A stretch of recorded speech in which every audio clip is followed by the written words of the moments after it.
A gentle breeze brushed across the ground, lifting fine particles of snow.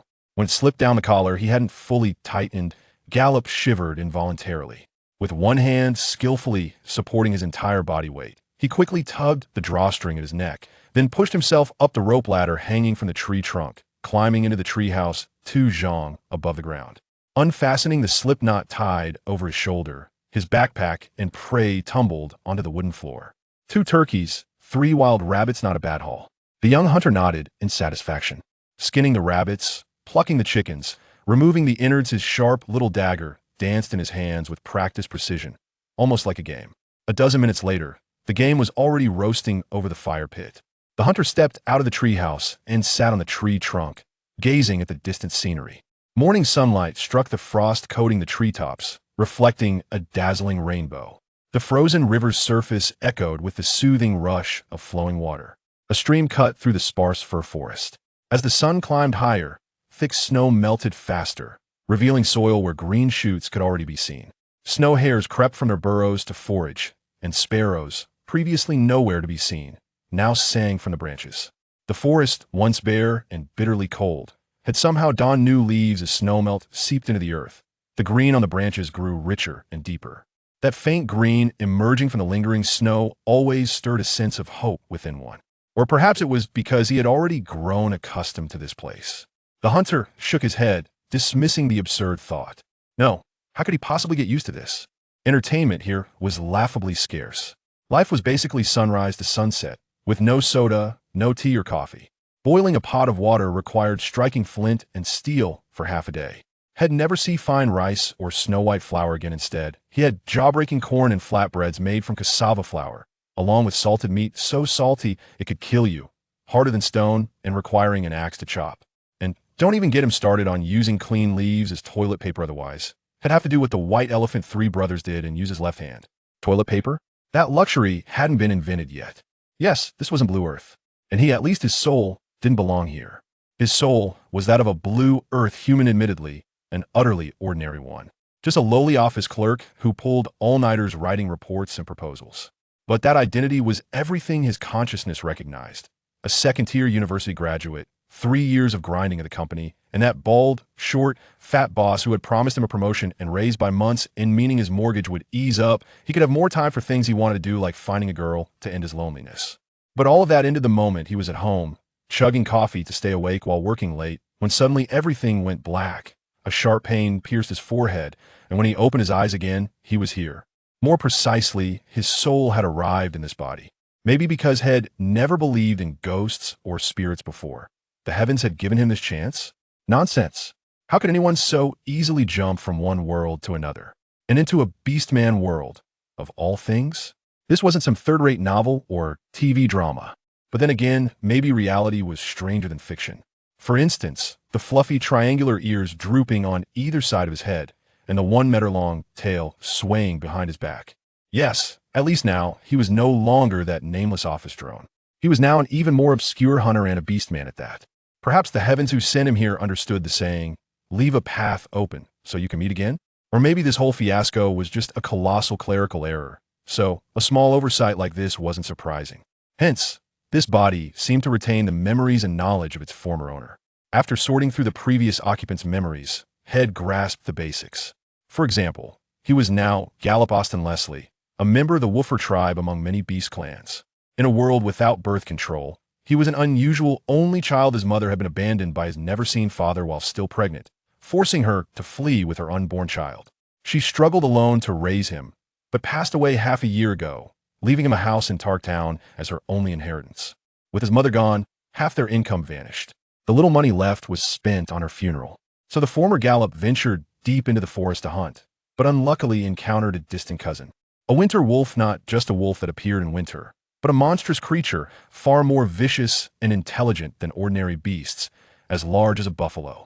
If the previous Gallop hadn't been somewhat capable, this whole scenario would be unthinkable.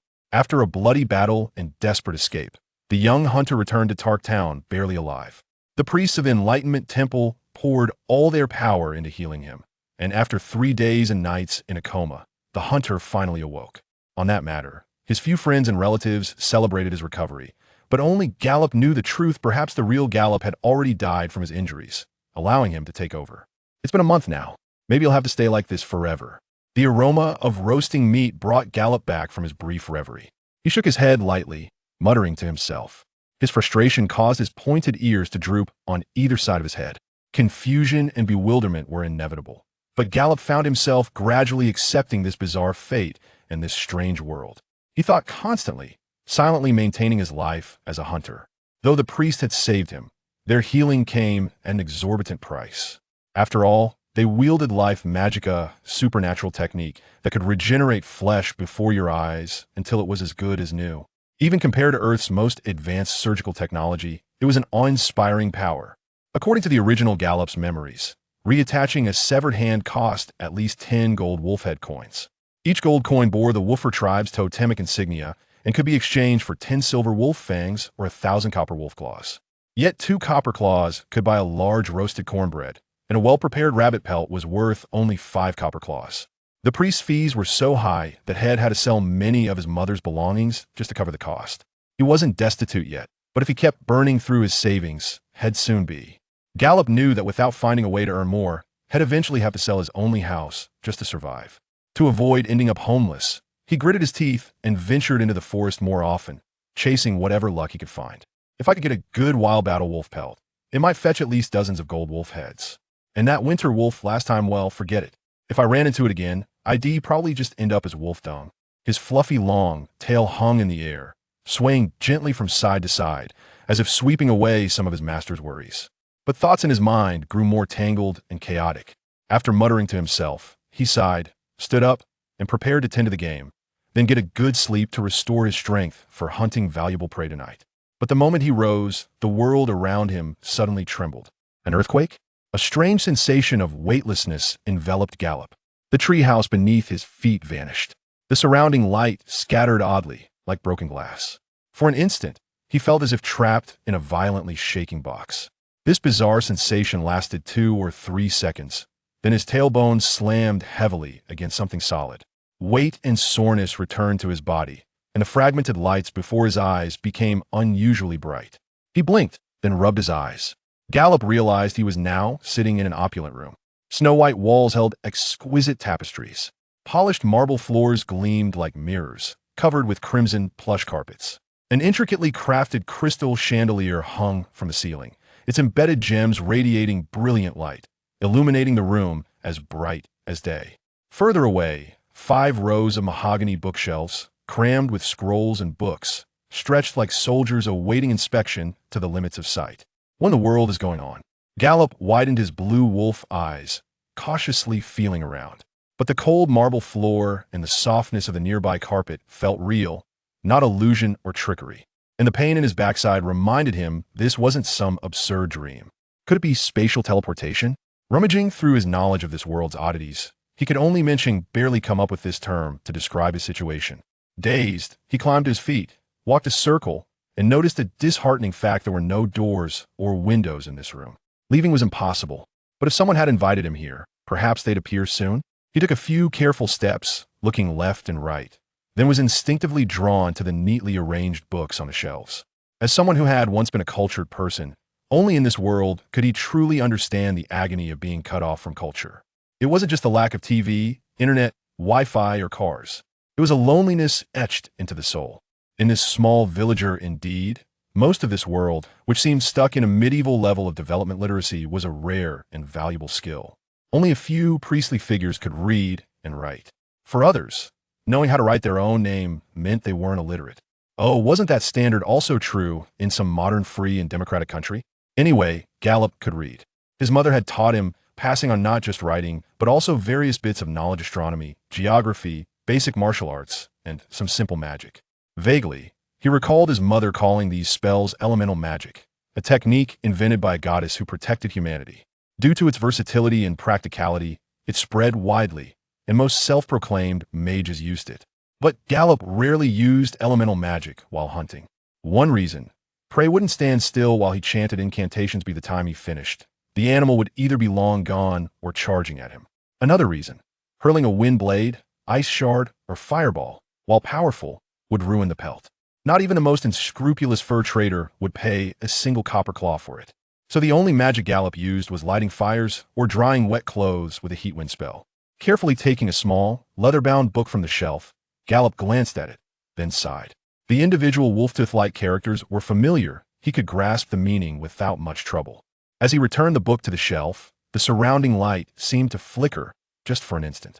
Feeling uneasy, Gallop quickly turned around, but saw nothing unusual. All right, next book. Magic for Dummies.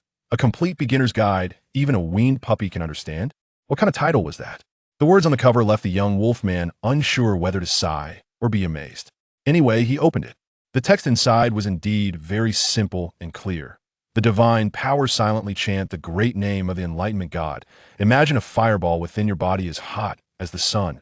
All power surging from this fireball, spreading along your nerves into your muscles. Unconsciously following the instructions, Gallop was startled to find a force actually flowing from his abdomen into his hands. His arms and hands seemed to gather strength, making him instinctively want to swing them. But when his thoughts scattered, the sensation vanished. He wasn't sure if it was real or just an illusion. If only he could test it. Hesitantly holding the book, he took 2 steps forward, then suddenly noticed, tucked between the shelves, a bow and a quiver. A composite longbow. As a competent hunter, Gallop instantly recognized the finely textured bow. Unlike common hunting bows used by civilians, this weapon had immense draw strength far exceeding his own handmade hornbow. Greater draw meant longer range and terrifying penetration. In theory, anyone who could draw this composite longbow to full circle could, with a steel-tipped 3-edged armor-piercing arrow, penetrate a knight's plate armor at 150 feet. Such an absolute military weapon required complex craftsmanship, many different materials, and took over 3 years to make. Only national armies could afford them. Even Tartown's city guard wasn't equipped with them. If 1 or 2 ever slipped into the market, they'd be priceless playthings for nobles, certainly not something a backwoods hunter like Gallop could afford. Yet here it was, right before his eyes. The hunter's throat bobbed, but he reached out and picked it up, feeling its heavy, smooth texture. He tried to draw the string several times heavier than his hornbow. Even with all his strength, he could only pull it halfway before it refused to budge. Letting go of the string, the wolfman gave a bitter smile. The Woofer tribe to which Gallop belonged was indeed a branch of the beast clans. He had furry wolf ears on either side of his head and a long wolf tail behind him, with the rest of his body resembling a human. His strength and endurance fit his beastman identity, could easily lift 100 gene, about 50 kilograms, and with effort, could hold over 400 gene, about 200 kilograms overhead for nearly half a minute, enough to shame any Olympic weightlifter. As a hunter, his archery was exceptional, and he excelled in stealth and tracking skills that would humble the Blue Earth office drone who couldn't carry a sack of rice. Yet now, his strength couldn't even draw this bow. This world truly surpassed his subjective understanding by Wuckna much. But what if he tried that method from earlier? Taking a deep breath, Gallop drew an arrow from the quiver and silently focused on gathering that power. At that instant, the longbow felt like an extension of his body. The countless hours of archery practice activated his instincts. Step, raise bow, knock arrow, draw string, each motion fluid and seamless. The bow bent into a perfect circle. Aiming slightly, his thumb, index, and middle fingers released the taut string simultaneously. A thunderous twang echoed, and the feather-fletched arrow shot out like lightning. Clang! Ooh, not bad. Smarter than the average puppy. A crisp metallic clang rang out, followed by a slow, rising voice. It sounded muffled, as if coming from inside a sealed container. Yet to Gallop, it was like a thunderclap. He instantly drew another arrow, raised his bow, and turned, fixing his gaze on the sudden intruder. Then he loudly chanted, "Element of fire, obey my command. Burn fiercely, bind to my blade, aid me in defeating my foe." At his words, an orange-yellow flame burst into existence, wrapping itself tightly around the triangular arrowhead like a living thing, adding even more lethality to the deadly weapon. More precisely, the intruder was a warrior fully encased in heavy plate armor.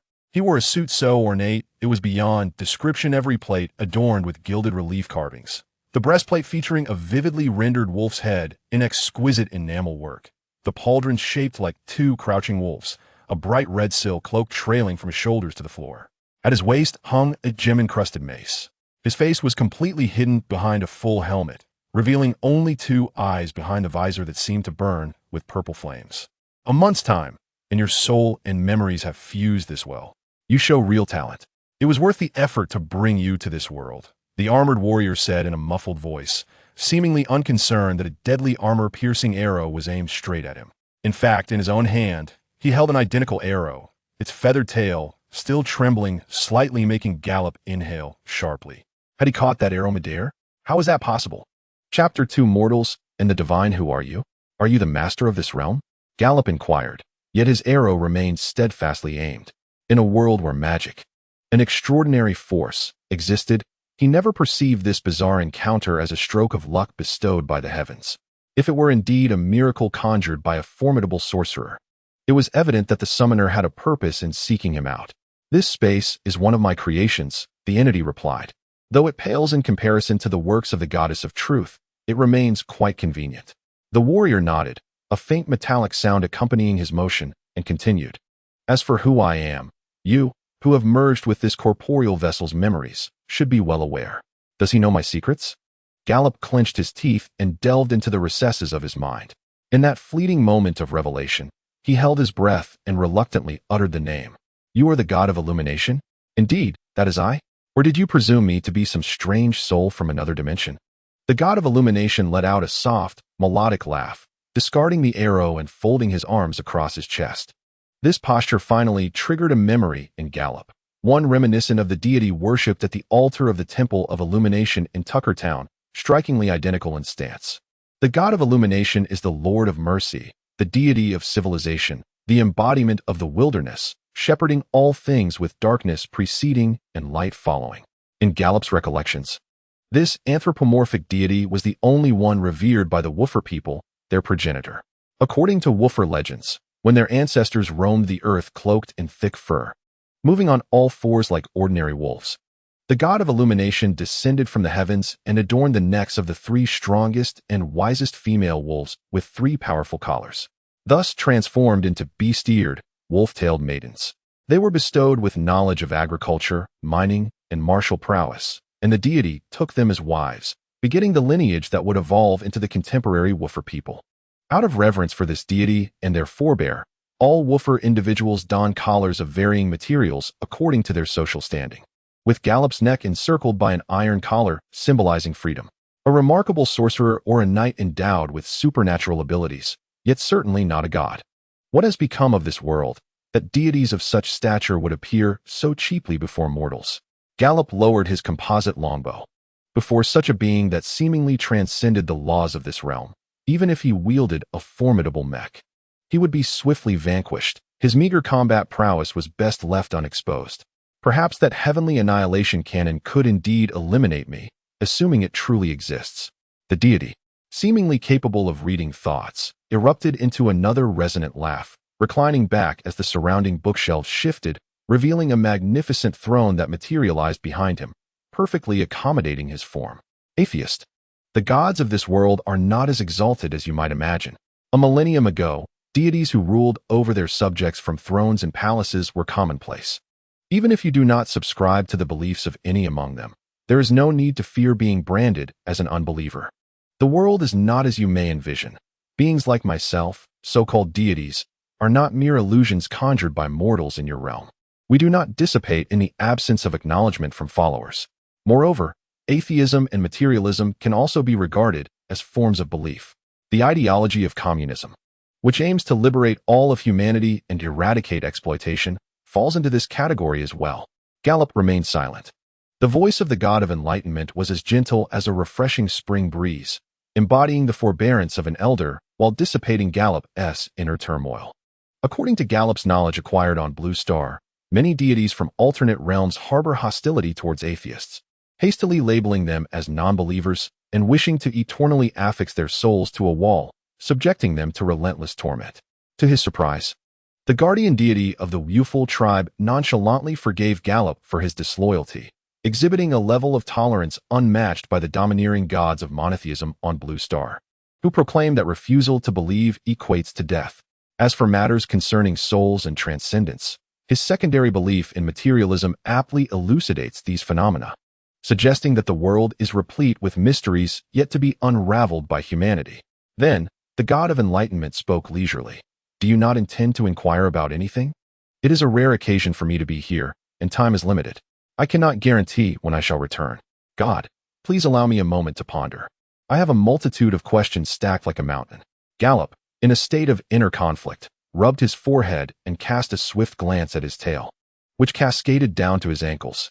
First and foremost, what has become of my original self? Why have I arrived in this world? Did you save me? How can I know? The god of enlightenment's response was casual, but perhaps sensing that such a nonchalant remark did not befit a deity, he added, if it is said that I saved you, that could be deemed accurate. The advanced life magic known as restoration can instantaneously return a dying body to its prime state. In the terminology of your realm, it would be akin to being in perfect health. However, it cannot resurrect the deceased. In essence, your former self in that world has perished, yet for reasons unknown, your soul manifested in this realm's passage. To save you, yes. One might say to save you. I simply transferred your soul into the body of a young man named Gallop Austin Leslie when he also met his demise, thus reviving you. Gallop offered a bitter smile, piecing together the circumstances. It seemed he had likely succumbed to overwork, a common fate for countless white-collar workers on Blue Star. His death was hardly significant in the grand scheme. Nevertheless, it appeared that the god of enlightenment's act of salvation was perhaps less a gesture of goodwill and more for his own amusement. Thank you for your life-saving intervention. However, why did you not grant me a better body? One that resembles a human more closely? Gallop inquired after a pause. The god of illumination was initially taken aback, then reluctantly conceded that even the divine is not omnipotent. Are you referring to those humanoid beings in this world that closely resemble you? I apologize, but I am not their guardian and cannot directly intervene with these creatures. Furthermore, I have examined your memories and preferences. Do you not have a penchant for young women adorned with beastly ears and animal tails? My subjects, the Wuful tribe, perfectly align with your aesthetic standards, and I trust you harbor no objections to your current form. No, I have considerable objections, Gallop replied, lifting his head and articulating each word with unexpected deliberation. He squinted, his azure irises flickering with a dangerous light, at least hinting at sacrilege. I am indeed fond of such appearances, but that does not imply I wish to transform into one. Moreover, are you not fundamentally similar to humans?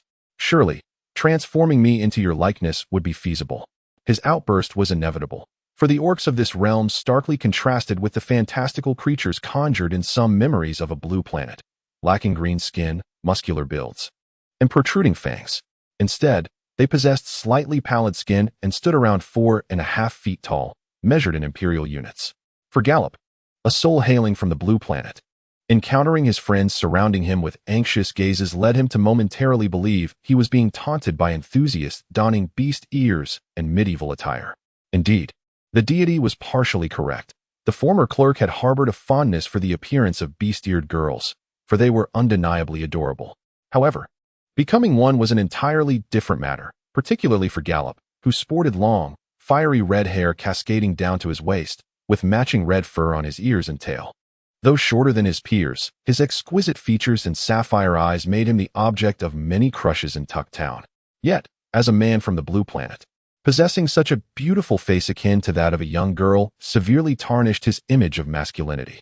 After all, he was not named Mizuho or Chihaya in his previous life. Well, perhaps I cannot comprehend your notions of appearance, or rather, your obsession, the deity remarked, shaking her helmet and directly accessing the chaotic thoughts of humanity. Transforming into my likeness is not out of the question. However, it would likely deviate even further from your envisioned masculine ideal. Do you not resemble a person at all? Although, I suppose a dragon head might possess a certain grotesque charm. Gallop's breath, along with the whimsical musings in his mind, came to a halt, for as the deity spoke, she removed her helmet. In that fleeting moment, the metallic resonance of her voice dissipated, leaving only a cool and melodious tone, a woman's voice, with delicate brows shimmering with a violet hue, enchanting eyes, and a straight, elongated nose. A visage emerges that embodies both playful reproach and delightful joy. The cascading hair, reminiscent of a waterfall and gleaming like metal, alongside the exquisitely shaped ears framing her face, bestow upon this exquisite countenance an unusual allure. In that fleeting moment, Gallop found himself rendered utterly speechless, unable to avert his gaze from her captivating face. Is the god of dawn a woman? No, a goddess? What then of the origin myths? Hee, little one. Staring so intently at others is quite impolite, you know? The silence lingered for over a minute before the deity shattered the stillness. She once again concealed her face with her helmet, breaking the spell of someone's stupor. Let's set this topic aside for now. I have not come here for idle chatter. In 4 minutes, I must forcibly depart. But before that, there are matters that require your attention. As she spoke, she raised her right hand, and a substantial tome, bound in silver, materialized within her palm, soaring towards Gallop. What is this? As Gallop grasped the volume, it erupted into nothingness, inundating his mind with a torrent of fragmented knowledge. Images that might have been blueprints or tangible objects flashed before his eyes like a kaleidoscope. The young hunter clutched his head in agony, collapsing to the ground, his chest heaving as he struggled to draw breath. As if that alone could alleviate the intense pressure threatening to burst his skull. Do you wish to kill me? After half a minute, the chaotic visions subsided, and the throbbing pain receded. Gallop, gasping for air, propped himself up, his voice raspy as if scraping against a saw. What were those? Essential knowledge, my dear atheist. The goddess of dawn paid no heed to Gallop's lamentations. Such reactions were likely anticipated. As a form of compensation, I bestow upon you this demi-plane. You may access all knowledge, weapons, and items contained herein. However, this demi-plane is not without its cost. Its existence and stability require a source of energy. Therefore, your immediate task is to establish a temple in the material plane, at the very least an altar, to gather the magical energies of my followers. Like the Temple of Dawn in Tucktown? My heavens, no? Do you have any idea how long that took to construct? To be precise, it's somewhat different because you must erect your own altar to sustain the existence of this demi-plane. Otherwise, the collapse of this realm will coincide with your demise. The tone of the goddess grew solemn and serious, shedding the earlier camaraderie. A makeshift altar formed of mere stones would suffice for naught. Simply hanging a portrait and praying would not do. This altar is a sophisticated magical apparatus. The operational principles and necessary materials have already been implanted in your mind. And you have a mere 6 months remaining. What? How is this any different from being told I have terminal cancer? Gallop exclaimed in a mix of desperation. And what do you mean by my own altar? Aren't the youthful all your followers? How can I make them pray to me? As long as the altar is constructed based on the knowledge I have imparted to you, my people can kneel and pray at that altar to acquire the magical power necessary to sustain your life in this half-plane utopia. The collected magical energy can be observed in the magic column of the alchemical chamber. However, the god of dawn offered no further explanation, coldly remarking, "Time is of the essence.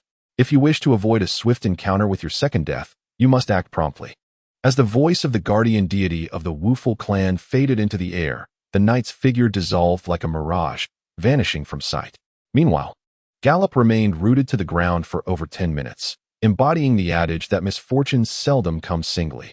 Having been sentenced to a dwindling lifespan, Gallop began to recall the knowledge the god of dawn had implanted in his mind, quickly identifying the relevant information that left him with a sense of dread, compelling him to kneel upon the ground.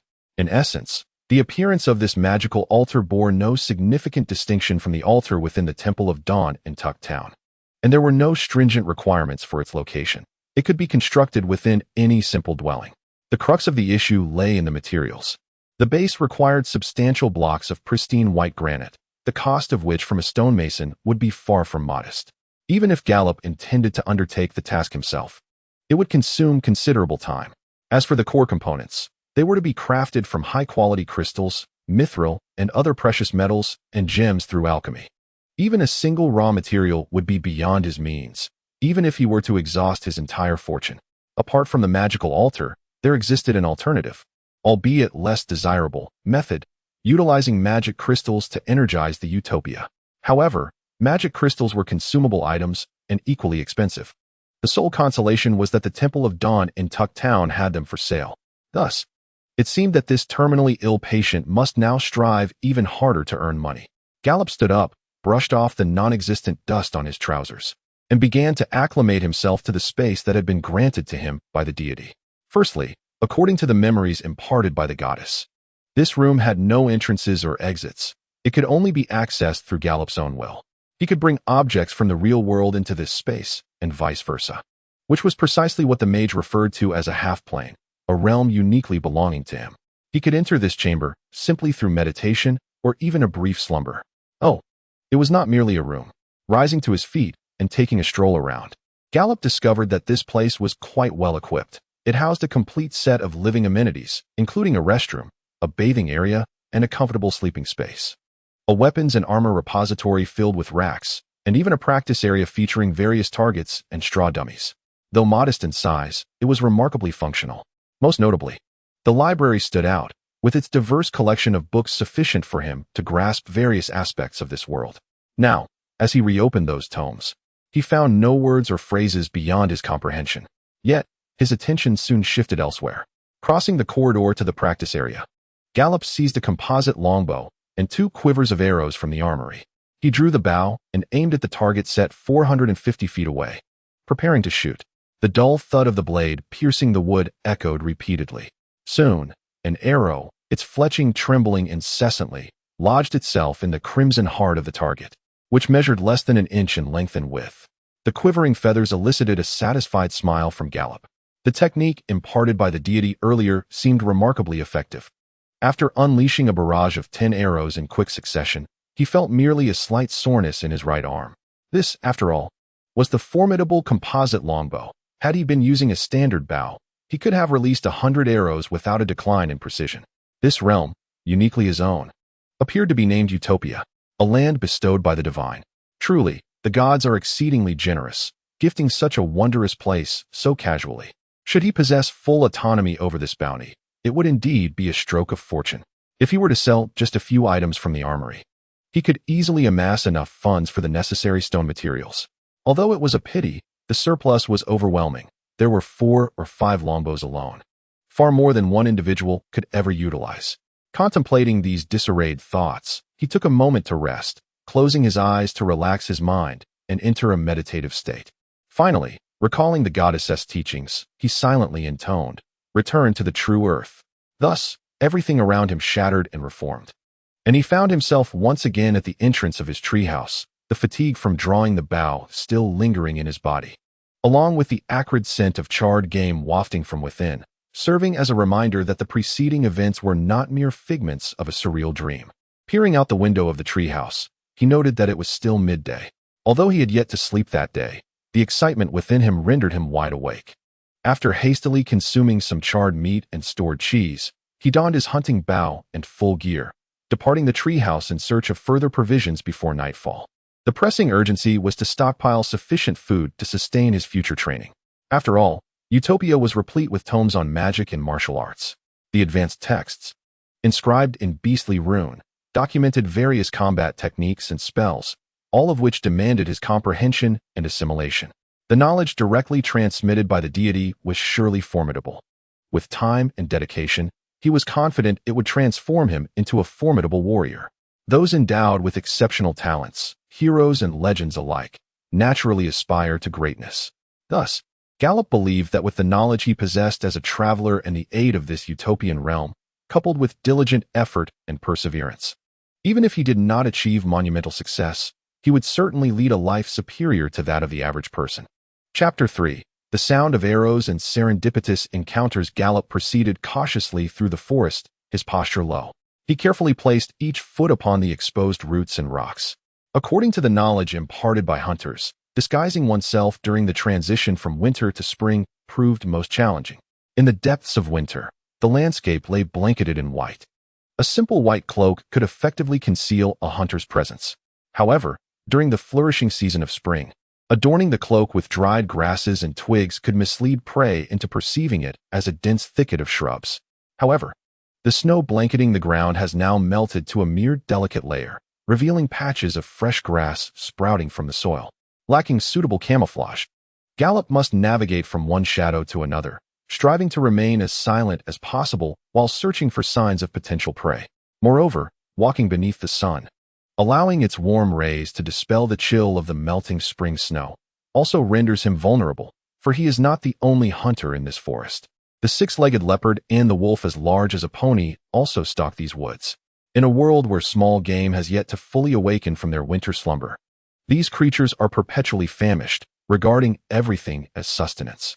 As the sun gradually tilts toward the west, Gallop finds himself deep within the heart of the forest.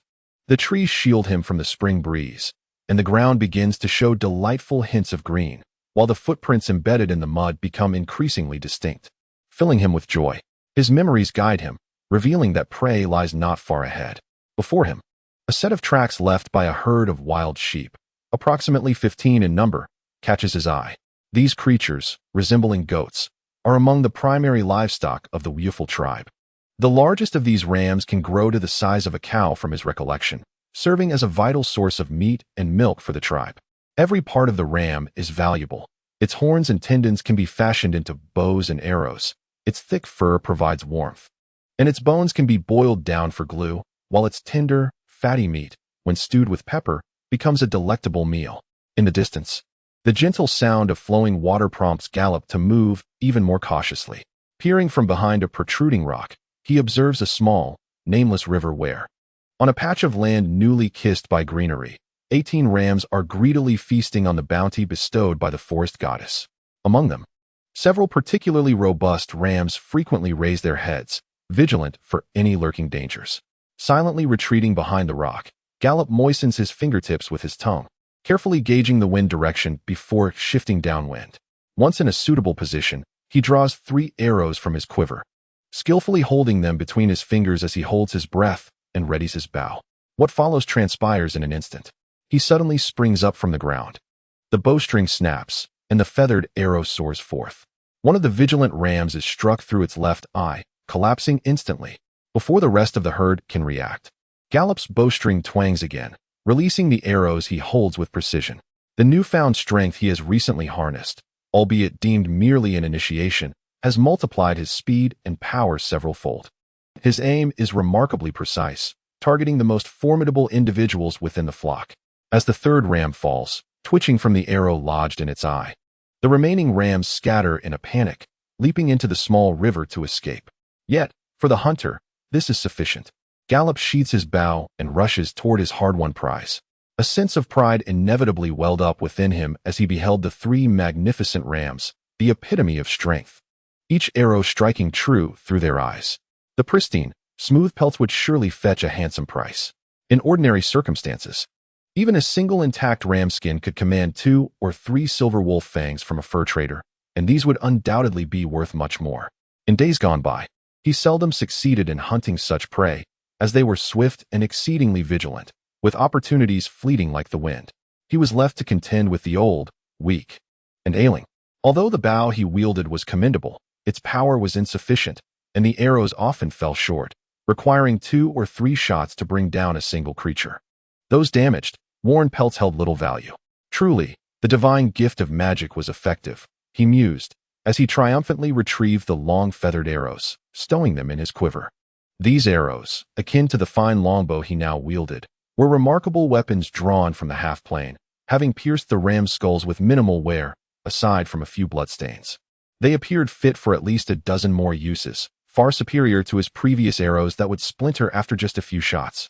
Yet, as the hunter unsheathed his dagger to gut his prize, a frown creased his brow. One of the rams bore 2 arrows. One had penetrated its eye and delved deep into its skull, while the other struck its neck, blood beginning to spurt forth, staining the fur. With considerable effort, he extracted the arrow, which was unlike the crude, broad-headed ones typically used by hunters. This was a barbed wolf fang arrow, designed to inflict greater harm, lacking the customary white feathers at the end, and measuring just over a foot in length, indicating it was a bolt for a crossbow. Generally speaking, such weapons were not employed for hunting, as their formidable power allowed an ordinary person, after only a few hours of training, to ambush even a common knight. As such, they were typically regulated. Yet how had it found its way here? Before he could ponder this perplexing question, a sudden gust of wind erupted behind him, sending a chill of dread through Gallop. The instincts honed through countless life and death struggles with beasts surged forth, propelling him to roll aside in an instant. A muffled thud resounded, scattering snow and mud in all directions. Gallop found himself tumbling clumsily through the mire. That menacing wind was all too familiar, akin to the movement of a large predator pouncing upon its prey. The harrowing encounter with the winter wolf from days prior was etched deeply in his memory, and he rolled and crawled a good 50 or 60 feet before finally regaining his footing and glancing back. Though it was but a fleeting glimpse, the sight before him was enough to leave him momentarily speechless. A wolf, larger than a bull, had landed precisely where he had just stood, its gaze fixed upon him. A low growl emanating from its throat, reminiscent of thunder. The hunter's breath caught in his throat, his heart nearly ceasing to beat. He recognized this colossal beast as the war wolf, the king of wolves, a creature that even lions would find difficult to challenge. Possessing intelligence comparable to that of a human child, its bite could shatter the bones of many large animals. And its teeth were so sharp they could pierce a knight's full-plate armor. Due to their intrinsic military value, the majority of the war wolves have been domesticated by the woeful people to serve as steeds for knights. However, a few wild war wolves still roam within the borders of the Vichy Empire, nightmarish creatures that merchants and travelers alike dread to encounter. How unfortunate! Gallop unhesitatingly discarded his bow and arrow, leaping aside in an attempt to scale a tree. Yet, the speed of the war wolf surpassed the hunter's imagination. With powerful forepaws digging back and hind legs propelling forward, it charged at him. Gallop felt as if he had been struck by a stone projectile launched from a crossbow. His body soaring into the air before crashing down among the stars, rolling several times before coming to a halt. He drew his dagger, struggling to rise. But the excruciating pain surged through him, forcing him to kneel on one knee, as if all the bones in his body were in conflict. While the world around him trembled, the war wolf lunged again, its massive paw knocking the unfortunate hunter to the ground, pinning him beneath its enormous weight. A force so terrifying that it nearly expelled all the air from his lungs. He stared at the cavernous maw that filled his vision, the crimson tongue, the unfathomable throat, and the razor-sharp fangs, thicker than his dagger, mere inches away, leaving him momentarily unable to think. Damn it, I do not wish to die a second time so swiftly. A thought flitted through Gallop's mind. He yearned to struggle, but the war wolf, weighing over half a ton, bore down upon him like a mountain, immovable. I implore you. O goddess, you did not just grant me a boon only to retract it, did you? Chapter 4.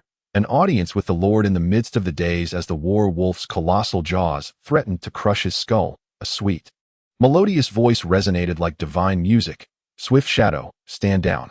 That is not your prey. At once, the oppressive weight upon his chest dissipated. Gallop, having narrowly escaped death, gasped and staggered to sit up, coughing violently, his head spinning for a considerable time before he found the strength to raise his gaze and assess the figure that had approached him.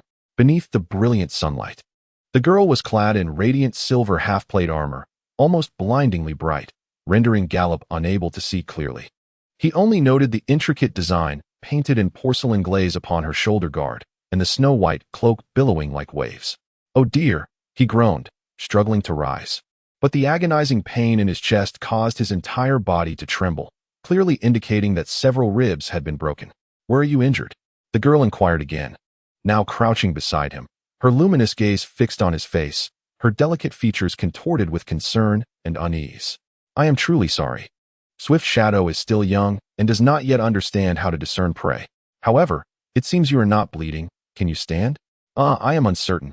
My entire body is in pain, Gallop replied, drawing in sharp breaths. It appears you may have injured your internal organs. Do not move. I shall assist you in your healing. O benevolent morning star, grant me the divine power to save lives. Bone to bone, blood for blood. A stirring within Gallop's heart accompanied the gentle opening and closing of the girl's delicate lips as she softly intoned celestial lyrics. And a sphere of milky light coalesced in her right palm. As her palm gently pressed against Gallop's chest, a warm current coursed through his entire being, dissipating the agonizing pain that had gripped his nerves. Even the fatigue from the afternoon's hunt seemed to dissipate significantly. All right, is everything well now? The girl inquired with a smile, only to immediately recite an incantation. It should be. The young hunter's half-hearted cry was drowned out by a sudden torrent of water that gushed forth from an unknown source, soaking him thoroughly. Although a warm breeze soon enveloped him, he could not help but cough violently, followed by 2 resounding sneezes. What are you doing? He exclaimed. Since you're covered in mud, I thought I might help wash you off. You're a boy. After all, the girl raised her voice unexpectedly, having freed himself from the torment of pain. Gallop finally had the leisure to observe the girl, who was of similar height to him, perhaps even slightly taller. Her silvery waist-length hair flowed like a waterfall down her back, and the fur on her ears and tail was a pristine white, unblemished by any color. Her face, as pure as frost, bore features that seemed to have been meticulously sculpted by a master artisan. with delicate brows framing her bright lavender eyes that reflected the visage of the young hunter. Her armor was crafted to fit snugly against her form, accentuating her slender, graceful curves. The breastplate boasted the voluminous contours typical of female armor, though it was unclear whether the bosom beneath was equally ample. However, Gallup's gaze was soon drawn to the silver collar adorning her elongated neck, set with gemstones the size of a finger, signifying her noble status. The emblem on her left shoulder guard depicted a soaring swan, rendered in enameled hues, with a sailboat navigating azure waters in the background. Gallup was unaware of the family crest, yet it was evident that she hailed from no ordinary lineage. Moreover, as a former patient who had received treatment from the Enlightenment priests and possessed the fundamental knowledge imparted by the goddess, Gallup was well aware of the supernatural power the girl had just displayed. Her ability to cast life magic that could instantly mend wounds indicated that she was not merely a knight, but likely held clerical status as well, and of considerable rank. According to the memories of his predecessor, prior to losing consciousness from his grievous injuries, he had been carried to the Temple of Enlightenment by his friends, where the foremost priestess, renowned for her magical prowess, had come to his aid. Furthermore, I must beg your pardon, my lady. I was unaware that this forest belongs to you, the young hunter said, hastily retreating a few steps and kneeling on one knee. In Carnorton, the westernmost fringes of Homoria, the majority of the territory was devoid of nobility, with the Wolf clan, Woofer, scattered across the land. Their perception of Homoria had always been one of disdain. Externally, Homoria was perceived as a vast nation united by numerous beast clans. Yet for most Woofer, Homoria was merely an alliance, not a true nation, with their real homeland being the Vichy Empire established by their ancestors. After all, apart from traitors, few would admire an empire that mercilessly ravages its own race and homeland, seizing the majority of its prosperous regions. Nevertheless, nobility is nobility. In this medieval-like world, forests, mountains, and rivers belong to the lords, without their permission. Hunters are forbidden from roaming freely in the woods. If apprehended as poachers, their fate often leads to a grim end on the gallows, serving as entertainment for the masses and a warning to potential lawbreakers. The sequence of events is not difficult to deduce. He is hunting, and this lady knight is hunting nearby. The immediate task is to prevent her from entertaining notions of hanging him. As for the three unfortunate creatures, they seem to have been a futile effort. Do not be overly anxious. Merely 5 days ago, I officially acquired this land. The girl's gentle and radiant smile dispelled his doubts, but at that moment, the sound of rapid impacts and the cracking of branches drew near. Who are you? Back away. Keep your distance from the lady. In the blink of an eye, 8 fully armed riders charged forth on their battle wolves from the woods. Swiftly surrounding the area, 6 riders advanced, their sharp spears creating an invisible boundary before the young hunter, while the other 2 knights remained close to the girl. My lady, forgive my bluntness, but you cannot act independently. These audacious peasants are capable of anything. Furthermore, it appears we have a shameless poacher among us. He should be sent to the gallows. One of the wolf riders bellowed, brandishing his spear threateningly before Gallup. Kneel before me, you damned thief. The spear, sharp and exceeding 9 feet in length, compelled Gallup to instinctively retreat, yet the rider merely extended his hand, positioning the spear's point against Gallup's neck. Do not be alarmed, Jennifer. He is merely a charming, no, a pitiable little hunter. Please do not frighten him. The noble girl interjected, finally halting the spear's advance that threatened to mar the unfortunate hunter's neck. You and Marcia go inspect those large horned sheep. Do not let Swift Shadow near them. As for this poor fellow, he is unaware that this is my territory, so spare him. Upon hearing the girl's command, the golden-haired knight huffed and rode away, yet the remaining knights continued to encircle Gallup, their eyes casting a predatory glare upon him. My lady, please observe. The knight assigned to handle the prey soon returned, each grasping a large horned sheep by its antlers, dragging it along. Gallup was taken aback, for in this world, the beasts were unlike those on earth. A fully grown horned sheep could weigh over 700 pounds, rivaling that of a calf. The 2 girls, of a similar age to him, were able to combine their strength to drag such a creature, a feat surpassing his own capabilities. Did you shoot this?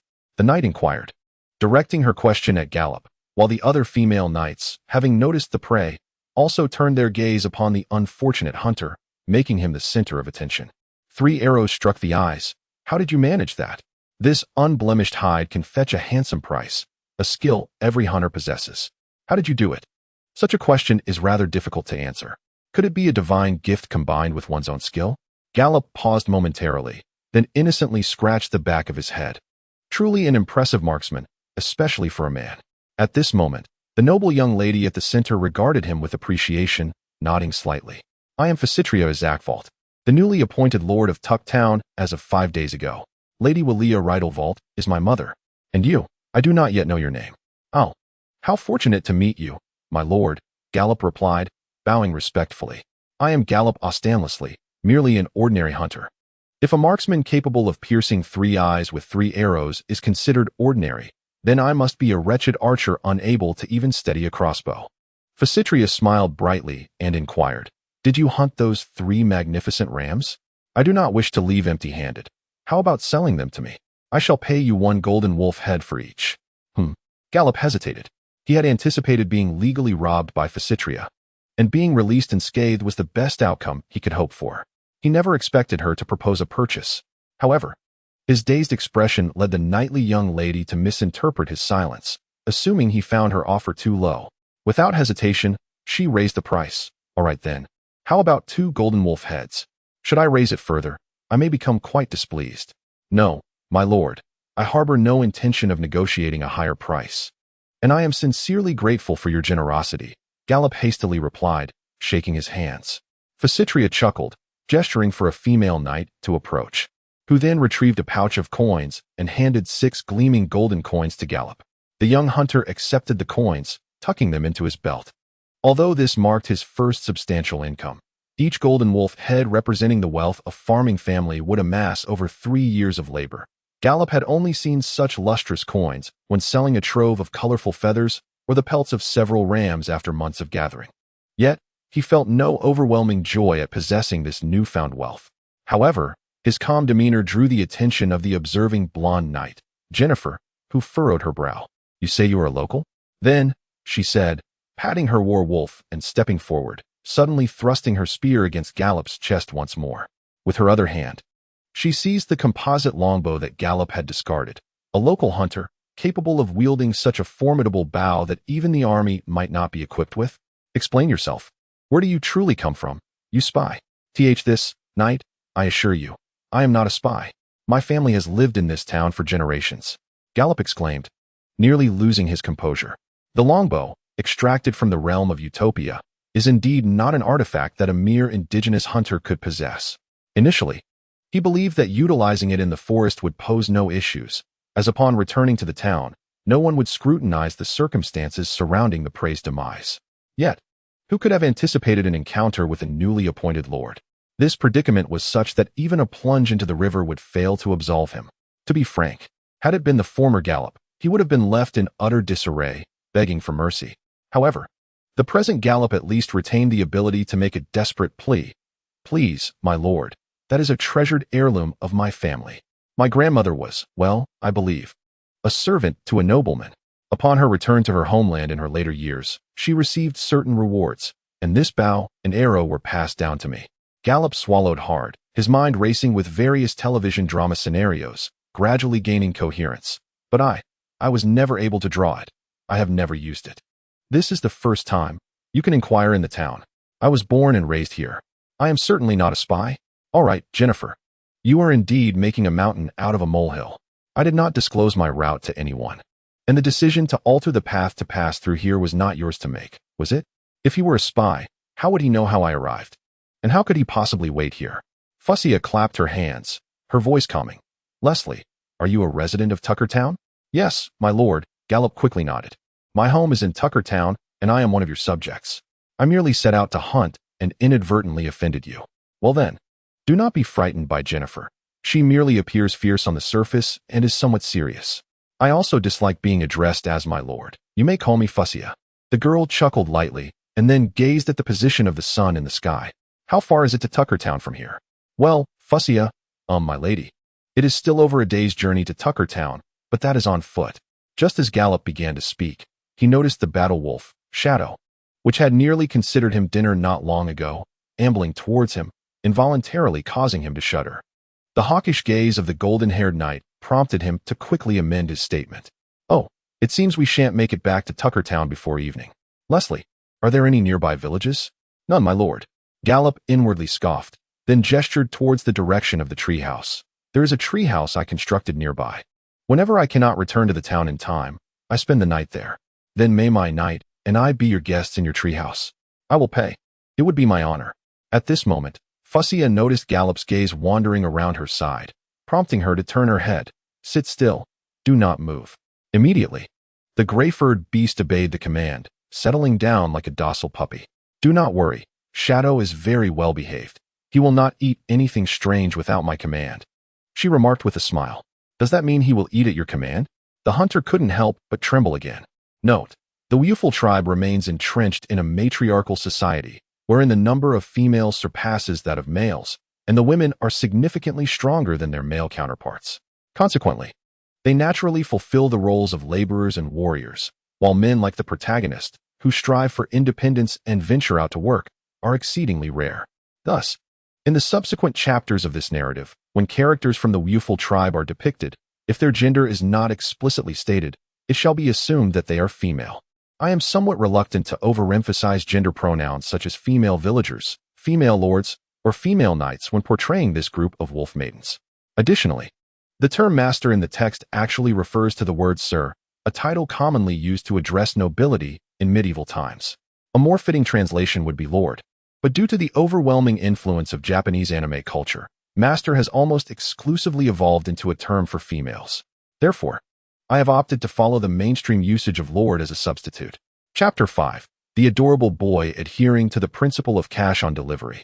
Gallop accepted the well-deserved golden wolf head, and the knights commenced the processing of the large-horned sheep. The tendons and bones, suitable for crafting weapons and armor, were cleaned and wrapped in the sheared wool of the sheep, secured onto the backs of the war wolves. The delicate cuts of meat from the waist and ribs were stowed away in saddlebags as provisions. However, the knights' methods left much to be desired. Their bloodletting techniques were rudimentary, resulting in a chaotic scene of blood and flesh, leaving them splattered and nearly severing the precious pelts. Even so, the skinning and processing took them over an hour. The saddlebags carried by the 9 war wolves could not contain much food. Thus the majority of the mutton became sustenance for the ravenous wolves, who tore into the carcasses with such ferocity that blood and flesh flew about, their fangs crunching through bones with a chilling crack that sent shivers down one's spine. This grisly spectacle prompted Gallop to instinctively press his hand to his chest, filled with trepidation. Had Fiskure been a less benevolent noblewoman and akin to that knight named Jennifer, he might have found himself a part of these beasts' repast. Nevertheless, amidst the perilous scene, there was a modicum of delight. Several knights, now thoroughly bloodied, shed their armor and leapt into the river to cleanse themselves of the gore. Gallop was astonished to observe the exquisite curves of their bodies, including Fiskure and the 2 named female knights. The remaining members of the party were also young women. Despite the early spring waters still holding remnants of ice, they appeared unperturbed by the cold, fully submerging themselves before rising again, their thin nightly garments clinging closely to their forms. The soft, long ears and the gracefully splashing tails stirred something within Gallop, causing his breath to quicken and his heart to race. However, according to the original hunter's recollections, the Wufel tribe indeed appears to be a society where femininity prevails over masculinity. Despite having established a system of monogamy and transitioned into a matriarchal society, many customs and traditions reminiscent of a matriarchal culture remain intact, coupled with the fact that Wufel women are inherently stronger than their male counterparts. They tend to be more assertive, predominantly responsible for labor and military duties. Thus, when Fusadal first encountered him, she was genuinely taken aback by his gender. "Ha, Leslie, what are you staring at? Your face is quite flushed." Fusadal's voice interrupted someone's admiration, leaving him momentarily bewildered. My lord, I must apologize. I was contemplating that while your knights are undoubtedly strong, their efficiency in handling prey is, to be frank, rather lacking. Indeed, it should have been entrusted to you from the outset, Fusadal agreed, nodding in affirmation. After glancing around, she inquired, "You don't have a mount, do you? I hope that one day I can ride my own war wolf across the plains." Gallop subtly acknowledged his awkward financial situation and hinted at his desire to become a knight. The Vichy Empire lacks the equine species. His mother had mentioned in geography lessons that the entire beastman realm of Homoria had no places to find horses, as they belong to the human world. The Wuful tribe typically rides war wolves, gray-scaled birds, and mountain goats. War wolves, requiring a substantial meat diet, are rare and reserved for the nobility, while mountain goats are perpetually slow and cumbersome pack animals. The gray-scaled birds, imported from other beastman tribes, are swift but costly to maintain, often found in the homes of the middle class in the Vichy Empire. Very well, then. In a moment, you shall ride a war wolf with Helen. Her wolf, Grey Wind, is far more docile than my swift shadow, Fusadal remarked, nodding at a nearby attendant. Now, please lead the way. At your service, came the reply. Greetings, friend. I am Helen Lamia Fod. The knight, summoned by Fusadal, approached, lifting her mask to reveal an endearing, doll-like face while extending her hand toward Gallup. I am Gallup Austin Leslie, he responded, introducing himself. A flicker of intrigue crossed his mind upon hearing her family name. Wuful names consist of 3 parts: the given name, the patronymic, and the family name. Although he had no recollection of this particular family, it certainly exuded an air of nobility, far surpassing his own surname, Leslie. The saddle fixed upon the wolf's back was broad enough to accommodate 2 individuals. As he settled behind Helen, he noticed she was 2 inches shorter than he, and describing her as petite would not be an exaggeration. Hesitating for a moment, he wrapped his arm around her delicate waist. Knowing well that wolves do not possess the steadiness of horses, they run with a jarring intensity. Please hold on tightly when Grey Wind runs. You must grasp something firmly to avoid falling off, Helen advised. Gallup, with a mix of surprise and delight, found himself tightly embraced, resting his head on Helen's shoulder, the faint fragrance emanating from her armor filling him with a sense of exhilaration. However, in the next moment, Helen urged the war wolf into action. This massive grayish-white creature leaped forth with its 4 paws soaring, darting away like an arrow loosed from a bow. The sheer speed was such that even Gallup, who had experienced high-speed trains, felt a jolt of trepidation. Unlike vehicles, there was no protection surrounding him. It felt as if an invisible giant's hand was dragging him backward, the rushing wind stinging his face, and countless trees and flowers blurred past him like a torrent. Dizziness and disorientation nearly caused him to forget to guide Helen in the right direction, let alone enjoy the delicate waist he held. It was quite absurd. While he had heard tales of motion sickness from cars, boats, and planes, he never anticipated that in this world he would experience nausea from riding a wolf. In contrast to some unsuccessful hunters, the female knights exuded a natural grace, skillfully navigating their war wolves through the trees, leaping over streams, and crossing ditches with effortless ease, as if they were leisurely strolling, completely unperturbed by the speed or the risk of collision. Gallup glanced back to see that Fiscure and the others were closely following, even finding time to discuss their recent hunting achievements, showcasing their impressive horsemanship. As the layers of twilight were painted in shades of orange-red by the setting sun dipping below the horizon, the group arrived at the treehouse. At this point, poor Gallup's face had turned pale. He dismounted the war wolf and began to retch, nearly brought to tears. Jennifer, who had been observing him with cold indifference, regarded him with disdain. What a charming abode! With summer in full bloom and the greenery flourishing, it must present a picturesque scene. The young lady, Fiscure, clearly retained her childlike spirit, eagerly climbed up to the treehouse, gazing around with delight, and then curiously asked the visibly pale Gallup, "Did you build this all by yourself? What is this? A fire pit? And that?" "It's nothing much, just something I built on my own," Gallup replied casually, setting up the iron pot. After a moment's thought, he retrieved all the jerky and dried fruits from his storage box, since he likely wouldn't need to hunt in this place again. He thought it wise to offer these items as tributes from a subject to a lord, hoping to please the young lady and perhaps secure a more comfortable position for himself. After all, Tucktown was not too small. A young girl like her would require the assistance of the locals to govern effectively. Being a lord's attendant was far more advantageous than being a mere hunter. Moreover, Fiscure's approachable demeanor and willingness to engage with those of lower status was a promising start. It would be wise to cultivate a closer relationship with her and garner her favor while the opportunity presented itself. How impressive! Have you accomplished anything else that others might find hard to imagine? You have already astonished me twice today, Fiscure remarked, watching him chop the cured meat and toss it into the pot with his dagger. Curiosity sparkled in her lavender eyes, befitting her youth, her long tail swaying gently, and the subtle aroma wafting from the pot stirred something within Gallup. However, Conversing face to face with the divine and the existence of utopia is a matter beyond my capacity to elucidate. Gallop smiled, but offered no response. If one could genuinely articulate the experience of communicating with deities, such favor would undoubtedly propel one to great heights. Alas, it is impossible to articulate such matters. Consider the man from Blue Star, referred to as the Holy Sun. Despite his death over 2 millennia ago, the religion he founded still boasts billions of adherents. Yet, during his lifetime, he was crucified by the Romans, left to suffer in the sun for 3 days and nights before succumbing, although his disciples claim he rose again. Regardless of the veracity of this legend, Gallop had no desire to endure crucifixion or the sun's relentless rays. Nor did he believe he possessed the fortune of resurrection after 3 days. Thus, he could only respond plainly. There are no caves nearby to shelter in, and unwilling to sleep on the ground exposed to the elements, he had to rely on his own hands. Curious.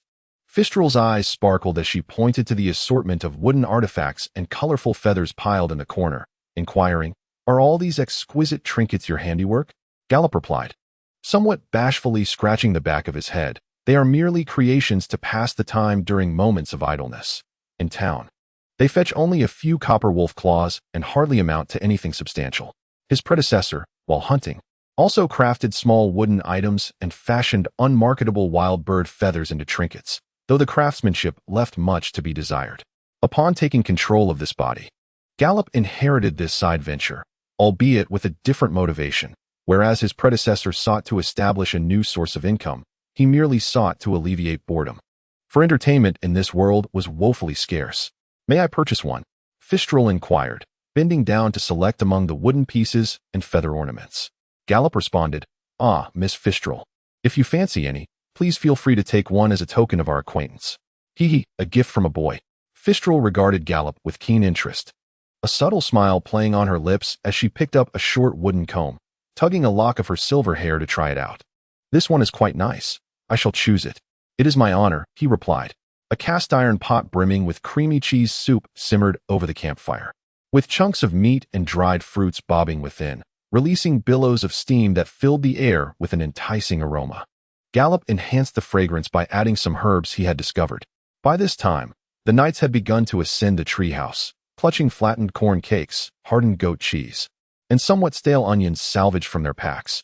However, the savory aroma of the soup wafting from the pot prompted them to exchange glances, and in unison, they stowed away the rock-hard salted meat behind them. Such medieval fare seldom found favor among discerning palates. "Come, eat while it's hot," the hunter urged, stirring the rich soup and serving each individual as they gathered in the corner of the treehouse. The flickering flames cast a warm glow upon every face, while the fragrant broth soothed the rumbling stomachs. In such moments, the defenses within each heart naturally relaxed, and gratitude flowed forth towards the hunter from all present. Even the typically stoic Jennifer nodded in acknowledgement. Facilla blew gently at the steam rising from her wooden bowl, took a sip, and her lavender eyes sparkled with delight. Eagerly, she gulped down the soup and meat, chewing hastily before swallowing forcefully, only to immediately furrow her brows and clutch her delicate neck while coughing repeatedly. "My lady, what troubles you?" Jennifer was the first to react. Noticing the discomfort on her sovereign's face, she swiftly turned to Gallop. Gallop began to explain. But Jennifer lunged at him, pinning him to the floor without resistance, her fingers gripping his throat as a spiked mace, adorned with inch-long spikes, fell menacingly beside his head. "Speak quickly, what did you put in my lady's soup?" Jennifer demanded fiercely, her hair bristling like a wolf preparing to pounce on its prey. "Stop it, Jennifer." Just as Gallop seemed on the brink of bidding farewell to life, Helen's voice intervened. She patted Facilla's back, who was still coughing uncontrollably, while handing her a water pouch. After taking a generous gulp, Facilla managed to calm her cough and offered a sheepish smile. "Do not fret, he meant no harm. The soup was simply too delicious, and I accidentally choked on a piece of meat." The young lord paused, speaking gently to Gallop. "I apologize for the scene you have just witnessed. Please forgive Jennifer's impetuousness." At this juncture, it seemed Gallop had no grounds to hold a grudge against Jennifer. He shifted slightly, maintaining a prudent distance from her, wary of another unforeseen calamity. "Please, try this taco as a token of my gratitude for your broth, though it may not compare." Helen placed some food by the fire to warm it and handed it to Gallop. He accepted it and took a bite, pleasantly surprised. "No need for formality, noble knight. I did not expect you to possess such culinary skills."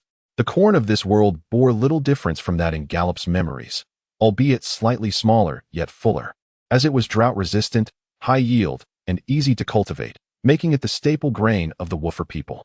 The so-called taco was, in essence, a small cake made from cornmeal, considered a rather luxurious delicacy. The process of milling grain into flour was labor-intensive, even with windmills, watermills, or stone mills pulled by oxen. Only a few dozen pounds of flour could be produced in a day, a stark contrast to modern electric mills. Thus, in medieval Europe, a loaf of dark bread could be exchanged for 3 to 4 times its weight in roasted fish. Additionally, during the Ming and Qing dynasties of the Dragonborn Empire, the price of fine white flour was comparable to that of pork. Furthermore, corn was far more challenging to handle than wheat or rice. In Gallup's recollection, tacos were a rare treat reserved for festivities. Otherwise, they would simply boil whole cobs of corn or roast them over an open flame, consuming them directly by hand. It is precisely because tacos are so precious that the town of Tuck, where Gallup currently resides, derives its name from the phonetic variation of taco. Of course, this naming convention is not particularly clever. There are likely hundreds of towns named Tuck throughout the entire Vichy Empire. However, tacos, due to their low moisture content, become delightfully crispy and fragrant when roasted to a golden brown, yet require a certain level of skill to prepare. In the early days of his culinary pursuits, Gallup often ended up with charred and hard lumps of corn dough. Not that my technique is anything remarkable. The true master of taco making is undoubtedly Lady Jennifer, Helen softly remarked, a faint blush appearing on her cheeks. This elicited a stirring in Gallup's heart, but he quickly cast a glance at Jennifer, the fierce knight, wondering if she truly possessed culinary prowess. Surely, she couldn't only excel in this one domain, he maliciously speculated. Unfortunately, Gallup was not one to easily engage in conversations, and he found himself lacking topics to discuss with the other female knights. While Ficelia was amiable, the disparity in their social standings, coupled with Jennifer's vigilant watchfulness, prevented him from speaking freely. Thus, he quietly sat beside Helen and consumed his portion of dinner. After everyone departed from the treehouse, they removed the wolf saddles and unstrapped their belongings. The battle wolves formed a protective circle, serving as a windbreak and sentinels. After igniting a larger bonfire, they spread out their blankets around it. Although Ficelia spoke with great courtesy, considering her noble status and his gender, it was inevitable that he would feel out of place.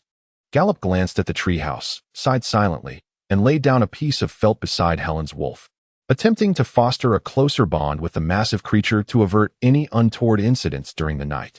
At that moment, a call from Ficelia echoed from the treehouse. "Helen, Gallup, would you come up to keep me company?" What did that mean? Was she asking for companionship in her slumber? Surely, this was a jest. Puzzled, he ascended the treehouse and found a spot to sit, while Jennifer, who had been responsible for attending to the lady, busily tended to the firewood, making the fire exceptionally warm.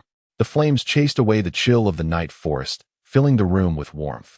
As the shadows of the 4 individuals danced upon the wooden walls, intertwining and overlapping, Ficelia's lavender eyes lingered on Gallup for a moment before she initiated the conversation with a notably calm voice. "Gallup, would you be interested in serving as my retainer? With your archery skills, it would be no trouble for you to return to Tuck as the captain of my crossbowmen. Pledge your loyalty to me. Fight for me with your talents, and train my soldiers. In terms of remuneration, I shall grant you 10 golden wolf heads annually." Gallup remained composed, not uttering a word after Ficelia concluded her proposal. Although he appeared indifferent, the young hunter's heart was aflame with excitement. Should he be able to receive this advance in salary, it would provide a temporary reprieve from the impending collapse of the utopian realm. The magic crystal stones sold at the Temple of Dawn were priced at 15 golden wolf heads for a piece the size of a fingertip. Considering the 6 golden wolf heads he would acquire from selling the bighorn sheep to Ficelia, he would have enough to purchase the magic crystal with a little left over. Most importantly, after becoming a squire, many matters became considerably more manageable. For instance, engaging in the trade of weaponry, he could, under the pretext of exchanging arms, directly pocket the purchasing funds, while also offering some weapons as a form of barter. Furthermore, he could remain close to these charming female knights. Envisioning himself surrounded by a throng of beast-eared maidens, such a thought was undeniably exhilarating. In fact, He had just contemplated how Fisquel admired his archery skills and her intention to recruit him for her local endeavors, though he had not anticipated this would occur so swiftly. However, he was concerned that acquiescing too readily might leave her with a superficial impression of sycophancy. Thus, he endeavored to control his facial muscles, masking his true emotions and feigning a contemplative demeanor. Noting Gallup's impassive expression, Fisquel discreetly increased her offer. Soon, you could become a knight like Helen, possessing your own estate and living a life free from toil, no longer chasing wild beasts through the mountains and forests as you do now. Even the prospect of marrying a noblewoman like Jennifer is not entirely out of reach. My lord, please refrain from such trivial jesting. Jennifer's expression momentarily froze before she huffed in displeasure. Marrying a noblewoman is hardly strange, but he could only deceive those naive women who have never seen the world, right? To wed me, he must first truly become a high-ranking knight, at least someone comparable to my stature. Oh, before that, he must learn to ride a war-wolf, requiring a dedicated knightly instructor. I've never heard of such a thing. That wretched woman. Gallup gritted his teeth and shot a glare at the insufferable lady, but alas, Jennifer remained utterly indifferent. At that moment, someone nudged the hunter's waist. Turning around, he met Helen's encouraging gaze. She slightly nodded, evidently signaling him to agree promptly. Then, I am deeply honored by your lordship's esteem. Gallup clenched his teeth, knelt before Fisquel, and bowed his head deeply, proclaiming loudly, I, Gallup Ostanlessly, pledge to follow Lady Fisquel as Zakvalter, to become your longbow and arrows, contributing my wisdom and valor. Hee, Fisquel observed Gallup, covering her mouth as she giggled. Then with a tone that was half jesting and half earnest, remarked, this oath is quite formal. It is more standard than many soldiers' declarations. Now, Gallup, you mentioned that your grandmother was a squire. Were your grandmother or her companions knights? Damn, I've overperformed. Gallup internally cursed himself, realizing that a hunter from the countryside, having seen little of the world, could hardly articulate such a formal vow. Yet, this posed no insurmountable challenge for him to remedy. In the small treehouse, illuminated by the flickering firelight, Gallup scratched his head awkwardly and chuckled nervously. My lady, to be truthful, my mother left home before I was born and settled here. And all these words are what I learned from the minstrels at the tavern. I never expected to use them today. Is that so? Well, that's still quite admirable. The voice of Pfister floated over from the fire pit, her eyes fixed intently on Gallup. The flickering flames danced like a veil upon the girl's face, rendering her sweet smile somewhat elusive. Very well, you shall be one of my retainers, provided you can demonstrate your loyalty and skill. I shall then appoint you as a squire. For now, rest well. Gallup observed as Helen brought forth blankets, saddles, and other bedding, clearly preparing for a night's slumber in the treehouse, and he could not help but inquire, Here? Of course. I am the guest, and you are the host. It would be quite improper for the guest to expel the host from her own abode for the night, Pfister explained with an air of certainty. Besides, there are only young girls below. Are you not concerned that they might ambush you in the dead of night? Although they are knights who have sworn oaths and are imbued with a sense of honor, it is prudent to prevent danger from arising in the first place. At her words, Gallup felt his face flush, momentarily at a loss for words. Nevertheless, the thought of sharing a bed with a girl was undeniably thrilling, even if it meant doing nothing more than sleeping side by side. Just as he mentally lauded Pfister's wise decision, he caught a sharp glance from Jennifer, who then raised the tent cloth, dividing the treehouse into two halves with the fire pit as a boundary. Well, the unfolding of events had deviated somewhat from his expectations, yet it was still quite delightful, for Helen remained on his side of the canvas, the implications of which were unmistakable. Gallup could not help but marvel at the prospects of being a traveler. Many compatriots who ventured into other realms achieved fame and fortune, with some renowned as paragons of heroism, drawing the affections of various beauties. Such fortuitous circumstances had finally befallen him. Once Helen had arranged her sleeping gear, she patted Gallup on the shoulder. Congratulations. From now on, we shall be colleagues. Oh, by the way, Gallup, do you snore when you sleep? No. But are we really sleeping together? Isn't that rather inappropriate? The rapid progression of events left Gallup feeling somewhat disoriented. In the society of the Woofer tribe, the roles were traditionally reversed. Women actively pursued men in courtship. However, directly inviting the opposite sex to share a bed was an entirely different matter. Was the Woofer culture truly so liberal? Yet, the young girls in his own village were still somewhat reserved. Were all women from the larger towns so forward? Oh, there's no need to worry. Though it's not official, you are now a vassal of an adult. I usually sleep alone in my tent. I am the only male knight under Lady Pfister's command, and when we camp in the wild, I have no one to accompany me. What? The young hunter was blissfully unaware of how high he had just jumped, clearly several feet. Why, you man? He stammered, pointing with trembling fingers at the inquisitive young knight before him. At that moment, he recalled that Pfister had used masculine pronouns when referring to Helen, but could this petite, adorable Helen truly be male? One can clearly see that she is adorned in armor meticulously crafted to accentuate the contours of a woman's bosom. I assure you, I am indeed a man. Noticing his gaze, Helen's smile was both bashful and shy. The armor was gifted to me by my cousin. I have yet to save enough for a set of male armor. It may be postponed until my coming-of-age ceremony. Subsequently, Helen removed her armor, revealing a flat chest beneath the metallic protection. The knightly aesthetic does align with the customs of this era, considering that weapons, armor, and steeds are highly valuable commodities. Many knights of limited means regard them as heirlooms, passed down from father to son, and then to grandson. However, how absurd it is that I spent such a lengthy time casting glances at a cross-dresser. I even dared to touch the waist of this effeminate figure and inhaled the scent of their hair. Indeed, I have a penchant for beast-eared maidens. Yet I have always maintained a respectful distance from the peaks of femininity. Gallop's lament echoed through the walls of the treehouse, reverberating throughout the forest and startling a flock of roosting ravens, their cries mocking him like a deluge of derision. Chapter 6. The footsteps that disrupted the peace within the forest. There were no bell towers. The cheerful chirping of birds replaced the morning chimes, rousing Gallop from his slumber. He blinked, sighed, and cautiously rose, gently disentangling himself from the arm that draped over his shoulder. The owner of that arm murmured softly, stubbornly recoiling around him, prompting Gallop to stand upright. He observed the young knight, whose sleeping visage appeared even more delicate while bundled in the blanket, looking smaller than when clad in armor. However charming the face, it could not alter the fact that this individual was undeniably male, a genuine specimen of masculinity. What manner of man wraps himself in a blanket while asleep? It defies logic. Gallop shook his head, resigning himself to the notion of foregoing further rest. The fire pit contained but ashes now, yet the morning light seeped through the gaps into the treehouse. Gallop opened a wooden bucket in the corner, splashed some cool water on his face, and pulled aside the woven curtain made of hay and vines, allowing a beam of morning light along with the remnants of the night's chill to enter the treehouse, brushing against his warm cheeks and rendering him more alert. Even without a mirror, Gallop was acutely aware that his face bore the ridiculous marks of dark circles. That cross-dressing knight had nestled into his arms at least 7 or 8 times throughout the night. Had it not been for the hunter's keen vigilance that resided within him, something dreadful might have transpired last night.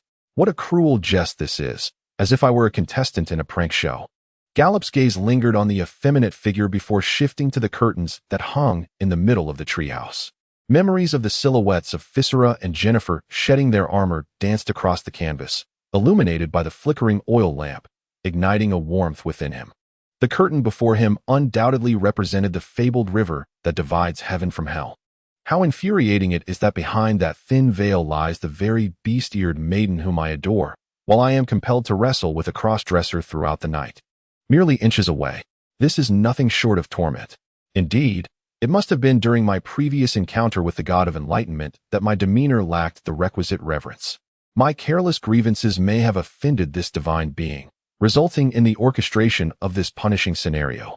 That wretched woman, nay, the illustrious deity, has already exacted sufficient retribution. I solemnly vow to honor your altar henceforth and diligently fulfill the tasks bestowed upon me. I implore you, spare me from such predicaments in the future. A faint rustling interrupted the unfortunate hunter, who was caught in a moment of prayer or perhaps blasphemy. Oh, good morning, Gallop, Helen murmured, rubbing her eyes as she sat up, stretching languidly. The blanket slipped from her body, revealing skin as smooth and luminous as porcelain, a slender waist that could be encompassed by a gentle embrace, and her tousled, light golden hair cascaded down, shimmering enticingly in the dim light. Yet, in that fleeting instant, Gallop felt an overwhelming urge to strike. Keep your voice down, Miss Fistula, the hunter admonished, furrowing his brow and lowering his tone. In his recollection, Maidens were creatures enamored with their beds. Thus, he felt it imperative to create a favorable impression for their lady lord. However, his efforts were soon rendered futile. "Please do not concern yourself. I am already awake." Fistula's voice came through the canvas, followed by the sound of fabric rustling. "Oh, Miss Fistula, is there something you require?" In pursuit of distinction and to procure magic crystals for extending life, as well as certain splendid fantasies, Gallop had assumed the role of a steward. He inquired politely, "Is it breakfast you desire, or perhaps something else? Your lord's needs fall to me. There is no necessity for your involvement. If you are awake, then hasten to depart this place. Prepare clean water for your lord's ablutions." Jennifer's voice was as frigid as a winter's breath, instantly freezing Gallop's dreamlike visions of a garden. "Oh, warm it with fire. If it is too cold and causes discomfort to my lord, I shall hold you accountable." That insufferable girl. "Clean water is right here, my lord," Gallop muttered under his breath, lifting the wooden bucket and pushing it behind the canvas to avoid any unnecessary misunderstandings or troubles. "Thank you. By the way, Leslie, will we reach Tucktown today?" "Well, if we traverse directly through the forest, the wolves should manage without issue. However, I would advise a slight detour via Cedar Village. We could arrive at Tucktown by evening." Gallop considered this.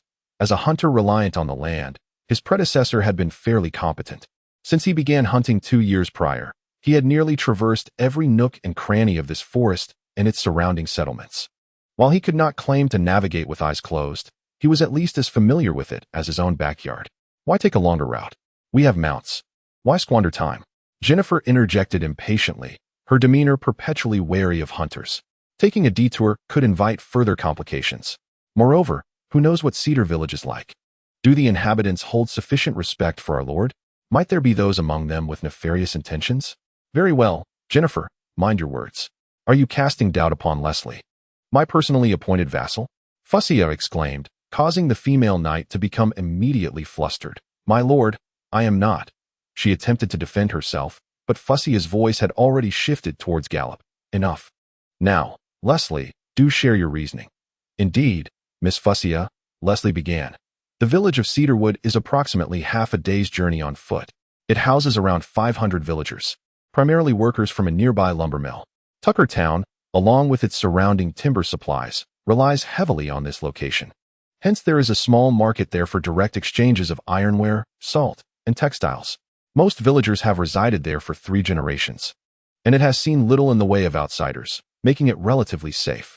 Most importantly, there exists a well-established road leading to Tuckertown, far more secure than traversing through the forest. Of course, for Gallop, the paramount reason was that galloping along the main road was far preferable to navigating through the woods. Now that it was evident that that scoundrel Helen was a cross-dresser, it was clear he could no longer divert attention with him. If he were to feign ignorance again, he would surely make a fool of himself. Very well. The noble girl seemed to trust Gallop's choice without much contemplation. "Then, after breakfast, you shall lead the way. Helen, until we reach Tuckertown, Leslie will be under your care, correct?" "Yes, Lady Fussia, that is no problem at all." During their conversation, Helen had already donned his attire. Upon hearing Fussia's command, he promptly tapped his chest with his left hand, bowing his head in a gesture of respect. His voice laced with excitement. "I will ensure his safety." "What are you so excited about?" The hunter rolled his eyes dramatically. However, perhaps such gestures bore no significant meaning in this world, as his companion continued to smile at him, leaving the unfortunate hunter with no choice but to sigh once more. The sun, rising above the horizon, awakened all that had slumbered through the night. The mist that had gathered during dawn had been dispelled, leaving only the crystalline dew clinging to the leaves of the plants. The sentinel wolves, dutifully performing their roles as both wall and guard, patrolled the surroundings vigilantly. Meanwhile, the female knights had already packed away their tents, rekindling the extinguished campfire by adding firewood, and preparing corn cakes which they diced and placed into an iron pot, cooking them into a warm porridge alongside some jerky. Knights were the professional soldiers of this era, predominantly female, yet they conducted their affairs with remarkable efficiency. Breakfast was brief, lasting less than 15 minutes before they had consumed their porridge and began donning their full suits of armor, reattaching the saddlebags to the backs of the sentinel wolves. Gallop, however, became the last to complete his preparations as he rummaged through the treehouse, gathering all the pelts, bones, and feathers he had accumulated. bundling them up to be loaded onto Grey Wind's back. "Gallop, do you require all of these items?" Helen asked, perplexed as he stared at the various packages Gallop was hauling down from the treehouse. "These are items I had saved up, initially intending to sell them later. Now that Miss Fussia has employed me as her retainer, it is likely I shall not return to the treehouse for quite some time. Thus, I wish to take anything useful with me." Gallop, focused on his task, reached out to stroke Grey Wind's neck, soothing the large creature that anxiously turned its head to gaze at him. Compared to the other battle wolves, who immediately grew wary at the approach of a near stranger, Grey Wind exhibited a remarkable docility, perhaps influenced by its master's gentle nature. However, it is imperative not to tire the creature. Helen shook her light golden long ears, clearly unaccustomed to the meticulous demeanor of this new companion. To him, the furs and bones held little value, especially when compared to the salary of a proper knight. Given that Gallop now had a stable source of income, such items were naturally superfluous. "Are you in dire need of money? Surely you must be. Even you need to save for armor." Thanks to the events of last night and this morning, Gallop still harbored a degree of irritation towards his kind-hearted, fair-faced, sweet-voiced cross-dressing companion. As the party set off, it was once again Helen and Gallop riding Grey Wind at the forefront. Jennifer and Marcia commanded the battle wolves to form a triangular formation behind them, following at a leisurely pace.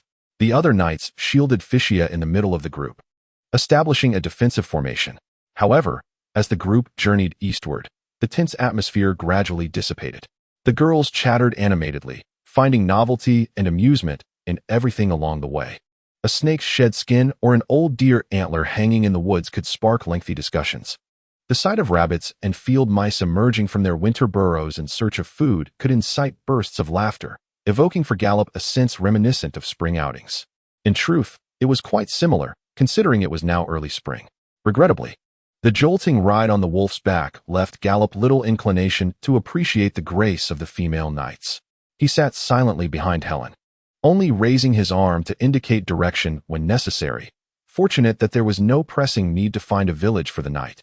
As the group's pace was considerably slower than the previous day's hurried march to the treehouse, the early spring weather was gradually warming, with the greenery on the branches becoming increasingly lush, and traces of residual snow on the ground were becoming scarce. Various herbivores easily found fresh shoots, while the famished six-legged leopards and seat wolves could indulge in a hearty meal. Indeed, it was a relatively peaceful season. Of course, even if these fierce beasts grew desperate with hunger, they would still have to weigh their chances of surviving against the assault of 9 battle wolves, an equal number of knights, and a skilled archer. Deep down, Gallop secretly wished for some foolhardy creature to seek trouble, thereby earning Fussia's recognition, his first step toward the noble class. Yet, for him, that was far from sufficient. If he were to articulate his long-term aspirations, it would be to secure a domain of his own, at least in a tangible sense. For the god of dawn had commanded him to establish an altar, which certainly could not be a mere affair of a few worshippers. He required a substantial population, lest he feel the ever-looming threat of a guillotine over his head due to reliance on mana crystals for sustenance. Moreover, with 2 lifetimes' worth of knowledge, Gallop could not settle for mediocrity. He needed opportunities to showcase this knowledge. "Stop!" he suddenly exclaimed as Grey Wind emerged from the forest, passing alongside a path trodden by many. "What is it?" Helen inquired, having noticed that her young companion displayed a rare expression of gravity.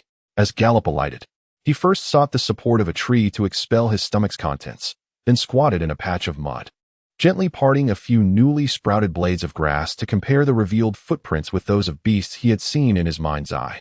He then responded, "Some troublesome entities." Gallop picked up a small handful of the damp earth, examining it closely before raising his gaze. The soil was notably moist and fresh, indicating that the animals had passed this way not long ago. In total, there were over 30 sets of prints, of which 24 were confirmed to belong to a species akin to the woofle, albeit distinct. They bore shoes with thin soles, leaving impressions marked by claws that were not of any beast. The remaining 8 sets of tracks belonged to 6-legged leopards, their impressions strikingly deep, far more so than usual, suggesting they were burdened with something. Under such circumstances, it seemed likely that they were the work of the war djinn. Only they could traverse alongside the 6-legged leopards. Jennifer furrowed her long brows and interjected, her right hand extending as she grasped the long spear affixed to the side of the wolf saddle. its sharp tip aimed toward the northern forest where the footprints led, as if anticipating an ambush from the lurking adversary behind the thicket. The other knights, influenced by her alertness, likewise readied their spears or drew back the strings of their crossbows, casting wary glances around. Gallop shook his head. Although the knight's anxious demeanor was somewhat excessive, the presence of Warjin was indeed perilous. These intelligent beings, reminiscent of werewolves, had long been notorious for their barbarity across the continent. While they might appear to be kin to the wooful in the eyes of other races, the distinction between them was as vast as that between dogs and cats. They communicated in a harsh, howling tongue and belonged to a primitive tribal civilization that resorted to pillaging others for survival when their crops failed. Typically, these creatures inhabited the northern slopes of the Shattered Spear Mountains, with the Vichy Empire delineating its territory by these very mountains. It is said that over 10,000 years ago, the land beneath Gallop's feet, known as Canaton, was home to numerous small goblins, ruled by the Warjin who established many strongholds there. From this base, they traversed mountains and forests, advancing eastward to raid the villages and towns of the wooful, plundering livestock and grain.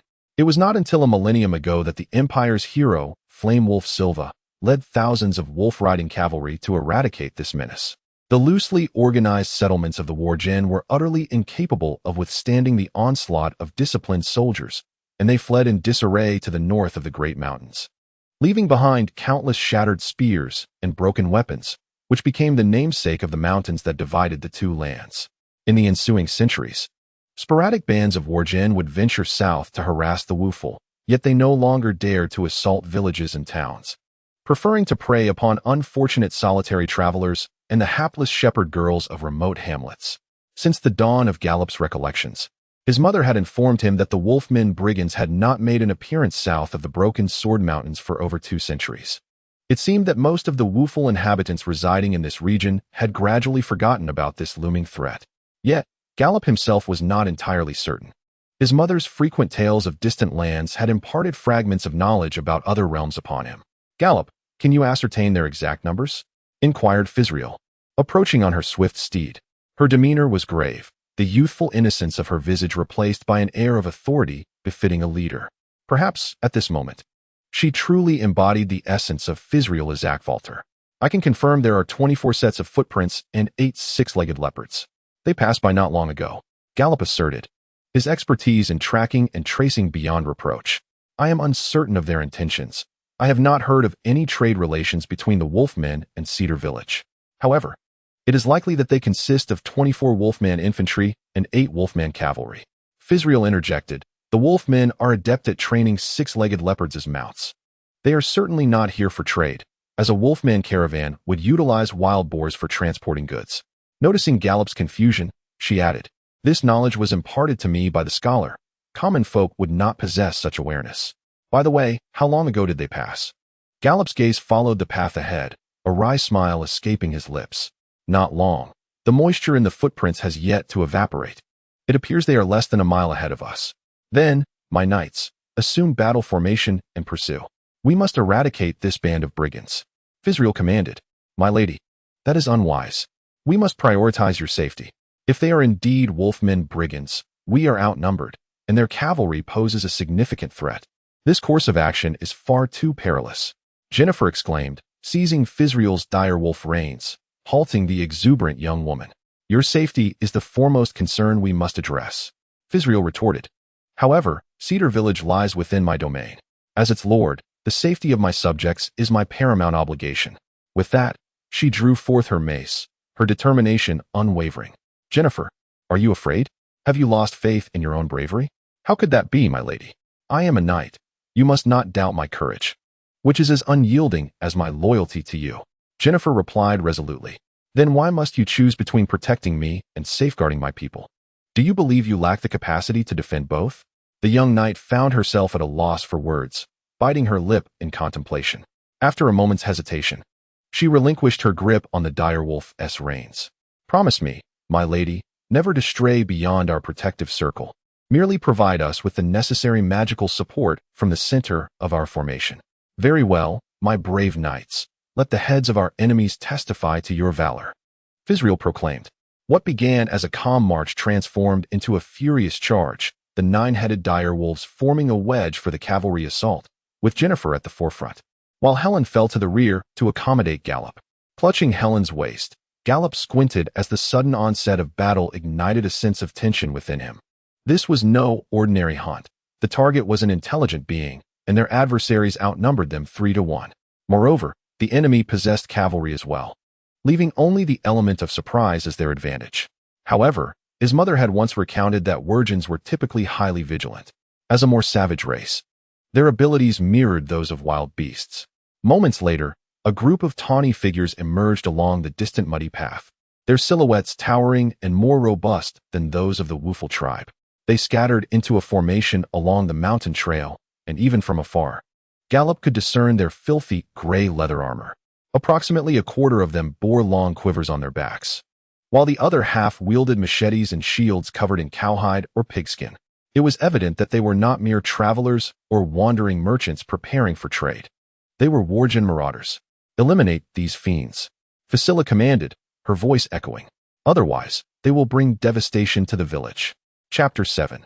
The initial clash, the thunderous gallop of the werewolves prompted the Wurgens to turn, but after a brief moment of disarray, a tall Wurgen emitted a sharp howl, rallying the others to form ranks for battle. By the gods, these female knights are ill-suited for a surprise attack, Gallop whispered to Helen. Slow down a bit. I will leap down and cover everyone with my bow.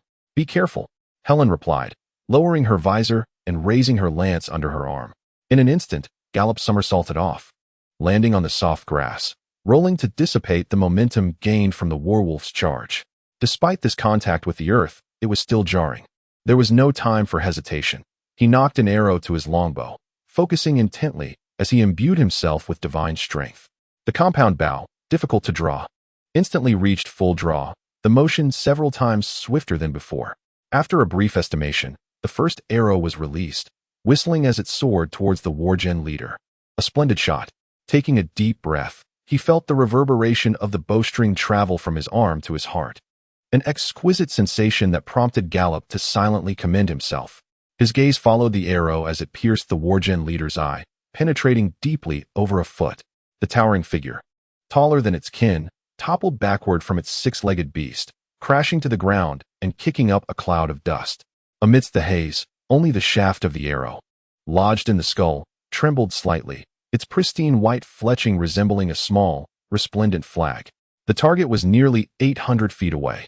Even a hunter as skilled as Gallop could not guarantee accuracy at such a distance. Yet, astonishingly, the shot succeeded. Perhaps a testament to the blessing of the god of dawn.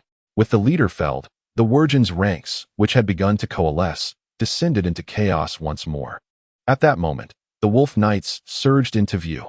As they closed within 100 feet, a chorus of clear chants resonated, and a halo of pure white light descended upon their heads. Long live Riverbend City, Jennifer exclaimed, as the female knights formed a wedge-shaped formation and unleashed a volley of crossbow bolts. The first few Wurgs fell to the ground, their long spears collapsing into disarray, creating a breach in their ranks. The knights discarded their crossbows, leveling their lances and crashing into the Wurg's formation with ferocity.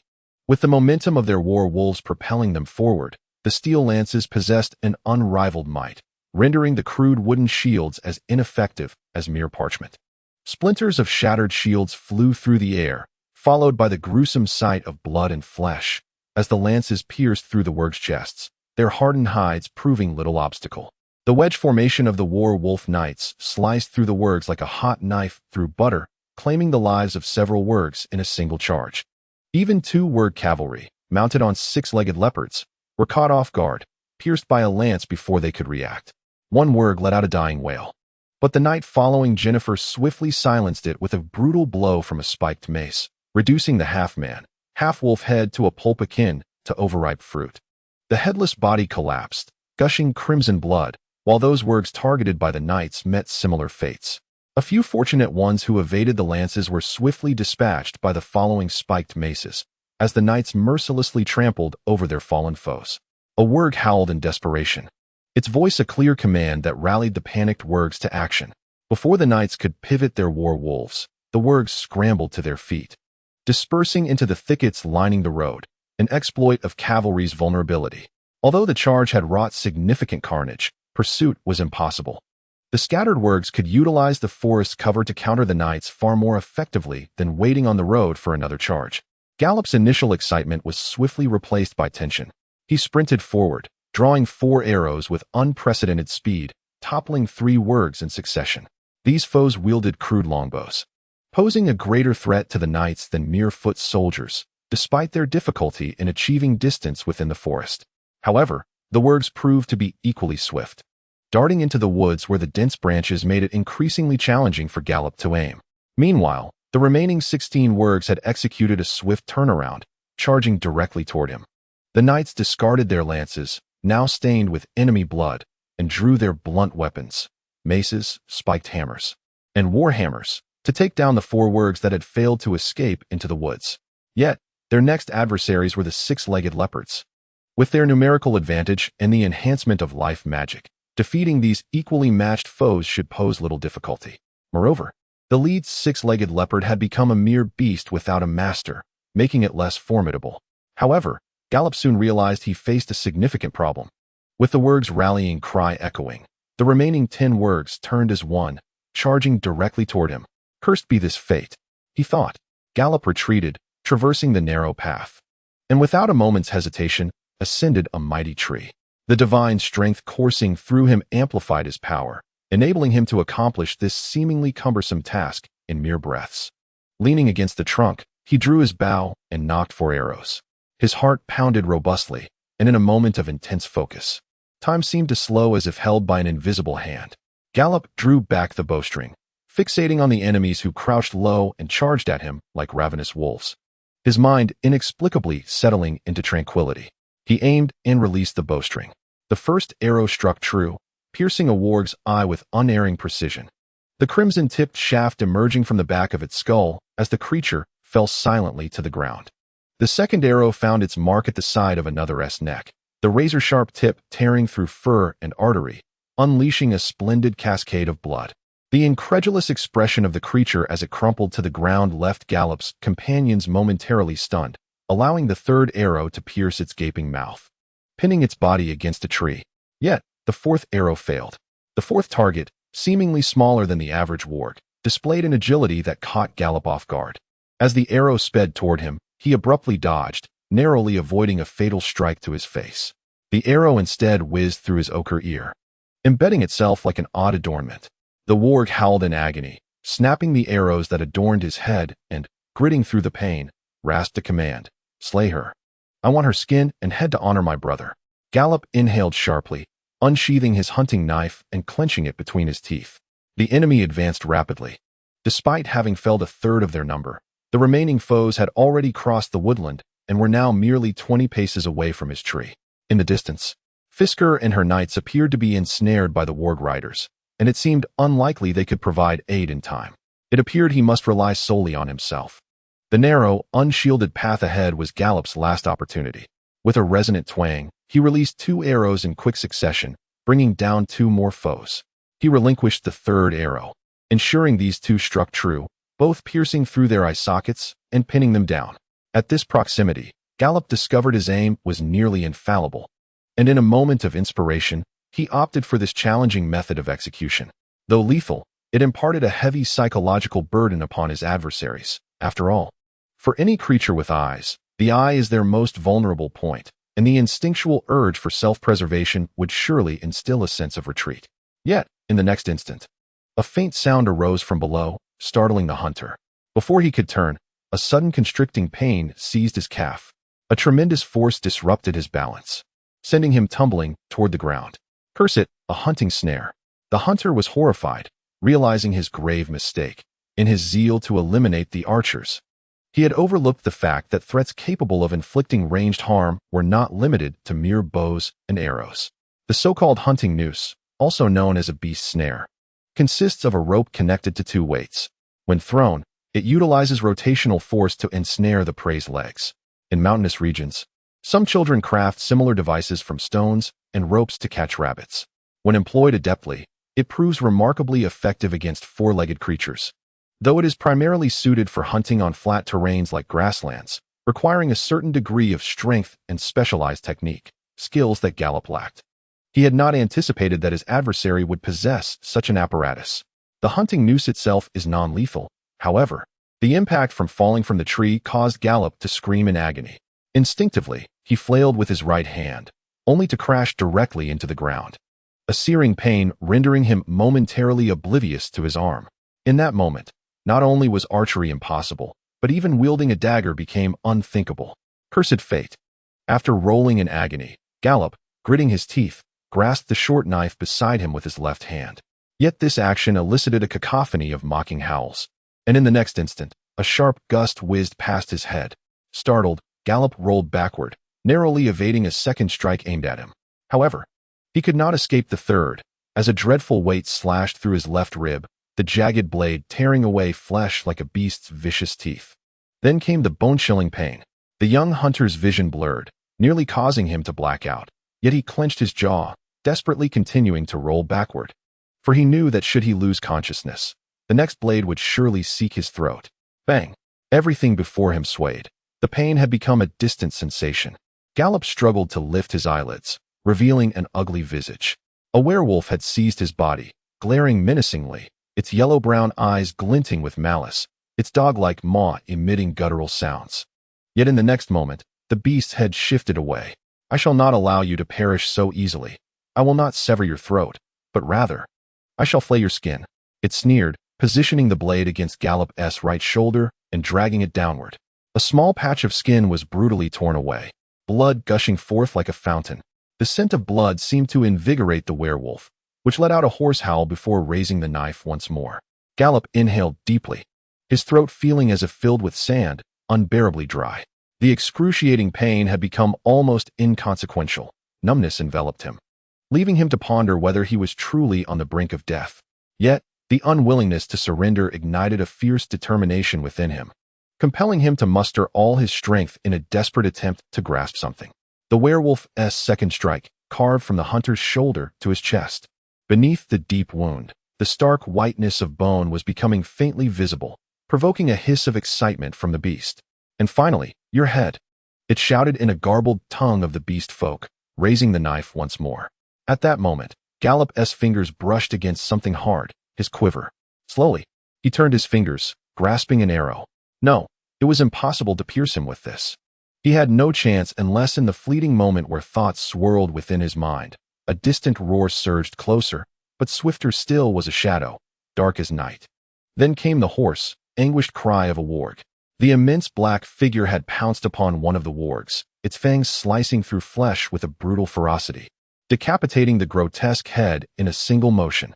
A torrent of deep purple-black blood splattered forth, causing another warg to stumble in terror, only to become the next victim. As that shadowy beast effortlessly toppled him and tore open his chest cavity in one swift bite. Opportunity. The piercing scream reverberated through his eardrums, causing the warg that had seized Gallop to instinctively turn its gaze towards the colossal creature that had felled its companions. And in that moment, the hunter sprang into action.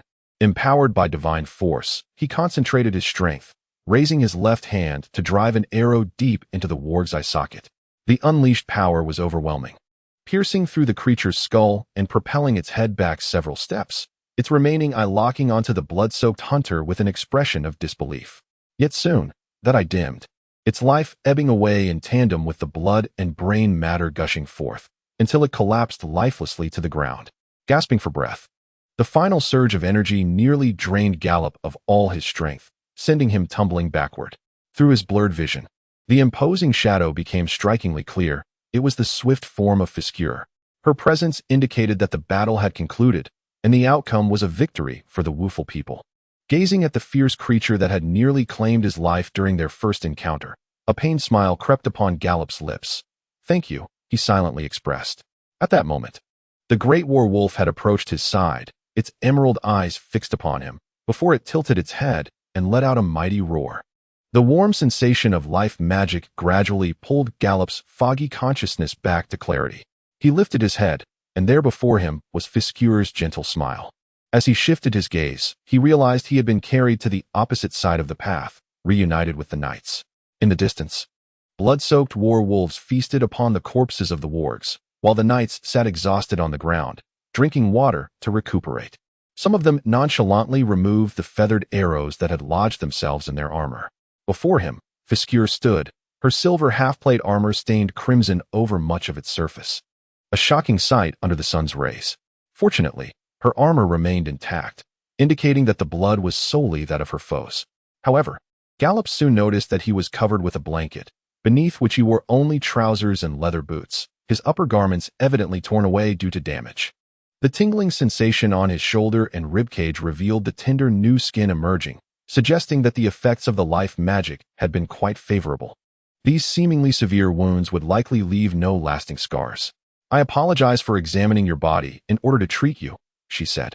A delicate flush of embarrassment crept upon Fisira's fair visage as she dispelled the enchantment. "You must take a moment to rest. Your wounds run deep, and you have lost considerable blood. While life magic can rejuvenate your body, it offers little remedy for the loss of blood. Gallop, your performance was truly commendable. Were it not for your efforts, our chances of triumph in this battle would have been severely diminished. If you were of noble birth, I would promptly bestow upon you a prosperous estate as a token of my gratitude for your loyalty and sacrifice." "Miss Fisira, you flatter me," Gallop replied, struggling to maintain his humble demeanor. "Had it not been for Swift Shadow, I would have met a graver fate. I was merely fortunate." Fisira arched a slight smirk. "Yet you diverted nearly a third of the enemy forces and single-handedly dispatched at least 10 wargs, surpassing the tally of any knight in my retinue. They were bolstered by war wolves, clad in sturdy armor and wielding sharp weapons, while you were armed solely with a dagger and a bow. Moreover, had you not felled the leader of the wargs with a single arrow, we might not have been able to subdue them so swiftly."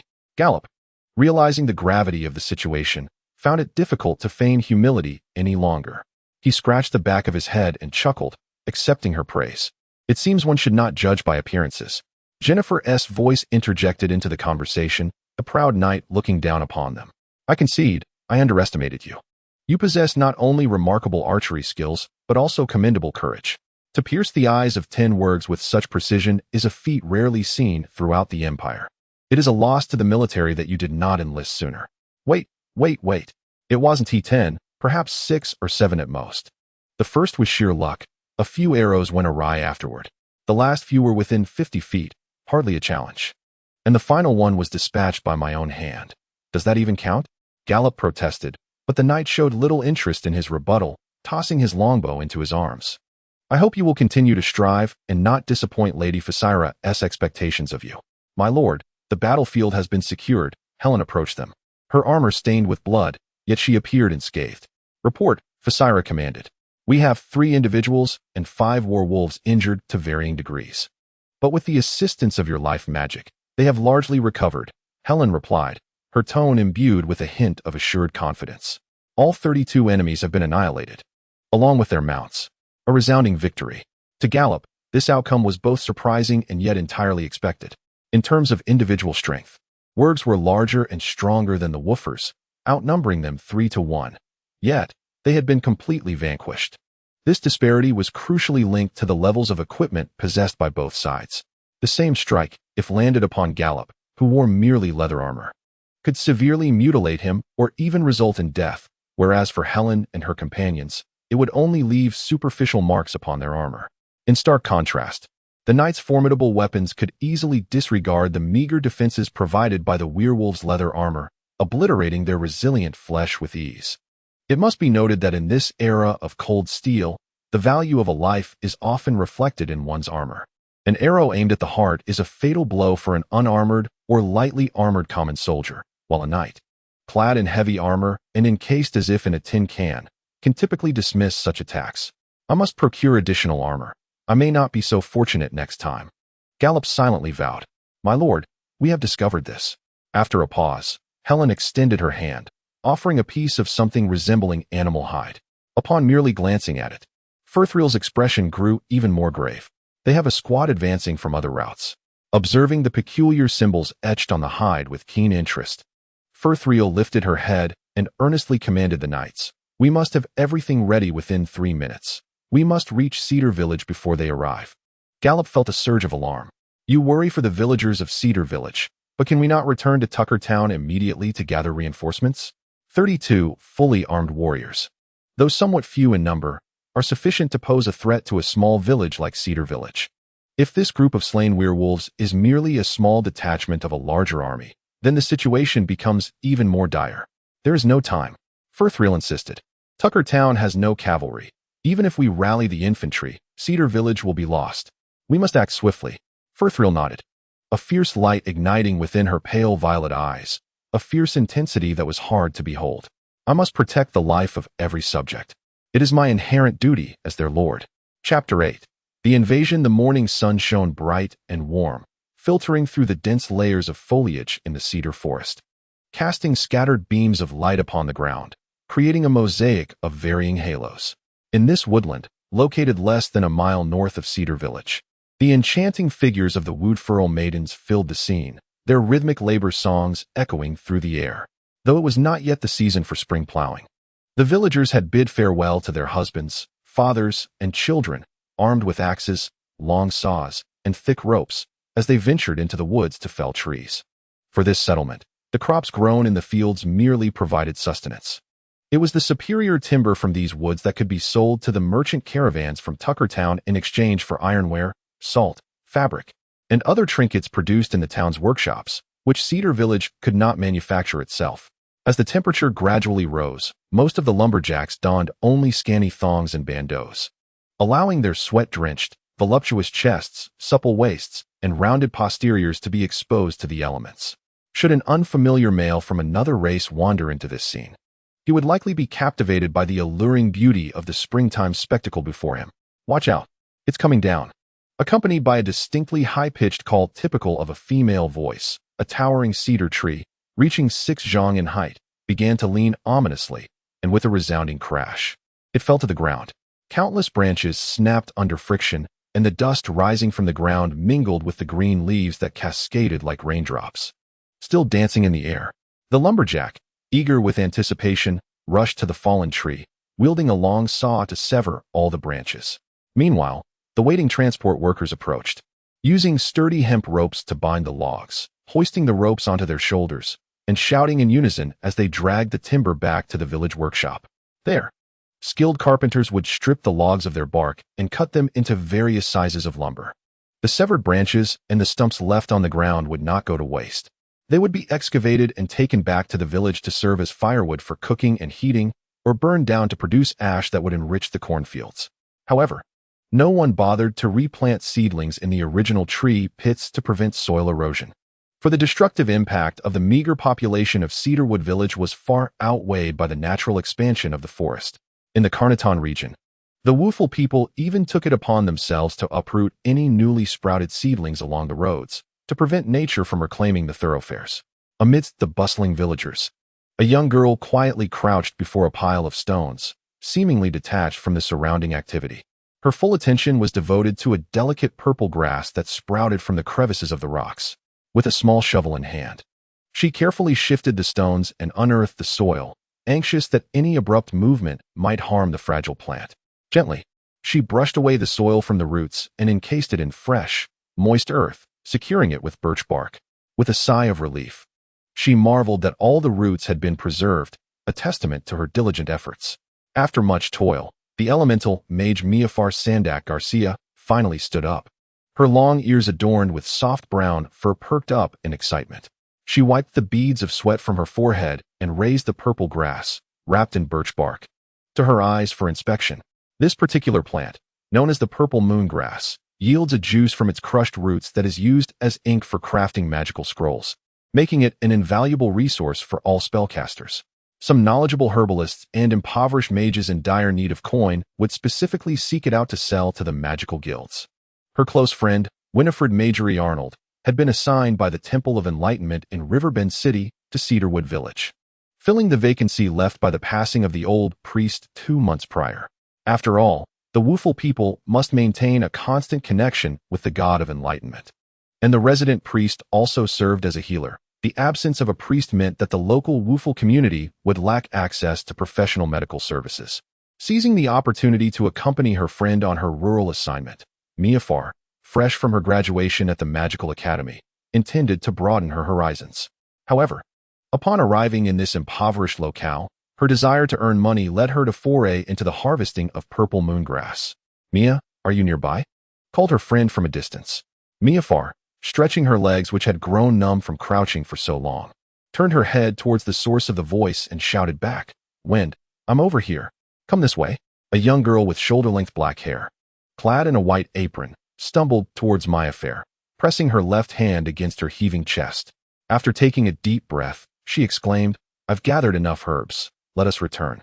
"I have not yet collected enough," Mia Farr replied, glancing at the basket Winniefield held in her right hand, overflowing with various medicinal plants foraged during the season.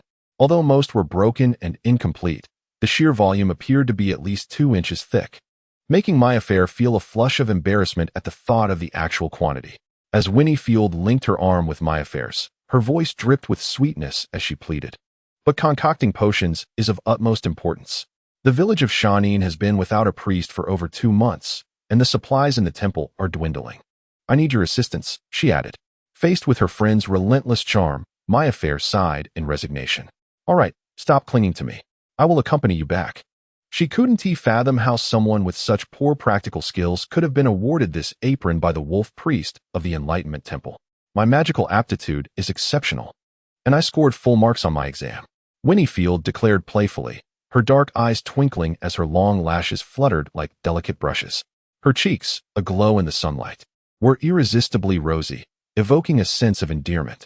Whenever she donned this expression, Mia Farr found her resolve softening in acquiescence. "Indeed, your talent is remarkable, otherwise.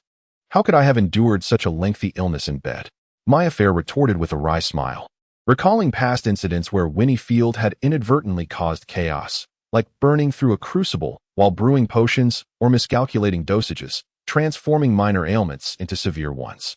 Winniefield was undoubtedly a diligent student, excelling in herbalism and possessing the ability to revive a wounded creature, yet her practical skills were lamentably poor, often leading to disastrous concoctions. During their time at the Magic Academy, Mia Farr once ingested a potion for dizziness that Winniefield had brewed, only to suffer a high fever for 5 days, confined to her bed. Since then, she had approached anything crafted by her friend with utmost caution, baffled by how Winniefield could so consistently turn medicine into poison. While one might excuse the blunders of a mediocre practitioner, the issue lay in the fact that Winniefield was a priestess capable of identifying every herbal ingredient within her immediate vicinity and could recite the entirety of the compendium of herbs from memory. Yet she consistently made baffling, elementary mistakes. Mia Farr began to suspect that this could be a subject worthy of scholarly investigation. In truth, most spellcasters possess a foundational understanding of herbalism, skillfully crafting potions from various flora and fauna. Elemental mages typically produce potions that serve as beneficial catalysts, while priests and other clerics devoted to the divine excel in concocting remedies for ailments. However, theoretical knowledge alone proves insufficient. "Oh, fledgling wolf priest, do you truly deserve that white apron?" Mia Farr applied the teachings once imparted by her mentor to her dear friend, yet regrettably, these words seemed to have little effect on Winifred, whose fortitude rivaled that of a fortress.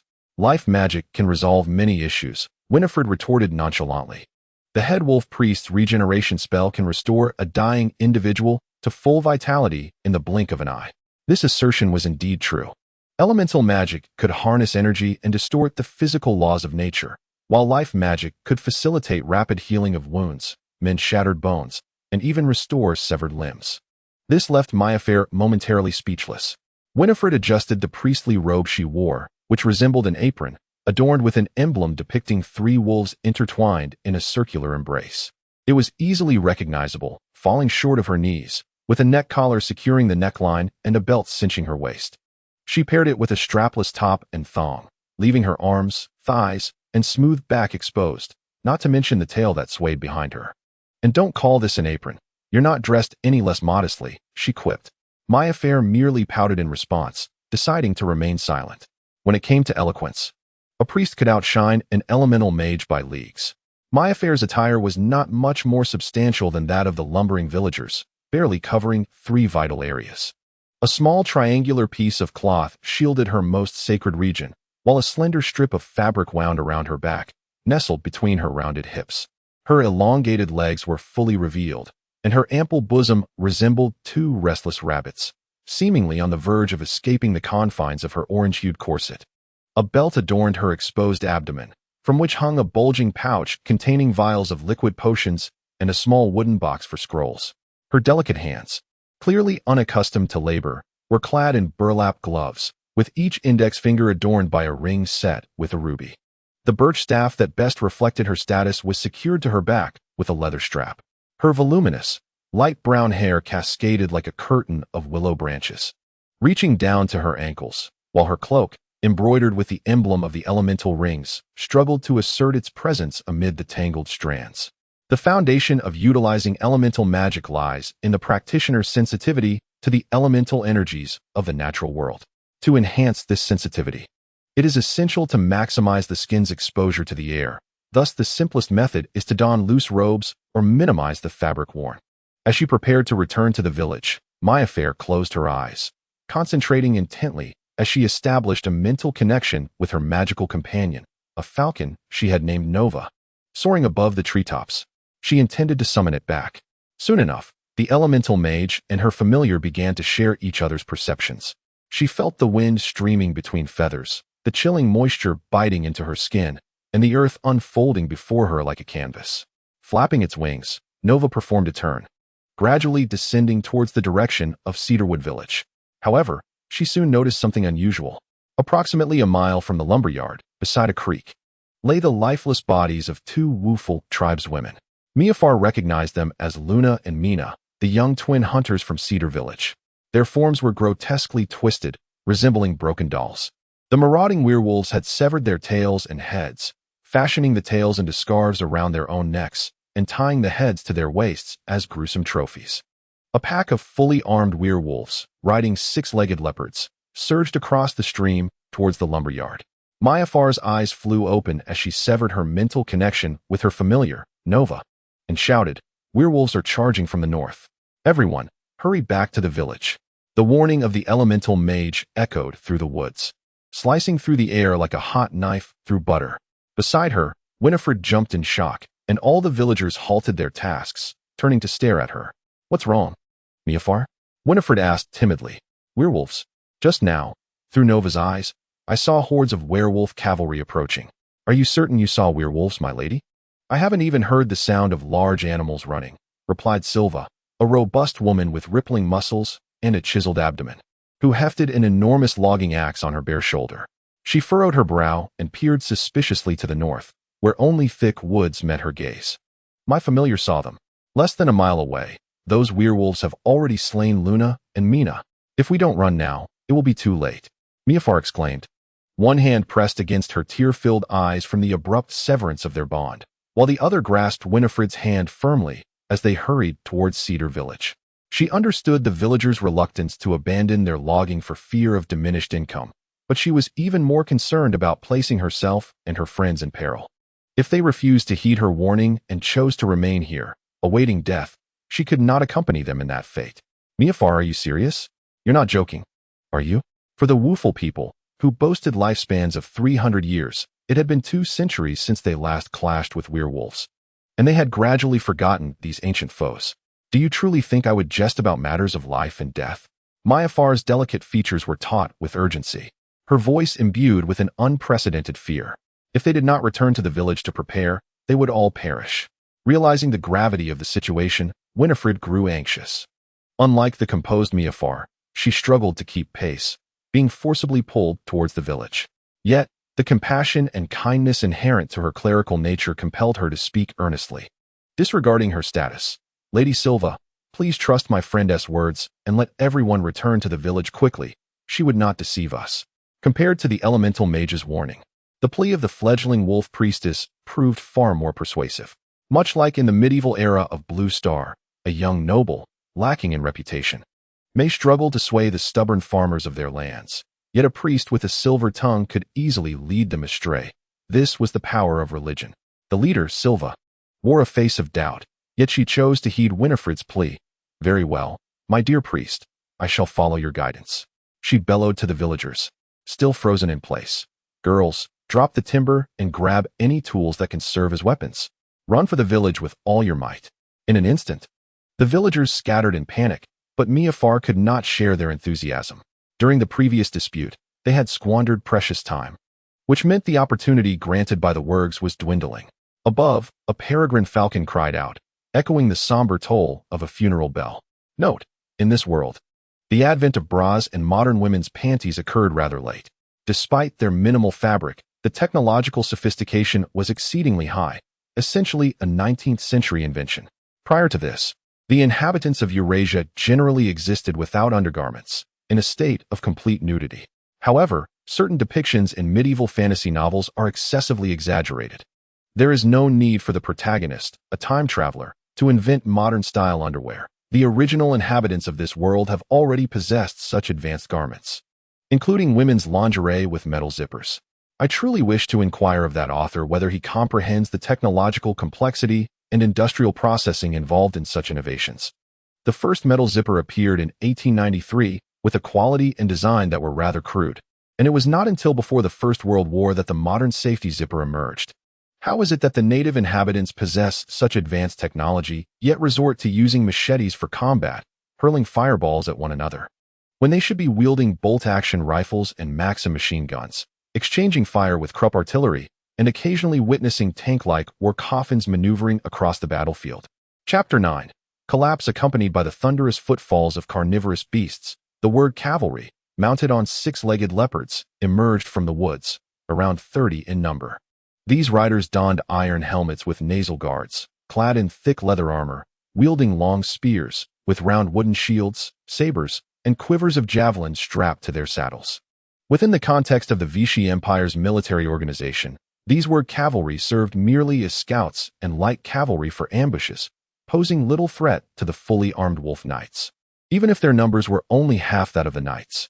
However, the villagers, lacking weapons and with fragile defenses, numbered over 150, and even Miafar, an amateur in military affairs, could discern that a single charge from the cavalry could send them into disarray. Damn it, there are indeed Wurgs. Sylva's eye twitched as she sternly warned the villagers, stunned by the sudden appearance of the riders. What are you dawdling for? Move your behinds. The first one back to the village must ring the alarm. Ha ha ha, a pack of clawless she-wolves. The leading rider, adorned with a feather on his helmet, revealed a mouth full of severely worn and yellowed teeth as he laughed heartily. He raised his spear and swung it down forcefully. Men, let us charge with these little she-wolves into the village. Tonight, we feast on grand horned sheep. At the command of the cavalry leader, all the horsemen erupted in a chorus of cheers, charging forward brandishing their long spears without the need for formation, for the forest was inherently unsuitable for cavalry maneuvers. Yet, the disorganized and combat-ineffective woeful warriors found their scattered formation sufficient. The six-legged leopard's claws struck the ground in a relentless rhythm, akin to the thundering of a tempest, each impact resonating in the hearts of the villagers, draining the color from their faces. Consider this my debt to you. As the sound of the six-legged leopards approached ominously, Miafar clenched her teeth and halted, tearing the staff from her back and plunging it into the earth, chanting aloud, "Element of earth, heed my decree, transform stone to mud. Ensnare my foes in mire, heed my call." The yellow gem atop her staff radiated a brilliant golden light, instantly transforming a vast expanse of grassland into a marshy quagmire, a barrier between the cavalry and the villagers. The foremost cavalryman, unable to halt his steed, cried out as he and his leopard plunged into the muck, struggling only to be swallowed deeper, disappearing beneath the mire's surface in mere moments. Those behind, slower to react, yanked on their reins, their six-legged leopards left long, dragging marks in the earth before finally halting at the marsh's edge. However, the cavalrymen trailing were less adept, and one unfortunate rider collided with a companion ahead. The ill-fated one was hurled from his mount, emitting a long, mournful wail as he crashed into the mire, completely submerging. The gentle mud did not betray Miafar's expectations, swiftly embracing the wayward brigand with its vast embrace. Yet, the mire alone could not impede the advance of the wolfmen. The cavalry leader and several skilled riders urged their six-legged leopards over the swamp, each drawing a short spear from their satchels, and with a unified cry, they hurled them forward. Miafar extended her hand, grasping the protective talisman tethered to her collar, activating two defensive spells stored within, both commonly employed by elemental mages, Stone Skin and Air Shield. The earth beneath her seemed to come alive, clinging to her calves and surging upward, enveloping her entire body until every inch of her skin was encased in a hardened armor, resembling a second skin. Just as the armor solidified, a gentle green gale erupted from the talisman, forming a visible vortex around the mage. The whistling spears collided with the air shield, bending and breaking upon impact, then being flung away by the rapidly rotating cyclone. However, the shield, which had withstood the onslaught of countless arrows, was soon depleted of its power, dissipating into nothingness, causing Mayafar to feel a pang of dread. The strength of the wolfmen was astonishing. Their thrown spears could likely pierce even a knight's plate armor. Had she activated the talisman even a moment later, she would undoubtedly have been pierced by every spear, collapsing to the ground, bleeding out her life. O great God of dawn, in your name, let light arise from the heart, dispel the darkness, and restore my light. Heed my call. Just as Mayafar, still trembling from the encounter, prepared her next incantation, the voice of Winifred resounded nearby. She glanced back, witnessing the young wolf priestess gracefully weaving intricate gestures with her fingers before raising her palms skyward. A luminous orb, the size of a human head, ascended into the air. The elemental mage, upon seeing this, quickly shut his eyes and turned away from the radiant sphere. Nothing could be seen. Nothing at all. Oh, my eyes, my eyes. The orb erupted behind him, followed by a cacophony of anguished howls from the gnolls, accompanied by the clattering of dropped weapons and the sounds of bodies crashing to the ground. Although Mayafar did not witness the scene behind her, she vividly imagined the spectacle. The orb silently burst at a height of 3 zhang, instantly releasing a white radiance far more intense than that of the sun, blinding every gnoll who had not diverted their gaze or closed their eyes. This was the dazzling light spell from life magic. Having once been blinded by this very technique during a friendly duel, Mayafar was left with a profound impression of it. Before the gnolls could regain their composure, Mayafar deftly opened the wooden box at her waist, retrieving a scroll bound with a green cord. She untied the cord and infused the scroll with magical energy, igniting it spontaneously. As the ashes rained down, a pair of verdant wings, formed from condensed wind elements, emerged from her ankles. Subsequently, she tore another magical scroll, allowing the spell's essence to flow into her bloodstream. The long hours spent studying knowledge and magic had seemingly infused her body with boundless power, imparting a sense of exhilarating enlightenment. Is this the effect of the divine power of the earth? She felt as though she could lift a wagon with ease. With a fleeting reflection on the overwhelming force coursing through her, Mayafar cradled Winifred in her arms and dashed toward Cedar Village like the wind, leaving behind Winifred's terrified cry. Armed with the enhanced strength of the earth's divine power and the swiftness of windwalking, Mayafar quickly caught up with the villagers who had fled in panic. Overall, the situation was relatively stable. Despite their fear, the villagers did not scramble about like headless flies, nor did they recklessly plunge into the dense forest. Even those who stumbled in their fright were promptly aided by companions who helped them back toward the village. Winifred, resembling a frightened little rabbit, curled up in Mayafar's arms, bashfully exclaiming, "Oh Mia, put me down. I can walk by myself." Silence. You clumsy fool who stumbles even on level ground. Focus on the situation. At that moment, Mayafar had no time to consider her friend's feelings.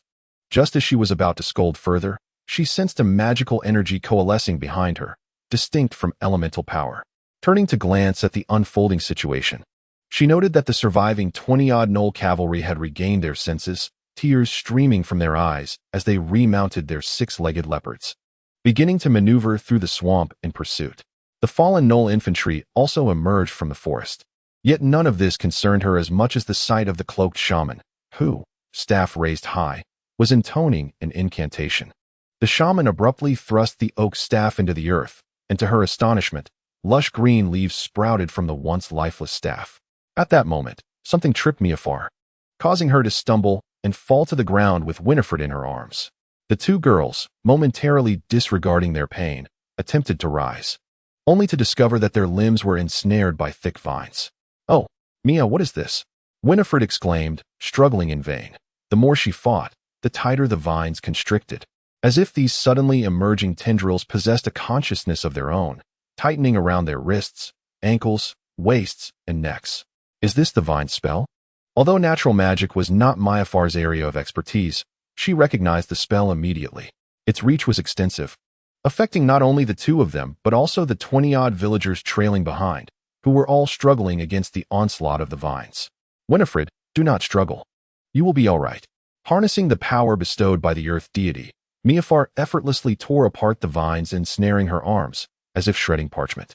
Then, she twirled the ruby ring on her left hand and shouted, "Element of fire, heed my command. Incinerate all, devour flesh and bone, arise."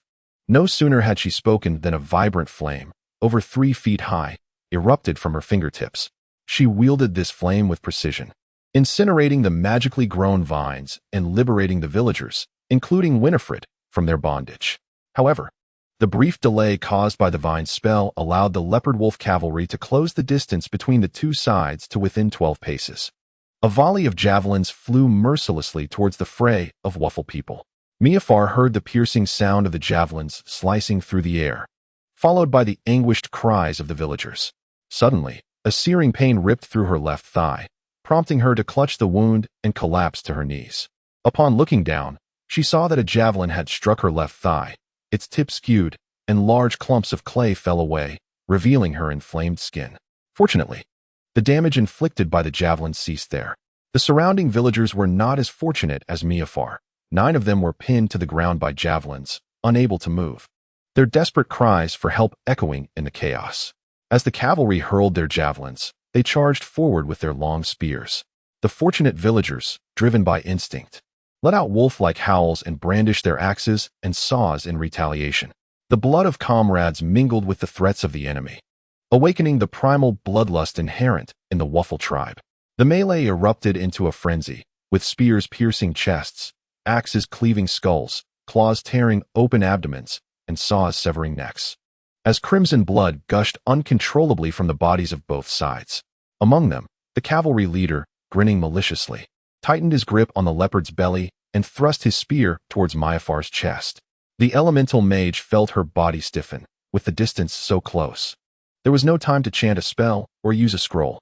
Despite having several magical effects active, her legs felt as heavy as lead, rendered immobile. The spear seemed to move in slow motion before her eyes, its gleaming tip becoming increasingly discernible. "Mia!" Suddenly, Winifred darted in front of her, standing resolutely between her and the spear, attempting to shield the elemental mage with her petite frame. It was futile. Such an act would lead to the demise of both. Miafar gasped, desperately trying to cry out and deter her friend from this futile endeavor.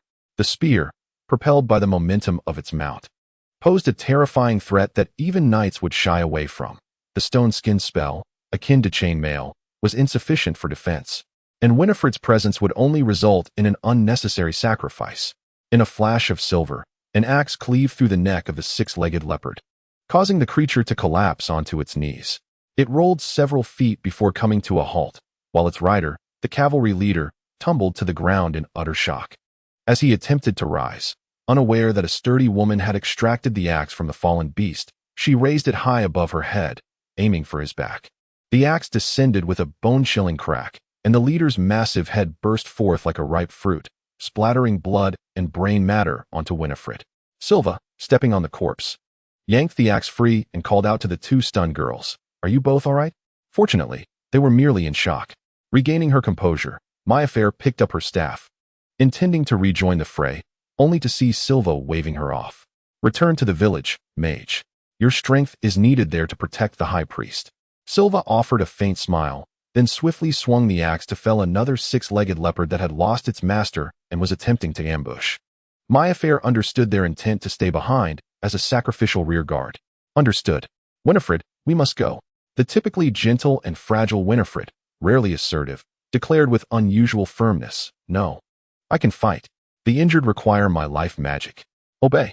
Miafar, dismissing Winifred's feelings, lifted her friend once more and began to stride forward. Behind them, the anguished cries of dying villagers echoed, yet she could do nothing but leave those sounds behind as she sprinted towards Cedarwood Village.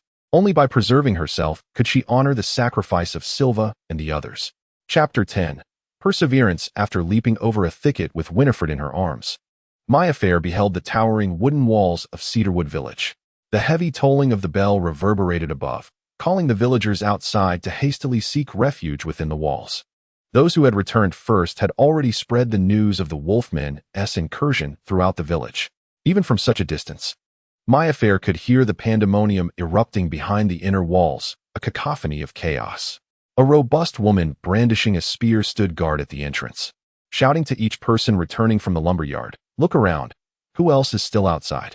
"Silva, the new high priestess, and several others are still behind," gasped a breathless villager, kneeling as he struggled to regain his breath. "The wolfmen are coming.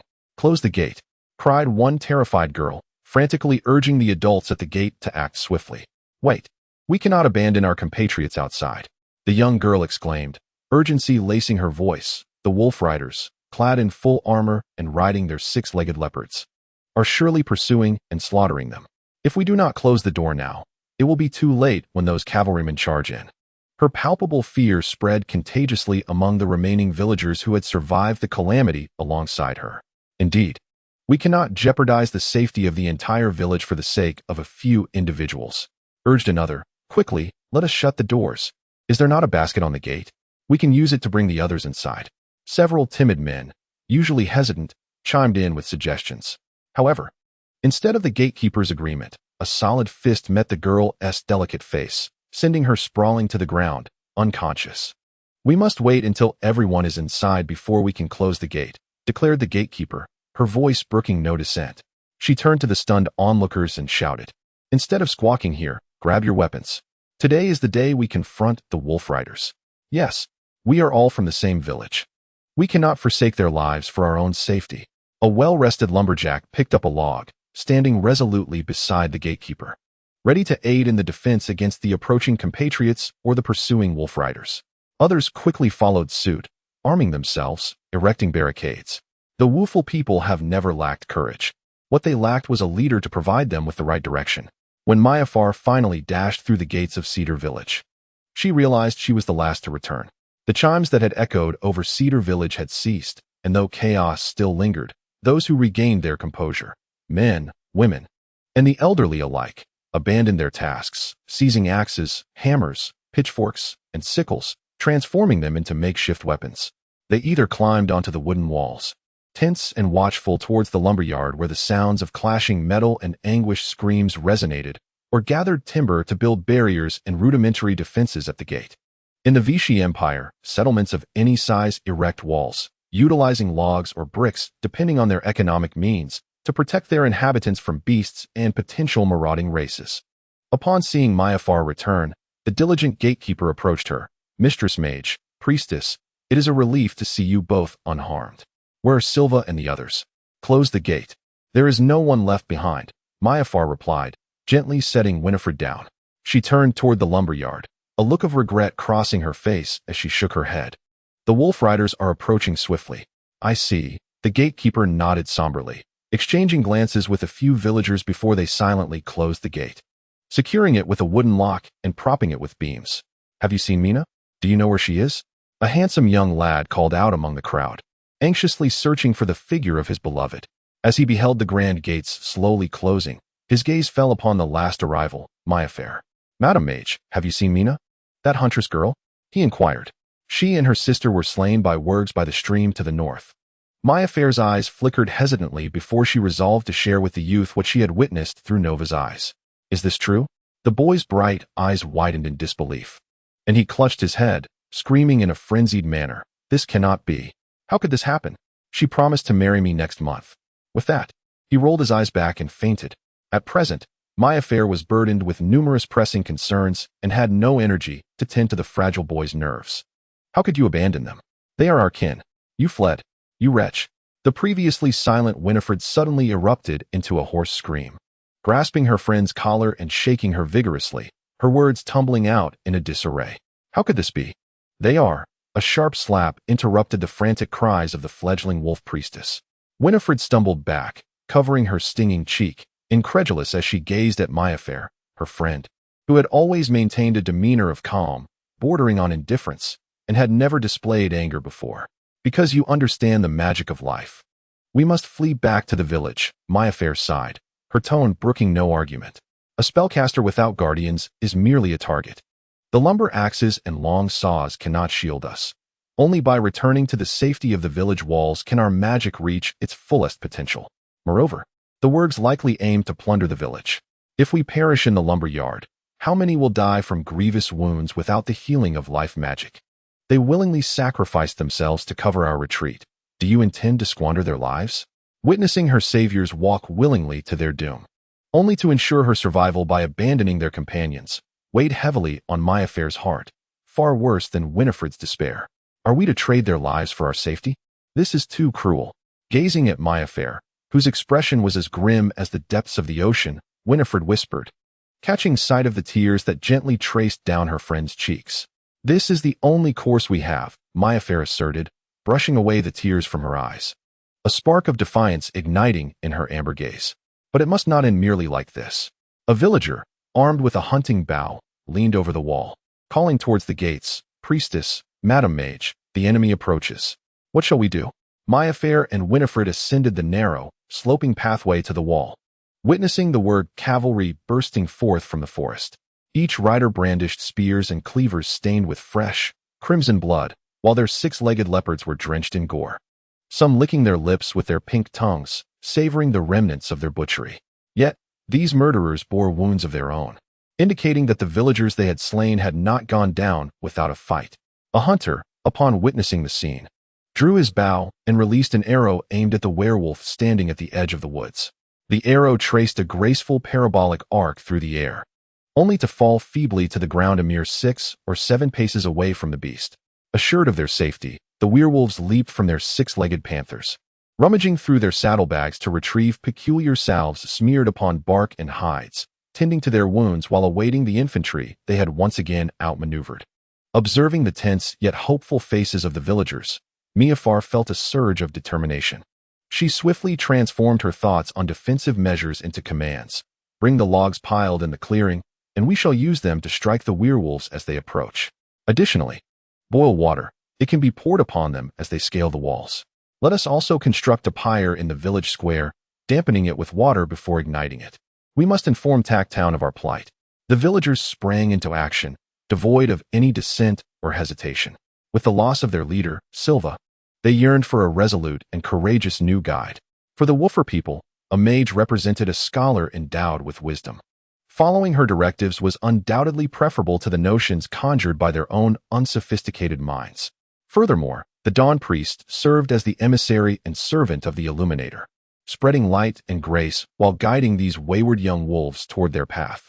Rather than wait passively for the smoke signals to be noticed by Tacktown, allow me to deliver the message. I am the swiftest runner in the village and can reach Tacktown within a day. Came a youthful yet resolute voice from the northern wall. Turning to see the speaker, Maiafer beheld a very young girl, likely still years from adulthood, clad in leather garments and sporting leggings, clearly a hunter. "Feudal," interjected an older villager, delivering a light rap to the young hunter's head. "I have witnessed the speed of those six-legged panthers. No matter how fast you run, you cannot outpace them, and it would only lead to your demise." Maiafer concurred with the elder's assessment. It was only natural that someone with 2 legs could not outrun creatures with 4 or 6. A skilled archer was essential for reinforcing the village's defenses and should not be dispatched as a mere messenger. Leaning against the wall, Maiafer surveyed the village, rapidly contemplating strategies. Aside from the 30 or so who had voluntarily stayed behind with Silva, there were over 400 residents in Cedarwood Village. Excluding the children too young to fight and the elderly, fewer than 300 remained, and she felt that number needed further reduction. Much like the men of the Woofer tribe in other regions, these villagers typically engaged little in strenuous labor, appearing frail and weak. Their awkwardness in wielding axes and spears raised doubts about their understanding of combat. It was uncertain whether they knew which end of a spear was meant to pierce the enemy. Yet, it was heartening to see that these men, accustomed to hardship, differed from the city dwellers who would scream and panic at the slightest fright. They recognized their limitations in warfare and were earnestly doing what they could. They transported timber from the workshop, stacking it against the walls as rolling logs.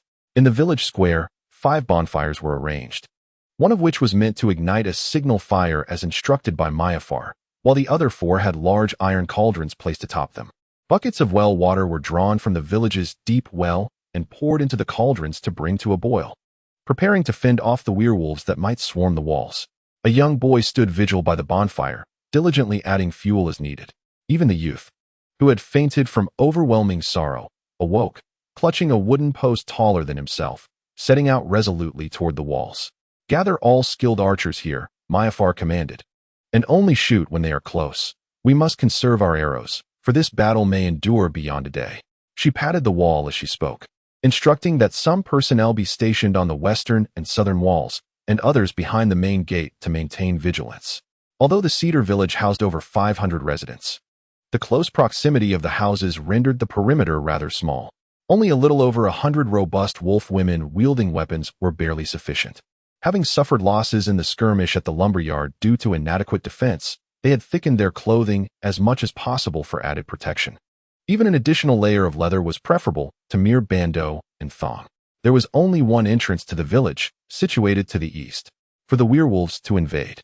They had two choices: to batter the door or to scale the walls. The former was time-consuming and easily countered, as archers could rain arrows upon the assailants, inflicting heavy casualties on those attempting to breach the door. Mayafar would also unleash fireballs. The latter option posed its own challenges, according to her readings at the Magical Academy. The leaping abilities of the six-legged leopards and werewolves were insufficient to overcome a 5-foot barrier, while the walls stood at an imposing 12 feet, with an additional 3.5-foot parapet allowing villagers to hurl rolling logs at attackers below. As for tools for scaling the walls, her magical companion Nova had not observed any werewolves carrying ladders, though some infantry did carry large bundles of coarse rope. Considering that the enemy's shaman could potentially ensnare them with vine spells, forcing Silva and her companions to make a sacrificial stand. The possibility of cultivating enormous mutated plants to serve as ladders against the walls was not entirely out of the question. Mayafar, her brows furrowed in concentration, caressed the wooden box and small pouch on her belt, filled with her magical scrolls and potions, murmuring to herself, "Indeed, the clash of spells is the key to determining victory." Chapter 11. Stalemate. Thanks to Fissura's life magic, Gallop regained his mobility after a brief rest, though the sole lingering effect was a dizziness from excessive blood loss. According to Fissura's insights and the intelligence gathered from their tracks, they would soon advance towards Cedar Village to engage in fierce combat against an unknown number of foes. Thus, he hurried to loot the lifeless body of the warg, scavenging for spoils not solely for monetary gain, but also to acquire equipment that could enhance his chances of survival. At the very least, he sought a garment to cover his modesty. After all, his disguised cloak and tunic had been reduced to mere rags. Furthermore, throughout his 2 lives, he had never been seen naked by anyone other than his mother, and the thought of venturing into battle bare-chested alongside Facilla and her companions was utterly unappealing. The warg's corpse had already been thoroughly searched by the female knights, with coins and precious metals pilfered from pockets and pouches, leaving behind the weapons and armor. The warg's equipment was far inferior to that of the Wooful Knights. The broken and bent blades scattered across the ground were testament to the fierce clashes with the spiked mace, rendering them unsatisfactory in their eyes. Gallop retrieved a relatively intact cutlass, forged to the warg's towering stature of nearly 7 feet. In his hands, it resembled a two-handed sword, too cumbersome to be worn at his waist. After wiping away the blood, he sought a leather sheath to secure it upon his back, then procured a dagger and replenished his stock of triangular barbed arrows. As for the clothing and leather armor on the corpse, they were mostly beyond salvage. The body, pierced by a spear, bore a gaping red hole in its chest, while the fate of the one slain by the spiked mace was even grimmer. Resembling a heap of mangled flesh devoid of bones, its surface riddled with countless puncture wounds. The head appeared as if it had burst like a watermelon, brain matter spilling onto the ground, and the limbs twisted grotesquely at unnatural angles. The 8 six-legged leopards fared similarly. Their pelts were rendered into inferior scraps, fetching little value. Ultimately, he discovered a piece of leather armor that was intact, save for a large stain of blood at the collar. After rinsing it with water from a sheepskin flask, he pinched his nose in disdain and donned it. The wargs were not known for their hygiene. Their skin accumulated a thick layer of grime, accompanied by an unpleasant odor, akin to a small refuse heap. Gallop even speculated with a mischievous mind that if a warg were to live for several decades, the thickness of the filth on its body might rival that of the devout Christians in the medieval Blue Star. Another issue arose. The warg's leather armor fit the Wooful tribe like an oversized robe, billowing around him and nearly reaching his knees. Gallop had to use the confiscated cutlass to trim the excessively long hem and cinch the armor snugly against his body with a belt. "Do you not prefer the spiked mace?" he inquired. "This is my backup. You may use it for now, and return it to me when we resolve our matters and return to Tuckertown." As Gallop donned his unusual and comical attire, Facilla offered him a spiked mace. This weapon was exceedingly brutal, combining the advantages of a mace and a piercing cone, delivering extensive blunt trauma to the foe before inflicting localized piercing damage with its spikes. Even one clad in full plate armor would face either death or severe injury from a strike. Gallop accepted the spiked mace, testing its heft with a few swings before returning it to Facilla. "It is too heavy for my liking. The cutlass suits my fighting style far better." Fusilier lowered her head in contemplation for a moment, gazing at the machete upon his back as she articulated her thoughts. "If you believe the machete is superior, then by all means wield it." Jennifer abruptly interjected, "Hey, Hunter, have you never heard our Wuful tribe's adage that severing, slicing, and piercing is far inferior to bashing it flat with a hammer?" The blunt mockery from Jennifer resonated in the hunter's ears like an ill-conceived jest. Gallop's expression momentarily shifted to one of bewilderment, though this emotion dissipated quickly as he recalled that the Wuful tribe was known for their formidable martial prowess. This characteristic, when applied to their combat techniques, translated into an unadulterated and overwhelming violence aimed at annihilating their foes. It was simply difficult for Gallop to fathom the image of such a petite figure wielding a massive hammer, smashing enemies into oblivion. In order to compensate for the time spent cleaning the battlefield and resting, at Fusilier's command, everyone discarded the burdens carried by the war wolves, embarking lightly with only their weapons, armor, and provisions. An hour later, Gallop lay concealed among a thicket, motionless like a statue, his cerulean eyes fixated intently on the battlefield below. Thanks to the early spring climate, mosquitoes had yet to proliferate and disturb the hunters. However, he had endured their relentless assaults in the summer, patiently awaiting prey to wander into traps. Just 10 minutes prior, upon witnessing the black column of smoke rising from the direction of Cedarwood Village, they sensed impending danger. Charging recklessly into the fray without knowledge of the enemy's intentions was tantamount to courting death. Gallop suggested that everyone dismount from their wolves and stealthily approach Cedarwood Village while remaining vigilant.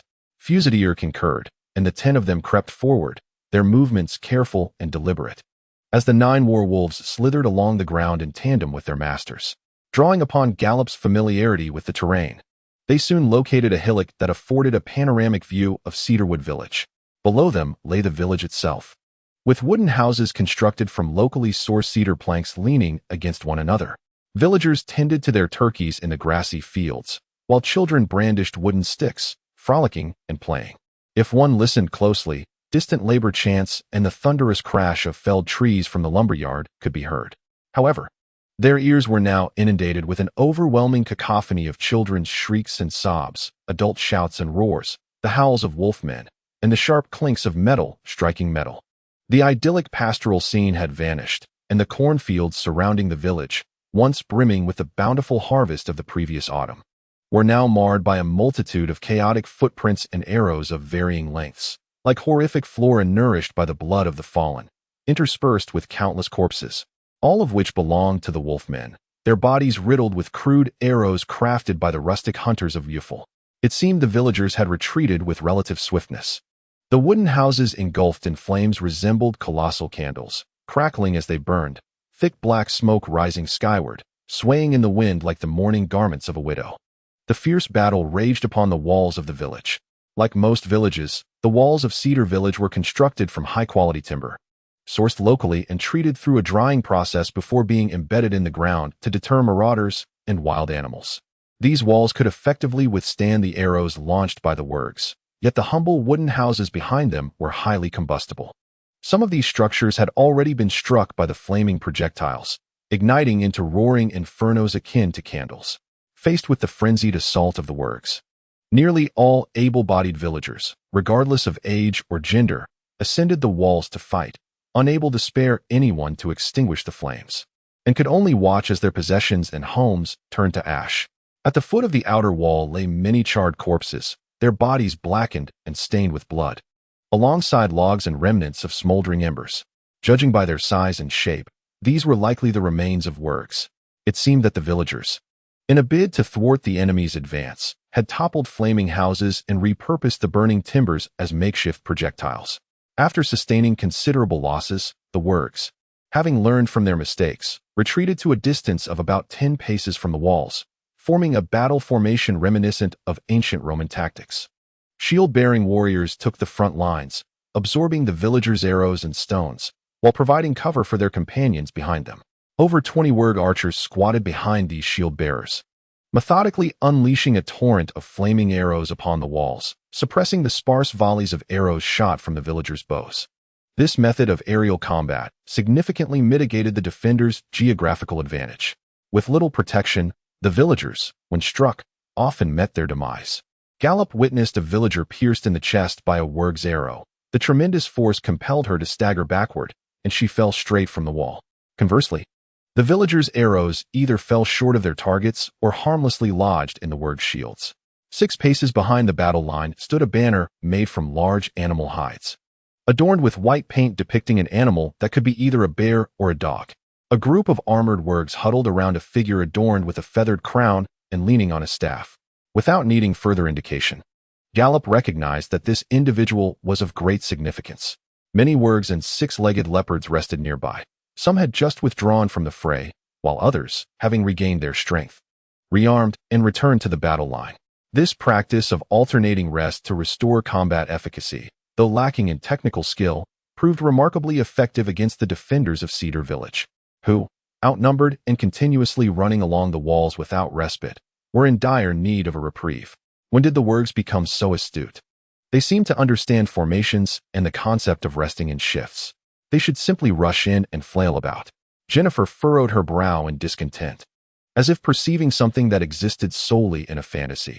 There are still a few months until the Festival of Spirits, right? The Ghost Festival is a minor celebration among the youthful tribe, steeped in legend that speaks of many departed souls returning to the mortal realm to jest with their kin, resulting in a plethora of incredible occurrences. Although this has no bearing on the lycanthropes mastering battle formations or engaging in leisurely rest, Gallop furrowed his brow in contemplation. He was, in truth, unaware of how the lycanthropes once were, but it stood to reason that if they were not so foolish in the past, the youthful tribe could not have consistently gained the upper hand in their confrontations, leveraging their strength and numerical advantage. The question of why the lycanthropes had changed was indeed a matter worthy of reflection. Before Fisset could arrive at a conclusion, new developments unfolded on the battlefield.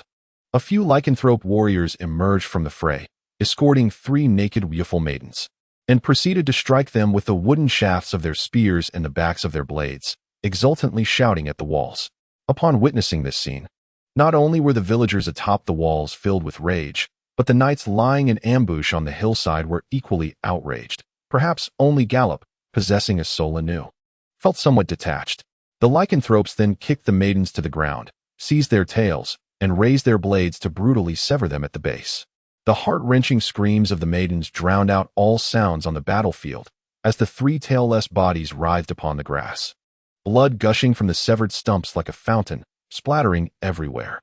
Silence fell upon the walls of Sangmu village, and even Gallop was rendered speechless. He recalled a time when his mother had presented him with a tome titled The Illustrated Guide to the Wise Beings of the Salraf Continent, wherein she had explained the anatomical structure of the youthful tribe. The book stated that their tails were densely packed with nerve endings, and to sever one was akin to the agony of castration for a male, thus making the most severe punishment in the Vichy Empire not the various forms of entertaining and spectacular executions, but rather tail severing. Those who lost their tails would not only endure an unending agony, but would also be forever exiled by their kin. The suffering of the captives and the horror of their adversaries incited a frenzied excitement among the lycanthropes, who echoed the screams with grotesque howls. As the piercing cries gradually diminished, the executing lycanthrope raised the bloodied tail high, bellowing in a bizarre tone. Fur, thick, warm, still steaming. Who wants it? Ha ha, I want it. A chorus of lycanthrope warriors erupted in raucous agreement. The executioner then tossed the tail into the crowd, igniting a frenzy of desperate grabs. Following this, he stomped onto the back of one of the captive maidens, his blade glinting ominously, and in an instant, her life was severed from her body, her screams abruptly silenced. The lycanthrope wrenched the maiden's hair and, with a forceful swing, hurled her head over the wall, while the corpse was unceremoniously kicked aside. In a cacophony of howls, several six-legged leopards rushed forth to gnaw and devour, splattering blood and flesh in every direction. Gallop tightened his grip on the hilt of his blade, his fingertips turning pale from the strain. Without the protection of leather gloves, it was conceivable that his nails might have pierced his flesh. Rage consumed him, an intense and searing pain. Since his arrival in this world, he had never felt such fury. Even though he had been encased within the body of a woeful tribe member, merging with the memories of his former host, he still retained the mindset of an outsider. Perceiving himself as merely a transient visitor and never regarding these beast folk with wolf ears and tails as his kin. Yet, the harrowing scene before him stirred an intense emotion within, as he inhaled deeply, feeling as though molten steel surged through his veins. Perhaps only the blood of the wolfmen and the specter of death could extinguish the flames of fury igniting within him. My lord, please give the command to attack. We cannot stand idly by while our kin are slaughtered like animals. Helen, crouched in the shadow of a great tree, clenched his fists and spoke through gritted teeth. Despite his seething rage, Gallop's mind remained surprisingly calm. He abruptly turned to Helen and asked, "Do you wish to charge down on a battle wolf and confront the wolfmen?" "Of course. We have the high ground. There is no more fitting opportunity for a cavalry charge. A knight must face his foes directly. Those lacking such courage are unworthy of the title." Helen's tone was assertive, his voice rising in volume, compelling Gallop to quickly place a hand over his mouth to prevent their position from being revealed and wasting the element of surprise. "Helen, I admire your bravery, but I cannot condone your recklessness." Gallop pointed to the battlefield below, speaking softly as he assessed the situation. "Look down there.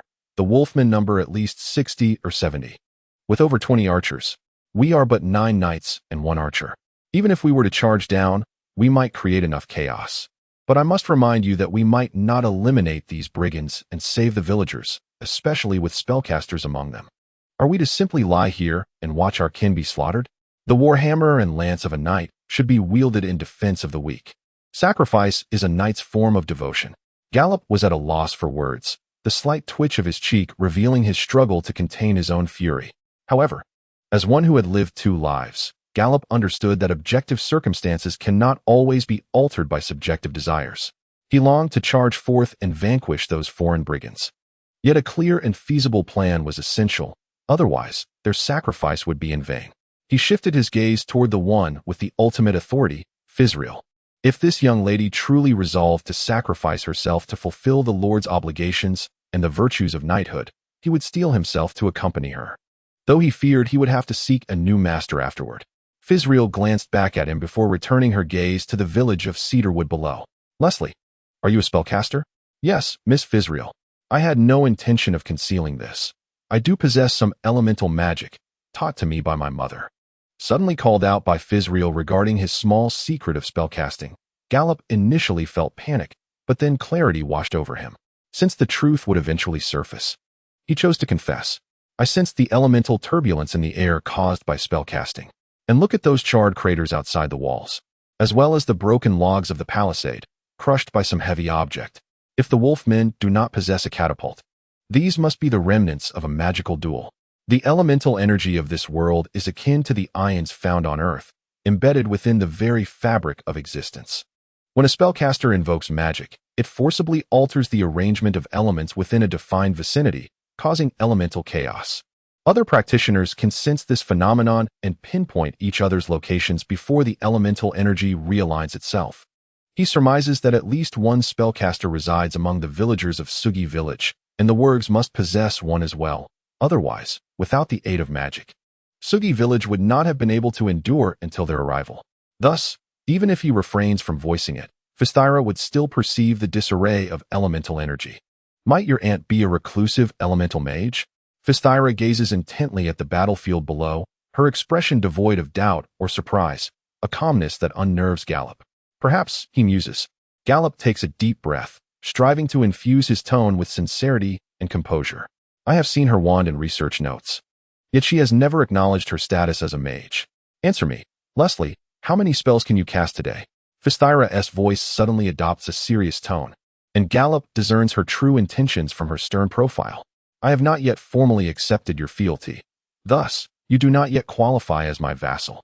And you are a male, not a female. Should you believe we are about to engage in a battle from which there is no return, you are free to withdraw. However, before you do, I implore you to utilize all the spells at your disposal to assist us. As soon as these words leave her lips, Gallop becomes the focal point of attention, feeling the heat rise to his face under the scrutiny of Helen and the 8 young women. His pride feels affronted. How could these girls question his bravery and spirit? He clenches his fists and strikes the ground, lowering his voice but speaking earnestly. My lady, please do not doubt my loyalty and courage. I have sworn an oath to you. Even if you command me to leave now, I shall not obey. Those brigands below have provoked my ire. I must slay them to quell my anger. He quickly casts a glance at the burning Sugi village. I have just conceived a rather immature plan. Gallop leans on the linguistic skills he honed from his previous life of report writing, succinctly conveying the entire scheme. The knights surrounding him display a spectrum of reactions. Some stare wide-eyed, incredulous that such a reckless plan could originate from a male mind, while others raise their eyebrows and smirk, impressed by his audacity. Helen furrows her brow, her face etched with concern. This will place you in a perilous predicament. It is tantamount to suicide. On the battlefield, no one is entirely safe, especially after such a dangerous skirmish from which I emerged unscathed. Gallop responds with a confident smile. Though his racing heart betrays the truth, to execute his plan would indeed gamble with his life. If I happen to sustain injuries, I would greatly appreciate Miss Fisthyra employing life magic to save me once more. My judgment has proven correct. Fussia nodded in satisfaction, not forgetting to commend herself in the process. Very well, we shall proceed as you suggested. And do ensure you do not end up injured again. That is a command. As you wish, my lord, came the reply. The knights and the war wolves gradually retreated into the woods, maintaining a crouched position, leaving Gallop alone. Before departing, Jennifer cast a glance in his direction, her expression a mix of acknowledgement and unspoken suspicion. As a man, you are indeed brave and quite clever. What had gone awry in her reasoning today? Gallop mused inwardly, feeling a mix of pleasure and astonishment at such affirmation coming from Jennifer, who had regarded him with disdain since their acquaintance. Yet when he spoke, it was with a tone of playful sarcasm. Thank you for your recognition. I shall take care of myself, so there is no need for concern. Upon hearing this, a flicker of disdain crossed Jennifer's eyes, but ultimately, she chose silence. Listening to the rustling of leaves as they faded into the distance, Gallop took a deep breath to calm his racing heart. It was time to take a gamble. Chapter 12. Fireballs and lightning. Gallop raised his compound longbow, slowly drawing the string back to a full moon shape. The crude arrowhead honed by the werewolves aimed squarely at the target 70 yards away. The gaunt shaman adorned with a feathered crown was easily recognizable. Curse the wind. Do me a favor and hurry, he muttered under his breath, feeling the flow of air around him as he adjusted the angle of his aim. The distance was formidable. This was his first attempt at precise sniping from such a range, and the shaman's slender neck appeared as insignificant as that of a fly. The werewolves were robust and tenacious, and at this distance, Gallop could not guarantee that the power of his compound bow would be sufficient to deliver a fatal blow. Moreover, he noticed that the shaman's skin bore an unusual texture, akin to bark, likely a defensive spell akin to the barkskin spell. This cold arrow needed to ensure a lethal strike. Once the shaman sensed his presence, retaliatory spells would undoubtedly be hurled in his direction. Gallop was not eager to engage in a magical duel with a seasoned spellcaster, especially given his own rudimentary magical skills. However, time was of the essence. As he continued to correct for wind errors, the rejuvenated werewolves howled and launched their assault anew. The shield-bearers charged forward, raising their shields to deflect the sparse arrows shot by the villagers, while the archers unleashed a torrential downpour of arrows from behind, indifferent to whether they hit their mark, merely aiming to suppress the villagers on the wall. Two of the werewolves, halfway through their run, planted a sapling into the ground, accompanied by the shaman's triumphant chant. The sapling shot upward, distorted by nature magic into a robust vine that surged towards the wall, intertwining with the logs until it finally ceased its ascent. Some of the more impetuous shield-bearers raced across this magically conjured wooden bridge. Should they breach the wall, the battle would swiftly culminate in a brutal and bloody end. A slender figure emerged from behind the wall, a scarlet tongue of flame erupting from her outstretched right hand, aimed directly at the wooden bridge. The foremost work, engulfed in flames, fell from the wooden bridge, uttering a harrowing scream. while the other sword and shield bearers hastily leaped off the bridge to escape the encroaching inferno. The valiant act of the spellcaster not only thwarted the Wurg's ascent, but also laid her bare to the onslaught of enemy archers and shamans. Dozens of arrows aimed at her were deflected by an invisible magical shield, yet she could not withstand the lightning hurled by the shaman. The bolt pierced through the shield, striking the wizard Wulfil with diminished force, sending her hurtling off the wall. With this nuisance resolved, the Wurgs rushed to the base of the wall, casting lassos upward in preparation to scale it. There was no time to delay. Element of fire, heed my call. The incantation sprang from Gallop's lips. As her magical power surged forth, the fire elementals surrounding her released a sound imperceptible to ordinary ears, gathering at the tip of her arrow under her guidance. Within a breath, a fireball the size of a fist adhered to the arrowhead, and with a release of the bowstring, the arrow, accompanied by the fireball, soared towards the cluster of Wurgs below the wall. You pitiful cowards! Scale this wall. Slay those. A Wurg captain's booming roar rivaled the sound of a war horn. But alas, his voice was abruptly cut off by Gallop's arrow, transforming his proclamation into a muffled grunt. The Wurg captain seized the wooden shaft of the arrow, forcefully yanking it from his shoulder, indifferent to the barbs that tore through his flesh. Yet, as he raised the arrow before him, a look of horror spread across his face. By the hunt god, the fireball, condensed upon the shaft, erupted in a blinding flash, followed by a resounding explosion. A brilliant cloud of fire surged into the sky, accompanied by the Wurg's anguished cries. As the searing heat dissipated, all that remained was a charred pit and scattered, scorched limbs. In the face of the fireball's devastation, the Wurg's proud, resilient bodies and armor were rendered trivial. With no time to contemplate her success, Gallop swiftly rolled away from her position. For the shaman's retaliatory lightning was already hurtling toward her. Although she evaded the bolt, a tingling paralysis gripped her spine. This shaman is formidable. If the fireball was akin to a grenade with great destructive power at close range, then the lightning spell resembled a crossbow, capable of piercing through its target with precision. The swiftness with which the shaman had zeroed in on her position and launched the spell was beyond Gallop's expectations. Clenching her teeth and disregarding the discomfort in her back, the hunter nocked another arrow, embedding a fireball spell upon it, aiming for the disarrayed Wurg soldiers. There was no need for careful aim. Over 70 Wurgs had lost 7 or 8 comrades to the previous fireball arrow, yet they remained a considerable target. The arrow plunged into the throng, resulting in another thunderous explosion, sending severed limbs and charred earth soaring into the air, while the intense heat reduced nearby foes to mere ash. The retaliatory lightning still surged forth, but this time, forewarned, Gallop reclined backward as the brilliant white bolt passed through the spot where she had just stood. The bewildered wolf soldiers, finally regaining their wits, let out a furious roar that echoed across the skies of Cedar Village. A contingent of around 50 soldiers surged toward the hills, blowing wooden whistles. The 6-legged leopards, their muzzles stained with the blood of the Wulfil tribe, heard the call and sprinted toward the soldiers, while the remaining ones continued their attempts to scale the walls. Gallop lay flat on the ground, keenly observing the unfolding battlefield. Positioned atop the hilly terrain, where wild grasses flourished, he remained hidden as long as he refrained from standing or casting spells. The wolfmen below could not ascertain his exact location. His 2 fireball arrows had inflicted casualties on nearly 20 foes, a mere fraction of the enemy's total numbers. Yet he had achieved his objective of diverting the wolfmen's attention and compelling them to disperse their forces.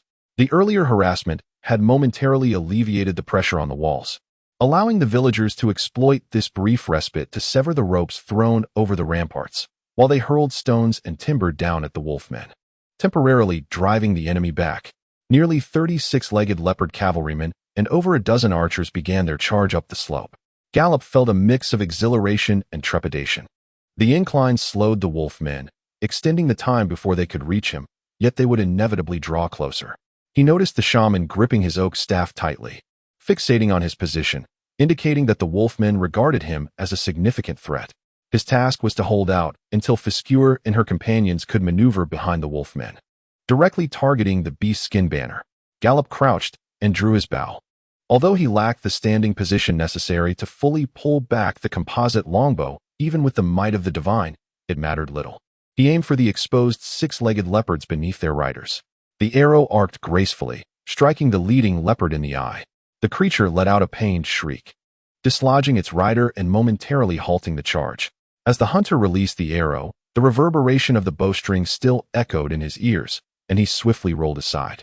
The arrows shot by the wolfmen harmlessly fell onto the now deserted grasslands, save for a bolt of lightning hurled by the shaman, which struck the ground, scorching the wild grass into charred embers.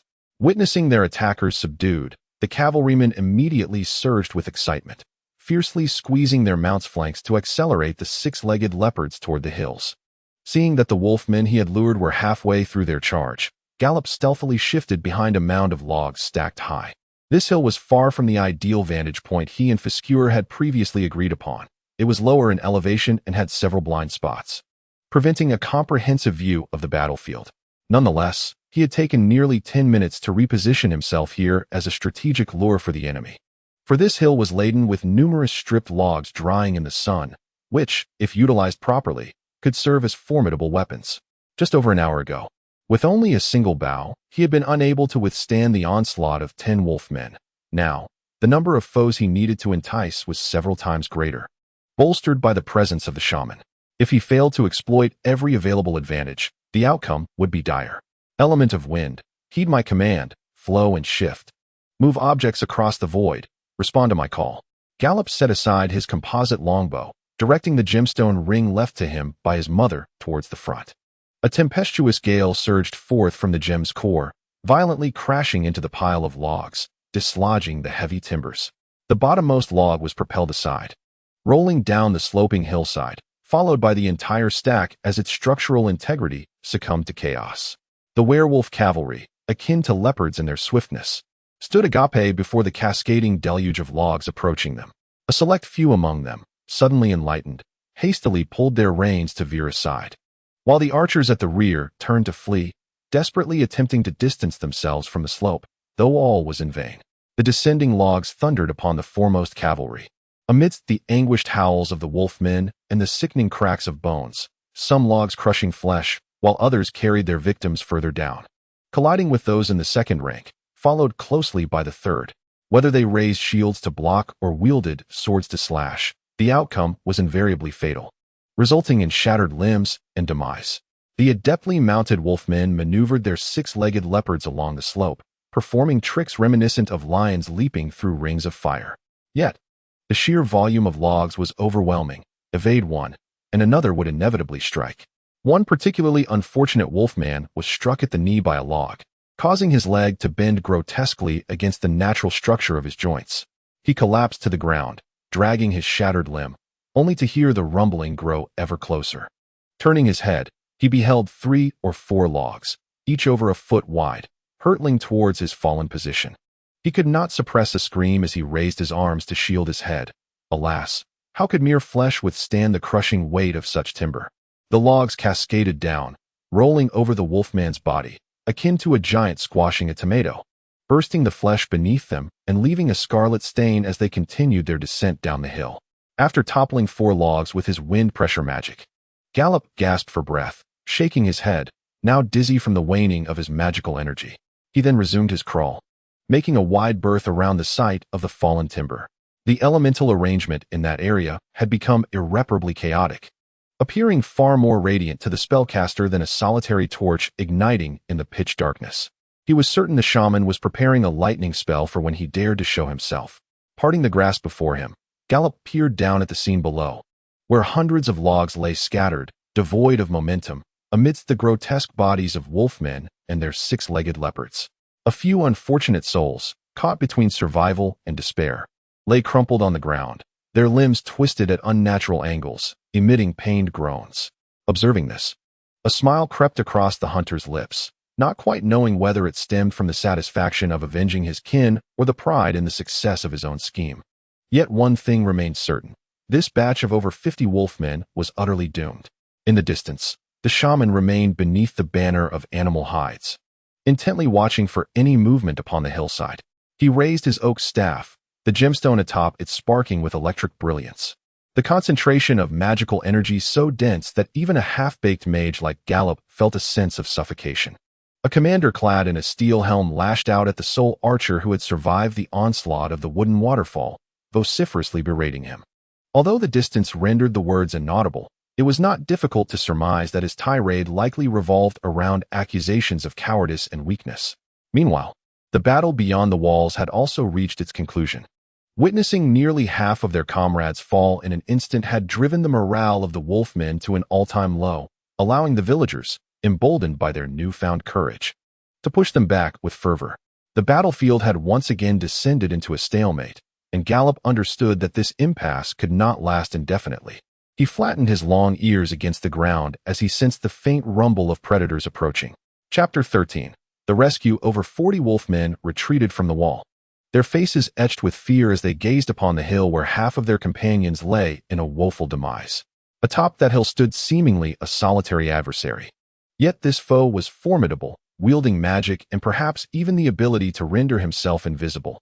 Otherwise, how could he have evaded detection prior to several assaults? The wolfmen were not daunted by any foe, no matter how powerful, but how could they contend with an unseen enemy?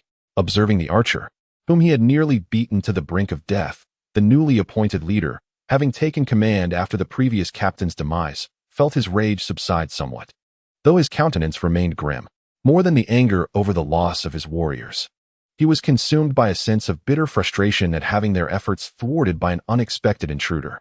His hand trembled as it gripped the hilt of his machete. The situation had not unfolded as anticipated. They had set out to ambush an unprotected village of 300 to 400 souls, expecting to reap the rewards of an easy victory, only to be confronted by a sorcerer and a luminary priest who rallied the villagers and repelled their assaults with magic, costing them over 30 warriors. Just as they had seized the opportunity to severely injure the accursed sorcerer, a formidable foe emerged from the fray. Suppressing the imminent surge of unnameable fury, the small leader turned to the shaman, adopting a tone of deference as he inquired, "Great shaman, is that one who fires explosive arrows still atop the hill?" No sooner had he spoken than an arrow soared from the hilltop, sending the wolfman warriors scattering in panic. The shaman immediately brandished his staff, unleashing a bolt of lightning upon the mountain peak, which erupted in a shower of earth and ignited patches of underbrush. "You spineless wretches! Cowards! Open your eyes and behold this arrow." The small leader sliced through the arrow aimed at him, vehemently chastising his fearful subordinates, lamenting how the wolfmen had become so timid, trembling at the slightest rustle. The arrow lay discarded on the grass, devoid of a fireball. Despite its intent to target him or the shaman, such a feeble attack was hardly worthy of concern. Reluctantly, the warriors regrouped, casting wary glances toward the hill, fearful of further dangers. With no other option, the small leader commanded everyone to reposition themselves, moving farther away from the looming hill. "Great shaman, did your magic vanquish that detestable foe?" the small leader inquired once more. The shaman shook his head, took a deep breath to alleviate the fatigue from his continuous spellcasting, and then raised a gnarled, wrinkled hand in a dismissive gesture. "I fear not." Could he still conjure spells? The little leader took a few steps forward and picked up the feathered arrow from the ground. In a fit of rage, his tightly clenched fist snapped the arrow in two with a single hand. Had it been like the previous two instances when a fireball was hurled his way, he would have been reduced to charred fragments by now. Uncertainty loomed. The shaman's voice, tinged with the frailty of old age, was only perceptible to me when he invoked elemental forces. The little leader glanced around. It was not difficult to rally the warriors to attack the village, but the presence of that new adversary was a thorn in their side, preventing them from launching a full-scale assault. Behind the walls, heads adorned with wolf-like ears watched vigilantly, their previously pale faces now stripped of fear and disorder, replaced instead with hatred and confidence. The new adversary on the hillside instilled a sense of resolve in the villagers to hold their ground. The shaman suggested, "Order a retreat." "Retreat? My lord, you propose a retreat?" The little leader's tone grew particularly somber, his respect for the emissary capable of communicating with the god of hunt and war diminished significantly. After losing so many warriors and failing to seize a stronghold to compensate for their losses, he knew he could not face the chieftain's wrath, nor would it bode well for the shaman. He pondered the black-robed new shamans from distant lands who sought to usurp his position. "Commander, I am well aware of your concerns." The shaman sighed deeply, shaking his head helplessly. "But this is the will of the god of hunt and war." "The will of the god of hunt and war?" The little leader nearly leaped in disbelief, akin to a startled duck. He could not accept that the deity, who had always protected the wolfmen, would cease to favor his kin in favor of those alien worshippers. Yet, the thought of blasphemy quickly dissipated. The wolfmen's devotion to the god of hunt and war was profound and unwavering. The shaman, as the messenger of the deity, held the means to communicate with him. If they claimed it was the deity's will, it was likely to be the case. After a moment of silence, the little leader turned to gaze at the walls of the cedar village, his voice laced with fury. "My lord, with just a bit more effort, I can lead the warriors to capture that village. All you need to do is deal with that elusive enemy on the hillside or shield us from its magical assaults." In the wolfmen's tribe, strength was revered, and failure was a source of shame. The little leader had spent a decade earning the chieftain's favor through battles against other tribes, rising from an ordinary hunting warrior to a patrol leader. If he were confronted with a formidable fortress crafted from stone, he would accept the will of the god of hunt and war. However, to relinquish his hard-earned status for a mere small village was something he could not bear. Do not let the frustration of losing authority cloud your judgment. The shaman surveyed the relatively young leader with a discerning gaze, gesturing toward the village. Fewer than 50 warriors remained capable of fighting, all cavalry having returned to the embrace of the god of hunt and war. And my magical energy was sufficient for only 2 more spells of vine manipulation or lightning. Just moments ago, I sensed someone within the village casting spells. It could be that elemental mage or perhaps the priest of the alien deity. Regardless, this indicated that they still possessed the capability to battle us. Do not forget, there lies an unseen enemy on the hills, watching us with predatory intent. The small chief's amber eyes glimmered with a tumultuous light, hesitatingly weighing the consequences of various outcomes. "Order a retreat, Commander. I can sense the skeletal claws of the goddess of death grasping at our ankles." Before the small chief could inquire of the shaman regarding this incredibly dubious prophecy, a wolfman archer emerged from the woods near the lumberyard. The small chief recalled this individual was stationed as a mobile lookout on the periphery. As the archer sprinted towards the beastskin banner, he shouted in disarray, "Boss, the Knights of the Wolf Maiden are coming. If you keep shouting, I'll tear your mouth apart." The small chief retorted, delivering a powerful punch that sent the disheartened archer sprawling. The Knights of the Wolf Maiden resided within the castle. How could they possibly wander about and be encountered by us? Even if the black smoke rising from the village was spotted by other wolf maidens, how could they arrive within mere hours? In ordinary circumstances, the small chief's judgment would be accurate. However, when misfortune strikes, even the most improbable calamities can manifest. As if the god of hunting sought to validate the archer's words, the earth trembled with the thunderous approach of 9-headed battle wolves, charging forth in a wedge formation, bearing knights clad in iron armor. "Fire! Shoot down those female wolves." At the small chief's furious command, the remaining 7 or 8 archers released a sparse rain of arrows. The battle wolves deftly dispersed, evading the aimless projectiles that fell to the ground before regrouping into their wedge formation. The knights atop the wolves pulled the triggers of their crossbows, unleashing bolts that soared forth with a resonant twang, resulting in 4 wolfman archers collapsing in response. The shaman, though aged, reacted swiftly. He planted his oak staff into the earth and began chanting the incantation for the vine spell in a sharp voice. A lightning strike proved exceedingly effective against the knights encased in metal, yet slaying one knight merely reduced the enemy count from 9 to 8, and he was left with only a fragment of his magical energy, insufficient to decisively support the other warriors. As the incantation neared completion, the shaman felt a heavy blow upon his shoulder, followed by a piercing pain that dissipated the nascent magical energy. Turning to look, he discovered an arrow embedded in his shoulder blade. Unbeknownst to the wolfmen, as they shifted positions away from Gallop's range, Gallop too had repositioned himself, fully aware of the sniper's fundamental tactic of moving after a shot. The small chief raised his machete high and then brought it down forcefully, signaling to his soldiers to cluster around him and form a battle line. The wolfmen remained in the open, bereft of advantageous terrain and stripped of their cavalry. Their only chance of survival lay in formation. Though the morale of the wolfman warriors was low, they comprehended their lack of escape routes and reluctantly gathered, overlapping their round shields in a scale-like arrangement, while their spears extended over the top of the shields. 2 wolfman warriors pulled the injured shaman back into the formation. Gritting his teeth against the pain, the shaman endeavored to recite the incantation anew. However, the time interrupted by the spell had been seized by Physitria, the knight commander adept in life magic, who concluded her song. In her left hand, She wielded a mace embedded with 3 diamonds arranged in a triangular formation, capable of serving as a staff. A flash of white light emanated from the diamonds, and a pure white beam of energy shot forth from the mace's tip. Indeed, it was the will of the god of war and hunt. The shaman, standing behind the shield wall, resignedly closed his eyes upon witnessing the divine impact hurtling towards him. With no time to cast a defensive spell and nowhere to flee, even with 3 or 4 robust warriors shielding him, their meager human barrier proved futile. Physitria's divine strike crashed into the Wolfman's shield wall like a projectile launched from a crossbow, creating a bloody path amidst the splintered wood, shattered bones, and gushing blood, obliterating all that dared to obstruct its course. A Wolfman warrior, attempting to shield the shaman from the attack, was left with a gaping hole in his chest, falling backward in a futile gasp, while another warrior's left arm, bearing a shield, was swept away by the divine impact, reducing the shield to mere splinters and his arm to a blur of bloody flesh and shattered bone, leaving only a small patch of skin connected to his shoulder, with a pale broken bone dripping crimson blood. The primary target, the shaman, was decapitated, his headless corpse slowly collapsing, gushing forth a fountain of blood from the severed neck. The shaman is dead. Ah, my hand.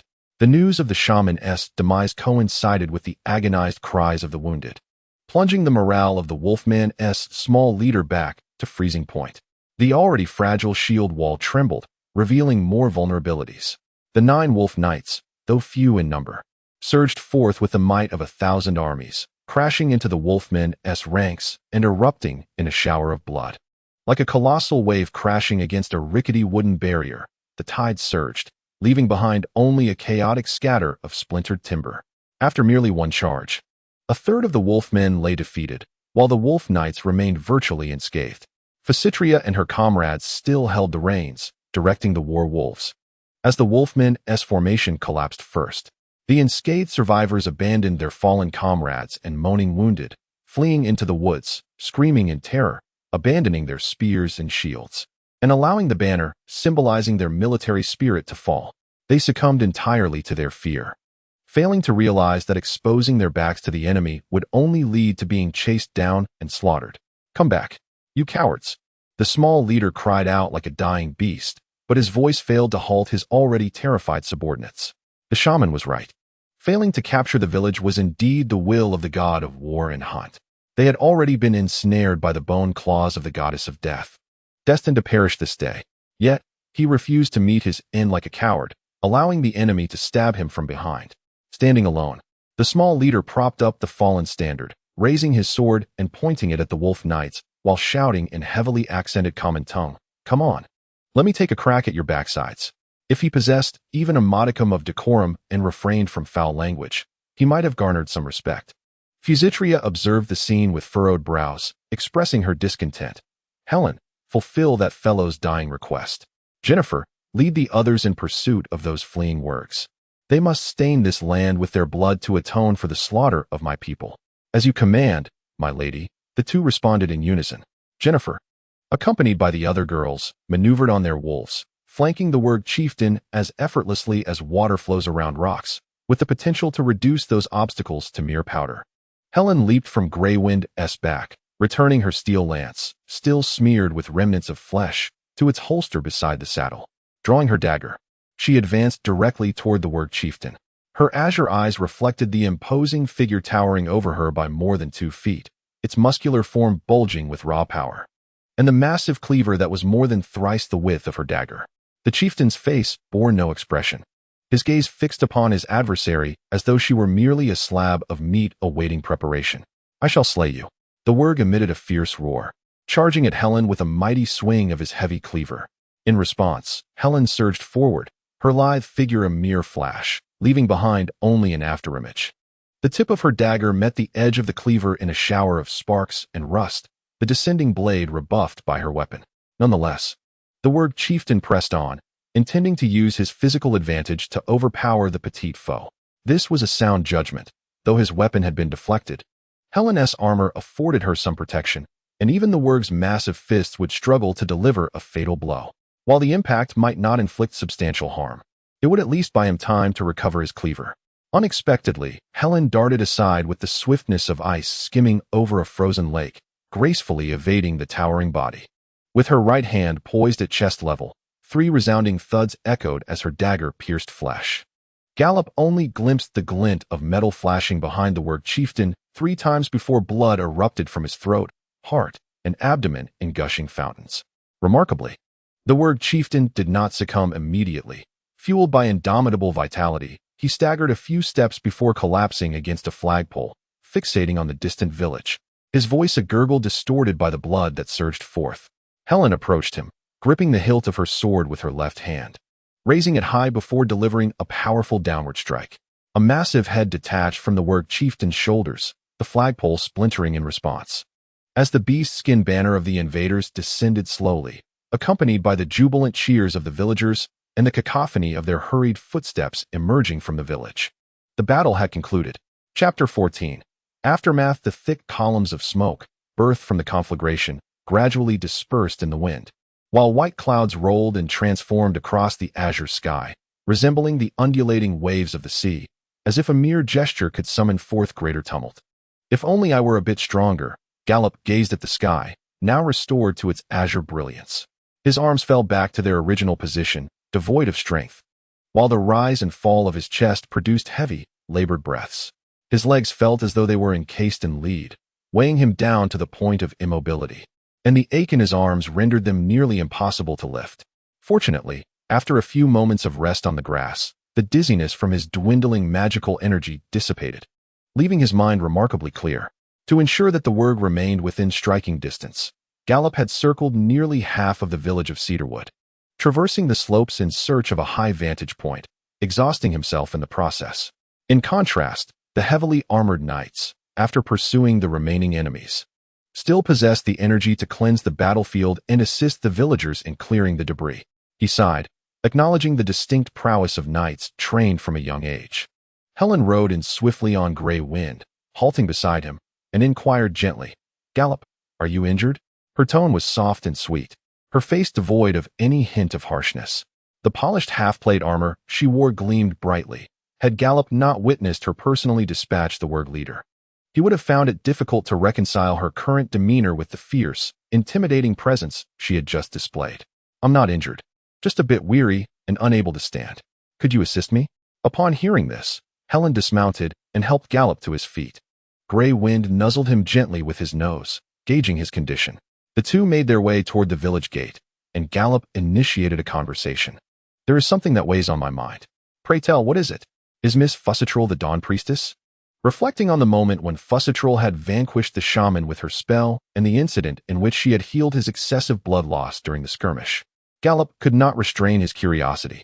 His Excellency the Marquis originally intended for Miss Fussatral to become the Dawn Priestess, Helen replied, her eyelids fluttering as she spoke in a tone that suggested reluctance to elaborate. She once studied life magic and religious texts at the Temple of Dawn.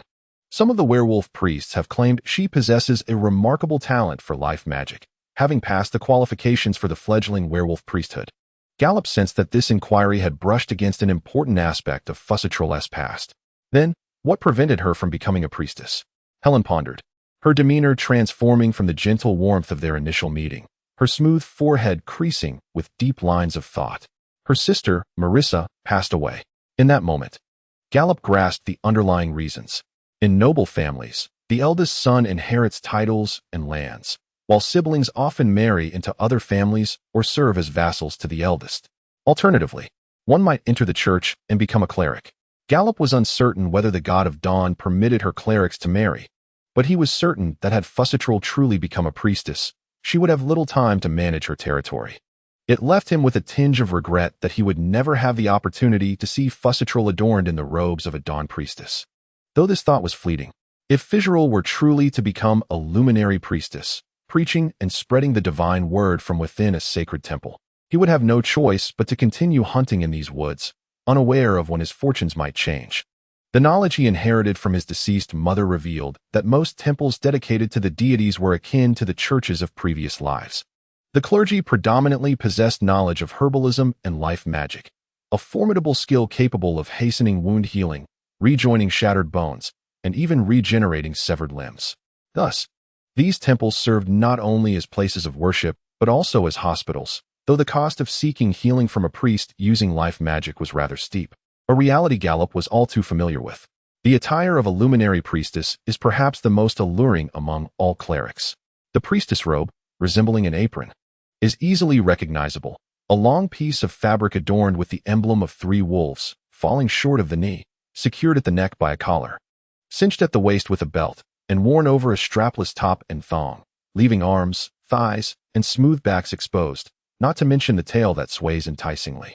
The priestess from the Luminary Temple in Tucker Town, who once tended to Gallop's injuries, donned this very garb, though her emblem featured a fully grown wolf, and her apron-like robe was embellished with a band of deep green lace. During a return visit to the temple for a follow-up, Gallop silently trailed behind her. Captivated by the delightful sight of her enchanting feline-like gait, her rounded posterior swaying alluringly, eliciting a rush of blood and nearly causing him to bleed from the nose. However, the situation at the Luminary Temple in Tucker Town suggested that the god of luminaries did not accept male clergy, as the entire establishment, from the lowly acolytes to the highest-ranking priestess, was composed exclusively of women, thereby averting the potential danger of Gallop encountering male Wafurians clad in luminary robes in the future. Upon entering Cedarwood Village, the flames had nearly been extinguished. An elemental mage, while replenishing her magical energy with mermaid tears, chanted incantations to douse the raging inferno with frost orbs, leaving behind only the remnants of blackened walls, steam rising from the charred debris, with scarcely a structure left unscathed. The deceased Wafurians were being gathered by their friends and family, transported to the cemetery behind the temple for burial. Several robust women were diligently wielding shovels to excavate graves for the departed. As for the corpses of the wolfmen, the villagers stripped them clean and piled the remains into a mound in an open area, dousing them in butter before setting them ablaze.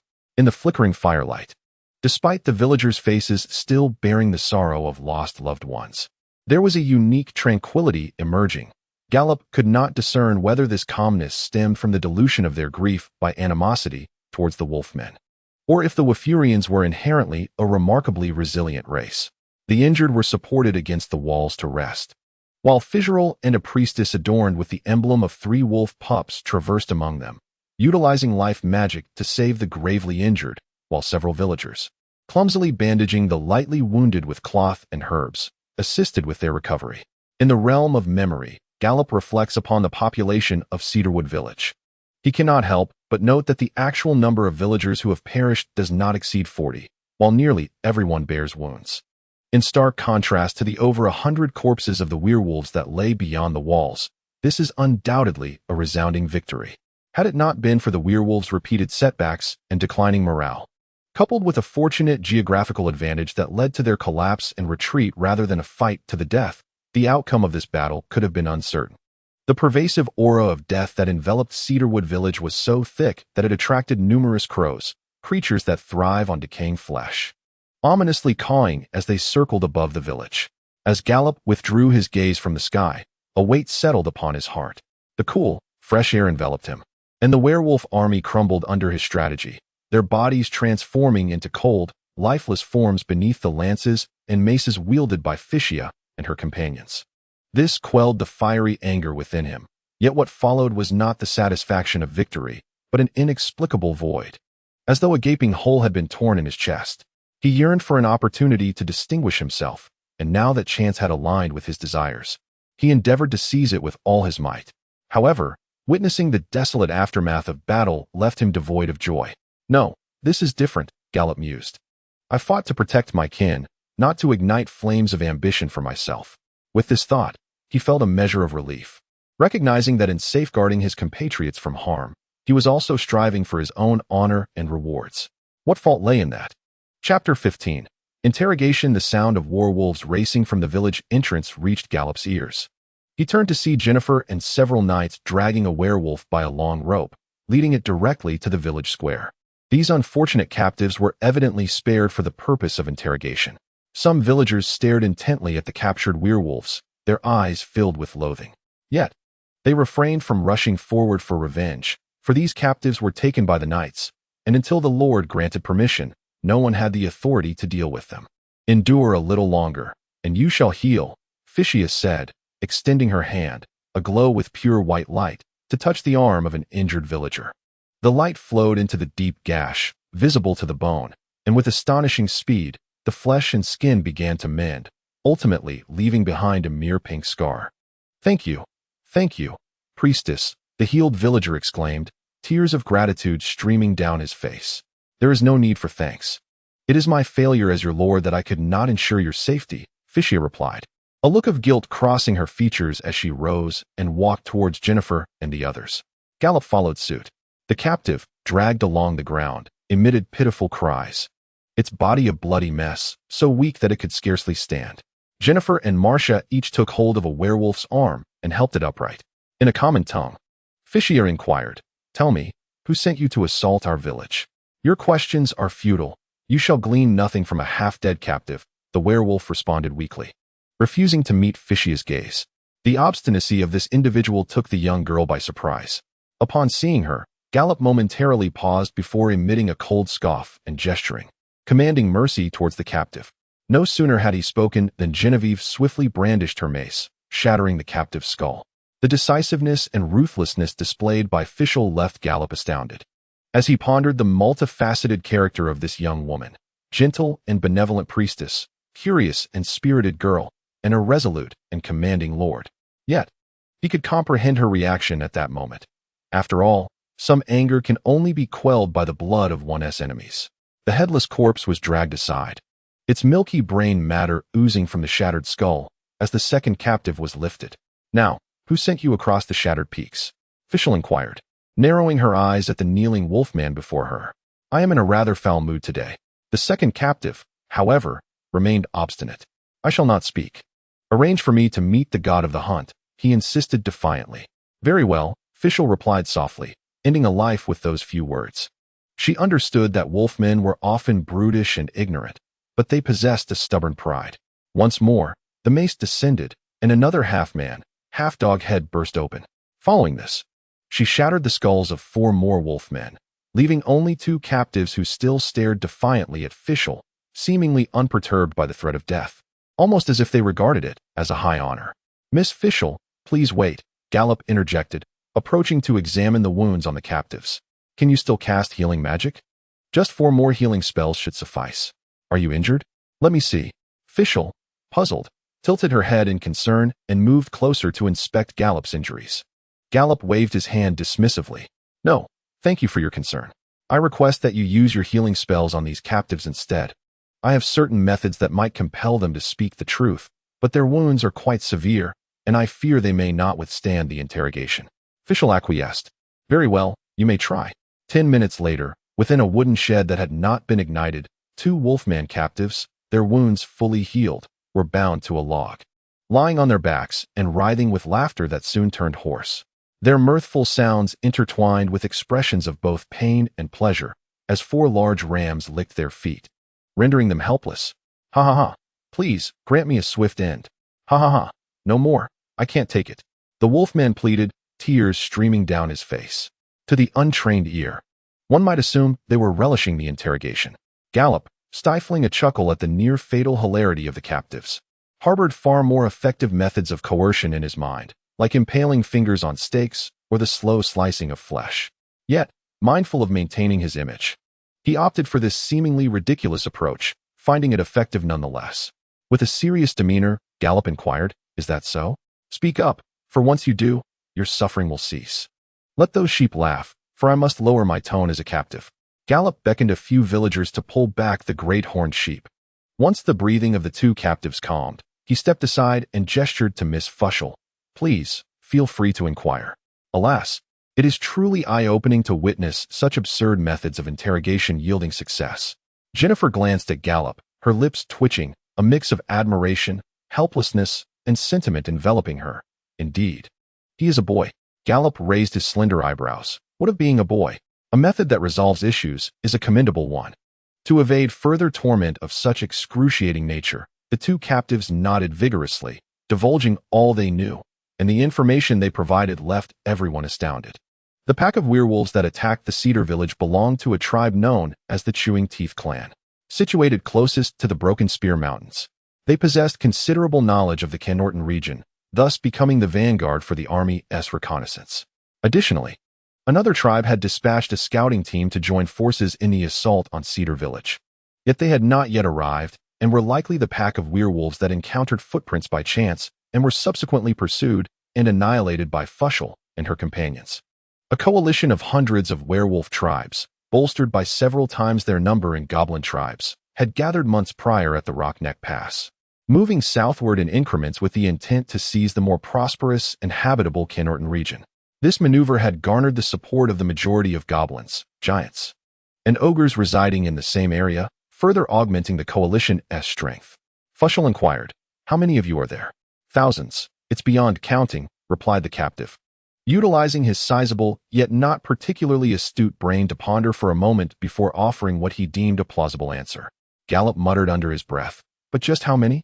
Typically, a common werewolf could not account for numbers exceeding 1,000.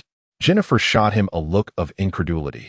A tribe's population usually ranged from hundreds to thousands, with combat-ready youths constituting about a quarter. It would not be surprising if such a multitude of tribes descended southward, assembling tens of thousands of soldiers. Including the particularly prolific goblin fodder, the total would exceed 100,000. Fushel paid no heed to such trivial matters of noble etiquette. She pressed on, "Do you have a new king?" "Werewolves do not have kings, only war leaders among the chieftains. A new war leader emerged 10 years ago, named Tacitus, the chieftain of the Broadblade clan, who is more powerful than any other chieftain, and all willingly submit to his commands." Fushel posed additional questions, but the captive's lowly status precluded him from knowing more specific information. He learned only that Tacitus was not only a masterful warrior, but also skilled in military command, having subdued all opposing tribes within a decade, uniting the werewolves under his banner, and employing a dual approach of both the carrot and the stick to subdue foreign tribes such as goblins and giants, balancing both benevolence and intimidation. Surrounding him was a cadre of enigmatic shamans, perpetually cloaked in dark garments, never revealing their true visages, accompanied by a skilled blacksmith capable of forging iron swords. The military prowess of the Blade tribe significantly surged, compelling other tribes to bow in submission. Chapter 16. The promise with inquiries rendered futile, Fizriel ambled away, one hand resting against the wall as she sank into contemplation. Gallop remained silent, observing the young woman, scarcely older than himself, his own anxieties mirroring hers.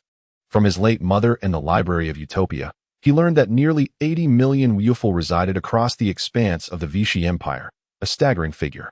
However, his predecessor had traversed the Cardon region extensively and was acutely aware of its settlements. From the scale of these communities, it was uncertain whether the entire Wufel population in Cardon even reached 80,000. The weight of Fizriel's burden was palpable.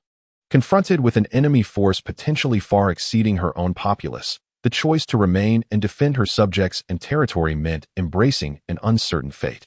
The individual strength of the Wufel was commendable, and their iron weaponry was of exceptional quality, yet they could not withstand the overwhelming numbers of the adversary. Even with several hundred wolf knights at her command, capable of dispatching thousands of gnoll marauders, they would still be engulfed by a tide of foes akin to a vast ocean of goblins. Abandoning her territory was an option, yet Gallop doubted she would choose such a path. The land and its inhabitants constituted a lord's primary source of income. Forsaking her domain equated to relinquishing her principal interests, a fate more distressing than death itself. However, he recalled her self-introduction from their meeting yesterday, and a slight breath escaped him, inducing a measure of anxiety. Fizriel had mentioned that her mother was the Marquis of River City, and that she could request reinforcements from Willia, should the conflict turn against her. She could retreat to her mother's protection with her trusted allies, enduring scorn from other nobles for a time. Yet Gallop could not afford such nonchalance. The ancestral home left to him by his mother in Tuck Town, along with numerous cherished memories, weighed heavily on his heart, not to mention the bonds with neighbors and friends. All eyes of the Wufel in the wooden shed were fixed upon Fizriel, awaiting her decision. No one dared to interrupt the lord's contemplation, save for the two gnolls still left on the timber. One of them shouted, "Mother Wolf, you promised us a swift end. Act now and do not go back on your word." Jennifer and several knights turned their gazes toward the impudent intruders, glaring at the two unwelcome brigands, while Marcia raised her spiked hammer, prepared to send the souls of these two miscreants back to the god of Hunt at Fizriel's command. For a brief moment, Fizriel lowered her left hand from the wooden wall, turning to face the assembly with a wry smile of resignation. She commanded, "First, gag the captives. You promised us." One Knoll whined. Marcia, producing 2 soiled rags from an unknown source, disregarded their previous filth, crumpling them into balls and forcefully stuffing them into the Knoll's yellow-toothed mouth. The 2 captives writhed desperately, their amber eyes filled with fear and pleading. Gallop could empathize with their predicament. The approach of death was a profound matter. To perish heroically on the battlefield at the hands of an enemy was one thing, but to suffer a torturous demise was quite another. Perhaps they believed that Fizriel intended to torment them to death. If they were to be cast out and handed over to the villagers, they would undoubtedly be torn to shreds.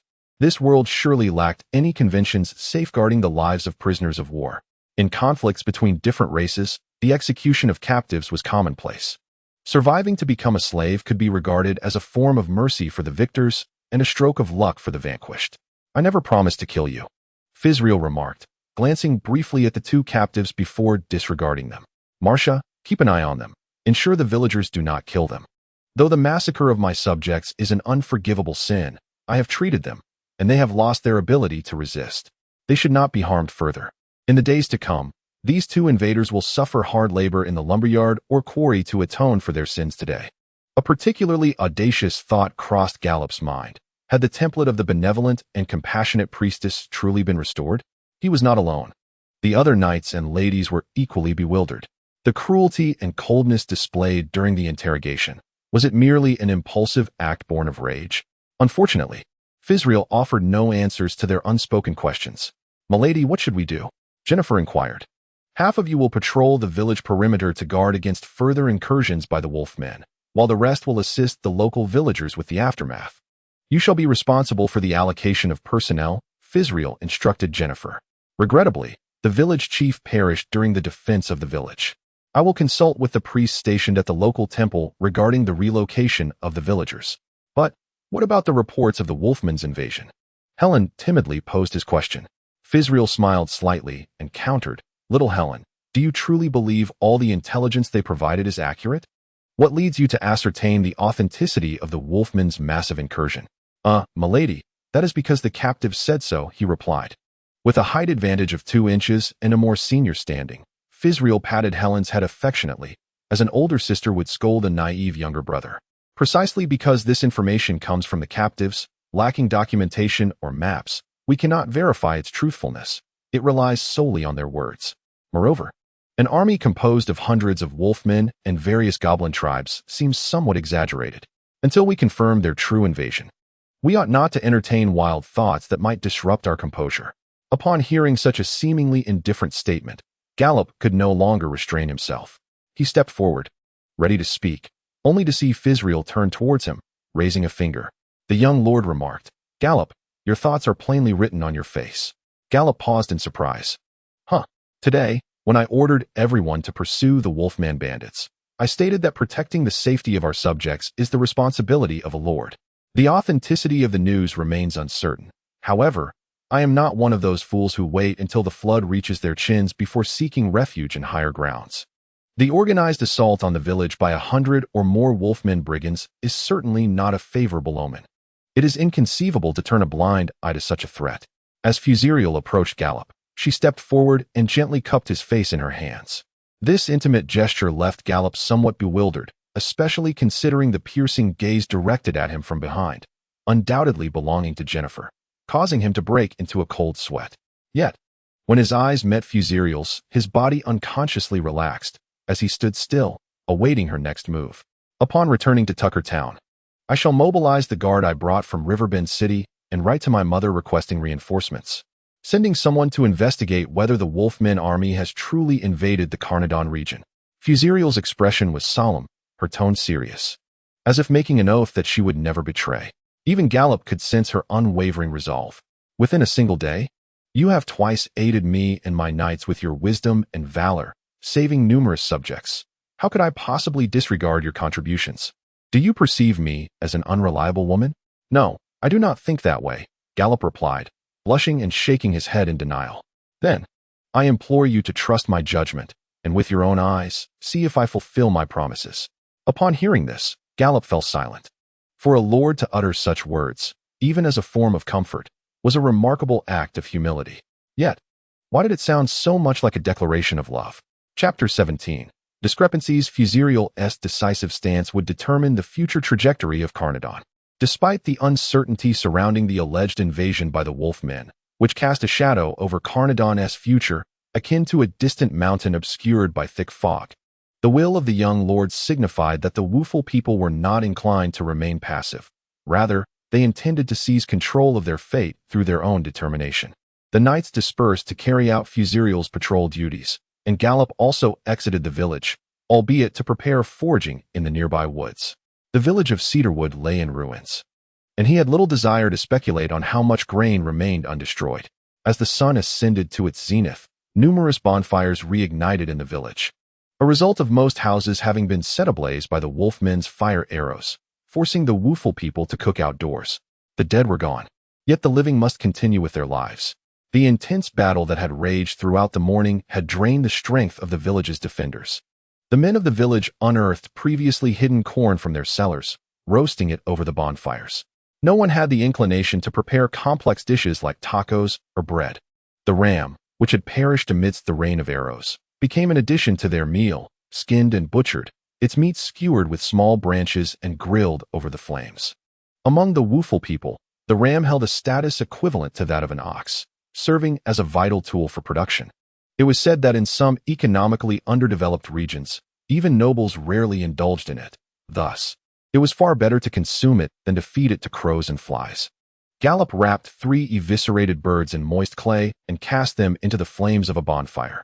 Once they were thoroughly roasted, he would break open the clay, allowing the feathers to fall away effortlessly, thus sparing himself the labor of plucking. As he hesitated over whether to prepare the hunted wild rabbit as a roasted whole or a mixed meat stew, a graceful figure intruded upon his vision and spoke, capturing his attention. "Can you hear me?" My apologies, I was lost in thought." "How may I assist you?" Gallop replied, raising his gaze to find that the speaker was none other than the elemental mage who had been struck by a lightning bolt from the shaman and sent tumbling off the wall.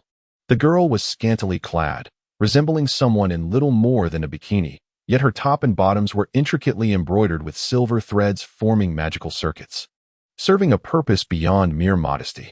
With her right hand resting on a birch staff and a well-fitted belt cinched around her flat abdomen, a small pouch, presumably filled with spell-casting materials, hung limply at her side, devoid of the potions it was meant to contain. A tattered cloak draped over her bare shoulders, evidencing her significant contribution in the recent defense. Gallop had encountered similar garments while sorting through his mother's belongings, regrettably never having seen her wear them, as she always donned simple, unadorned long skirts, typical of the common folk. Who would have imagined she might have been a reclusive elemental mage? I am Miafar Sandak Garcia. As you can see, I am an elemental mage. You are the sharpshooter who unleashed fireball-infused arrows from the hillside, are you not? Miafar squinted her amber eyes, scrutinizing him from head to toe, seemingly uncertain of her deduction. Imitating Miafar's tone, Gallop introduced himself with a self-deprecating humor. "Indeed, I am Gallop Ostanlessly, and as you can see, I am merely an ordinary hunter."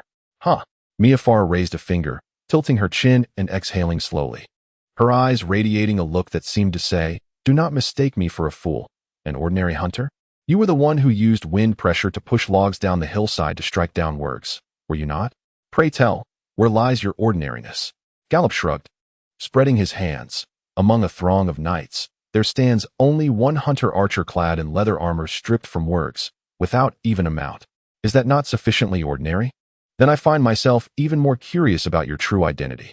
Miafar leaned in closer, bending forward to fixate on his eyes, her inquiry keen. "It is not surprising for a hunter to possess unerring archery skills, but you wield elemental magic. Who taught you?" A faint scent of the girl's fragrance wafted towards Gallop, compelling him to avert his gaze, not out of avoidance of her piercing stare, but because her posture revealed a deep valley between her curves. "My late mother, it seems, was a reclusive elemental mage. She once mentioned that, provided one is not woefully inept, any apprentice mage could master the art of casting fireballs. Wind pressure is also a fundamental low-level spell." Miafar seems to have misunderstood the reason behind Gallop's averted gaze. While many elemental mages can cast fireball spells, few possess the ability to enchant such spells onto other materials. coupled with the skill to delay their activation. Such prowess is sufficient to qualify as an official elemental mage in the magical guild. My curiosity about your mother's name grows ever stronger. Minion, Gallop replied. Minion? Upon hearing this name, Miafar did not cease her inquiries. Rather, she pressed further. What about her father's name? I do not know. Is that so? Miafar leaned in closer, to the point where they could feel each other's breath. Whoa. What are you doing? Gallop stammered, startled, as he awkwardly retreated. Miafar pursued him relentlessly. I have no ulterior motives. I simply wish to know the truth. Tell me, what is her father's name? Could you please back off a little? This feels rather strange. Gallop, uncertain whether Miafar was aware of their current predicament, found himself awkwardly leaning back against the ground, while she inched closer, as if intent on pinning him down. First, tell me your mother's father's name. I do not know. Stop lying. How can a child not know their parents' full names? Who would believe such a claim? I truly do not know. She seldom speaks of her past. And I don't even know who my father is. Gallop's face flushed crimson, feeling overwhelmed by the girl's relentless scrutiny. Despite his unique qualities and decent appearance, he could not fathom why Miafar, upon their first meeting, was so intent on uncovering every detail about him. As the two of them remained at an impasse, Gallop noticed a pair of leather boots entering his line of sight. Millie, what do you intend to do with this young man? If the memories of that battle still haunt you, feel free to come talk to me. It is only natural to desire a child to continue one's lineage when faced with the specter of death. I have no desire to bear a child. Miafar finally became aware of the nearly entangled position she was in with Gallop, her face turning a deep shade of red as she sprang up from the ground, exclaiming towards the priestess, who was presumably her friend. Gallop, witnessing this, quickly rose to his feet, brushing off the dust from his clothes. Aware of their previous awkwardness, Miafar shifted a slight distance away, speaking with a hint of disbelief. Hey, you truly do not know your mother's father's name? Not even who your father is. I genuinely do not know. All I know is her name. This was the truth, whether it be the previous incarnation of Gallop or the current soul from another dimension. Their knowledge of that mother was exceedingly limited. Minion is one of the 10 most commonly used names among youthful girls, with thousands of girls bearing that name. While Leslie is a surname from the eastern region of the Vichy Empire. Without knowing the father's name, it is impossible to ascertain one's true identity. Her hair and fur are a shimmering gold and silver, and she possesses a pair of emerald green eyes. My appearance is likely inherited from my father, whom I have never met. He spoke with a bitter smile, twirling a fiery red lock of hair. According to the neighbors, my mother had moved from afar, investing a substantial sum in purchasing property in Tuckertown before settling down.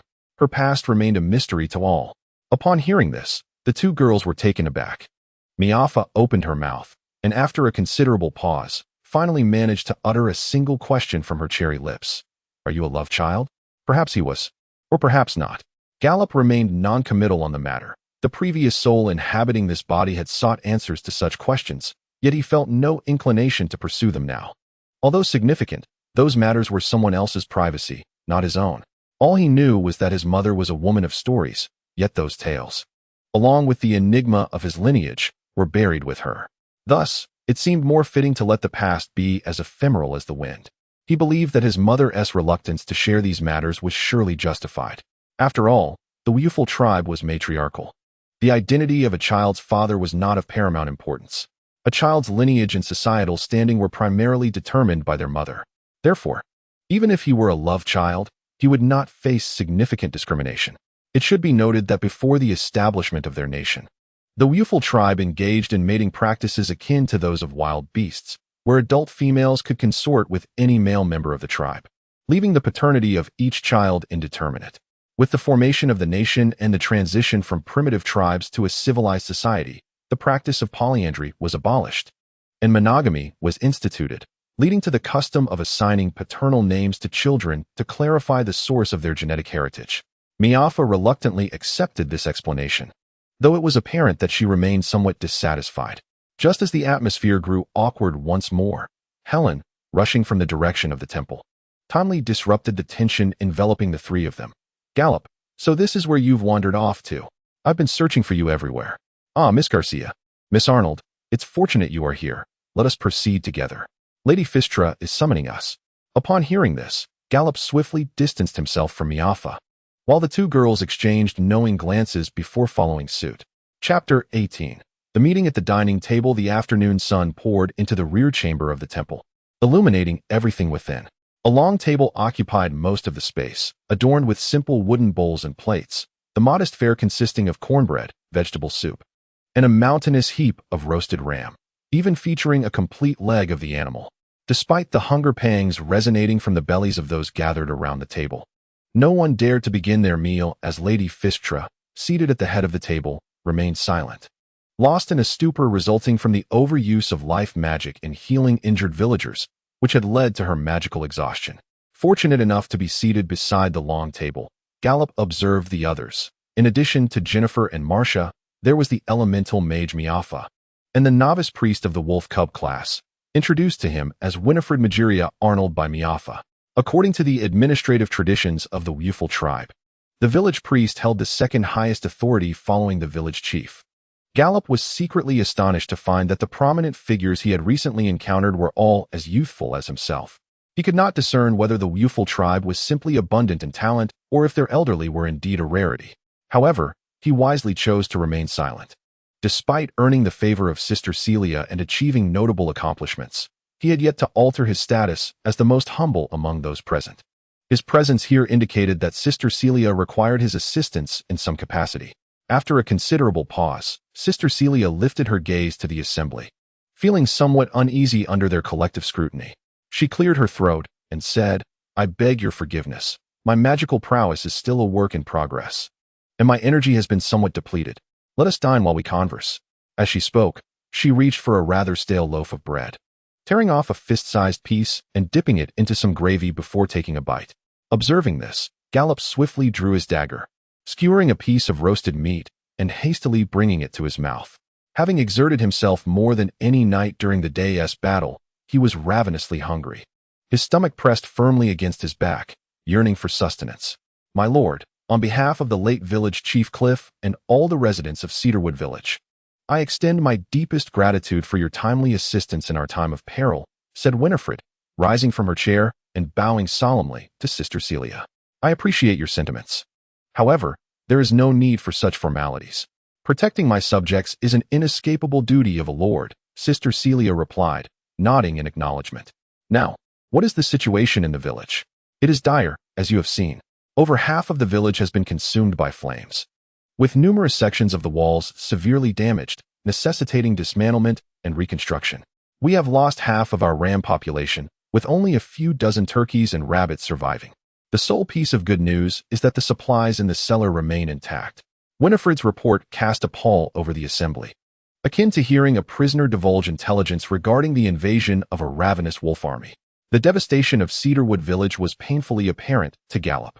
The damage was so extensive that he believed the effort required for repairs would be akin to dismantling the entire village and rebuilding it anew. Sister Celia inquired further, "And what of the casualties?" Winifred's expression immediately turned somber, a crystalline tear welling in the corner of her eye. She blinked and wiped it away, her voice heavy with sorrow as she spoke. "A total of 167 lives were lost, the majority of whom were women. I conducted their funerals. The injured have received healing through life magic, yet 13 severely wounded individuals have yet to regain full mobility. Currently, there are 382 residents in total, primarily men and children.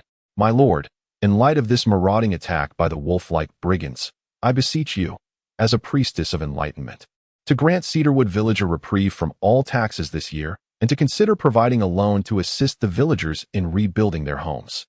In the language of the Wufel tribe, males are often equated with women and children in other cultures. It was a given that Cedarwood Village would be exempt from taxes, yet rebuilding their homes would require careful consideration. The immediate priority was to ensure that all villagers relocated to safer grounds. "Indeed, I perceive that Tuckertown would be quite suitable."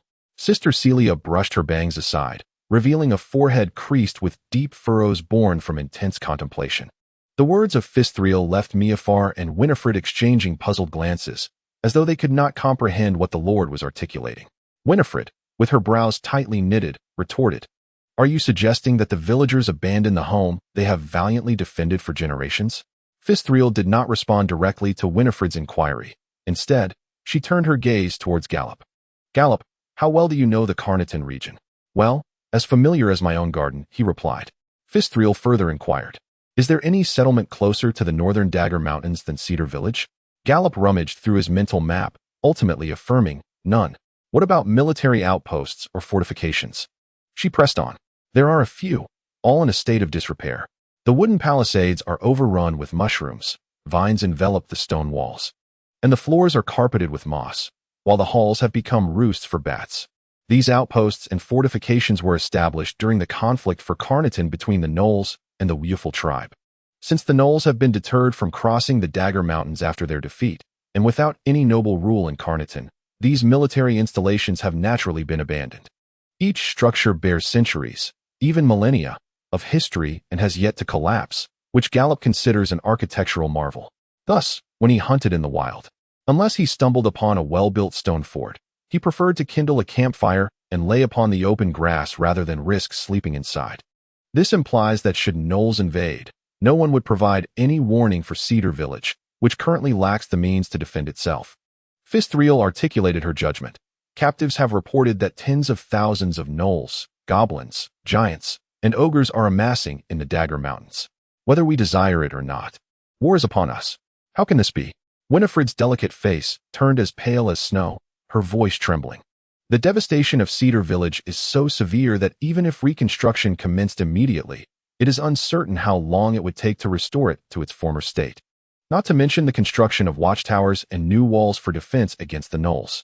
Fithriel asserted, Tucker Town has sturdy stone walls, and my private guard is stationed there to provide protection for the vassals, especially given the uncertainty surrounding the number of Gnolls invading. I do not wish to disperse my already limited forces to safeguard a village that is too distant from Tucker Town.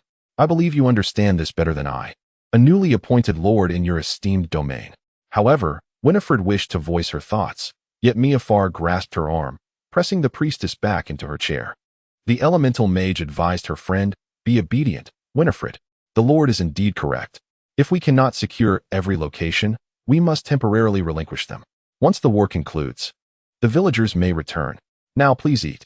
With pursed lips, Winifred reluctantly sat down, transforming her sorrow into appetite, and began to fervently consume the vegetable soup from her wooden bowl.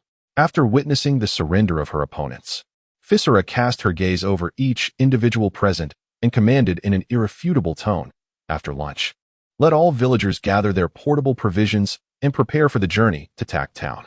We shall depart in 2 hours. Perhaps some among them may be reluctant to leave, so I shall kindly ask Priest Arnold to persuade those who refuse to depart. Genevieve, you are tasked with leading all my knights to establish a perimeter around the villagers. We must not allow a single werewolf brigand to assault my subjects. Genevieve promptly rose and bowed. As you command, my lord. Winifred displayed a mixture of concern and apprehension. But, my lord, what should I do if some villagers are adamant about staying? This posed a challenging dilemma. According to Gallop's past knowledge, farmers possess an attachment to their land that is often unfathomable to outsiders. To defend their fields, they would dare to confront fully armed knights, even though a mere glare from a lord's private soldiers could instill them with fear. In the Blue Star, regardless of east or west, the actions of governments and noble lords forcing farmers to relocate to new homes typically require military support, often resulting in bloodshed before the relocation is accomplished. However, Gallop had no means of resolution beyond persuasion or violent coercion. He was eager to ascertain whether Fissura possessed the decisive judgment and fortitude expected of a ruler. Indeed, Fissura did not disappoint Gallop. The silver-haired lord glanced at Winifred, speaking with the cold detachment befitting a ruler. Then let us disregard them. I shall respect their choice. And may the god of dawn bless them. This statement incited Winifred to rise in anger. How can this be? They are our kin. Fissura sighed deeply, her lavender eyes shimmering with a sorrowful compassion. Indeed, they are our kin, all descendants of the god of dawn and the mother of wolves. But please, tell me, when they refuse to heed your persuasion and choose to stay, what means shall I employ to compel their compliance? Shall I bind them and toss them onto wolves' backs for transport to Tack Town? I regret to say, I currently lack the military strength for such an endeavor, and assembling an army requires time. Miafar attempted to pull Winifred back to her seat, but to no avail. The priestess clenched her fists, utterly bewildered by Fissura's stance. Did you not assert your obligation to protect your subjects? Why then do you intend to abandon them? Suddenly, Fissura grasped her dagger and forcefully plunged it into a roasted leg of lamb reserved solely for her, burying the blade to the hilt, startling all but Winifred. As Gallop contemplated whether to act as a mediator, Fissura bluntly stated, "It is precisely because I am the Lord, bound by the duty to protect my subjects, that I must relinquish those unwilling to leave. My dominion encompasses not only Tucktown and Cedar Village, but also over 30 additional hamlets. With the imminent threat of the warg, I must rally my forces to prepare for battle and dispatch messengers to request military support from neighboring lords. All these efforts are to safeguard my subjects.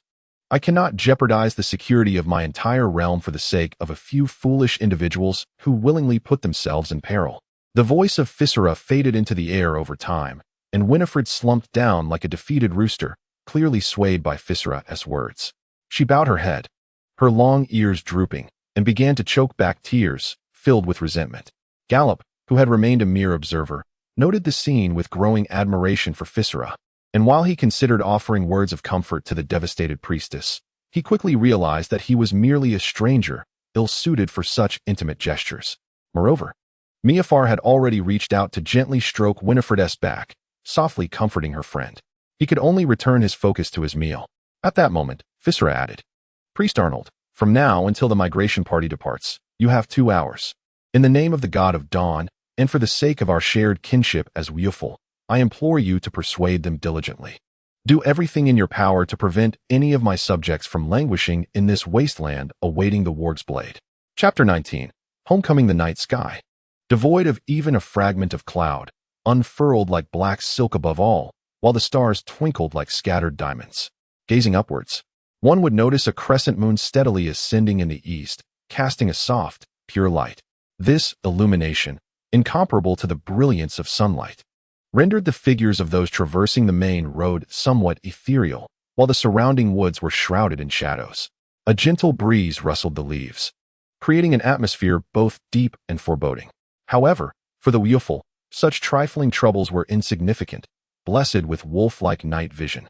They perceived the world with clarity akin to daylight in this moonlit expanse. Gallop glanced back to see hundreds of villagers migrating from Cedar Village, pushing handcarts and aiding the elderly and young as they journeyed forth, thanks to the wondrous powers of life magic. Barring severe disabilities such as missing limbs that required the regenerative spells of the wolf priests in Tucktown, everyone else had regained their mobility. Those once unable to walk had transformed into the lightly wounded, and even the more grievously injured, bandaged and still healing, were able to keep pace with the others' support. The hunter's gaze scanned over the villagers' heads towards the end of the road, where flickering lights beckoned. There lay Tucktown, its watchtower illuminated with torches. This town, potentially home to nearly 10,000 souls, boasted a castle as its inner sanctum, surrounded by Tuzhong high stone walls that provided protection. With no lord present, Tucktown lacked a formal town guard, relying instead on a militia organized by the mayor, who patrolled the walls day and night, warding off potential threats. The arrival of Fissura and her forces would undoubtedly bolster the defenses of this place. As for the impending war, Gallop could only do his utmost to defend his homeland and his fellow countrymen, striving to achieve great deeds. He was not born of noble lineage, nor did he inherit a vast fortune from a wealthy mother. Wealth, status, and power were things that had to be earned through one's own efforts. The notion of seeking prosperity amid peril was indeed applicable in this situation. Despite the imminent danger of dying on the battlefield, for one who had nearly transformed into a war wolf, a specter beneath the blades of the wolfman, and who had already tasted death once, merely surviving felt like a windfall. Was there truly any fear of death? Hearing the sounds of the war wolves rushing, Gallop turned to see Helen and Greywind approaching the grand tree where he stood. Helen called out, "There are no anomalies from the rear. Gallop, we must retreat." "Yes, I will descend at once." With that, the hunter stowed his compound longbow and leaped down from the treetop, retreating slowly alongside Helen while keeping an eye to the north. The order given by Fissura to Genevieve was rather burdensome. Even including Genevieve herself, there were only 9 knights available, who could at best establish mobile sentry patrols around the perimeter of the villagers' migration, serving a minimal role in early warning. Thus, Gallop voluntarily joined the vigilance task. Although he lacked the keen sense of smell of the war wolves, The observational skills and exceptional archery honed through his profession were sufficient to compensate for this shortcoming.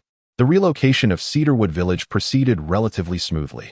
Following Fiscura's orders and promises of various compensations for the future, the majority of villagers began packing their belongings. Meanwhile, Winifred tirelessly endeavored to persuade the few hesitant individuals. Finally, as the procession was about to set forth, no one was left behind. Those whose injuries had healed wielded farming tools as weapons, walking alongside the procession, while wheelbarrows laden with bags of flour and valuables from the cellar traversed the center.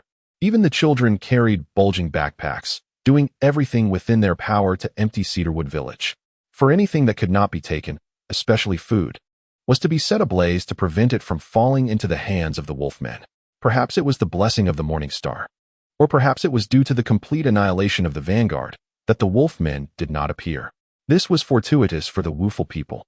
Gallop did not wish to engage in a grueling battle with a mere 9 knights and 1 archer against dozens of wolfmen warriors, particularly while clad only in leather armor stripped from the bodies of the fallen.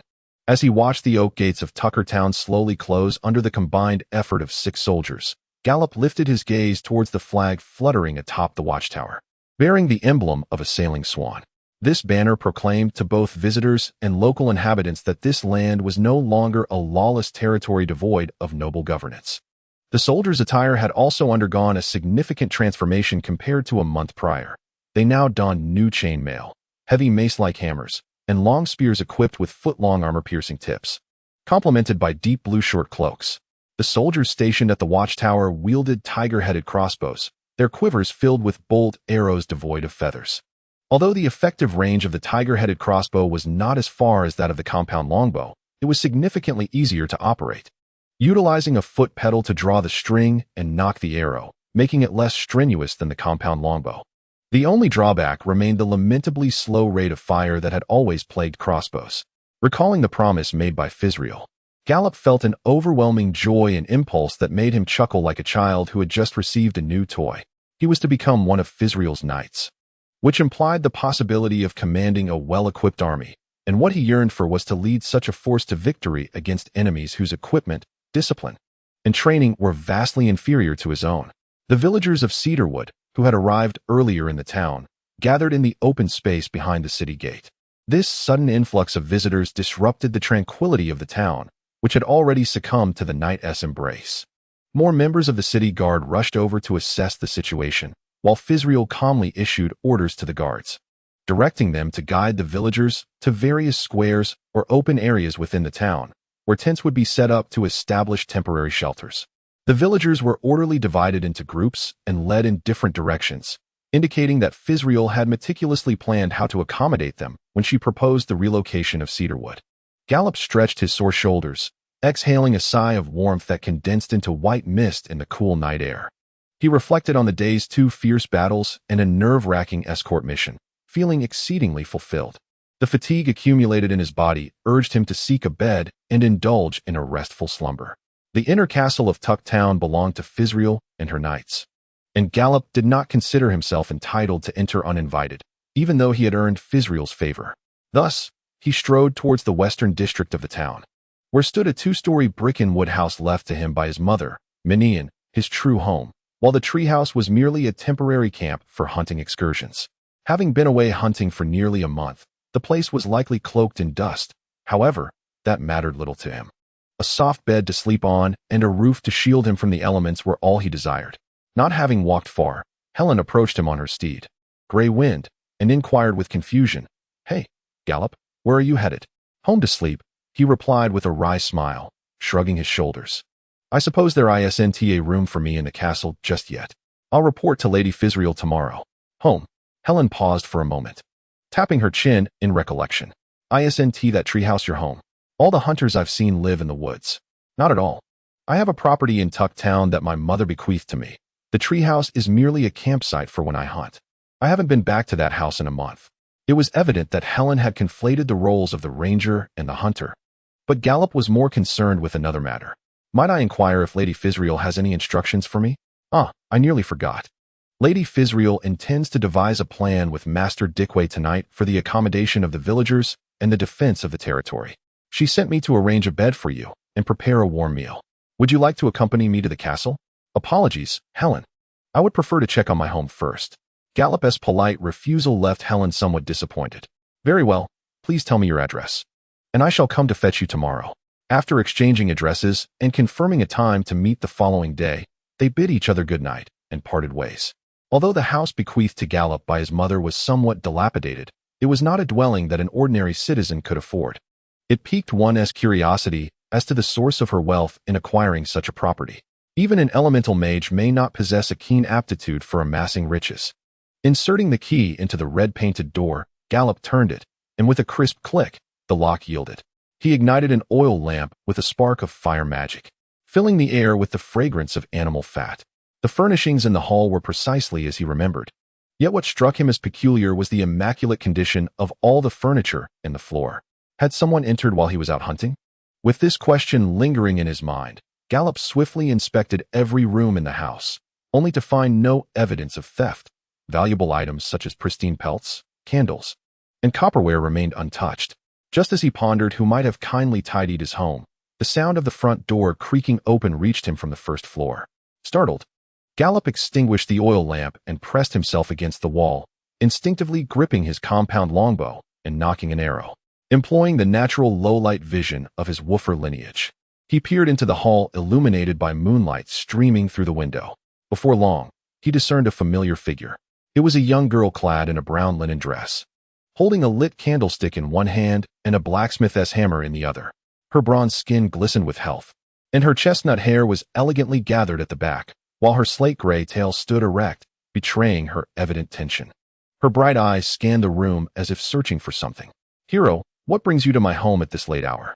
Gallup inquired, observing the girl next door as he descended the staircase with ease. "Ah." Gallup's voice, though not loud, resonated through the stillness of the night, startling Hero. She looked up, her gaze falling upon the boy with whom she had played in the mud since childhood, and her tension dissipated. With a sigh of relief, she retorted, "Really? Don't frighten me like that, Gallup. You scared me. It's the middle of the night, and here you are, wandering into my home. If your mother, Christine, finds out, you'd better beware of a spanking." Gallup couldn't help but feel a headache coming on.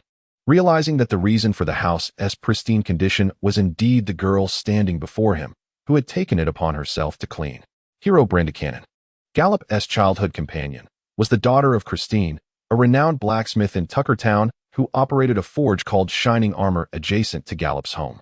Ever since Gallup took up the hunter's trade, he had frequently sought Christine's expertise for crafting arrowheads and various trapping tools. Coincidentally, Gallup's room on the second floor directly faced Hero's, and they often conversed through their windows at night. "Why did you return at such an hour?" "I saw your house suddenly lit up and thought there might be a thief, so I came to check," she explained. "Is that a compound longbow? And what about that large knife on your back, Gallup? Where did you procure these weapons?" "There have been numerous events transpiring these past few days. I shall elaborate later. If you truly intend to ascertain whether a thief has entered the house, you ought to summon your mother as well." Gallup could not help but shake his head and sigh. Life in the Carleton region was arduous, fostering a fierce spirit among its people. Many young girls practiced martial arts from an early age, even those residing in the town. Due to the nature of her profession, Hello, who assisted Christine as an apprentice blacksmith, was remarkably strong, her muscles honed beneath the fabric of her dress. However, when compared to her mother, who possessed a strength akin to that of a small bear, Hello's prowess seemed rather insignificant. Her arms were as robust as Gallup's thighs, a fact that spoke volumes. "If it continues like this, I shall truly face the consequences." Hello's voice dwindled. "Are you angry?" Gallup inquired with concern. "No, I merely wish you would contemplate your actions more thoroughly. By the way, thank you for cleaning my room while I was away." "Oh, it's nothing to be concerned about." Hello chuckled, a faint blush rising to her cheeks. She lowered her head, attempting to mask the joy that sparkled in her eyes with a smile. Having inherited the memories of this world, Gallup now understood the underlying motivations behind Hello's attentiveness. This shy and somewhat awkward neighbor girl harbored a secret affection for him. In his previous life, Gallup had either been too oblivious to notice or had dismissed this robust girl, who was even stronger than he. Furthermore, Hello had never dared to confess her feelings, thus perpetuating a one-sided devotion. In response to Hello's ardor, Gallup felt only discomfort. For the girl loved not the man who had taken another's place, but but rather the boy who had long since passed. Additionally, he was reluctant to hastily choose a lifelong partner. Contemplating this, Gallop could not help but chuckle bitterly to himself, who said that a girl pursuing a boy was merely a thin veil, while a boy pursuing a girl was akin to scaling a mountain. Such notions depended heavily on circumstances. Did not the world of Blue Star also host beautiful women with wealth and homes, lamenting the absence of suitable husbands? The Woofle tribe, where women outnumbered men, seemed to encounter similar dilemmas. It was said that in a certain member nation of Homoria called Cork, the female populace nearly tripled that of the males, resulting in fierce competition. Many young girls even chose to marry outside their race to alleviate the burdens of courting their own kind. How long do you plan to stay upon your return? Hello asked, breaking the silence with a question that revealed her concern.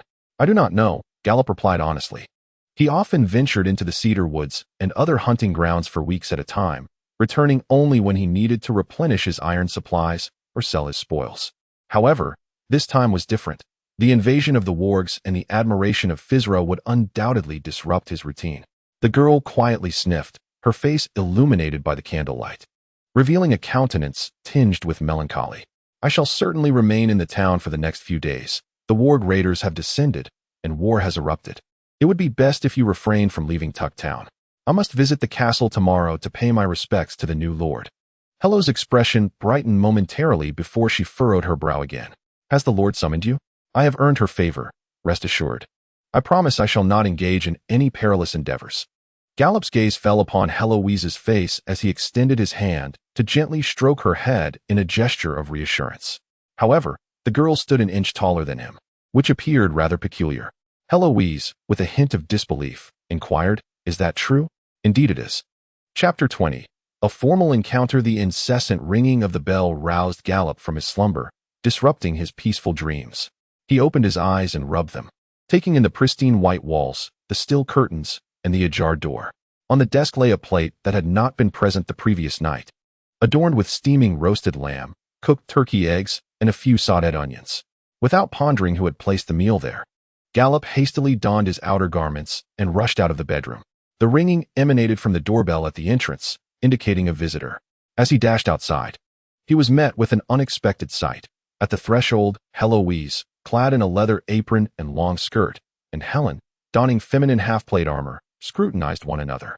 While Helen regarded Heloise with curiosity, Heloise's gaze towards Helen bore an unfriendly hostility. Greetings, I am the Knight of the Lord. Is Gallop at home? He is still asleep. My lady, may I inquire as to the purpose of your visit? He is here to fetch me, Heloise interjected. Just then, Gallop made his timely entrance, descending the staircase. Helen, please come in and make yourself comfortable. I shall require a moment to freshen up. Very well, I shall take the opportunity to explore your abode, Helen replied playfully. Her curiosity piqued as she glanced around. I must say, your home is quite impressive, and you have a beautiful and strong wife managing it. Gallop, somewhat embarrassed, scratched the back of his head and chuckled. Well, Heloise is not my wife. She is merely a dear friend with whom I grew up. This is Helen Lamia Fahad, who once had the fortune of riding alongside Gallop and fighting valiantly by his side, utterly captivated by his remarkable skills and enchanting magic. Helen shyly smiled, and in that moment, the radiant sunlight bathed the earth, May flowers blossomed abundantly, and the torchlight dispelled the darkness. Her smile was akin to that. I merely shot arrows from a distance. It is not as grand as you portray. Gallop pinched his cheek firmly, dispelling the lingering thought that the once boyish figure before him was rather charming, before regaining his composure. At that moment, Heloise's eyes flickered with an intense flame, and as their gazes met, Gallop felt a piercing sensation, as if impaled by a spear. Yet Helen remained unfazed, seemingly impervious to Heloise's glare. Quickly, she fetched a basin of cold water and handed a towel to Gallop. First, freshen up. Meeting the Lord is of great significance, and one must not appear disrespectful. Oh, I have prepared breakfast. Let us eat before departing. My lady, could you kindly wait a moment? Without waiting for Helen's response, he stomped up the stairs, the steps creaking underfoot. The two young men stood in silent bemusement as Heloise vanished beyond the railing of the second floor. Helen, having regained her composure, turned to Gallop and asked, Gallop, did I do something to displease her? No, it seems she has misunderstood something. Under the watchful gaze of Heloise, Gallop finished the breakfast she had prepared, and then, Accompanied by Helen, they rode Grey Wind towards the castle. The inner city walls stood approximately 5 zhang high, shorter than the outer walls, yet their fortifications were far superior. Beneath the walls flowed a moat, 2 zhang wide, from which the nearby townsfolk once drew water and raised fish for sustenance. Gallop noticed someone drawing water from the river to take home, but it seemed the fish now belonged to Fussier. A stone bridge, wide enough for 4 to walk side by side, spanned the moat, leading to the gatehouse adorned with the banner of swan-sailed ships. The heavy iron portcullis had been raised, yet the guards flanking the gate remained vigilant, obstructing entry to any unworthy souls. Grey Wind galloped across the stone bridge, passed through the gatehouse, and came to a halt before the main keep. Helen gently caressed Grey Wind's neck before entrusting its reins to a girl clad in long tunic and riding trousers. She then waved to Gallop. "Are you ready?" "Absolutely," Gallop nodded. "Then let us proceed." Helen stepped through the grand entrance. With Helen leading the way, they encountered no hindrance. A glimpse sufficed to reveal the vastness of the inner city. Based on the number of individuals and the places they traversed, Gallop surmised that this inner city could accommodate around 1,000 residents. By the standards of medieval Europe, it was indeed a sizable castle, yet it appeared diminutive when compared to the grand ancient palaces of the homeland of his former life, which were magnitudes more magnificent. After traversing 2 grand halls and ascending several dozen steps, they arrived at a wooden door adorned with intricate brass reliefs. Helen politely rapped lightly on the door, and upon receiving a response from within, she gently pushed the door open.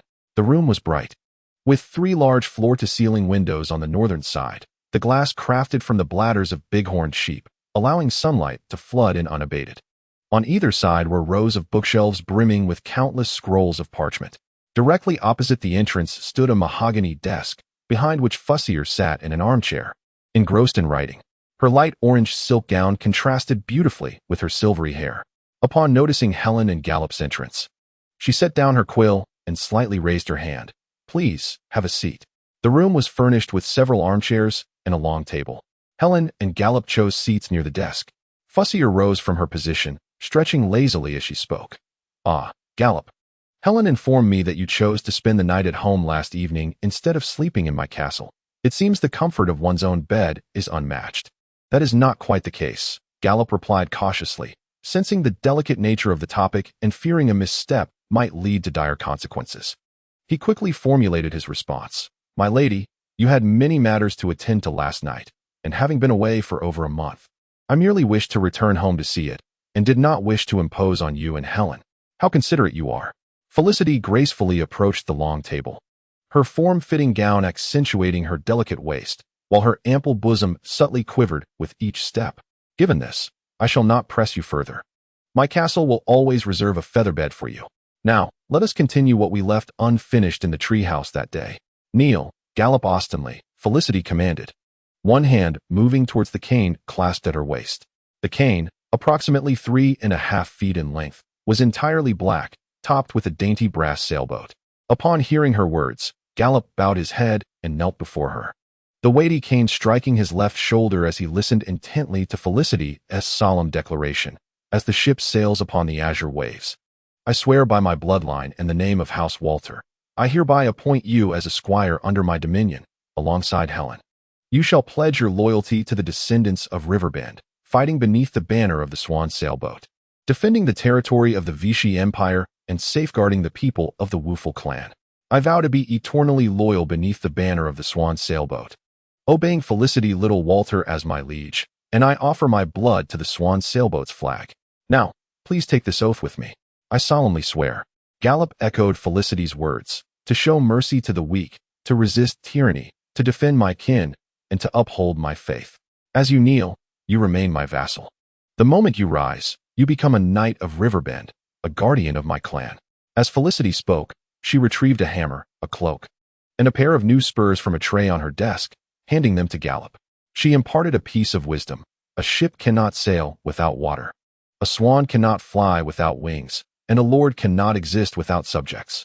I wish to be the water that carries you forth, to be the wings that allow you to soar." No sooner had she spoken than Gallop realized he had misspoken. The most prudent course of action would have been to allow the ceremony to conclude in silence. Felicity appeared momentarily taken aback, her movements pausing. and he caught a glimpse of Helen's alarmed expression from the corner of his eye. Chuckling softly, Felicity covered her amused lips with her hand and stepped back a few paces. I truly wonder what you meant by that. Were you merely eloquent or just lacking discretion? Cold sweat trickled down Gallup's forehead as he contemplated how to rectify his earlier words, which could easily be interpreted as flippant. I deeply apologize, my lady. Please forgive my rudeness and offense. Consider this a reprieve. No one has dared to speak to me in such a manner before. You're the first, Felicity replied, tucking her cane back beneath her skirt. Rise now, for the other knights are preparing for the impending war, and we must keep things simple. I cannot host a celebratory feast for you. Once they return, I shall announce your knighthood to everyone. By the way, as a knight, you should seek out a jeweler to obtain a copper collar. She retrieved a small velvet pouch from her drawer and tossed it to Gallup. He caught it swiftly. The pouch felt heavy, and the crisp sound it made upon striking his palm led him to suspect it contained coins. This is your salary for this year. Use it to procure a suit of armor. A knight ought to possess the appearance befitting their station. I have prepared the mount. Shortly, I shall greet the beastmaster in the stable. I hope you will find it to your liking. With a smile, Fistula brushed her silvery hair before her chest and remarked, Well, Master Dickway should be arriving soon. We must discuss matters of importance shortly. The knightly investiture ceremony, having been simplified to such an extent, left Gallup emotionally unsettled. Traditionally, such an event would require several days of preparation, culminating in a day of fasting and prayer. Although he had indeed achieved military merit, was it not customary for a squire to serve a knight for several years, enduring countless battles and hardships before being granted the opportunity for promotion? This sudden elevation raised concerns about potential ostracism from other knights, who might harbor resentment. However, one certainty remained. Helen would not act in such a manner. The charming young lad beside him gazed at Gallup with eyes full of joy. Perhaps, once Fistula exited the office, he would rush to embrace Gallup, genuinely elated for him. For the first time, the hunter felt helpless in the face of the world's malice. Why was someone as charming as Helen, possessing both beauty and capability, not a woman? The gentleman mentioned by Fistula did not keep them waiting long. A series of knocks announced his arrival, and upon receiving the Lord's permission to enter, a middle-aged man clad in a black robe stepped through the doorway, cradling a roll of fabric as thick as a bowl. My lord, I finally located it in the basement. Alas, you would not recognize its original form. It was not only covered in dust, but also ensnared in cobwebs. My assistant expended considerable effort to clean it. Thank you for your hard work, Master Dickway. Please place it upon the long table, Fistula replied with a smile. Gesturing towards the table, Dickway set the fabric roll on one end of the long table and then, with a firm push, unrolled it, gradually revealing its contents, which occupied the entire surface. It was a map, its colors having faded with age. Although the mold that had once clung to it had been eradicated, the traces of its past remained, marking it as a historically significant artifact, possibly bequeathed by generations long past. It appeared to be a comprehensive map of Carnarvon. Gallup had not traversed the lands north of the Dagger Mountains, thus could not verify the map's accuracy. However, many villages to the south were conspicuously absent from the depiction, while derelict fortifications were meticulously marked. The positions of forests and the courses of rivers were also rendered with great precision, suggesting that the cartographer had created this map long before the establishment of many villages. Master Dickway introduced, this map is at least a millennium old, likely left by the flame wolf Silva. With Silva's forces having withdrawn, Carnarvon has lacked a lord for an extended period, and thus the map has remained unaltered. Fistula furrowed her brow and shook her head. Such a map is barely usable. However, a more detailed one would serve us better, implying the necessity to prepare for the incursion of the wargs. Gallup, you have professed your intimate knowledge of northern Carnarvon. Therefore, can you discern any discrepancies between this map and the current state of Carnarvon? Gallup was momentarily taken aback and inquired, Might I ask, Master Dickway, is there another detailed map of the entire Carnarvon region? There are 3 more, he replied. Then, would you mind if I indicated the locations of various villages upon it? Be my guest. Dickway procured a quill and an inkpot. Gallup dipped the pen into the ink and, relying on his memory, meticulously marked the positions of the villages according to the scale on the map, inscribing their names beside each point. Fortunately, the maps created by predecessors were exceedingly precise. Otherwise, his efforts to designate the village locations would have been futile. unlike the crude maps of the Impressionists or those that were simply erroneous, which were not only useless but detrimental when used for military commands. In truth, he yearned for a sand table at that moment, regardless of how accurate the map was. It remained two-dimensional, necessitating a certain level of spatial imagination from the reader. In contrast, a sand table offered a far more intuitive representation, imparting a sense of complete mastery over the terrain that a map could not provide. However, Gallup was at a loss. Though a small sand table appeared simple, its creation was fraught with challenges. It was not merely a matter of handcrafting. It demanded extensive intelligence gathering and topographical surveying data to support it. Without accurate terrain analysis, any sand table produced would merely serve as a decorative piece, especially in this era where commands were issued through signals and banners. Even the most intricate of maps could not convey the military arrangements of both sides as effectively as a sand table, particularly in large-scale battles involving tens of thousands. Once formations were deployed, they could extend over a mile, making it nearly impossible to grasp the entirety of the battlefield with the naked eye. This was where the value of a sand table became evident, yet it was not something one could simply conjure. Gallup candidly acknowledged his lack of such skills. Fistriel's fingertips glided gently over the map as she flashed a charming smile at Gallup. "So, you can write. Once again, I am pleasantly surprised. I only know a little. My mother is a reclusive elemental mage, and it was she who taught me to read and write. I have a task for you. Scout beyond the Dagger Mountains to verify whether the Wergs are indeed advancing southward." "Am I to go alone?" Gallup queried. The task was straightforward and clear-cut, not much more complicated than tracking prey and locating their lairs. Fistriel's decision to assign him such a task indicated her astuteness in recognizing talent. However, he felt it prudent to inquire about certain specifics, as they pertained to the success of the mission and his own survival. "No, I will be reallocating 20 men from the city guard to serve under you, with Helen as your deputy. The rest of your team is up to you. Find attendants, find volunteers. I shall not meddle. You have 3 days to prepare. If you can assemble your team and set out by this afternoon, I would be exceedingly pleased, as a man who has astonished me on several occasions. Please do not let me down." With that, Fistriel cast a playful glance at Gallup. Chapter 21. The Mission and Mount My lady, are we merely to scout? Helen's eyes sparkled with a hint of doubt. Fusilier playfully tapped Helen's nose, akin to an elder sister chastising her naive younger brother. "Of course. If the Wolfmen have already crossed the shattered ridge with merely 20 soldiers, would you dare to launch a proactive assault against them? That would hardly be a display of valor." Helen, with a delicate flick of her tongue, exuded an undeniable charm. Fusilier turned her gaze, only to find Gallup deep in contemplation. "What occupies your mind?" "Forgive me, Miss Fusilier. I was merely reflecting on which routes would facilitate the passage of a large troop should the Wolfmen invade." Fusilier smiled graciously, choosing not to press the matter further. Yet Gallup's thoughts were not confined to what he articulated. A squad of 20 might seem scant for direct combat, yet it was excessively large for mere reconnaissance, as it was not a firepower reconnaissance aimed at breaching enemy defenses. Thus, he resolved to undertake additional tasks. If the invading Wolfmen had established a forward encampment, he would seize the opportunity to incinerate their camp and incapacitate their soldiers to weaken their forces, thereby enhancing Fusilier's impression of him. The noblewoman cast a glance at Dickway. "Master Dickway, how many of your ravens are fully trained?" 18 have completed their training and are capable of delivering messages, Dickway assured confidently, almost ready to thump his chest in pride. The Wuful clan had mastered the art of training ravens for communication, having phased out carrier pigeons. This local raptor, native to the Vichy Empire, not only surpassed pigeons in physical prowess, but also displayed little fear of predators like eagles, thus increasing the likelihood of successful message delivery. Allocate 4 for Helen and prepare 2 scaled-down copies of the entire map for easy transport. "Master, I shall trouble you for a while longer." Fusilier waved her hand, signaling that the middle-aged scholar could take his leave.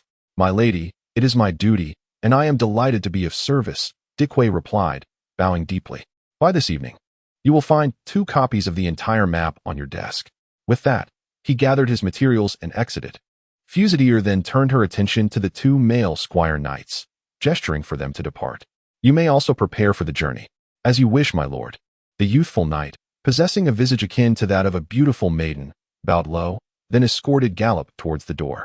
However, Gallup couldn't shake the feeling that the peculiar glimmer in Fusilier's light purple eyes was unforgettable. As he grasped the wooden door handle, Gallop swiftly unfastened the velvet pouch, nearly blinded by the cascade of golden light that burst forth from within. The pouch contained a plethora of gleaming wolf-head gold coins, far exceeding the promised 10 coins per year from Fusilier. No wonder it felt so weighty. Let me see, wow, there must be at least 20 wolf-head gold coins here. Lady Fusilier is indeed exceedingly generous. Helen leaned in, meticulously counting the gold coins in the pouch, and suggested to Gallop how to utilize the funds. You should head to the blacksmith in the castle to purchase a suit of armor. The leather armor you salvaged from the Werg's corpse is woefully inadequate. A little force could easily pierce it, and it lacks a proper fit. While an extra foot of spear length may not guarantee a hit on the enemy, even a slight increase in the thickness of armor can provide significant protection. In the brutal face-to-face combat of cold weapons, the quality of armor plays a crucial role in survival. Additionally, you should acquire some suitable melee weapons. Experiences in skirmishes have shown that even with unparalleled archery skills and devastating fireball spells, there are situations that become overwhelming. Gallop certainly did not wish to find himself once more facing an enemy with only a meager dagger to defend against a descending battle axe. Fleeing like a frightened chicken due to insufficient armor, Gallop nodded in agreement, but then pondered the quality of the blacksmith that Fiskell had brought. He decided it would be prudent to seek out Heloise's mother, Christine, whose craftsmanship was assured. Thus, he tightened the drawstring of the velvet pouch and secured it to his belt, stating, "I plan to visit the blacksmith I know in town." Helen contemplated for a moment before inquiring, "Is it the one next door to your house, the one with the gleaming armor?" Upon receiving Gallop's affirmative response, she did not persist in recommending the castle's blacksmith, but instead broached another subject. "Gallop, how many retainers do you intend to recruit? The Lord encourages us to find at least 2. Hearing Helen's question reminded Gallop of the concept of attendants that emerged under the chivalric system. He had never envisioned himself as someone who could be knighted. I hadn't thought about it. I never imagined a day would come when I could be bestowed with such a title, so at the moment, I have no suitable candidates in mind. Moreover, you do not have any retainers either." "Me?" Helen paused, spreading her hands with a wry smile. "I'll pass. My mother serves as a knight in the retinue of Marquis Walia, and my family has long served the Walter family in the capacity of bodyguards. So we have no fiefdom or retainers of our own. Our lineage is more akin to the Marquis's personal attendants and bodyguards." Changing the subject, she added, "Let us visit the beast pen. I imagine you are eager to bring it home. Frankly, I find more headache in figuring out how to house it than the thrill of acquiring a war wolf at no cost from the Lord. You've seen my home. There is hardly room for such a creature." Gallop rubbed his forehead, feigning a semblance of distress, recalling tales from his past life about the care of horses and large dog breeds, which often depicted the endless toil of the owner. He doubted that a war wolf, a creature larger than a bull, would be less demanding than a warhorse. "Don't worry. War wolves are intelligent and obedient. Just make a nest with some hay, and they will settle in. They are naturally clean animals. Teach them where to relieve themselves, and they will remember that spot, even burying their waste afterward. Unlike bighorn sheep that leave a trail of mess wherever they go." Upon hearing Helen's words, Gallop nearly lost his footing and stumbled down the spiral stone staircase. The most irksome aspect of dog breeding lies in the indiscriminate mess left by puppies, which sullies the environment. If this most aggravating flaw could be avoided, then the war wolf could indeed be deemed a well-managed livestock. Gallop pondered for a moment and then inquired, "Is there no need for grooming or bathing? Additionally, must one dedicate time to play with it?" Having finally broached a topic she was well versed in, Helen's mouth opened like an uncontainable box of chatter, and she enthusiastically elaborated. "The war wolf is capable of grooming itself. However, a comb used by its master can mitigate shedding, enhancing the sheen of its coat. Bathing is quite simple. Every week, one can ride it to the river, remove the saddle and reins, and allow it to swim, which suffices. As for your concern about needing to play with the war wolf, that thought is excessive. A little more riding and running with it will do just fine. The most vexing aspect of its care, and the most costly, is feeding. The war wolf is not particularly finicky, but has a hearty appetite. It should be fed twice daily, with a porridge made from cornmeal, supplemented with beans, radishes, and other vegetables. Leftover food can also be given to it. On average, every 5 days, it should consume a pound of cheese and some raw bones, which will generally ensure it grows healthy and strong." Gallop, increasingly perplexed, raised his hand to interrupt Helen's incessant speech. "Wait, This sounds completely contrary to what I've witnessed. Back in the cedar forest, I saw them devour 3 adult mountain goats in the time it takes to finish a single meal, leaving not a bone behind. How does that reconcile? That is because wolves are naturally carnivorous, Helen replied, her eyes blinking in bewilderment as she gazed at Gallop. It is merely that people have discovered that the domesticated werewolf can thrive without consuming meat. Gallop recalled the knowledge from his past life and couldn't help but scoff. Oblivious to Gallop's unusual demeanor, Helen continued, when venturing into the field, it must be fed meat, especially cooked mountain goat. The werewolf can consume a great deal at once and digest it gradually, before long marches. It is crucial to feed it copious amounts of meat and cartilage to prevent it from needing to stop for food, thus providing it with greater strength and reducing the likelihood of gastrointestinal ailments. On ordinary days, jerky and bones with fresh meat should be rewarded only after the werewolf has accomplished something commendable. Overindulgence can lead to adverse effects. If its temperament becomes arrogant and haughty, it is often quite difficult to rectify the behavior of that werewolf. Upon hearing Helen's explanation, Gallop felt a wave of relief wash over him. This was akin to the principle of avoiding feeding war horses grass during battles, opting instead for grains and soybeans. It is not that fodder cannot satiate hunger. Rather, it requires a significant amount of time for digestion, which is unfavorable for troop mobility. Furthermore, a horse that has just eaten grass is susceptible to various gastrointestinal diseases if it is immediately put to run into battle, leading to unnecessary losses. I almost forgot. It is best to let them graze in the woods once a week, allowing them to hunt for themselves and maintain their wildness. Does Lady Fissura permit us to engage in such activities? Gallop's beliefs were once again challenged. Logically, forests, mountains, and rivers belong to the Lord, and the resources produced in these areas should also be the Lord's. It is truly difficult to imagine that knights are permitted to freely graze and hunt in their own woodlands. However, this is essential for maintaining the battle prowess of the werewolves. Helen chuckled. Yet it is advisable for knights with fiefs to graze their werewolves on their own lands. As Gallop sought Helen's wisdom regarding various aspects of werewolves, he strolled toward the castle's exterior. Upon regaining his senses, he noticed that the footsteps echoing in the corridors and upon the stone steps were replaced by the resounding clang of swords clashing in the training grounds. The field was filled with soldiers clad in blue cloaks embroidered with the swan sail emblem, many of whom were practicing in pairs with shields and mace. Over 30 spearmen, under the instructor's command, formed ranks shoulder to shoulder, charging in unison toward a row of wooden dummies. At the opposite end of the yard, a group of crossbowmen stood outside the wooden barriers, shooting at haystacks over 15 paces away. In the distance, in the riding arena, knights mounted on werewolves charged at wooden figures, sending up a cloud of dust as their spear tips struck heavily against the wooden shields of the dummies.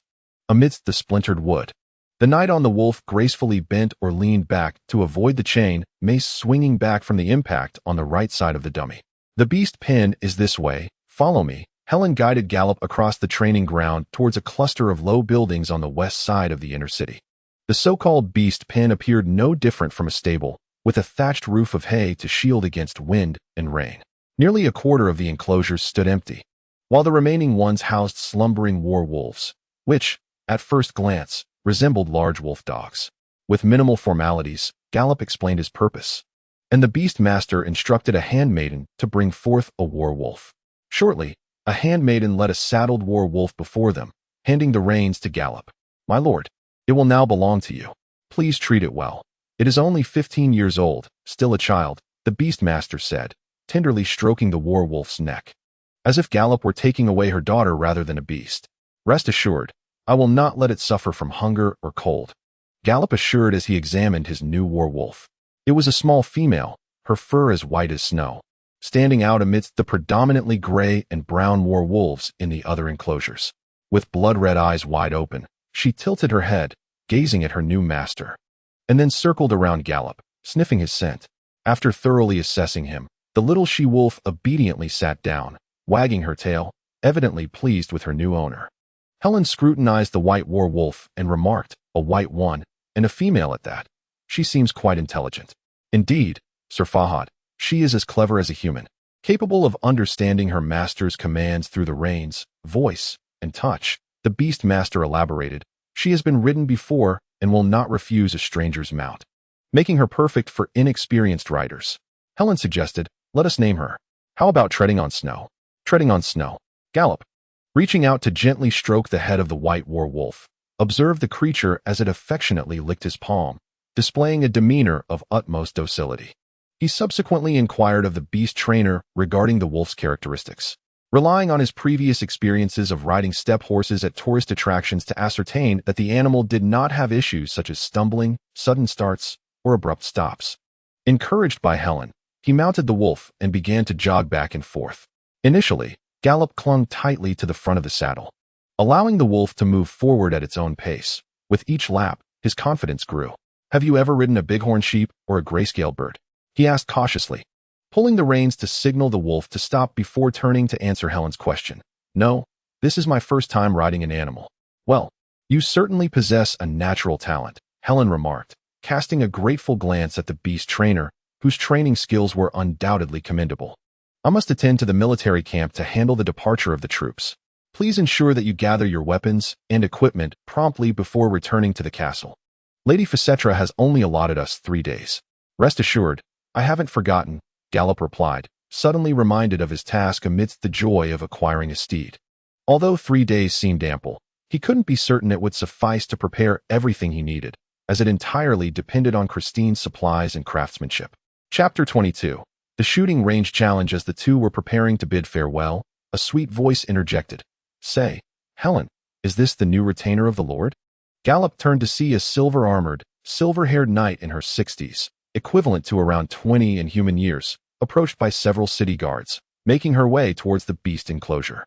The knight's armor consisted of a half-plate design, omitting the skirt armor at her waist, with chainmail covering her knees up to the thighs, allowing for greater mobility in actions such as crouching or lying down. He sensed that this woman was skilled in archery, unbeknownst to him, as he observed her. The silver-armored knight narrowed her eyes and scrutinized him, her sharp gaze emanating a palpable aura of menace. However, Helen quickly stepped in front of Gallop, obstructing their line of sight. The petite figure spoke up. Sir Selina, have you come to the beast enclosure to see the newly arrived werewolf? The silver-haired wolf woman, named Selina, shifted slightly to the side, her gaze passing over Helen and landing once more on Gallop. No. I heard someone mention they saw you both at the enclosure, so I came to take a look. Is this the Lord's newly recruited retainer? Just as adorable as little Helen. I can't resist wanting to pinch his cheeks. Helen solemnly corrected her. No. He has been granted the title of apprentice knight and sits beside me. Selina let out a drawn-out chuckle, her previously sharp gaze turning increasingly unfriendly. According to the Beck sisters, you managed to defeat dozens of fully armed Knoll warriors with just a bow. Such remarkable archery skills. I would love to witness them firsthand. It's not that exaggerated. I utilized magic and the terrain among various factors to achieve that.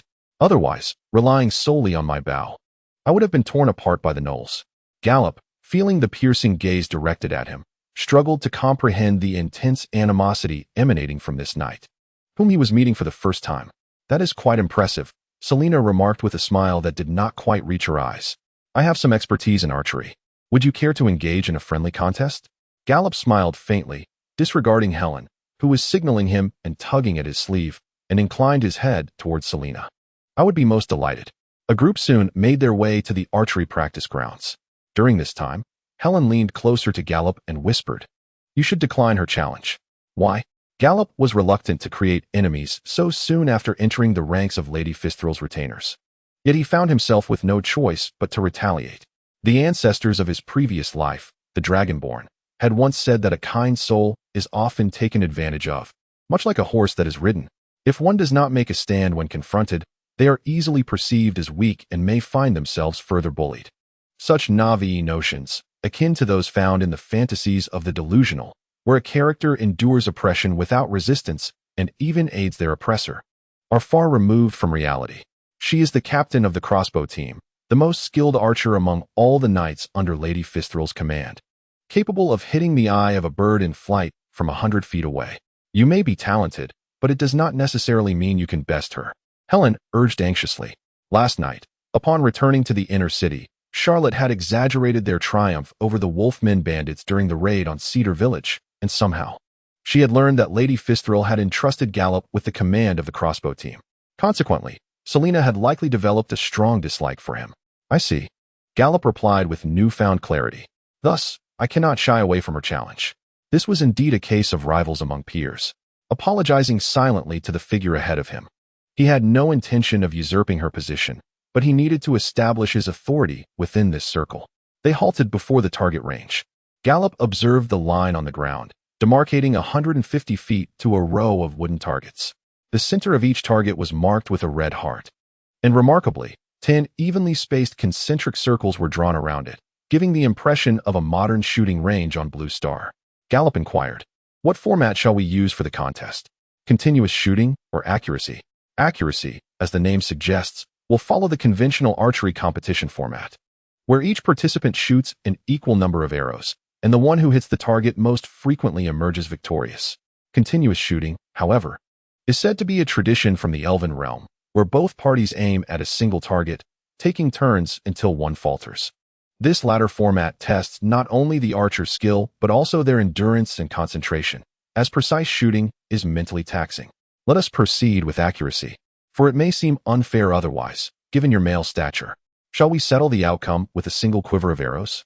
Selena placed a hand on her hip, casting a scrutinizing glance at Gallop's arms, which were more delicate than those of most women. She could discern that those hands were exceptionally deft and steady, honed through relentless training to achieve the precision of 100-step marksmanship. Regrettably, they belonged to a male, lacking the requisite strength to draw a more powerful military bow. And his endurance was also questionable. Should the contest continue with successive shots, she was utterly confident in her ability to exhaust him. But such a victory would hold little honor. Selena inwardly resolved, "I shall ensure your defeat is one you accept wholeheartedly." A quiver held 24 arrows, neither an excessive nor a scant quantity. However, Gallop scratched his head, saying, "All right, but I haven't brought my longbow. One can only achieve commendable results with a suitable weapon. What sort of marksman is that?" Selena's tone was laced with mockery as she gestured towards the long and short bows lined up on the ground, beckoning, "Choose one. To ensure fairness, you shall select the bow I will use.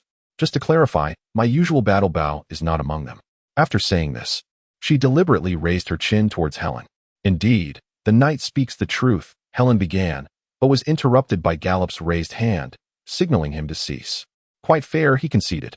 Nevertheless, the absence of his accustomed compound longbow and the high-precision arrows he crafted posed a slight inconvenience. The hunters selected several longbows, drawing them into a crescent shape to gauge their power and balance. Ultimately, they handed Selena the bow that felt the most comfortable, while he opted for one of inferior quality, gracefully gesturing for Selena to proceed first. This small gesture astonished the pack of wolf maidens, particularly Selena, whose elegantly shaped brows nearly furrowed in disbelief.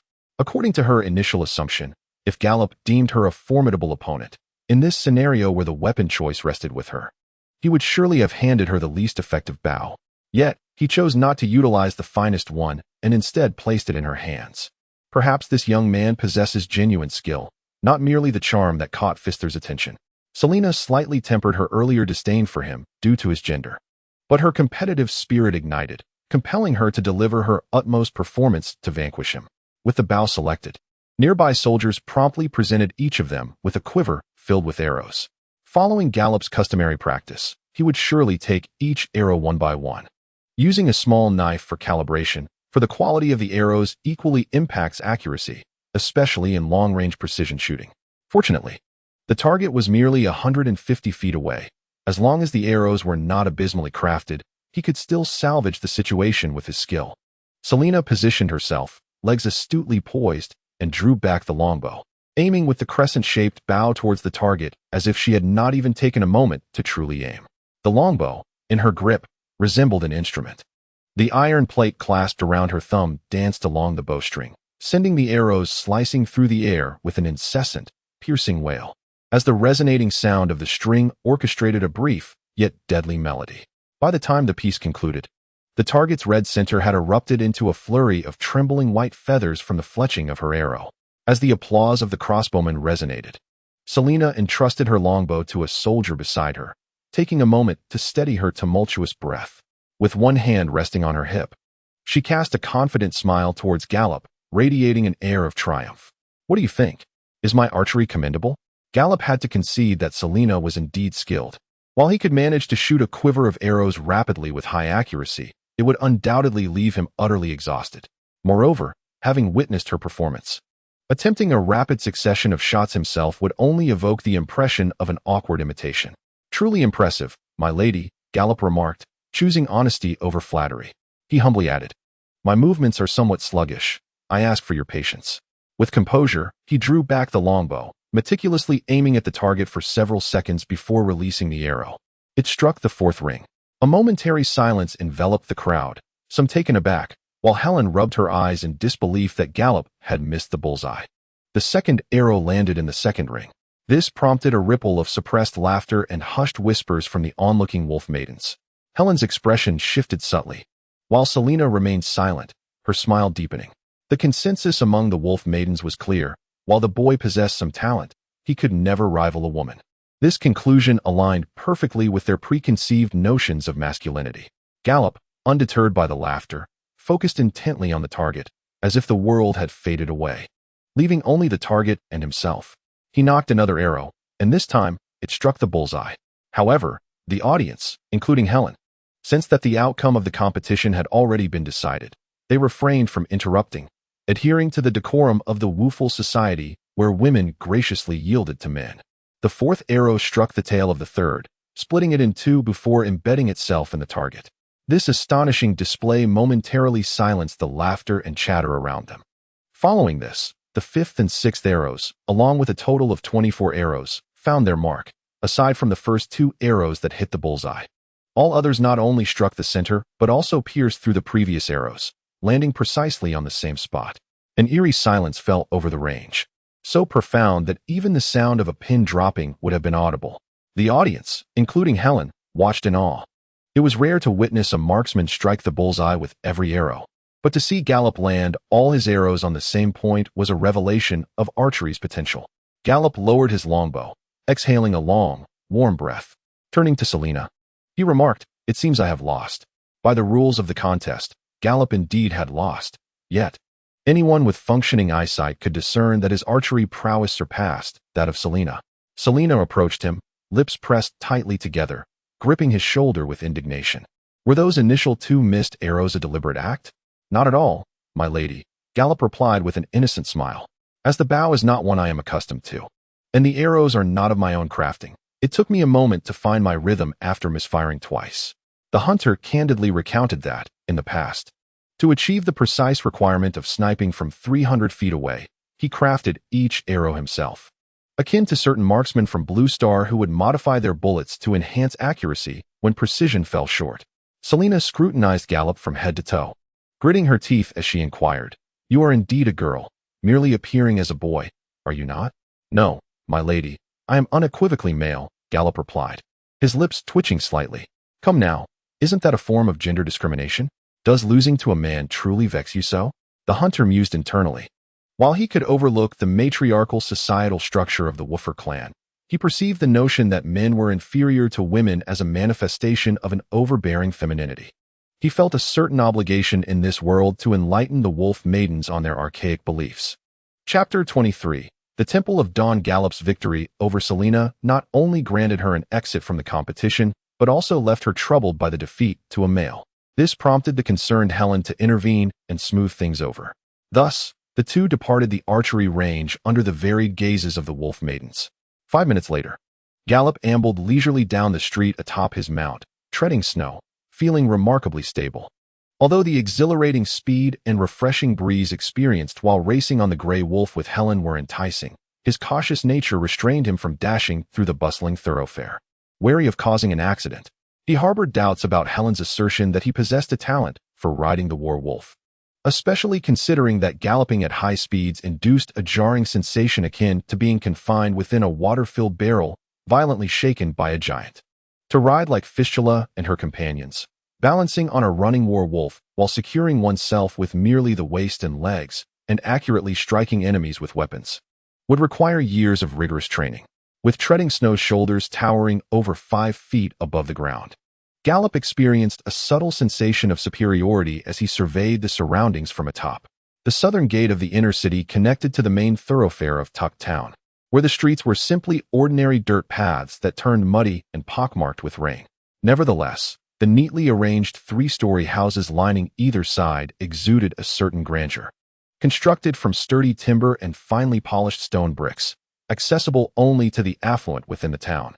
Wisps of smoke rose from the chimneys as residents bustled about, toiling for their daily sustenance.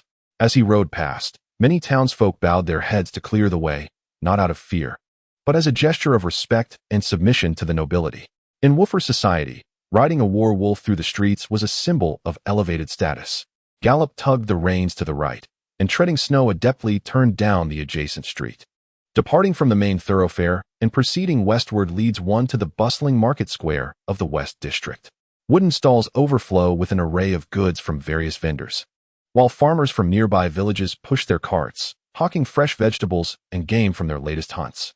Children wield wooden sticks, frolicking and chasing one another through the streets, oblivious to the looming specter of war. Perhaps it is due to the absence of a conscription order from the fair goddess, Festira, Gallop mused.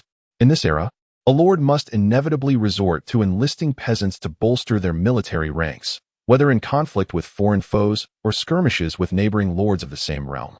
As it proves a cost-effective measure, commoners, unlike professional soldiers, incur no exorbitant maintenance expenses for equipment, training, or sustenance. Once conscripted, if the lord fails to provide weaponry, the burden of armament falls upon them, often leading to grievous casualties in battle. The reason for such dire circumstances could be encapsulated in the words of a great Han monarch from the Blue Star: feathers and arrows cost gold, while the Welsh demand nothing. Reflecting upon the forsaken ruins of Cedar Village and the displaced survivors who fled with their families, the young knight pressed his lips together. Should the Wolfmen truly launch a significant invasion, he must devise a plan to intercept them north of Tuck Town. He could hardly bear to witness his childhood home reduced to mere remnants. This place held his cherished memories. Wait, why was he contemplating such thoughts? Gallop was taken aback by his sudden emotional response. As an outsider, he seemed to regard these diminutive beings with long ears and wolf tails as kin ever since the Battle of Cedar Village. Was this a symptom of a soul's attachment or a mutation born from memory amalgamation? Pondering this, Gallop smacked his lips. Despite the gravity of his personal safety, he found no confidant to share his concerns. Perhaps only the benevolent goddess of dawn could assist him in this matter. However, first, he needed to find a secure place to enter Utopia. Before that, he had to visit a specific location. The Temple of Dawn in the town was situated along the main road in the North District. After entrusting his mount, Snow, to the attending acolyte, Gallop ascended the lengthy stone steps and entered through the wide-open doors. The previous soul inhabiting this body was devout, attending evening prayers every 3 days while remaining in town. But for Gallop, this marked his inaugural visit. Upon passing through a wooden door adorned with a carved wolf visage, he beheld a statue towering before him, captivating his gaze like a magnet. In that moment, an invisible shroud of disquiet descended upon him, enveloping his forehead with an unseen darkness. The morning sunlight streamed through the skylight above, brilliantly illuminating the interior as it converged from 4 directions upon the wall, casting the deity within the shrine in a radiant glow. Yet, to Gallop, the statue evoked a sense of macabre amusement. It depicted a knight clad in full plate armor, their face obscured by a helmet's visor, rendering their features inscrutable. Lacking wings, claws, or a tail, they appeared to be of human descent. The knight extended their right hand toward the void, palm upward, as if to catch something descending from the heavens, while their left hand grasped a bundle of iron chains. The iron chains extend outward, each fastened around the delicate necks of 3 maiden-like creatures with wolf ears and tails. One girl stands respectfully behind the knight, cradling a hefty tome. Her apron bears a striking resemblance to the robes of priestesses. The second girl nestles at the knight's feet, her hands tenderly holding a bountiful ear of corn, dressed in the attire of a rustic farm girl. Lastly, the girl clad in armor finds herself beneath the knight's boot, forced to kneel and kiss a broken war hammer, yet her clenched teeth reveal a deep-seated defiance and humiliation. The knight, adorned in plate armor, embodies the god of dawn, while the 3 girls represent the primordial ancestors of the Woofle, forcibly transformed into human form by this deity. They are known as the 3 wolf mothers, the snow-white Naumelia, the glossy black Karika, and the resplendent golden Alice. This bit of religious lore is familiar to Gallop. the benevolent god of dawn bestowed upon them powerful collars. With these collars, the she-wolves learned to stand upright, shedding their wolf pelts and assuming a form imbued with the essence of all living things. The god of dawn imparted knowledge to them, granting them wisdom and the ability to read and write. After a decade, Naumelia wielded the god of dawn's warhammer. Kurika received the corn, and Alice ultimately inherited the entirety of the deity's wisdom, her arms cradling the scrolls that stand as testament to her enlightenment. In the main hall, a young wolf priestess holds the sacred texts, speaking eloquently against the backdrop of the divine figure, imparting the myths and historical origins of their kin to a gathering of children. Yet, whose lineage does the crimson hair inherit? Gallop lightly draws a strand of his fiery locks from behind, wrapping it around his fingertips with a faint smile. Silver, black, and golden hair are the most common hues among the wooful, said to be inherited from the ancestors Naumelia, Kurika, and Alice respectively, while those with brown, honey, and chestnut tresses are offspring of intermingled unions. But from whence does his exceedingly rare fiery red hair stem? To this day, he has yet to encounter a fellow with red locks. The priestess continues her tale, yet Naumelia, having mastered all the skills of the god of dawn, found herself unsatisfied. Her pride bred a profound envy of Alice's intellect and a deep resentment towards the deity's favoritism. She summoned all the gray wolves of the forest and challenged the god of dawn. The gray-white pack surged forth from the woods like a tide, sweeping across the plains, leaving any creature that dared to obstruct their path in shreds. At that time, the god of dawn stood alone upon a hill, gazing down upon Naumelia and the ocean of wolves with an air of sovereign authority. Naumelia raised her war hammer, pointing it directly at the god, demanding the same gifts granted to Alice, seeking the love that Alice had received. At this moment, the dark line upon Gallop's forehead deepened. The myth had devolved into a tale of a proud wolf maiden consumed by love and jealousy, a story far more dismal than that. It seemed Naumelia was oblivious to the fact that the god of dawn was, in truth, a woman. The young wolf priestess, seemingly oblivious to the newly arrived listener, continued to turn the ancient, yellowed pages of the sacred text, stating, "Yet the battle concluded in merely a minute, and none beheld how the god of dawn struck."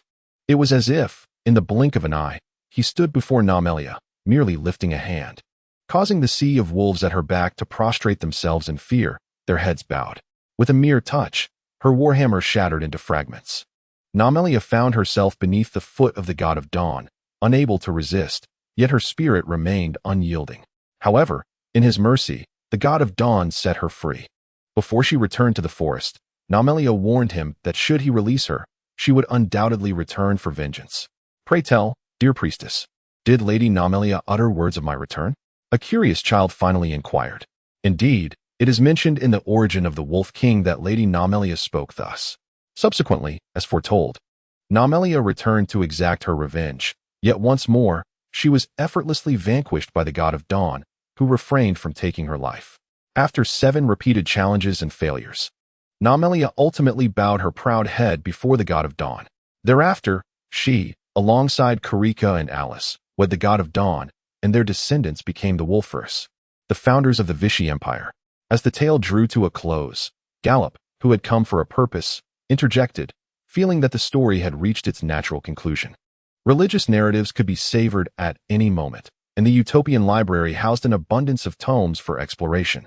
Or perhaps one could even pose inquiries directly to the god of dawn. Before long, he located the sales counter in the side hall. 2 acolytes sat behind the counter, engaged in idle chatter, their attire consisting of simple aprons, pristine in appearance. Only those who had attained the priestly qualification could don the sacred robes embroidered with 3-headed war wolves. The rank of a priest was distinguished by the age of the wolves depicted upon their garments. Gallop vaguely recalled the hierarchy: pup, juvenile, adult, with whispers of higher ranked, more powerful alpha wolf priests and nest bishops in larger cities. The counter was adorned with an array of trinkets, candles offered to the god of dawn, herbs for the treatment of minor ailments, mana restoration potions, healing elixirs for swift recovery, enchanted talismans, and spell scrolls that allowed the caster to invoke magic without incantation. In the impoverished outskirts of Tucker Town, devoid of a magic guild or adventurer's outpost, the Temple of Dawn became the sole purveyor of such items. Upon a thickly padded wooden board lay a display of moonstones, garnets, and other gems that amplified magical prowess.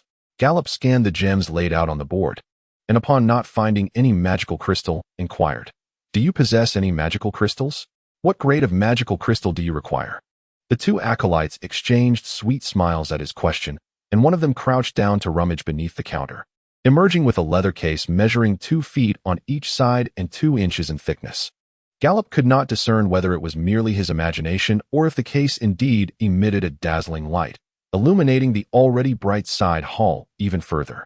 The suitcase was adorned with leather pouches reminiscent of armament straps, into which multicolored magic crystals were meticulously classified and secured according to their size and shape. Some were fashioned into hexagonal strips, while others resembled thin, square shards akin to fingernails. Regardless of their form, each piece exuded a pristine quality, with surfaces so impeccably smooth they could serve as mirrors, a testament to the exceptional craftsmanship involved in their cutting. Gazing upon these exquisite magic crystals, Gallop's eyes momentarily glazed over, and it took several nudges from the attendant monk to rouse him from his reverie. "How much are they?" "There are both affordable and extravagant options. May I inquire which type of magic crystal you seek? And what is the price for the one with the greatest magical potency?" Gallop swallowed hard, awaiting the attendant's response. "For a magic crystal with a capacity of 10,000 gray units, I recommend this large hexagonal strip," the monk girl said, extending her delicate, slender fingers toward the largest crystal in the lower right corner of the suitcase. "It can be yours for just 100 golden wolf heads." Regardless of their race, all spellcasters who have received magical inheritance through formal apprenticeship are well acquainted with the name Gray. Legend has it that Gray was a formidable holy dragon, distinct from his kin who indulged in amassing wealth and slumbering upon piles of precious metals and gems. Instead, he was consumed by a passion for the study of magic, delving into principles and developing new spells, exploring all 7 schools of magic except for death magic. His long and arduous journey of scholarly pursuits rendered his lair spotless. Yet his crowning achievement was the conceptualization of magical intensity and the successful derivation of a corresponding calculation method. The unit of measurement for magical intensity bears his name, honoring his monumental contributions to the realm of magic. Typically, casting a 0-level spell consumes 1 gray unit of magical energy. A first-level spell requires 2 gray units, and a second-level spell demands 4 gray units, with each subsequent level necessitating double the energy of its predecessor. Thus, for a proficient elemental mage, casting 10 consecutive 5th-level spells in a single day, when their magical reserves are at their peak, can serve as a boastful testament to their prowess among peers. Therefore, possessing a magic crystal with a capacity of 10,000 gray units represents an extraordinary reservoir of energy. However, 100 golden wolf heads? Are you suggesting I resort to robbery? Gallop exclaimed incredulously. In the brightest armory of the ironworks, the most expensive full-plate armor costs no more than 35 golden wolf heads, while this hexagonal gem, measuring approximately 1 inch long and half an inch wide, could nearly be exchanged for 3 complete suits of such armor. Chapter 24. Farewell to the god of morning light. Magic crystals are natural ores that store abundant magical energy. If one were to draw an analogy, they would be akin to naturally occurring magical batteries, serving as the power source for constructs such as golems and magical furnaces. With a magic crystal in hand and the corresponding magical machinery, an ordinary person could wield magic with the same finesse as a powerful spellcaster. Compared to magical artifacts such as spell scrolls and enchanted amulets, which offer convenience in their own right, the ease of use provided by magic crystals is immeasurable.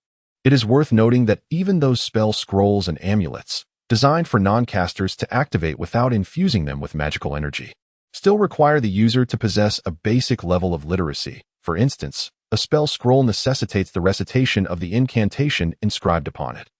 The mere prerequisite of being able to read disqualifies over 99% of the population of the continent of Salraf during this era. The convenience, exceedingly low production rate, and extensive applications have kept the prices of magic crystals consistently high, a fact corroborated by the knowledge imparted to Gallop's mind by the god of enlightenment, as well as the anecdotes shared by his mother, Minian. "Ah, sir, you jest," the acolyte girl said with a radiant smile. "If you were a spellcaster, you would understand that the going rate is typically 1 pound of magic crystal for 20 pounds of gold. If this price does not meet your approval, there are other options available. This medium-sized button-shaped crystal, weighing 1,000 gray units, is priced at 15 gold coins. Could it not be a tad cheaper? Gallop inquired, opening the pouch of gold coins that Fastila had given him. He counted them meticulously, neither more nor less. Exactly 30 gold wolf heads, his voice laced with bitterness. Regrettably, that price is set by the temple's headquarters.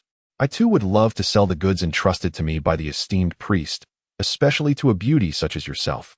Yet I am merely a humble acolyte responsible for sweeping the floors and polishing the golden statues. I truly cannot assist you in this matter, the acolyte girl replied, tilting her head in a display of genuine empathy. However, for some reason, Gallop perceived an underlying message in her words. The money is in your hands. The goods are in mine. If you find the price unsatisfactory, you need not purchase them. Throughout both this life and the last, Gallop has always detested haggling in transactions.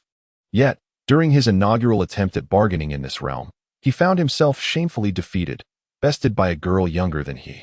Nevertheless, he had entered the temple with a resolute intention to procure a magic crystal as it pertained to a utopian experiment, and thus he clenched his teeth and resolved to pay the price. Consequently, amidst the acolyte girl's melodious expression of gratitude, 15 gold wolf heads were deposited into a locked iron chest, while Gallop's velvet coin pouch now contained a magic crystal the size of a fingertip. Gallop occasionally adjusted the reins to direct the path of his steed, Snowstep, as he made his way back home. He dismounted gracefully, opened the door, and led Snowstep inside. The steed circled the hall, sniffing the air for a while before returning to Gallop's side, sitting down and wagging its tail, seemingly content with its new abode. A wolf domesticated by humans is, in essence, a dog. Even if its size is enlarged, it remains fundamentally the same. Gallop chuckled ruefully to himself as he approached Snowstep, gently stroking its fur, and then proceeded to remove its saddle, eliciting affectionate licks in return. Snowstep, that's enough. Come along with me. Unable to withstand the fervent enthusiasm of the hunter, Gallop pushed aside the war wolf, retrieved a handkerchief to wipe the saliva from his face, and locked the door behind him. He beckoned to Tread Snow and then turned to walk toward the inner room. The snow-white war wolf promptly followed in his wake. The duo traversed the living room and ascended to the bedroom on the second floor, where Gallop deftly closed the door and informed Tread Snow, "Come, let us see if we can bring you inside." He then placed a hand upon Tread Snow's head and recited the incantation to initiate entry into the utopia. Once again, the sensation of dizzying descent enveloped him, and despite his efforts to remain steady, he found himself collapsing onto the floor. This feeling, akin to plummeting from a precipice, remained a challenge for him to acclimate to. Having spent the past few days in the company of Fiscure and others, he had scarcely found time to enter utopia, let alone settle any lingering matters. Now, at last, he had the opportunity to organize the disarray. This time, he directly selected the verification room's control chamber as his destination for teleportation. According to the knowledge implanted in his mind by the god of enlightenment, Utopia featured teleportation portals connecting various chambers, allowing its inhabitants to traverse swiftly from one location to another. As the master of Utopia, Gallop needed only to envision the room he wished to visit and recite the incantation, thereby bypassing the arduous task of navigation. As the teleportation concluded, a wave of warm and immense elemental energy washed over him, instantly invigorating his spirit. Was this not rather extravagant? Gallop realized he stood within a space as expansive as a town square.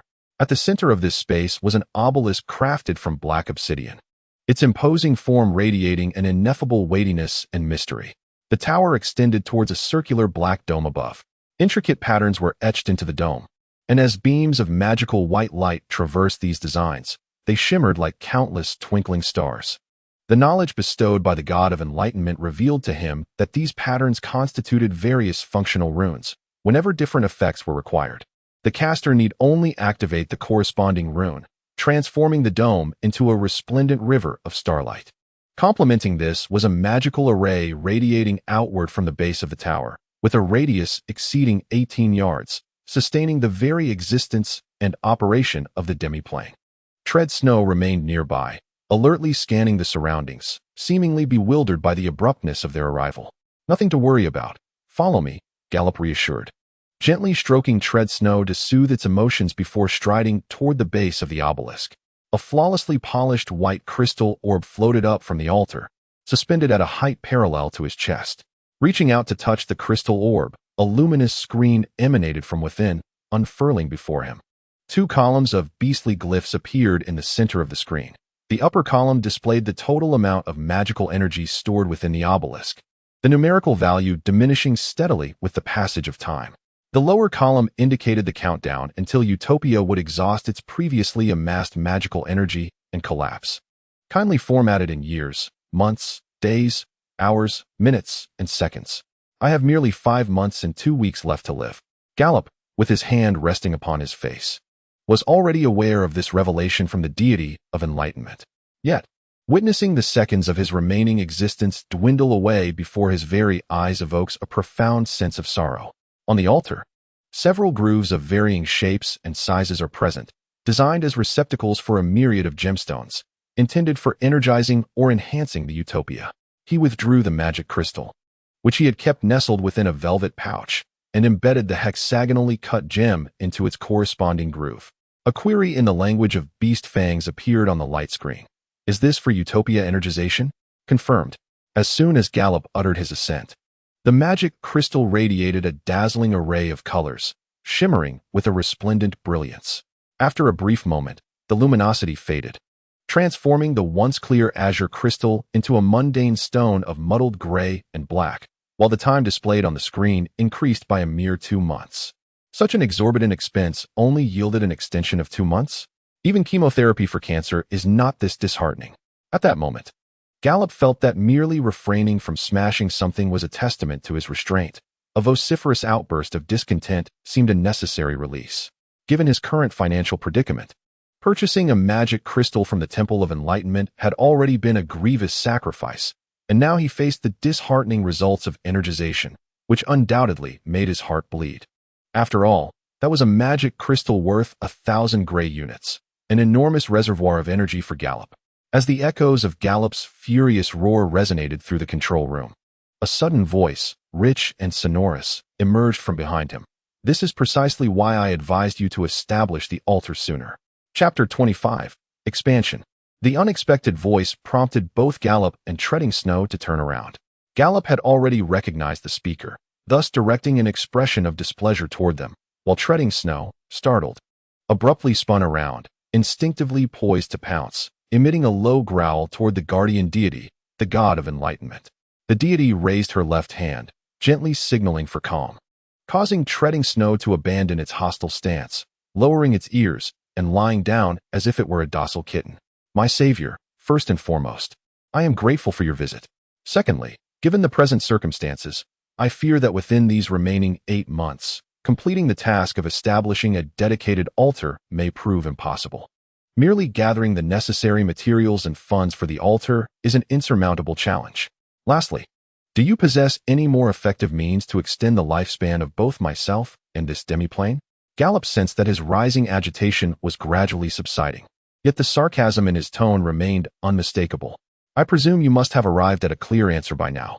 The god of enlightenment, still clad in an unyielding suit of armor that concealed her figure, bore a breathtaking visage shrouded by a helmet, yet Gallop felt as though she was smiling.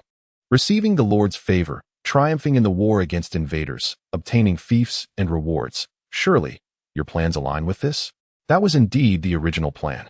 However, after exhausting half of my cash to acquire a magic crystal that only extends my life by 2 months, the trajectory of events has deviated far from my intentions. According to this conversion rate of wealth to lifespan, I suspect that even if I were to sell everything I own to save the gold wolf, I would only catch a glimpse of the sun in the latter half of the year. While unforeseen events are inevitable, the overall trajectory remains unchanged, does it not? Assisting that young lady in safeguarding her territory and subsequently acquiring the land to establish an altar aligns our interests perfectly. The god of dawn approached, raising a hand to place it upon the luminous screen. The iron gauntlet glided across the surface, causing the screen to flip like the pages of a book. The inscriptions in Beast's teeth reflecting the total magical power and collapsed time had vanished, replaced by 2 small icons representing a red and a green house. Come, click to see, she urged. Gallop hesitantly extended his hand to tap the icon of the greenhouse, only to find the rooms currently owned by Utopia, a training ground, an armory, a library, and a residential area.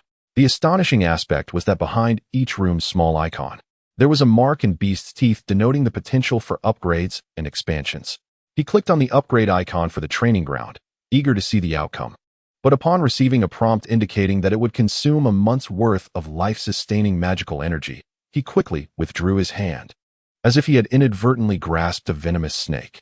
Damn, I almost committed a foolish act of shortening my life, Gallop muttered as he pushed the screen aside. This time, he clicked on the icon of the red house, which similarly presented a collection of room icons. Yet, only the servants' quarters, the forge, the greenhouse, and the breeding grounds glimmered with twinkling golden light, while a dense fog obscured the icons of the remaining rooms. In contrast, the first 4 rooms were clearly facilities that met the construction requirements. As for those yet to be built, Gallop decided it would be best to address the countdown to his demise before contemplating them further. The God of Dawn showed neither mockery nor surprise at Gallop's exaggerated reaction, merely stating, I presume you envision Utopia as a personal training ground and library, do you not? As an atheist, Utopia is, to this day, my most exceptional creation, with numerous areas ripe for upgrades. It can even be regarded as a portable castle, capable of continuously producing various resources, provided you ensure a steady supply of raw materials. This declaration ignited a fervor within Gallop, almost compelling him to offer the goddess an exuberant embrace. However, this exhilarating joy dissipated within mere seconds as he became aware of a crucial question. Can Utopia autonomously produce items such as weapons and equipment? The God of Dawn's response was succinct and clear, certainly not. In addition to needing rooms upgraded for relevant functions, it also requires labor within those rooms. Must I personally engage in production within Utopia, or should I recruit personnel from outside and bring them into Utopia? Gallop barely managed to swallow the latter half of his thought, realizing that if that were the case, it would be far simpler to procure everything directly in the external reality. Regardless of the option considered, neither appears particularly reliable. The former, even without contemplating one's own manual dexterity, may lead to an exhausting endeavor, while the latter undoubtedly exposes the existence of a utopia to others, inviting unnecessary peril. As the saying goes, a common man is innocent, yet bears the burden of suspicion. Should you wish to personally experience the joy of labor, I shall not oppose your desire. The God of Enlightenment's fingers once again traced the luminous screen. This is precisely what I intend to elucidate, the extension of the functional rooms within the Utopia. Particularly after you have charged it, now attempt to explore its expanded capabilities. Come, construct the servant's chamber and observe. However, this will inevitably shorten my already brief lifespan. I swear upon the honor of divinity, you will not regret expending a month's worth of magical energy. Gallop was momentarily taken aback, his brow furrowing in concern. My God, with such a guarantee, I am even more apprehensive. In my previous world, the more one swore an oath, the less trustworthy those assurances became. Those who gamble with their honor and integrity often use such intangibles as a mere veil to conceal their despicable nature. The God of Enlightenment placed a hand on her hip, the iron armor of her left arm producing an unsettling metallic friction as her fingers moved. A suppressed dissatisfaction resonated from behind her helmet. Are you questioning my credibility? Such an affront is grievous to a deity. The last mortal who dared to offend me was reduced to a mass of flesh that even her parents could not recognize. Do you wish to meet a similar fate? To equate me with the scoundrels of your former world? Do you truly understand what a god is? She is serious. Further offense would undoubtedly lead to your own demise. Gallop instinctively touched his neck, and only when the cold sensation of the collar reached his fingertips did he exhale with trepidation, regretting his thoughtless words.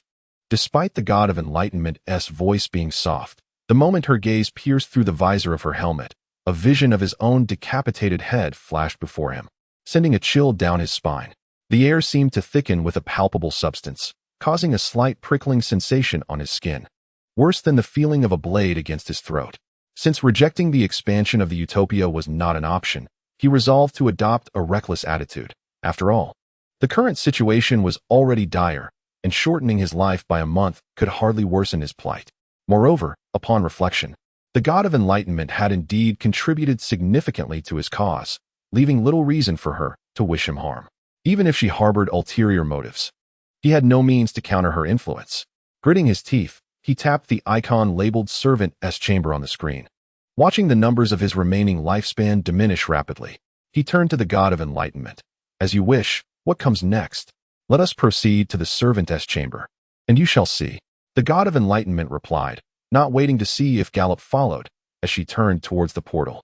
With no choice, Gallop could only closely trail her, with tread snow accompanying them. As Gallop stepped through the portal, he was once again taken aback by the sight before him. The chamber, known as the servant room, bore a name that seemed rather unremarkable, conjuring in his mind an image akin to a spacious dormitory or barracks, with single beds and wooden cabinets neatly aligned in rows, awaiting their future occupants. However, what greeted his eyes were peculiar cylindrical altars. These altars, each approximately 3 feet in diameter, were entirely white, starkly contrasting with the imposing black obsidian obelisk of the control room, resembling snowflakes devoid of any blemish. At the center of each altar floated a hexagonal crystal column, about an arm's length in height, which intermittently emitted dazzling white sparks accompanied by a faint crackling sound. Illuminating the metallic ceiling above, Gallop meticulously counted the number of altars. There were a total of 30. Just as he pondered why this room, clearly devoid of living quarters, was designated as the servant room, a pearlescent sphere of light emerged from one of the crystal columns, gracefully descending to the ground.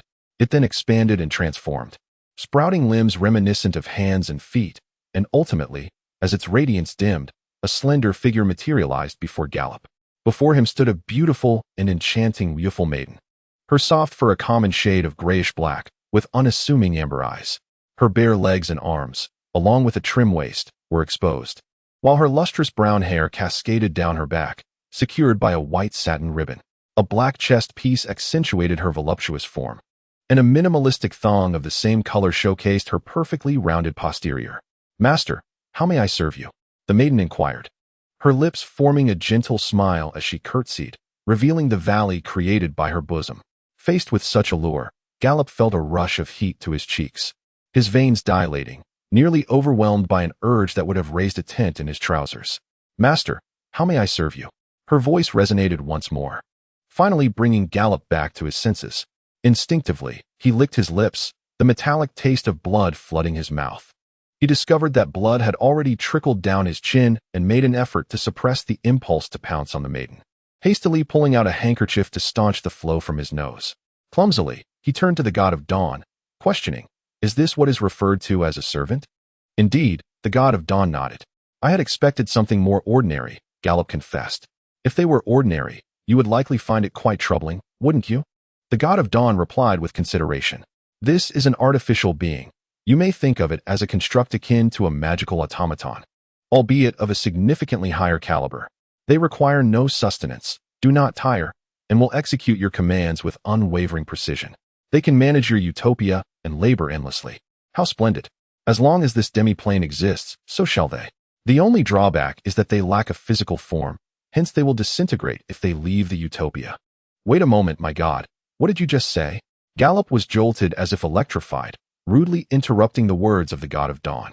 Fortunately, this benevolent goddess, unfazed, reiterated, "There is no need for sustenance. I do not tire, and I can execute your commands with utmost precision." It was neither this phrase, nor the one stating that they could manage utopia for you, endlessly producing labor. The god of dawn chuckled softly, removing her helmet for the second time to reveal her true self before Gallop. Tilting her head slightly, she smiled with a hint of resignation. "I trust my words are now sufficiently clear.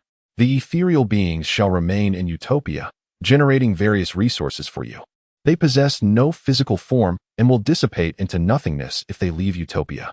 "What is the matter?" The red-haired youth suddenly turned, gazing intently at the girl, disbelief flickering in his eyes, yet she bore no resemblance to any spectral entity. The god of dawn shrugged, adopting an expression that suggested belief was optional. "You'll know once you touch her." As reality unfolded just as the god of dawn had described, Gallop found that his fingers did not graze the girl's soft, warm flesh. Instead, they passed straight through her skin as if nothing existed there but air. Ultimately, his arm penetrated her form, silently revealing that she was merely an incredibly vivid illusion.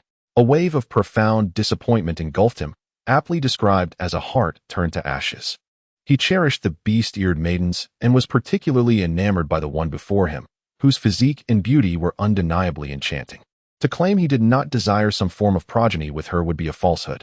However, The assault on the real world by the woofer girl came with immense risk, along with the inevitable pursuit and punishment for transgressing legal boundaries. Moreover, he yearned for an intimate connection built on mutual affection, a foundation of love. Conversely, the attendants born from the servant chamber harbored no such concerns. Yet they could only be admired from afar, merely satisfying the visual appetite without the possibility of closer interaction. Chapter 26. Visible but untouchable, the god of dawn strolled over to Gallop, gently patting his shoulder. Though you cannot touch or hold her. Is it not a delightful experience to behold such beauty each day? Allow me to correct you. For a healthy male, this is torment rather than entertainment. Moreover, I am already quite content merely to witness your true form, Gallop replied, his tone tinged with a barely perceptible hint of resignation. The god of dawn paused, narrowing her alluring eyes, a dangerous smile creeping upon her lips. Oh, are you intentionally tempting me to remove my helmet? Do you wish to reduce me to mere fragments? Gallop seized this rare opportunity to retaliate, albeit awkwardly, and felt somewhat remorseful for doing so. The beauty of a woman is a treasure, and it is a pity to conceal it within armor. The god of dawn shot him a disapproving glance. The body is merely a vessel for the soul. As long as it serves its purpose, that suffices. I do not share your sentiment. Sentient beings generally recognize themselves by their appearance. For instance, if one were to suffer grievous injuries in a fire and awaken to find their face and body grotesquely disfigured, how many would genuinely rejoice in their survival? It is feared that the majority of individuals may succumb to mental collapse due to an inability to accept reality. As Gallop, suddenly transformed into a scholarly mode, spoke eloquently, the god of enlightenment strolled over, playfully tugging at Gallop's tail and smiling sweetly.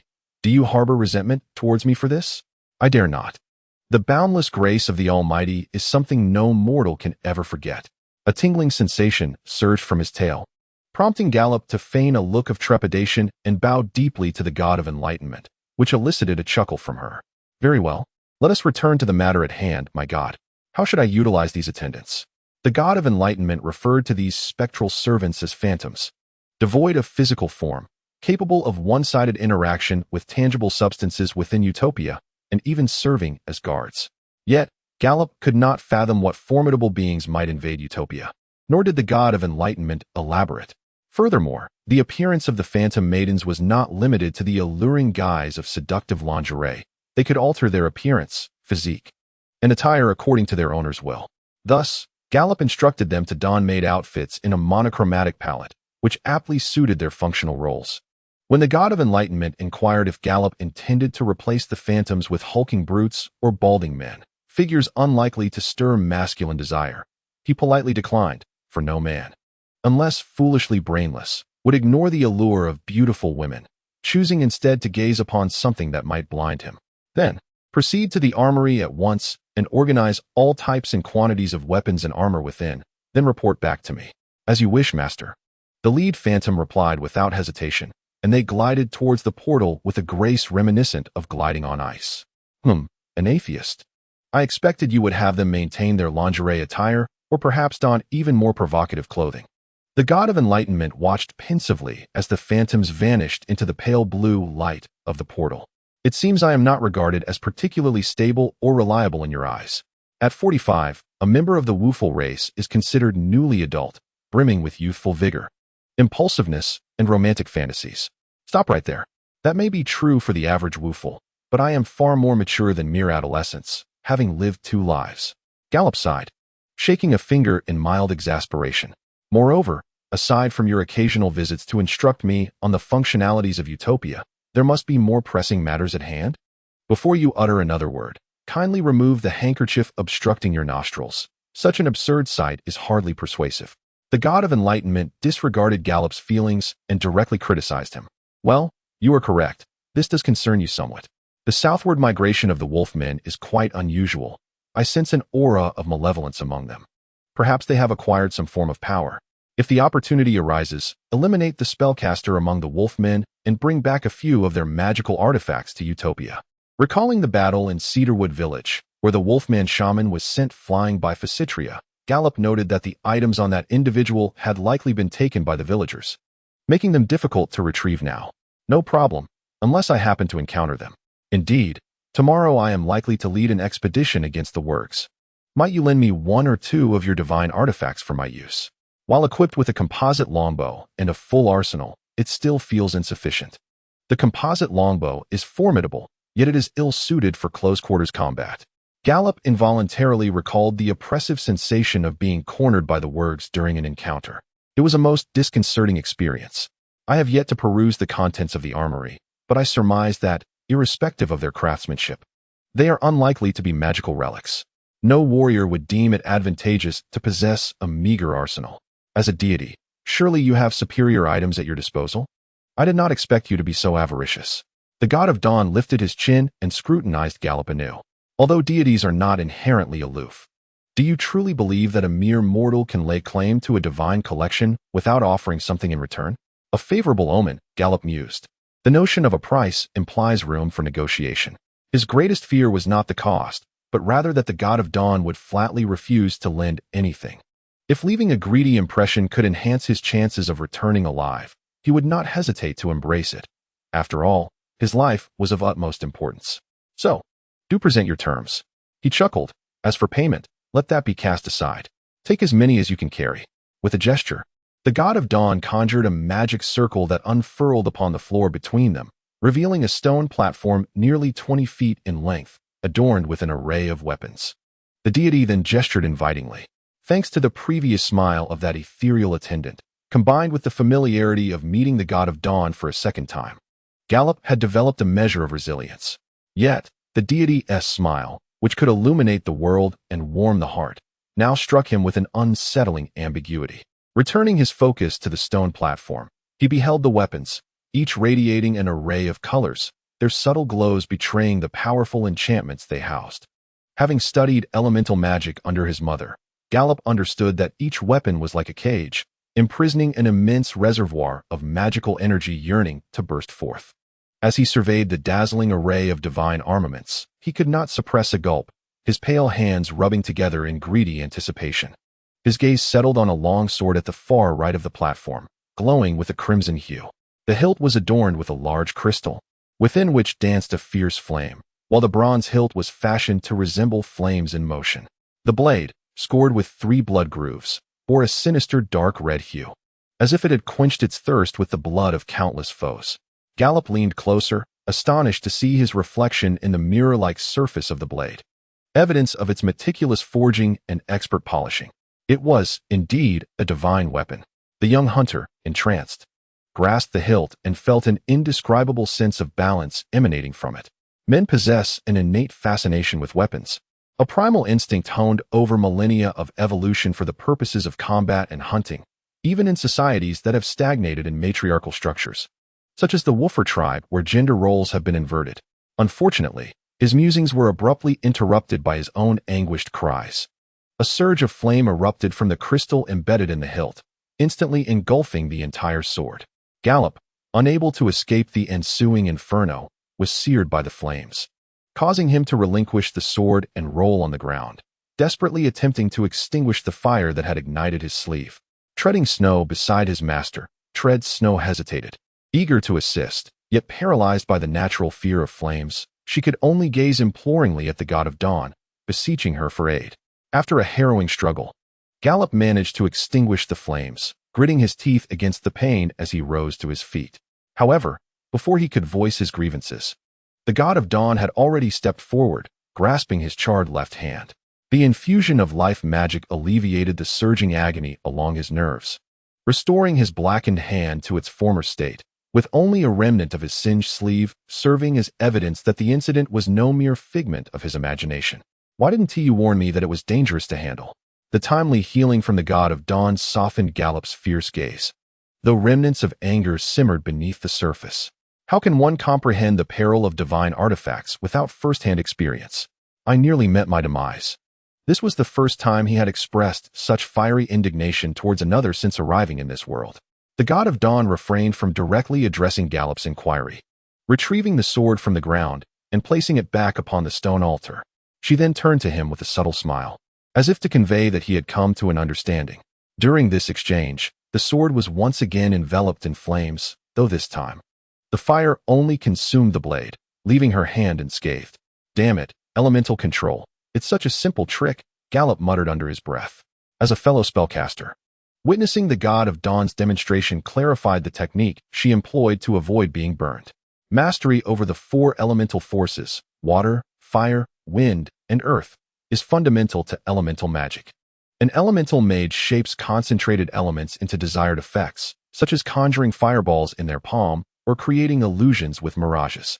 The ability to control the density of elemental concentration and maintain its stability over time serves as a vital indicator of an elemental mage's prowess. For instance, while Gallop can summon a fireball in his palm, his current skill level necessitates that he hurl it within 5 seconds. Otherwise, he risks losing control and causing the fireball to explode, incinerating himself. Achieving the level of the God of Dawn, who can isolate the fire elements generated by the sword, preventing harm to her hand while simultaneously maintaining the flames upon the blade, would require at least 3 to 5 years of dedicated practice. Considering the necessity to sustain such elemental control during combat, it may well demand even more time and effort. The longsword was adjacent to a 7-foot-long spear. Its shaft straight and true, as if cleaved from a single piece, robust as a duck's egg. The wooden shaft, with a verdant sheen devoid of any knots, imparted an impression of substantial density. Is this a spear crafted from ashwood? Gallop turned in astonishment to confirm his conjecture with the God of Enlightenment. Have you encountered this before? The God of Enlightenment was momentarily taken aback. She had not anticipated that Gallop could discern the material of the spear merely by sight. Not even in the Vichy Empire of the Wuffer tribe, nor throughout the entirety of Homoria, could one find an ash tree. This species is unique to the realm of humanity, and even affluent beings of other races would find it arduous to procure. Indeed, Gallop beamed with pride. In his previous life, though he was a mere clerk incapable of lifting heavy burdens, he was also a seasoned aficionado of ancient military artifacts and a fervent enthusiast of cold weaponry. His extensive knowledge of such arms was complemented by first-hand encounters with them in museums. The ash tree used for military implements cannot simply grow wild on the mountains. It requires meticulous care, akin to attending to a lord, ensuring it remains free from pests. Any infestation diminishes its value. The trees must be spaced adequately. If planted too closely, inadequate sunlight would cause them to grow crooked. In a sunlit expanse, planting 100 trees might yield only 30 viable ones after years of devoted care. The long growth period and labor-intensive maintenance render ash shafts a luxury reserved for high-ranking officials such as generals and lieutenants. As he examined the spear's 1-foot-long head, its silvery surface adorned with intricate natural patterns rather than engraved designs, he noted the sharp edges gleaming with a cold light.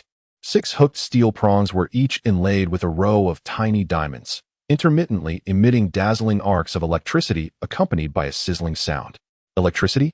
Observing this extraordinary phenomenon, Gallop's outstretched hand hesitated, a blend of excitement and reluctance escaping his lips.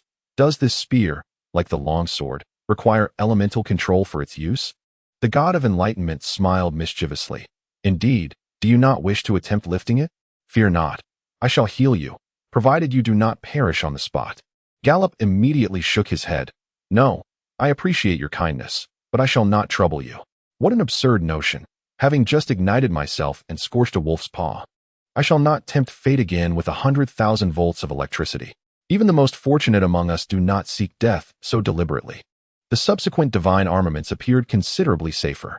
Gallop's attention was drawn to a resplendent chain flail, adorned with a wolf's head and 3 fist-sized steel balls, each spike as sharp as a fong, evoking visions of the dire consequences of being struck by it.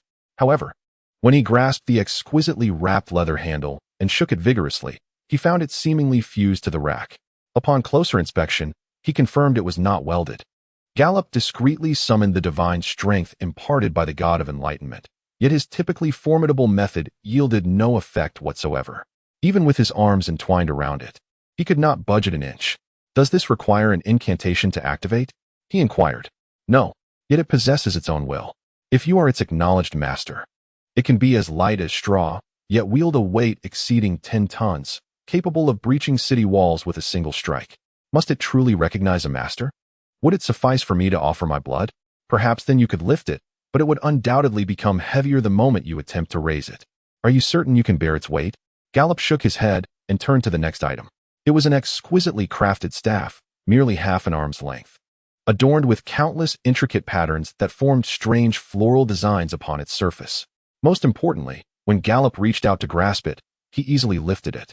This is quite impressive. But what purpose does it serve? It can manipulate all flora, summoning trance to aid you daily. The greater your power, the more trance you can call forth. The most formidable user once summoned 1,000 trance. It can also control the growth of plants, allowing crops to mature 6 times a year, replied the god of enlightenment. Moreover, the bearer of this staff can retain eternal youth. While lifespan does not extend, one shall not age. However, it has a drawback for you. It constantly siphons magical energy as its cost. The staff clattered to the ground, and Gallop, feeling dizzy, collapsed, gasping for breath. You should have mentioned this sooner. Such potent staffs possess these characteristics. Did you not know? My God, please do not impose your knowledge upon a visitor who has been in this world for less than half a year. After lying prostrate for a moment, Gallop finally struggled to rise and continue, yet he dared not touch any staff or even polearm thereafter. Upon reaching the end of the stone table, he finally discovered a remarkable item, a pitch-black dragonbone longbow. This weapon was exquisitely sculpted. Gallop attempted to draw it, but despite exerting all his strength, he could only pull it back halfway. However, not being able to fully draw a bow is not a significant issue. One can still shoot arrows with a partially drawn bow, and his own strength would gradually increase over time. Oh, you desire this? The god of enlightenment remarked. It is indeed commendable, the dragonbone vengeance. This bow is among the finest of its kind, silent and unselective of its master. Just speak of the subsequent items, Gallop said, pausing in silence, realizing how perilous it was to be remembered by this goddess. Well, this item is made of dragonbone, easily detectable by the dragon kin. And then, they place great importance on the remains of their kin. Need I say more? Gallop caressed the smooth limbs of the longbow, ultimately deciding to return it. It was evident that should a dragon come seeking trouble, this goddess would not offer assistance. One by one, wondrous weapons were reluctantly forsaken, until Gallop's gaze fell upon a short dagger resting at the far left of the stone platform. The short dagger, less than a foot in length, exhibited a unique pale brown hue reminiscent of a fossil, strikingly austere in its simplicity. Absent were any embellishments such as patterns, gemstones, or reliefs. Even the grip was devoid of leather wrapping, in stark contrast to other formidable weapons that possessed the power to slay the unworthy. Gallop could only sense a faint trace of magical essence emanating from it. He inquired, "What is this?" "This," came the response. "This is not a weapon. It is a trophy of mine. I intend to refine it, though I have yet to devise a plan." The answer from the god of dawn took him by surprise. With newfound assurance, Gallop confidently grasped the object. The stone-like artifact felt frigid to the touch, yet as he held it, a warm surge coursed through him, radiating from his wrist and enveloping his entire being. Though it lasted but a fleeting moment, it felt as if a unique confidence began to rise from within, instilling in him the belief that he could vanquish any foe. Upon closer examination, the item resembled a tooth of some beast, its inner edge lined with fine serrations akin to the fearsome teeth of carnivorous creatures. However, the front featured a marvelous triangular ridge, lending it an appearance reminiscent of a curved stiletto. The brown surface glimmered under the light, revealing a hint of jade-like luster. Gallop held it aloft and gently tapped it against the tabletop. With a peculiar sound, a small dent appeared on the cloudstone surface, no larger than a fingernail. Intrigued, he exerted a bit more force, and with a swift motion, the dagger-like object effortlessly sliced through the remarkably sturdy cloudstone tabletop, severing an entire corner. "How magnificent!" Gallop exclaimed softly, lifting the artifact and scrutinizing it under the light, finding no sign of damage. He had always believed that weapons and armor fashioned from metal were the most reliable, as their malleability allowed for easier repairs when damaged. Yet this object was formidable in its lethal potential. Even if it bore the flaw of being susceptible to chipping, such a shortcoming was forgivable. Ultimately, one could wield a mere trinket, yet it was far better than returning empty-handed from a treasure trove. The god of dawn was indeed correct. In that moment, Gallop felt as exhilarated as a child who had just received a new toy. "What exactly is this?" he asked. "A tooth from a behemoth," came the reply. "What?" Gallop was taken aback. He was aware of the behemoth from his memories. It was a legendary primordial creature of colossal size, known for its insatiable appetite, capable of swallowing entire mountains in a single bite. According to lore, all valleys on Earth were said to be remnants of its feasting. You killed a behemoth? He queried, though he recalled that in legends, the behemoth was immortal, only succumbing to slumber after satiation, with no one knowing how long it would sleep. Reflecting upon it further, he found it inconsequential. The god of dawn, who had created a powerful race with 3 wolf maidens, was a goddess herself, revealing the unreliability of such myths. After a successful hunt, most of the spoils were bestowed upon my former followers, leaving only this tooth behind. However, it is quite challenging to process. The meerkat is a formidable creature, on par with dragons. Even this tooth, though merely a remnant, possesses a unique power. Nonetheless, it can serve adequately as a large dagger. The god of dawn seemed rather nonchalant. Very well, it has no particular demands. Since you merely seek a weapon, this will suffice. Even in its broken state, it has the ability to mend itself. When I first acquired it, it was only half a foot long, but it grew back over time. Feel free to use it, but refrain from treating it as a mere toy. I intended to wield it against the wargs. Gallop, upon hearing this, felt a mixture of amusement and exasperation. There was no need for the god of dawn to remind him. Napoleon once said that a soldier who does not aspire to be a general is not a good soldier. And Gallop thought that a weapon incapable of taking lives is not a good weapon either. Storing a weapon away, regardless of how well-maintained it is, without ever taking it into battle, would surely sadden it, if it had a soul, for it would yearn for the taste of blood and the harvest of lives. Thus, it is yours, it matters not if you damage it. With a flick of her right hand, a burst of golden light erupted from her palm, transforming into a finely crafted steel sheath. Use this sheath to store it. I presume you would not wish to be harmed by its edge. Thank you. Gallop gratefully accepted the sheath, fastening it at his waist with the accompanying belt. He then imitated Helen's draw of the sword, testing the feel of the blade as it slid from its sheath. The friction of the meerkat tooth against the interior of the sheath produced a clear sound that lingered in his ears before gradually fading away. My time here is up for today. Allow me to remind you to expand the training ground. The new feature will assist in treating your warg-induced dizziness. Should you encounter any uncertainties, consult the ethereal spirits. They can elucidate all matters concerning Utopia. With that, the god of dawn vanished from sight, along with the stone platform and the enticing yet unattainable divine weapons that rested upon it. How do you even know about my warg-induced dizziness? Could we not discuss this matter? I care about it quite a bit. In the attendant chamber, Gallop, feeling as though a sore wound had been exposed, erupted into a near-hysterical outburst, accompanied only by the bewildered gaze of his snow-treading companion. Chapter 27. Upgrades embodying the spirit of relentless perseverance. Gallop, shortly after the departure of the god of dawn, followed her advice and expanded the training ground, sacrificing yet another month of his fleeting life. This youth, with a mere 5 months remaining, his life akin to a candle flickering in the wind, led his battle wolf through the portal to the training ground. Gallop surveyed his surroundings, noting that the training ground had not undergone significant changes. Wooden dummies still stood in rows, awaiting the strikes of weapons in the distance. The arrow stack swayed under the pull of the guide ropes, yet no arrows soared towards them. The heavy bags, used for unarmed combat training, hung silently, as if forgotten and left idle. Notably, a new altar had appeared at the entrance, resembling the altar in the control room. He navigated with ease, and soon the luminous screen displayed a series of oil paintings, some depicting lush forests, others portraying arid deserts, and still others showcasing snow-capped mountains. In addition to various natural landscapes, there were also scenes of artificial environments, such as underground mines, city streets, and castle walls. Are you there? My maidservants, send one to the training grounds. Gallop was perplexed by the purpose of these oil paintings, so he called upon the spirits. The god of enlightenment had mentioned that one could inquire about what they did not understand. Thus Gallop, disinterested in wasting time on solitary speculation, chose to seek assistance.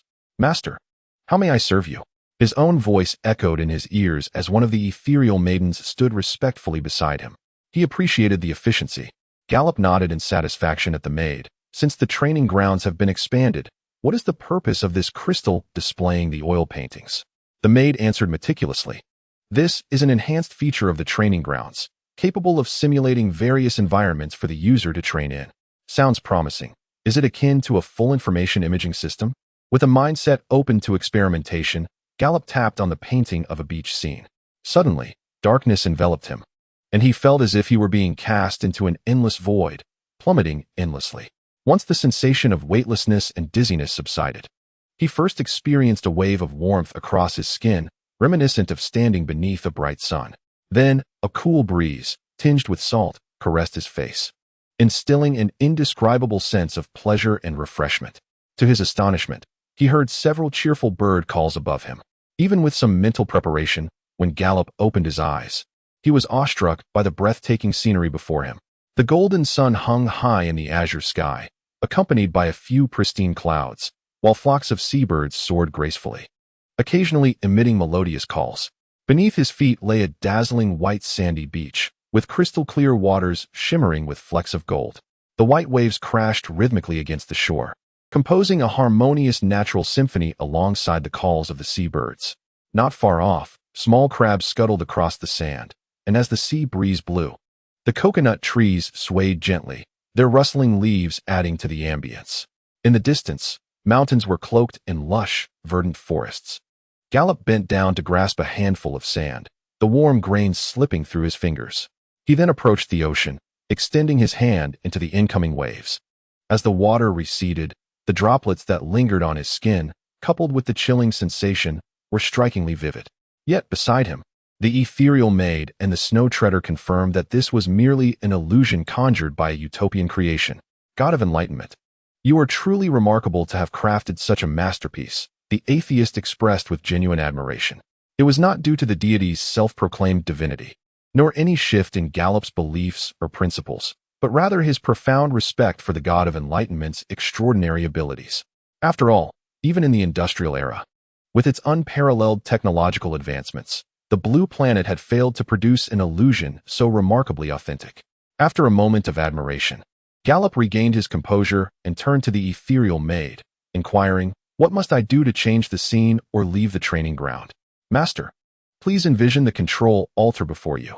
Without further contemplation, as the image of the crystal ball control console emerged in his mind, it materialized before him. How convenient. My fondness for this place grows ever stronger. He contentedly approached the console and began to fiddle with its settings, selecting an oil painting depicting a glacier-capped mountain. Within moments, a sudden drop in temperature sent a shiver coursing through Gallop. Snowflakes cascaded from the sky, some landing on his face, instantly melting into rivulets that trickled down into his attire, leaving him trembling. The once boundless ocean had transformed into a vast expanse of white snow, while a crystalline river meandered northward, and the distant, towering glaciers reflected a harsh, unwelcoming light. Surrounding him was a forest of towering trees, their branches heavy with frost, casting eerie shadows that resembled sinister, living entities.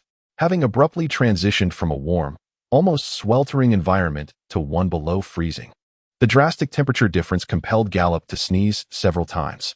Without indulging in further admiration or exploration, he summoned the control crystal to reset the virtual scene.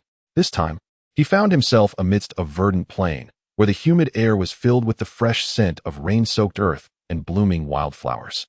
A 3-meter-tall guard tower stood before him, flanked by expansive fields cultivated with cabbage, tomatoes, corn, onions, and turnips, crops commonly found within the Vichy Empire, all bearing an abundance of fruit, seemingly ripe for harvest. Quaint thatched cottages were scattered throughout the fields, while behind the guard tower lay a well-trodden patch of earth, where brick and timber houses formed a complete village. Plump turkeys and large-horned sheep roamed freely, creating a tranquil pastoral scene. The only drawback was the conspicuous absence of any inhabitants. As Gallop plucked a plump, red tomato, poised to savor its flavor, a thought struck him, prompting him to ask the ethereal maid, "Are these vegetables edible?" "Indeed, master, but consuming them will not provide you with any nourishment." "So, it is merely an illusion, then?" Gallop mused, before taking a bite of the tomato. The sweet and tangy juice erupted in his mouth, a flavor so vivid that it was hard to believe this fruit was merely a product of magic. "Yes, master," the ethereal maid affirmed with a nod. "What a pity," Gallop remarked, casting aside the bitten tomato illusion without a trace of regret. For him, it was a wholly new experience. I had thought the sensory simulations in this training ground were already remarkable, yet it seems they have achieved even greater heights. By the way, can this virtual scene generate new spaces randomly within a range of variations? The training ground possesses remarkable capabilities. However, Gallop yearns for its broader application. Although there are over 500 preset scenarios within the crystal for selection, they fall short for simulating diverse training environments. The ethereal maid promptly provided a delightful response. Indeed, my master, even the environments you envision in your mind can be projected. Eager to learn, Gallop exclaimed, please instruct me. I wish to master this skill. He had not anticipated such a response, prompting him to hasten the implementation of his training. Moments later, the idyllic medieval village vanished, replaced by an arena reminiscent of ancient Roman colosseums, capable of accommodating thousands, yet devoid of spectators. The arena was adorned with variously sized fences, hedges, pools, and meandering streams, alongside prominent boulders, all meticulously designed based on obstacles encountered in the cross-country races on Blue Star. Jennifer was indeed correct. A knight requires specialized training to ride a war wolf into battle, as opposed to serving as an infantryman. Historically, knights on Blue Star honed their skills over decades, while the wolf maidens likely invested even more time in mastering the craft. Gallop did not believe he possessed the innate talent to quickly grasp this skill, but he at least needed to overcome his affliction of wolf-induced dizziness. My lord, the inventory of the armory has been completed, chimed a melodious voice, as another ethereal maid emerged from the void, respectfully bowing before him. How many items are there? Gallop inquired. 100 pieces of chainmail, 200 iron helmets without face guards, 300 mace heads, 1,000 iron spearheads, 452 fur shafts, 50 war bows, 150 strings, 335 quivers, 500 armor-piercing arrows, 1,800 barbed arrows, and 2,000 long shaft arrows. Stop. Take me to see, Gallop interjected, interrupting the maid's report. Merely listening to her account painted a vivid picture of the armory's substantial stock, based on the standard of equipping each soldier with a single weapon. It seemed the armory could sufficiently arm over 2,000 individuals. Should he ascend to lordship in the future, this stockpile could be utilized to equip his own troops. But for now, he merely needed to sift through it to assemble his own gear. Despite the ethereal maids having tallied a mountain of equipment upon entering the armory, Gallop discovered it to be rather desolate. The hooks on the walls meant for securing crossbows and shields, the racks for swords and spears, and the wooden cabinets for armor were over 3/4 vacant. Oh, divine beacon of illumination, your generosity is truly grand, Gallop exclaimed joyfully, expressing his gratitude to the goddess. In an agricultural society, the production capacity for steel is relatively low, leading to high costs for metal goods. A finely crafted longsword often represents several years of a soldier's wages, while plate armor is cherished as a family heirloom passed down through generations among knights. Reflecting on his previous concerns about the lack of sufficient funds to purchase magic crystals for prolonging life, Gallop now realizes that such worries were somewhat unfounded. In moments of financial strain, he could easily liquidate his entire arsenal for cash, undoubtedly securing a dozen or so magic crystals, thus alleviating any anxiety regarding his lifespan for at least 2 to 3 years. He retrieved a piece of chainmail from the wooden cabinet, weighing approximately 20 pounds. Its interlocking iron rings closely knit like fine threads. Upon closer inspection, Gallop was astonished to discover that this was an 8-ring chainmail, with each small iron ring intricately linked to 8 others, far superior and sturdier than the common 4 or 6-ring variations. A faint scent of animal grease wafted from the armor, indicating it had been well maintained. Unfortunately, this chainmail was designed for women, as he noted the protruding sections woven from iron rings across the chest area. Furthermore, the weight of the armor and the noise it produced during movement rendered it unsuitable for him, a bowman who preferred stealthy approaches. After thoroughly searching the armory, Gallop could find little else that suited his needs. Ultimately, he selected a sharp dagger to replace his hunting knife and took a spiked mace, slinging 3 quivers of arrows over his shoulder before heading back to the training ground. The training area retained the appearance of a realistic simulated arena. Come, treading snow. Let us practice diligently, Gallop urged as he mounted the steed, pulling the reins to direct it toward a fence towering over a man's height. With a sudden squeeze of his thighs, treading snow, understanding its master's command, launched forward like a cannonball. In the blink of an eye, Gallop found himself less than 5 feet from the fence. Without the need for further orders, treading snow sprang off the ground, effortlessly clearing the fence and landing gracefully amidst a cloud of kicked-up dust. With great determination, Gallop steered treading snow toward the next obstacle, enduring the dizziness that began to entwine around his mind like creeping vines. Time slipped away, and eventually, Gallop, his face ashen, stumbled off treading snow and staggered a few steps before collapsing to his knees, retching violently. After expelling the remnants of last week's dinner along with fresh bile, the tumult in his stomach began to subside slightly. Observing this, treading snow approached, nudging Gallop's shoulder with its nose to show concern. "Ah, thank you for your care," Gallop murmured, one hand pressed against his abdomen while the other stroked treading snow. Yet, another wave of nausea compelled him to bend over and heave once more. Grasping a water skin, he took several deep gulps of cool water, the refreshing liquid flowing down his throat and into his stomach, easing the pressure in his chest a little. He then turned to the ethereal servant stationed dutifully beside the crystal. "What time is it?" he inquired. "My lord, it has been 3 hours since you stepped into Utopia." Gently caressing his now grumbling stomach, Gallop calculated the time. It must be noon outside Utopia.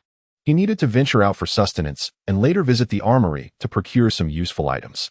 He commanded the ethereal maid, "Please assist me in gathering the books on elemental magic and deliver them to the lounge." "As you wish, my master," she replied. Chapter 28.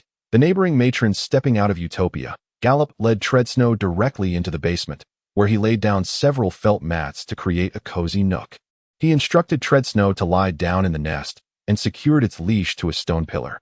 Despite Helen's assertion that a well-trained werewolf would obediently remain in place for extended periods upon receiving a command, Gallop remained uneasy. After all, it was a formidable beast capable of tearing a person apart, even if it had been informed of its distaste for being tethered. Observing Treadsnow, who lay pitifully on the mat and emitted a soft whimper, Gallop found it difficult to reconcile this creature with the one that had nearly made him its lunch, effortlessly shredding 2 gnoll warriors. "This is your lunch. Stay put and do not wander off," he admonished.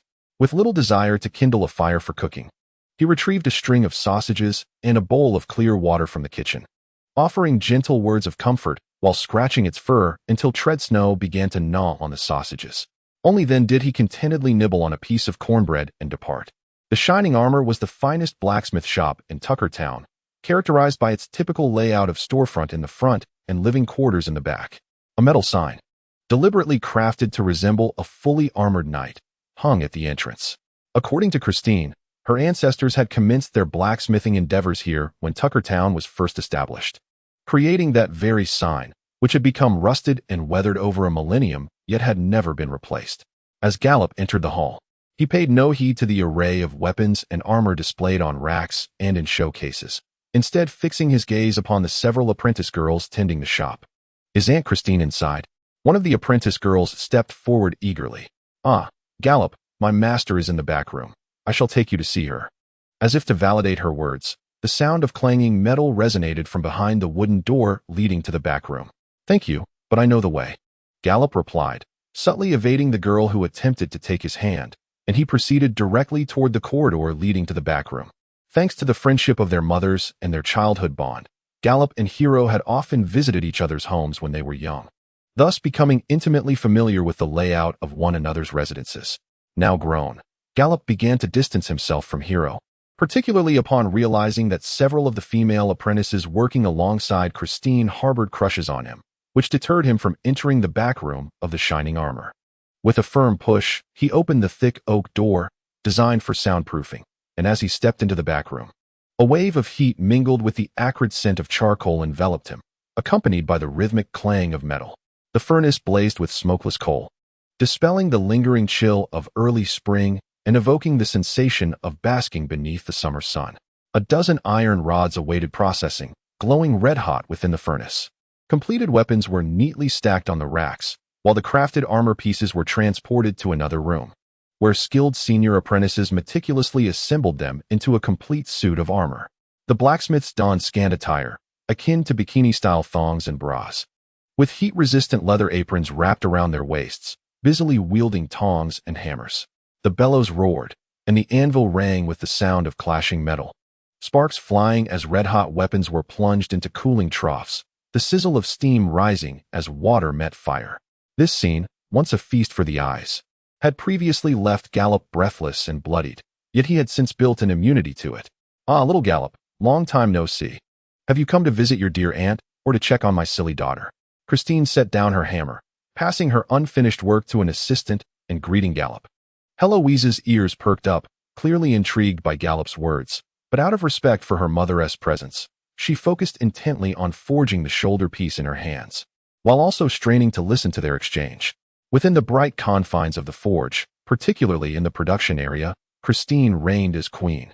Any hint of laziness or lack of dedication was met with her fierce wrath, and even her daughter was not exempt.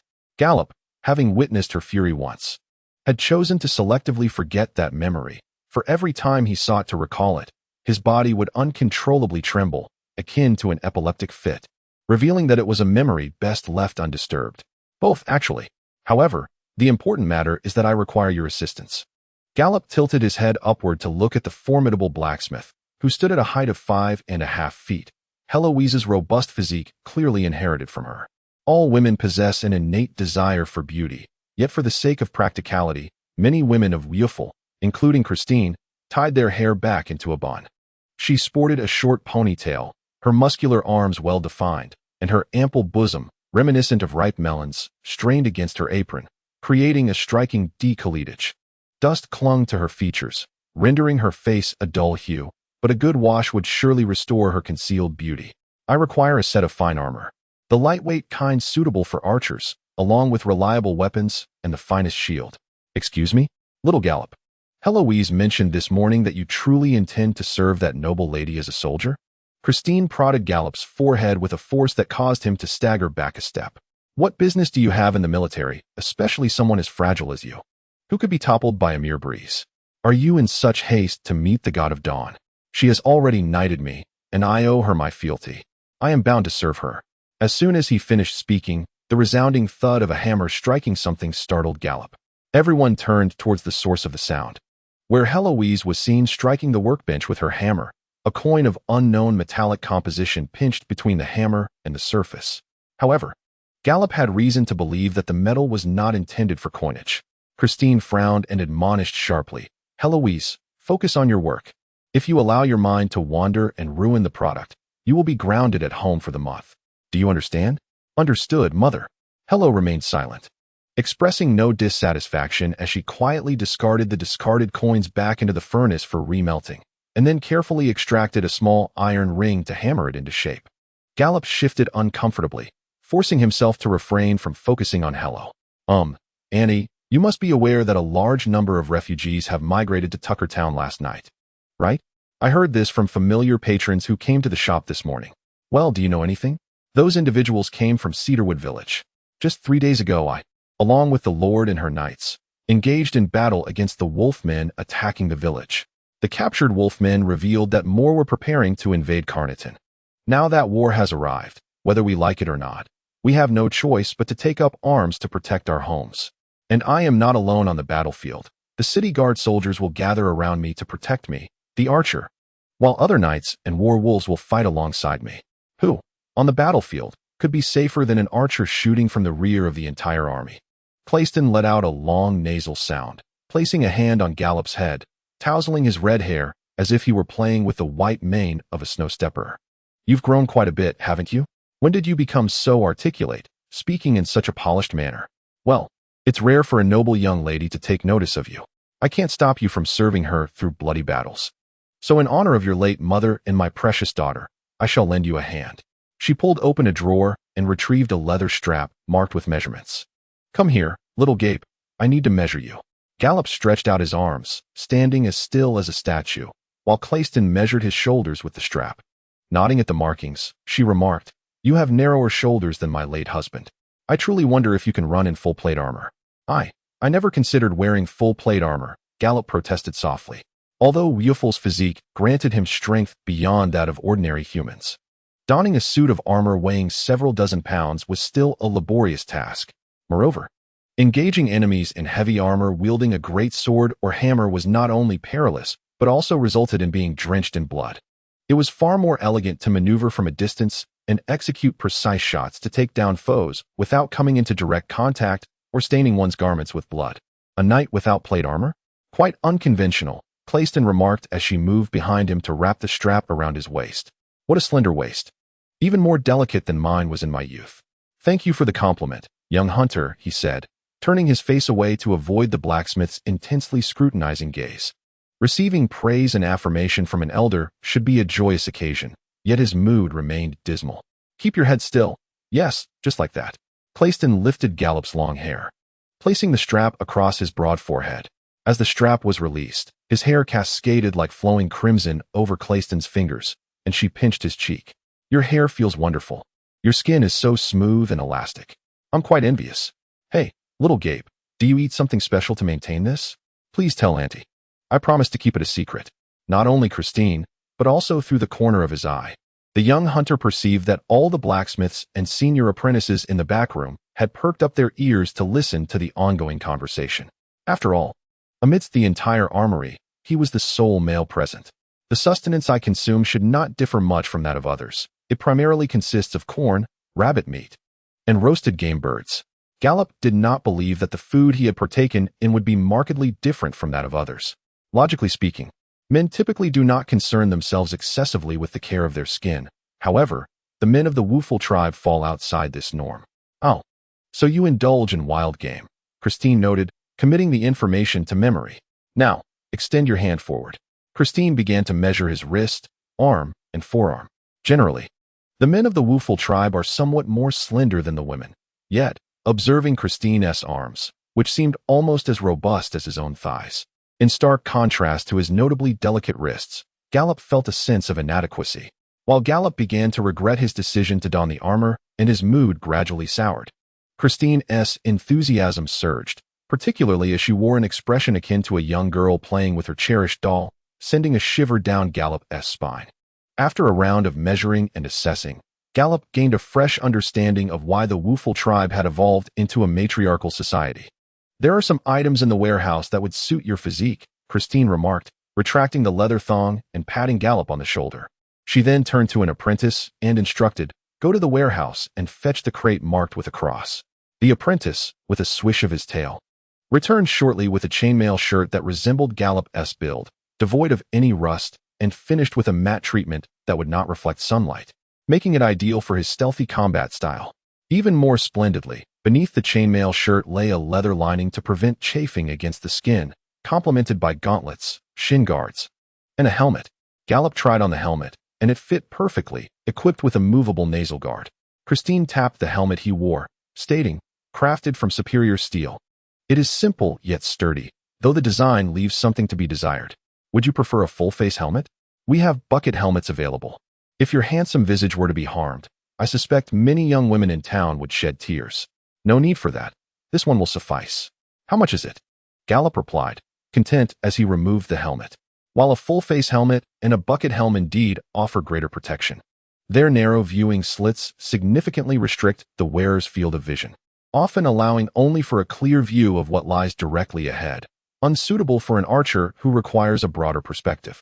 Considering the friendship between your mother and me, and for my daughter's sake, I shall gift it to you, Christine said generously. Auntie, that's not quite right, as the saying goes. Even sisters should keep clear accounts, Gallup retorted, producing 8 gold wolf-head coins and pressing them into the blacksmith's hand. I was unaware of that. Please disregard it. Gallup interjected, changing the subject. You must accept the payment, otherwise I shall not dare return. Well, if I must, I shall reluctantly accept it. Without a glance, Christine nonchalantly tucked the gold coins into her chest pocket, playfully patting Gallup's head as if soothing a child. Why not choose a hammer or a pickaxe? If you fancy one, allow me to gift you a fine piece. They are quite effective against armor. Thank you, but I have sufficient tools at my disposal, Gallup replied, wishing to take his leave. However, Christine's insistence on bestowing him something compelled him to accept a hefty bag containing over 3 pounds of arrowheads. His predecessor often sought out Christine to acquire arrowheads, returning home to craft his own arrows. Though seemingly simple, a feathered arrow in the age of cold weapons was indeed a high-tech marvel. The creation of suitable arrowheads required a blacksmith, the crafting of straight, rounded shafts demanded a carpenter, and the addition of feathers called for a lacquer artisan. If any craftsman faltered in their skill, it could easily lead to mishaps during use. The first time Gallup wielded a horned bow in the woods, an arrow with an imperfect shaft veered off course, narrowly missing its target and prompting a chase from an enraged ram. Upon returning home, Gallop freed his snow-stepping companion, allowing it to roam freely. He retrieved the leftover wooden shafts, feathers, and glue from his previous arrow-making endeavor, settling onto a bench to craft arrows in the afternoon sun with a dagger and a brush. The utopian armory, stocked to equip hundreds of archers, would likely remain unutilized for some time, yet Gallop was reluctant to squander materials. Rather than concern himself with ammunition, he yearned for an additional composite longbow. The quality of the military's war bows was commendable, yet they paled in comparison to the composite variant. Unlike other weapons, bows do not simply benefit from increased length or draw weight. The user's height, arm span, and strength are critical for maximizing their potential. Moreover, the arrows must complement the bow. Being handcrafted, they lack the uniformity of modern bullets. Even arrows from the same craftsman may exhibit variations in length, straightness, and balance. For Gallop, who pursued precision to ensure a lethal strike, whether crafting his own arrows or purchasing them, each required fine-tuning with a file and the marking of corrective adjustments, a lesson passed down from his predecessor. He recalled a rather absurd light novel he had once encountered, The King of Pretentiousness and the White-Haired Sorceress, featuring a protagonist who, devoid of supernatural powers, effortlessly hit targets 300 meters away with any bow and arrow combination. Even Gallop, lacking expertise in archery, recognized the far-fetched nature of such a narrative, likely conjured by a lazy author who could not be bothered to conduct proper research. This scenario resembles having the most formidable sniper on Blue Star wielding a Browning pistol while attempting to hit a target 1,000 meters away. No matter how skilled the individual, it becomes exceedingly challenging to demonstrate one's full prowess. Much like the valiant heroes who are often accompanied by one or two equally powerful weapons, it is not that these heroes covet such armaments, but rather that without them, it is arduous to unleash their complete potential.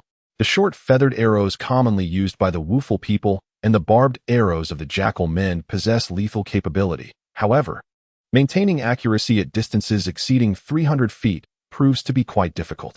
If Gallop aspires to engage in precise sniping, he must undertake the task of crafting specialized feathered arrows himself. After an indeterminate period, Gallop felt a stinging discomfort in his eyes and a soreness in his arms and neck.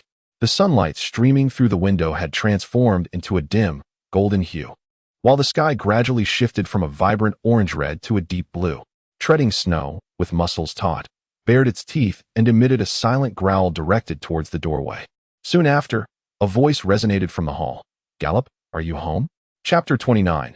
The evening meal, yes, Gallop replied, hastening down the stairs, with Treading Snow following closely behind him. Upon opening the sturdy door, his gaze was immediately captured by Hello, who held a woven basket in her hands. The basket was partially concealed by a brown linen cloth, allowing glimpses of its contents: cheese, sweet potato leaves, and a fresh rack of ribs. At that moment, the remaining rays of the setting sun reflected off the polished tiles of the opposite building, illuminating Hello and creating an impression that she was a wife returning from the market to prepare dinner for her husband. Despite the incongruity of this scene with the societal norms of the Woofle tribe, Hello you are.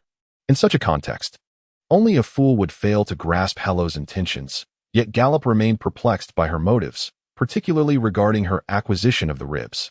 The livestock raised by the Woofle tribe consists solely of horned sheep, turkeys, and rabbits, with horned sheep serving as vital agricultural tools. Typically, they are not slaughtered for consumption until they reach maturity, and the horned sheep meat found on dining tables is often sourced from wild hunts, a luxury that ordinary farming families seldom indulge in. Those who partake in such delicacies are usually hunters or nobles, while poorer tenants might only receive scraps distributed by their lord during the Festival of Awakening and the Festival of Birth. "I have come to cook for you. It has been quite a while since we dined together. What about Aunt Christine? She is in the back room, busy fulfilling an order. The knight who came to fetch you to the inner city this morning brought the Lord's commission. I share meals with her daily, but you are different. Now that you will be residing in the castle, the opportunities for us to dine together will be even scarcer." Hello confidently stepped into the house, only to gasp and retreat outside, trembling as she pointed a quaking arm at Treading Snow behind Gallop. This is a battle wolf? Indeed. His name is Treading Snow, a gift from the Lord. He is quite gentle, Gallop reassured, petting Treading Snow's head and whispering a few words to him, after which Treading Snow ceased to snarl at Hello. "You have indeed become a knight." Hello spoke with a tone that was half contented, half regretful. As she grasped Gallup's hand and positioned him between herself and the snow treader, cautiously stepping into the house. I need to borrow the kitchen for a moment. 5 minutes later, the stove blazed vigorously, and the ribs on the roasting fork sizzled under the licking flames, their blood and fat steadily dripping down. The knife clattered rhythmically against the wooden block, while the sound of bubbling water bursting in the pot resonated delightfully in the otherwise solitary kitchen. It would have been even more perfect with the clanging of a frying pan and spatula, Gallup mused. Realizing that the cooking utensils of the Wooful tribe evidently did not include spatulas, as stir-frying was not part of their culinary practices. Don't just stand there, come help. Is the cornmeal still in its usual place? Hello turned back, a hint of dissatisfaction evident as she waved her wooden spoon. Gallup chuckled wryly and shrugged. I'll be right there. You cook, and I'll prepare the tortillas, of course, following the usual tradition. The cornmeal dough, mixed with salt and water, morphed under his hands, yet Gallup's gaze remained fixed on Hello. She deftly transitioned between various cooking implements, moving with a grace that belied the chaos often associated with cooking, occasionally humming a Wooful folk tune. Although he could see the beads of perspiration glistening on her forehead, her long ears perked up and her tail swayed, betraying her inner joy, as if she were conducting a grand symphony. How long had it been since such a scene had unfolded? Surely over a decade had passed.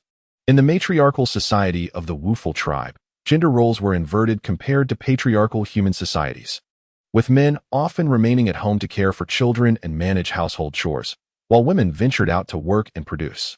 Thus, Gallup's culinary skills were commonplace, whereas Hello's equal proficiency in cooking was a rarity. He found himself pausing in his tasks, reflecting on the many times he had witnessed this scene in the past. Yet it was the first time since his rebirth that he beheld it anew, like a girl of her age should appear, dazzling and beautiful, impossible to look away from. Hey, don't daydream. I'm still missing your tortillas. Do you wish to eat or not? Hello called as she carried the fragrant cast-iron pot out of the kitchen. Coming back to reality, Gallup smiled faintly as he shaped the dough into balls, ready to be cooked in the now scorching stone oven. Before long, a simple yet sumptuous dinner was laid out on the long table in the living room. Herb-roasted ribs were neatly arranged on a wooden platter, golden fat trickling down the crisp skin to form little pools at the bottom, while a pot of cheese and sweet potato leaf soup wafted an enticing aroma.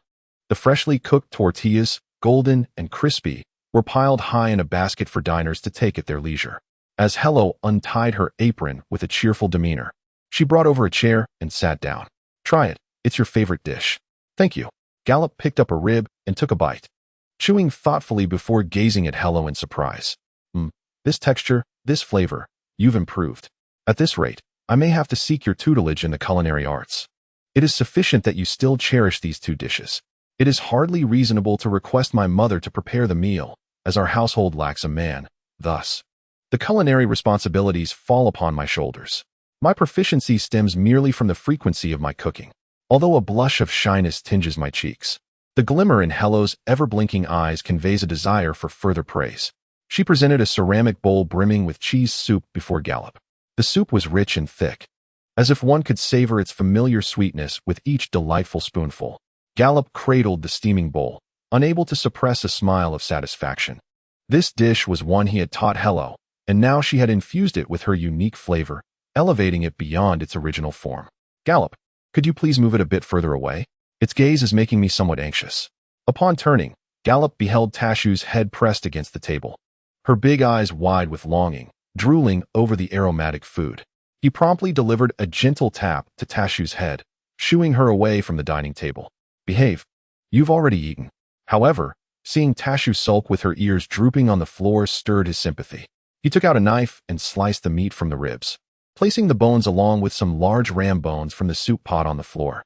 In an instant, Tashu transformed from her pitiful demeanor, eagerly devouring her own dinner beneath the table. Hello inquired, Gallup, will you return in the future? Of course, I shall return. This is my home. Unless Miss Fisquel commands me to reside in the castle, or I am granted a fief someday. Though no dates had been set, Gallup believed that day would not be far off. A lord must nurture knights and bestow lands, and knights are obliged to defend their superior lord's territory. Thus, a prolonged absence from Tucktown would be a natural consequence. Upon hearing Gallup's response, Hello furrowed her brow, a shadow of gloom casting over her formerly bright countenance. You even called her by name. Gallop, not lacking in perception, discerned the jealousy and dissatisfaction woven into Hello's deliberately elongated tone. Yet, he found himself at a loss for words and opted for silence. Noting Gallop's reticence as he focused solely on his meal, Hello sighed and continued. It certainly reflects your style, distinctive and independent. Gallop halted his hand mid-reach for a taco, realizing he could no longer feign ignorance. The sorrow imbued in Hello's inquiry unsettled him. He was indeed unique, both in appearance and character. Even the original Gallop had been so. As for the father who had bestowed upon Gallop his striking features, he remained a mystery. Approaching the age of 45, the typical coming of age for the Woofle people, Gallop found himself an anomaly. While other Woofle boys typically married and moved into their wives' homes by 35, he alone remained in his empty abode, toiling to earn his own livelihood. Watching your figure recede from the town, an unsettling feeling envelopes me, a worry that one day you may depart and never return. On that fateful day, you lay at the town's entrance, drenched in blood, and I was truly terrified that you might never awaken. At this moment, Hello took a deep breath, raised her head, and smiled at Gallop. For an instant, Gallop seemed to perceive a glimmering object in the corners of the girl's eyes. Perhaps this was Hello's first earnest revelation of her feelings. Gallop, of course, understood what Hello meant. It was impossible for him not to. Awakening. Swathed in bandages and engulfed by excruciating pain, the first sight that met his eyes was the swollen, tear-streaked visage of this girl, whose face oscillated between sorrow and joy. Responding to Hello's affections was unthinkable, for that expression belonged to the deceased Gallop, not to him, the impostor who had taken his place. He lacked the right to deceive her feelings, yet what could he say to console her in such an awkward atmosphere? Thank the great ancestors for bringing you back. But it was only this morning that I realized how different we truly are. I am merely an ordinary she-wolf, lost among the pack, while you have the potential to become the alpha of the wolves, destined to attract many girls far superior to me. You may one day reside in the castle of one such girl and have children with her. But I only wish for you to remember the silly girl from Tucktown who misses you. Having reached this point, Gallop, who had initially been hesitant to steer the conversation away, now understood clearly that regret was futile. He was not one to deliberately evade such matters. Thus he could not feign ignorance and dismiss it with a smile, even if, as Hello suggested, he were to aspire to a noble-born girl. He hoped that their friendship could endure. Perhaps this dinner was not only a farewell feast, but also a subtle invitation for him to express his own feelings. Therefore, the choice presented to Gallop was not merely one of accepting a farewell or responding to expectations. He set down his clay bowl and, with the tone of a close confidant sharing secrets, smiled at Hello, saying, "In the days to come, we can still cook together. As long as your aunt permits you to visit. Really? We can still do it like before? You're not deceiving me, are you?" Like a fierce wind dispersing the clouds after rain, a radiant rainbow arched across the sky, banishing the gloom from the girl's face. Indeed, it is true. The remainder of the evening passed amidst the clinking of utensils and the sound of food being chewed. After the last rays of the setting sun vanished, they lit an oil lamp in the living room. As they cleared the final taco and a piece of roasted rib from the table, the two, regaining their former harmony, rose simultaneously and cooperatively tidied up the dishes. Once everything was in order, Gallop escorted Hello to the door. With a resounding thud, the door closed behind her, and he leaned against the doorframe, self-mockingly humming, "I truly am a despicable liar." Chapter 30. The expedition. The northern gate of Tucktown creaked open, the sound of grinding axles resonating in the air. Gallop raised his hand to shield himself from the morning light streaming in from the east. Once the gate was fully ajar, a flat, muddy road leading north stretched straight into the dense forest beyond the horizon, while a slightly chilly spring breeze brushed past, bending the vibrant green grass on either side of the road. This is not an opportune time for battle, Gallop mused silently. Although the primary sustenance of the wargs remains elusive, considering the intelligence regarding enemy troop strength and the current capabilities of transport, requisitioning provisions locally and foraging from the adversary emerges as the most effective solution to logistical challenges, particularly against the Woofer tribe, a civilization characterized by its advanced agrarian lifestyle. Thus, the nomadic tribes, typically reliant on horseback for their livelihoods, are inclined to wage war against agricultural peoples in the autumn, primarily to plunder resources and forage on site. especially since this period coincides with the harvest season, when horses are well-fed and robust. However, the wargs lack steeds, eliminating the concern of diminished combat prowess due to undernourished warhorses in spring. Conversely, the pressing question remains: how can they ensure their survival without succumbing to starvation before seizing their initial bounty from the Woofer tribe? Regrettably, he is not Tacitus and cannot deduce, based solely on his scant intelligence and knowledge, how the war leader intends to resolve this critical issue concerning the survival of the entire army. Onward. Jennifer's sharp command sliced through the air like a whip. Over 30 powerful paws and hooves struck the ground in a chaotic rhythm, stirring up clouds of dust as they charged down the muddy path. Gallop glanced back at Helen, raising the reins in his hand. "Let us be off." Helen responded with a bright acknowledgement, gesturing for the prepared team to set forth. 3 groups departed from Tucktown heading north. Jennifer and Marcia each led one, tasked with alerting the villagers of the 2 northern hamlets to remain vigilant and, if necessary, assist in their defense or facilitate their relocation. Only Gallop's contingent was designated for reconnaissance at the pass of the Shattered Mountain. Apart from these 3 teams, the remaining knights were mobilized as messengers, dispatched to notify other villages to prepare for potential incursions. The attack by the wargs of the Jaw clan on Cedarwood village served as a clarion call for the local Woofer people. Compared to the yet unseen army of wargs advancing southward, the threat posed by small bands of raiding wargs to remote villages is far more immediate. Leading the way on his steed Snowstep, Gallop donned the armor bestowed upon him by Christine. 5 quivers brimming with feathered arrows were secured atop Snowstep's hindquarters, while the saddlebag held bundles of parchment, an inkpot, and a quill. A cage containing 4 ravens hung from the other side. The responsibility for writing and dispatching messages fell upon him, which astonished Mr. Stidwell, who was taken aback to discover that Gallop could both read and write. The expression of the middle-aged scholar resembled that of a man who, after years of cohabitation, uncovers that his girlfriend is actually a cross-dresser. Though this revelation left Gallop somewhat disgruntled, it bore a silver lining. Mr. Stidwell would no longer need to assign an apprentice to accompany the reconnaissance party solely for the purpose of correspondence.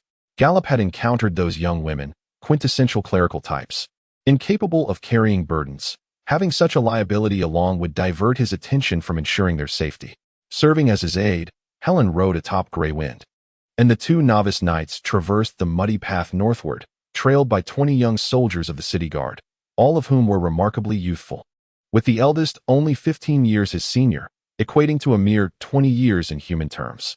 Gallop indeed desires a team of formidable women with 8-pack abs. However, this is not merely a question of strength. In this era, older soldiers signify seasoned veterans endowed with a wealth of combat experience. The city guard maidens don matte finished chainmail, adorned with deep blue robes embroidered with the emblem of the Swan sailboat. They wear half-helmets equipped with nasal guards, and round shields wrapped in rawhide are affixed to their left arms. Their combat belts bear maces and daggers, while their right hands grasp long spears, the sharp spearheads forming a wall of thorns overhead. Half of them are equipped with crossbows and quivers filled with bolts. Due to the limited resources of the Vichy Empire, these city guards, lacking dedicated steeds, are compelled to ride on bighorn sheep.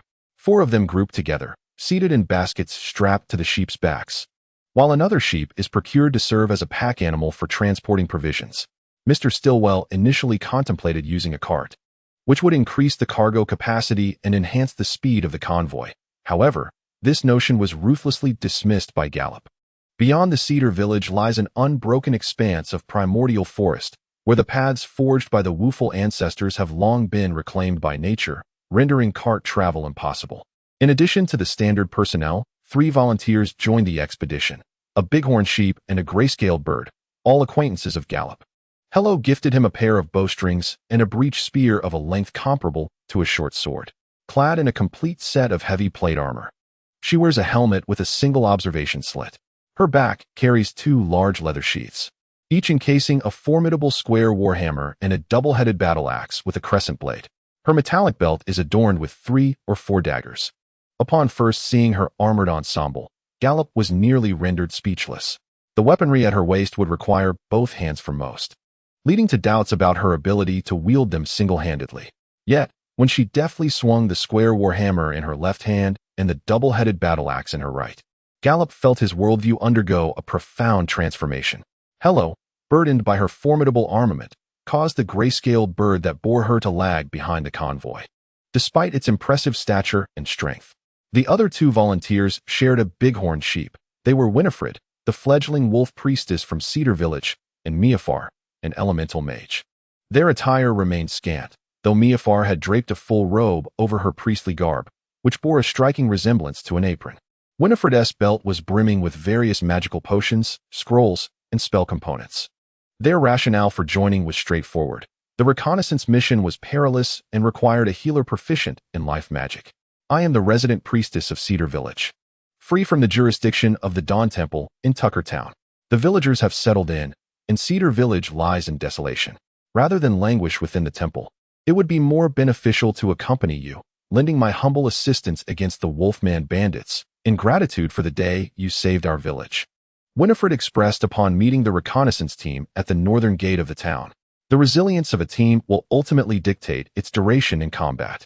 Gallop is acutely aware of the value of the priestess. With her presence, the survival probability of all team members is bound to rise significantly. Meanwhile, Winifred's dear friend, Miafar, could not bear to see her companion engage in such perilous endeavors without joining her voluntarily.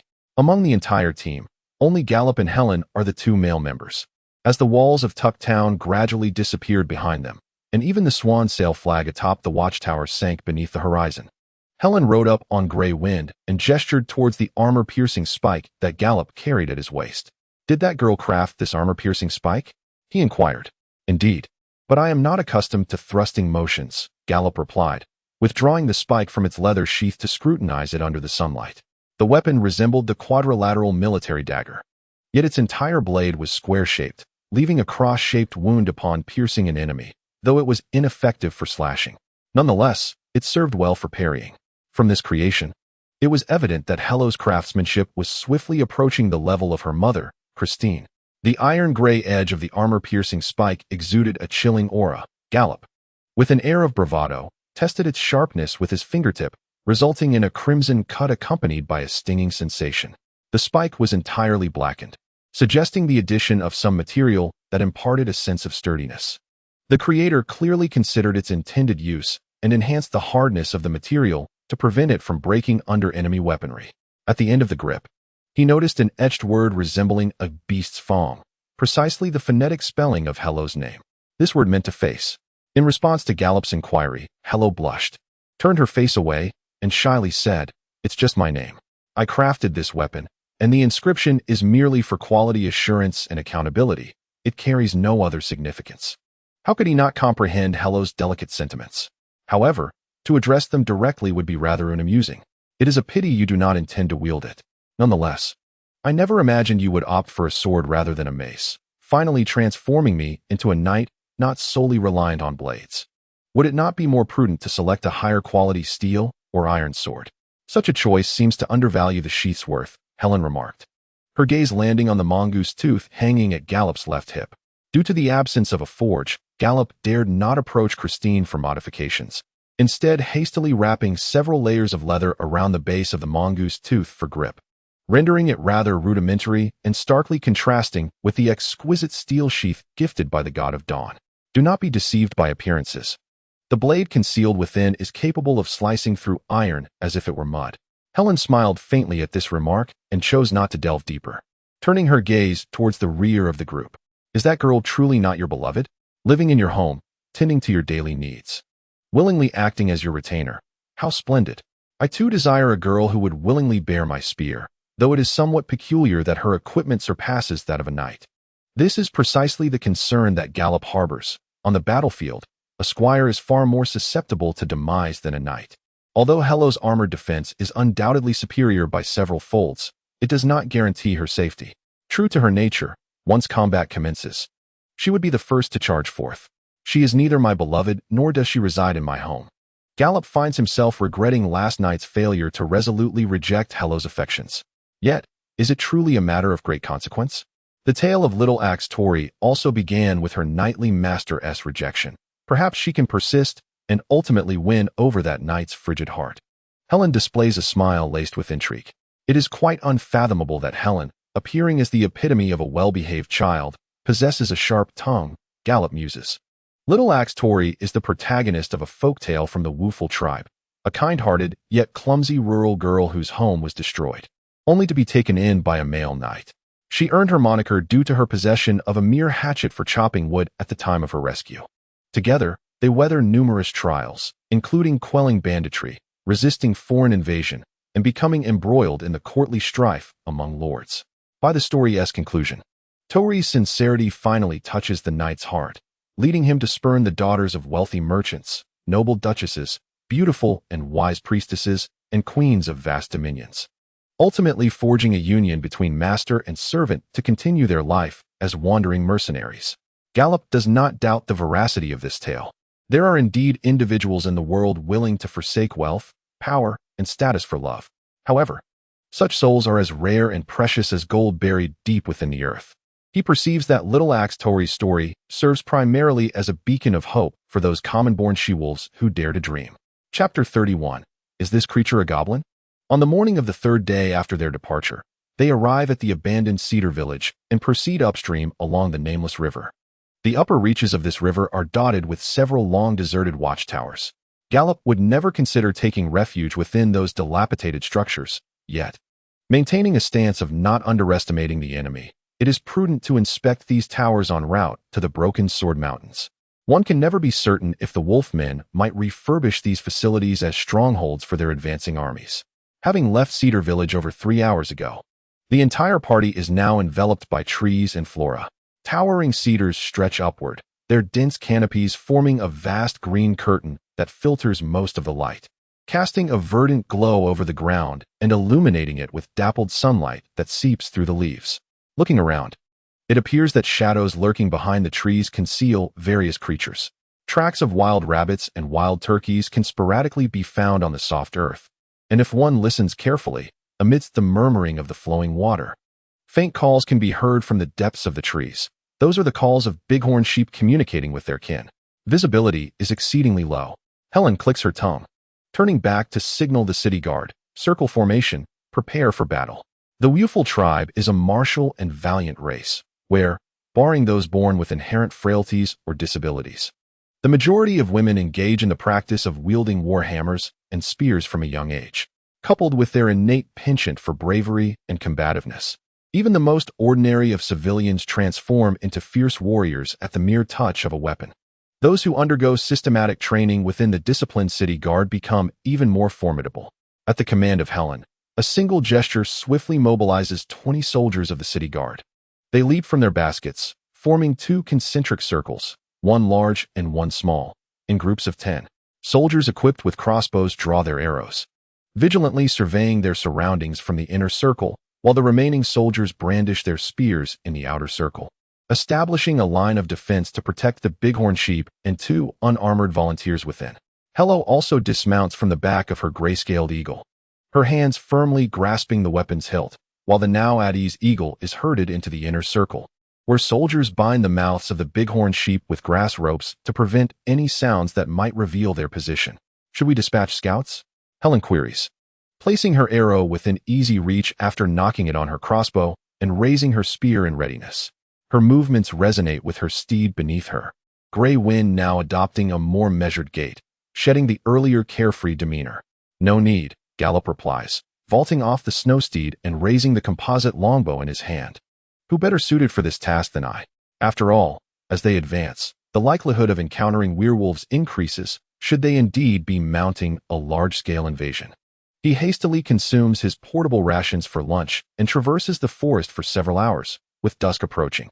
Gallop positions himself about 9 paces ahead of the group, hunched low as he stealthily moves from one cluster of low shrubs to another, concealing himself in the shadows.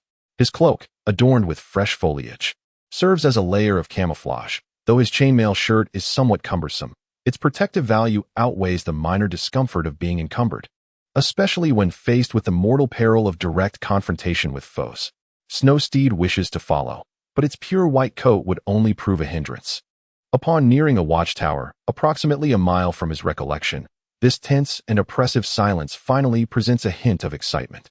Gallop crouches silently behind an exposed tree root, observing 2 figures perched on a nearby tree crown. They are smaller than the Wooful tribe, half-crouched on a thick branch jutting from the trunk.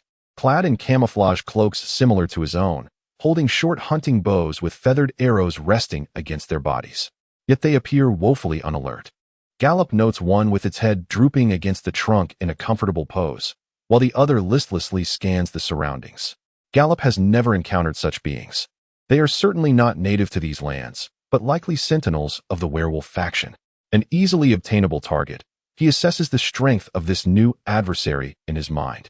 Drawing 2 barbed arrows from his quiver, he positions one on the composite longbow and bites down on the other, rising abruptly from behind the tree root to reveal himself and draw back the bowstring. The vigilant sentinel, who had not succumbed to slumber, became the first casualty, pierced through the throat by a feathered arrow, and subsequently torn from the tree by the force of impact, landing with a dull thud. This commotion roused the negligent guard, who hurriedly rose from his perch, inadvertently causing a barbed arrow, initially aimed at his head, to strike his chest, pinning him to the tree trunk.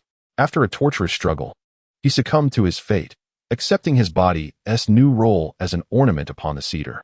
The forest behind them echoed with the rustling of shifting foliage, and soon Helen and her companions emerged from the underbrush.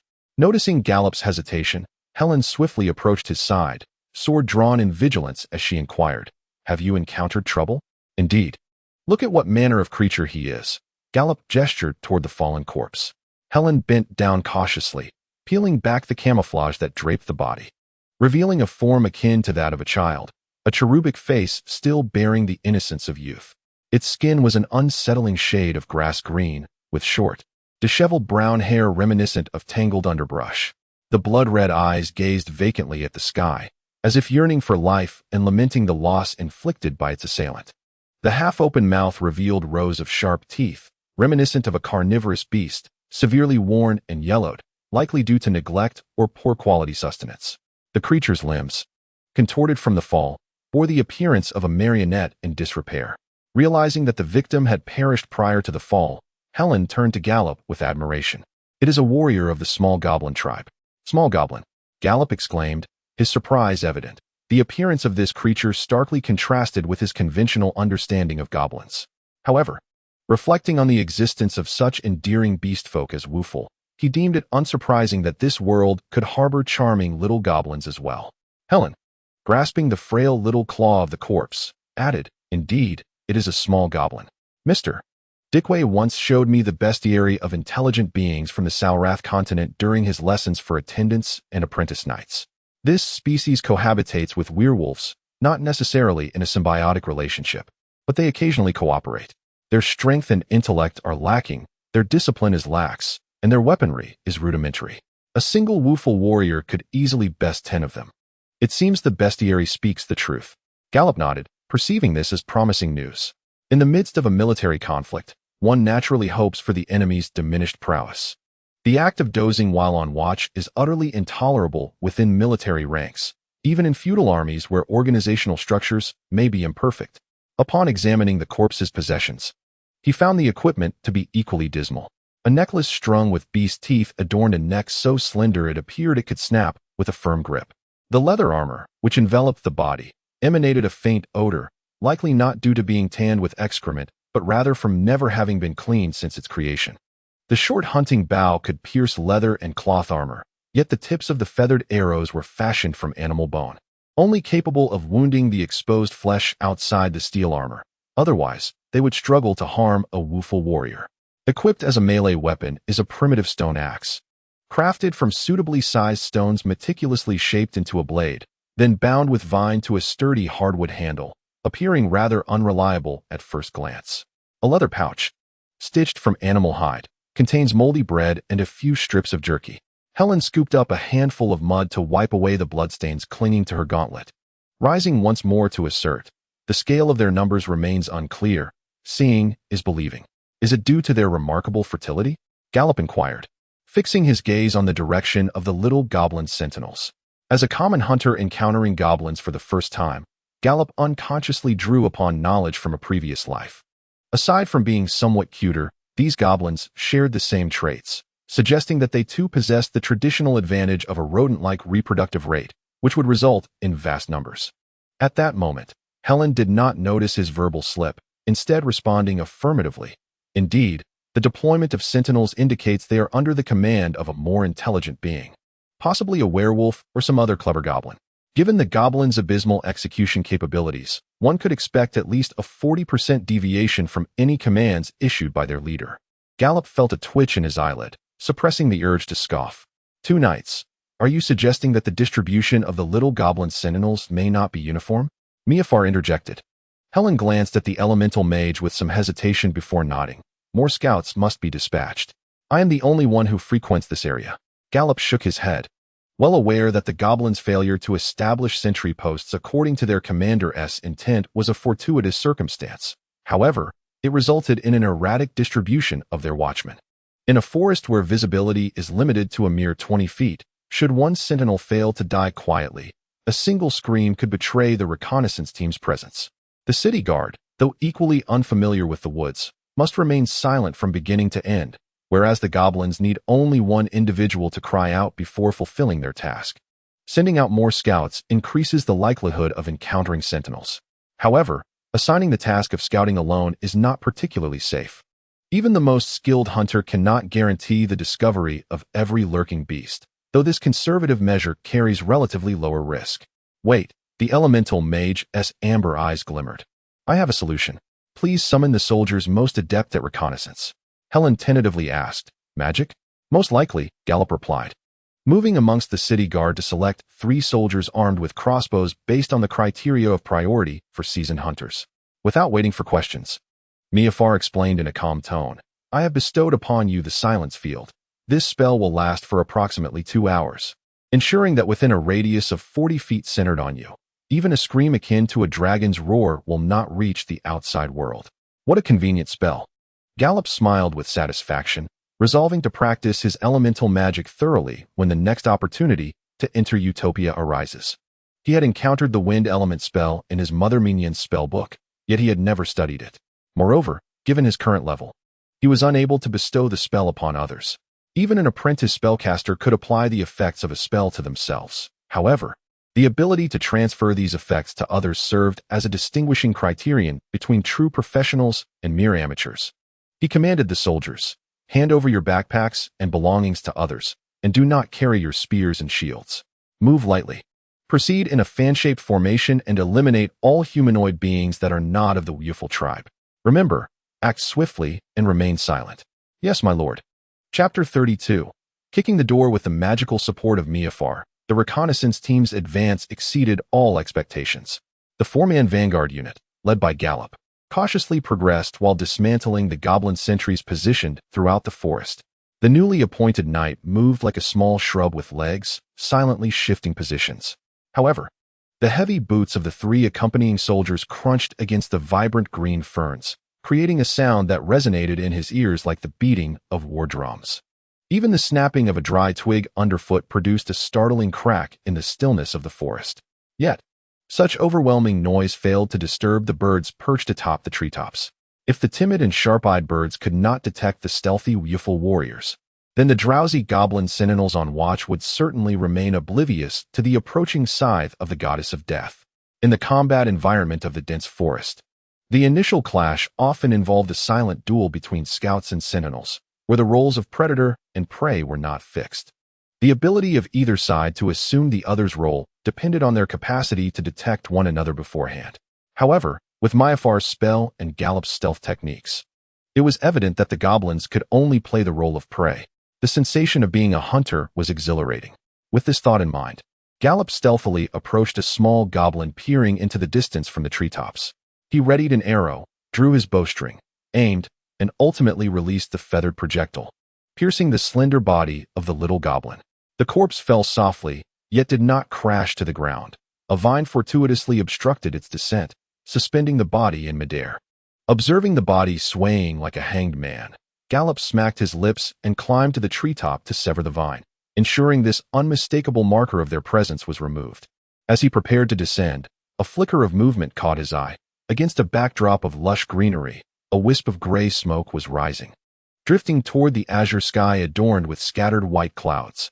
This emanated from the direction of the abandoned watchtower, and it was not far from their current location. He landed on the ground just in time to see the 3 city guard soldiers serving as the vanguard gathered around a tree, with Helen waiting below. Helen inquired, "Did you find anything?" "It is a significant discovery. The enemy is likely encamped in those watchtowers. I observed smoke rising from cooking." "Miss Fisquire wouldn't have stationed troops there after evacuating the villagers, would she?" Gallop brushed off the bark fragments clinging to his clothing from climbing the trees. Upon encountering the first diminutive goblin sentinel, he instinctively sensed that the Wurgs had advanced their encampment perilously close to Cedar Village. A suspicion later confirmed by the rising columns of smoke. Should they press on? A straight path of 1/3 of a league would lead them to a gradually ascending hillock, where the sentinel tower stood resolutely amidst rocky terrain, sparse with only wild grasses and devoid of any concealing trees. To charge towards the tower from the forest's edge would necessitate traversing 30 paces of open ground. Gallop, stroking his chin while recalling the terrain, articulated his analysis. "Before we charge into the tower, the alarm will have already soared to the heavens. Should we then circumvent it?" Helen furrowed her brow, gesturing with a fierce arc towards the west. "This would be an egregious waste of time, especially since Miss Ficelle entrusted us with the task of scouting the enemy's movements. Given that they might have established a camp, we must investigate. After all, the initiative lies with us. If we can stealthily approach, we shall, and if not, we can simply alter our course." Gallop raised his composite longbow, glancing back at the 3 soldiers accompanying him as scouts, who nodded confidently in agreement. "Thus, let us ascertain what the enemy is up to within the tower." The soundless realm, anticipated to dissipate only upon nearing the forest's edge, had already begun to fade, and the formation restructured into a long, serpentine line. Gallop forged ahead, navigating through the shadows cast by the trees, leaving a series of footprints to guide those behind him.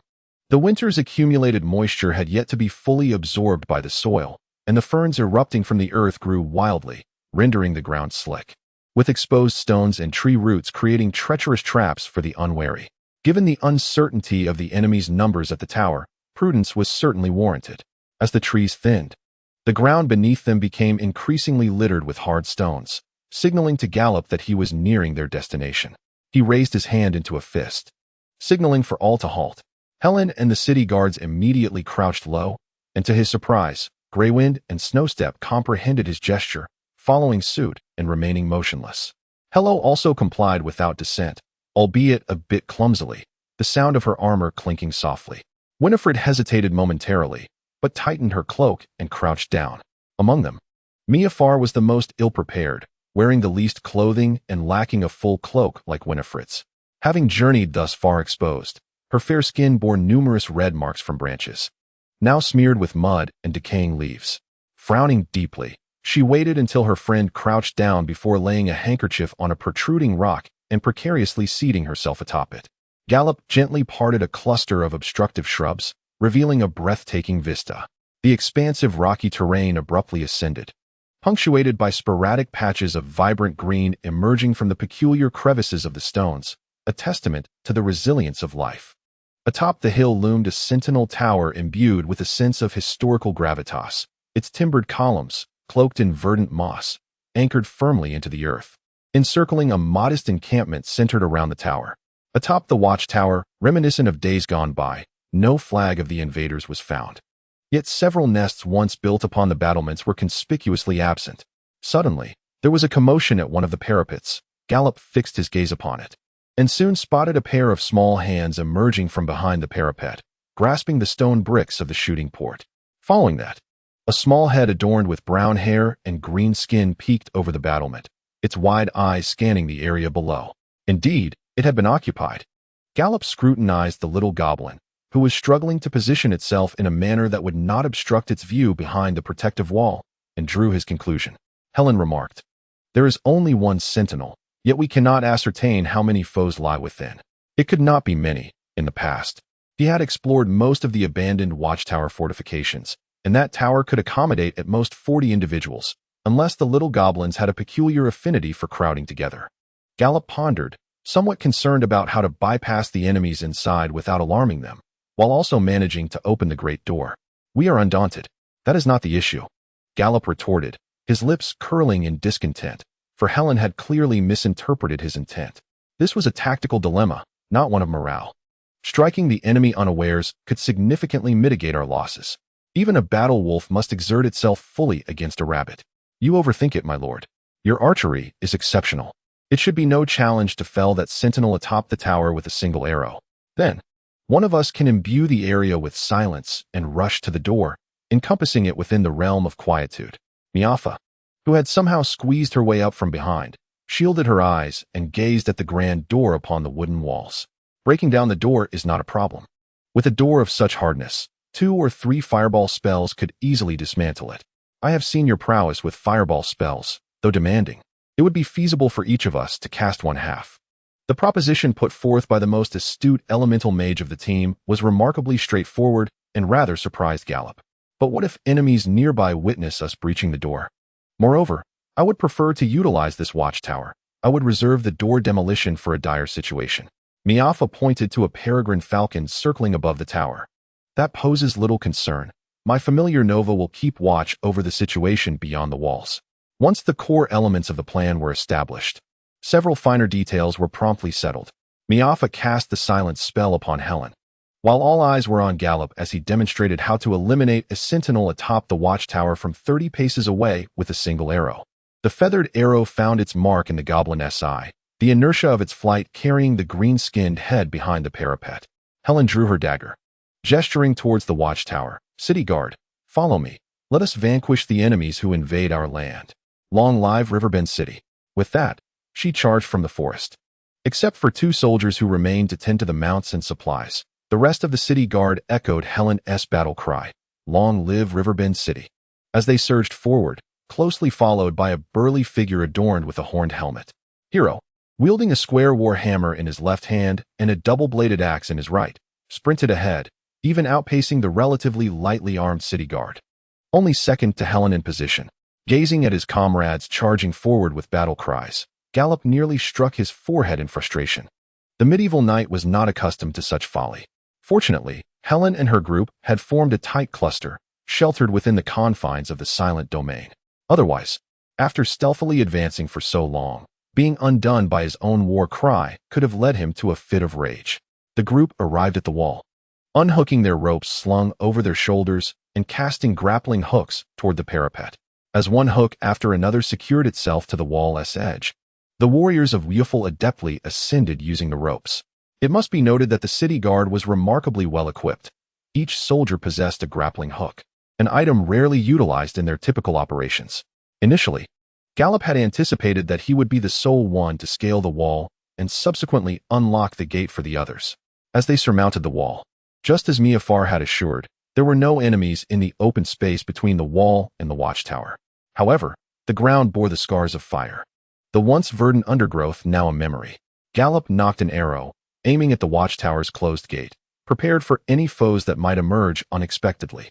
The operation unfolded unexpectedly smoothly.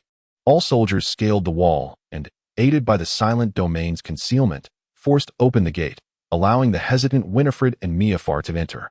Once the effects of the silent domain were judiciously lifted, the sharp laughter of small goblins and their incomprehensible, fragmented utterances echoed from behind the wooden door of the watchtower.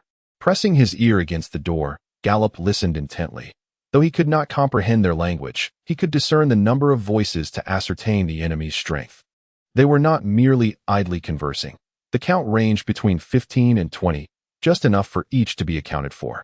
Helen bestowed upon Gallop a smile imbued with lethal intent, signaling to the city guard, and then delivered a powerful kick to the door. The once formidable door, capable of withstanding the battering of a siege hammer, had succumbed to the ravages of time, shattering into splinters under Helen's assault, revealing the terrified faces of several small goblins. As anticipated, they were lazily conversing within the hall of the watchtower, with 7 or 8 sprawled on the ground, their bellies protruding as they slumbered. Their vigilance was astonishingly lax, perhaps due to the inherent nature of the goblins or an overconfidence in the watchtower's defenses, as they seemed oblivious to the threat of an attack. Before the splintered wood even settled, the entrance of the watchtower erupted with the twang of bowstrings. A composite longbow and 11 crossbows discharged almost simultaneously. The close proximity ensured that the volley extinguished the lives of 7 goblins in an instant. At that moment, The disparity in training between the two factions was starkly evident to Gallop. Faced with the sudden attack, the goblins erupted into chaos. Those awakened flailing their tiny arms in confusion, with only a third of them recalling to fetch their weapons. In stark contrast, the youthful warriors were elite. Helen discarded her empty crossbow, unsheathing her sword, and with a flash of deadly steel, 3 goblins crumpled to the ground, clutching their throats as blood gushed forth. The spear is ill-suited for combat within enclosed spaces. Soldiers of the city guard, armed with crossbows, would shoot their bolts before stepping aside to reload, allowing their comrades wielding shields and mace to charge into the hall. A battle cry erupted. A diminutive goblin, adorned with a feather atop its head, seized a stone spear in a futile attempt to direct its panicked companions. Gallop was poised to draw his bow when he witnessed a double-bladed battle axe soar through the air, embedding itself in the chest of the little goblin, showering the surroundings with a torrent of blood. The thrower, Hero, had already surged forward, swinging her mace down upon another goblin's head, the brown-haired, green-skinned cranium bursting like a ripe fruit, splattering blood, brain matter, and shattered bone upon the smithing girl. Yet, oblivious to her own grim state, she raised her weapon once more to strike the next victim. Never had Gallop perceived her as such a bloodthirsty warrior. He struggled to recognize the childhood companion before him.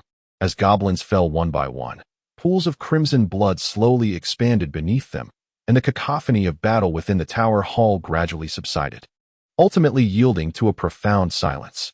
Chapter 33. The stalwart goblins concluded the conflict in the tower hall with an almost one-sided slaughter. Helen wiped his stiletto blade on the corpse of a goblin, rendering it gleaming as if newly forged. Not a single nick or scratch marred its surface. His combat style relied solely on thrusting attacks aimed at the vulnerable soft spots of foes devoid of skeletal defenses or hardened armor, minimizing wear on his weapon. Meanwhile, Hero deftly retrieved her double-bladed axe from the corpse. You 5, descend that staircase and search the basement.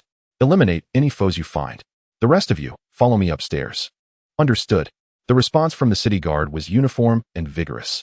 Their expressions relaxed as though they had merely engaged in a warm-up exercise rather than extinguished the lives of over 20 sentient beings. Is this their nature? Observing his kin, who treated slaughter as casually as breathing, Gallop felt a chill run down his spine. His mind wandered through a jumble of thoughts. Yet the young hunter had already slung his composite longbow over his shoulder, drawing his dagger, the fong of the mongoose, and joined the rush towards the upper levels of the tower. Halfway up the staircase, 3 imposing figures stood shoulder to shoulder, blocking the exit to the second level of the tower.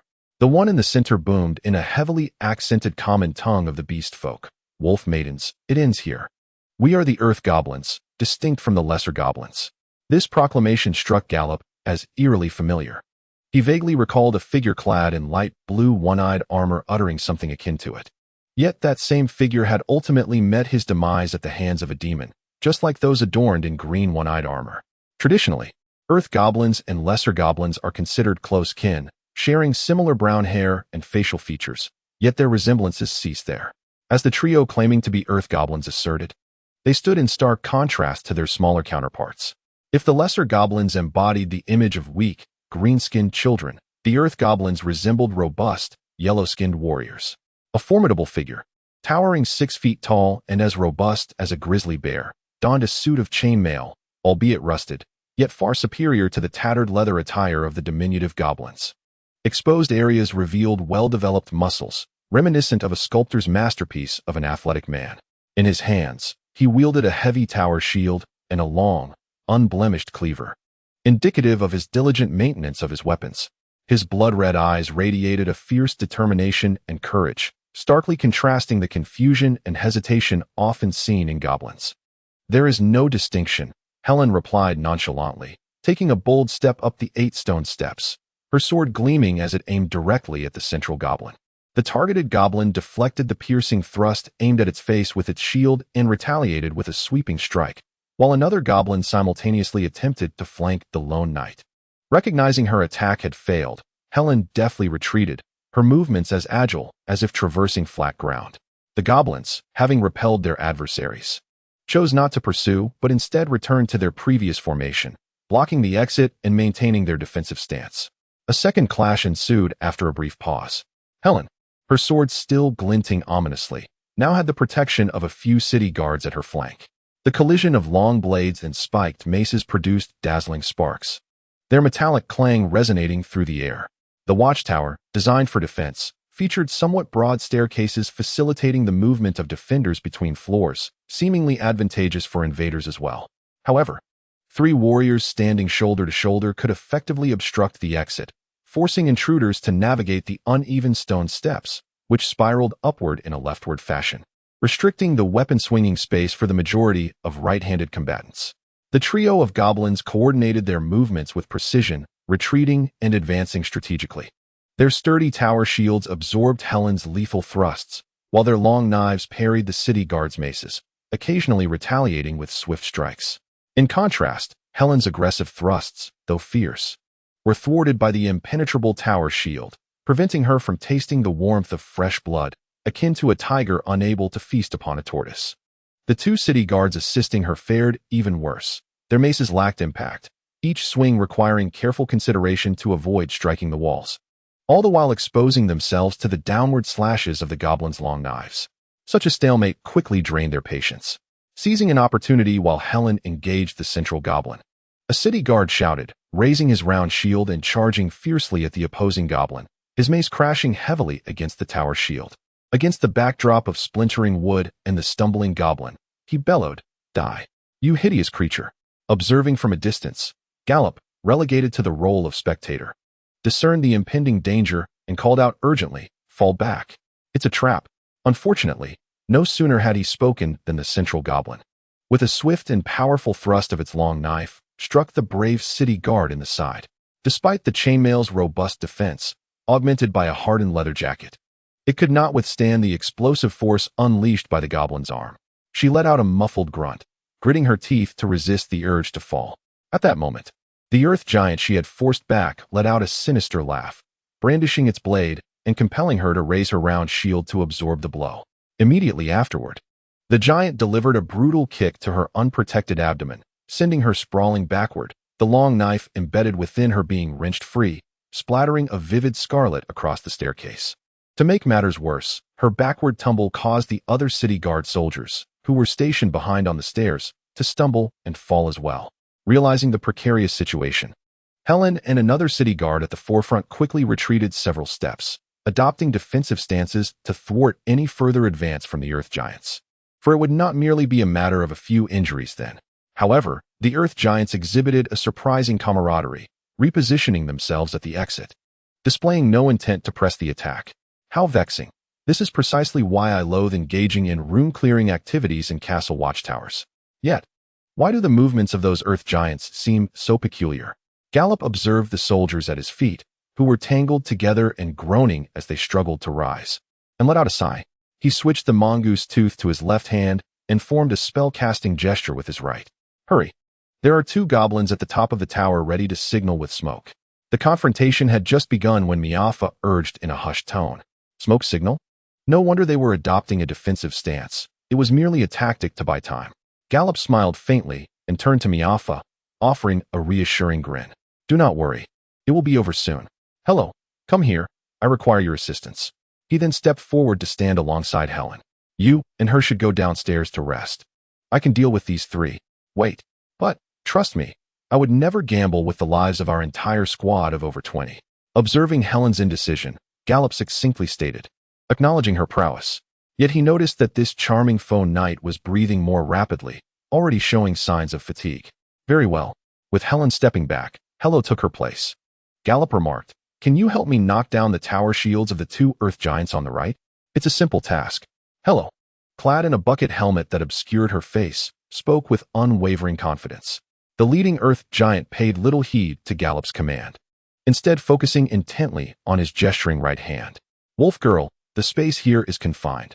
Throwing fireballs would lead to mutual destruction. Once the smoke signal rises, my kin will know you have arrived. Your efforts will be in vain, but you will perish here. As for whether throwing fireballs will lead to mutual destruction, did I ever mention throwing fireballs?"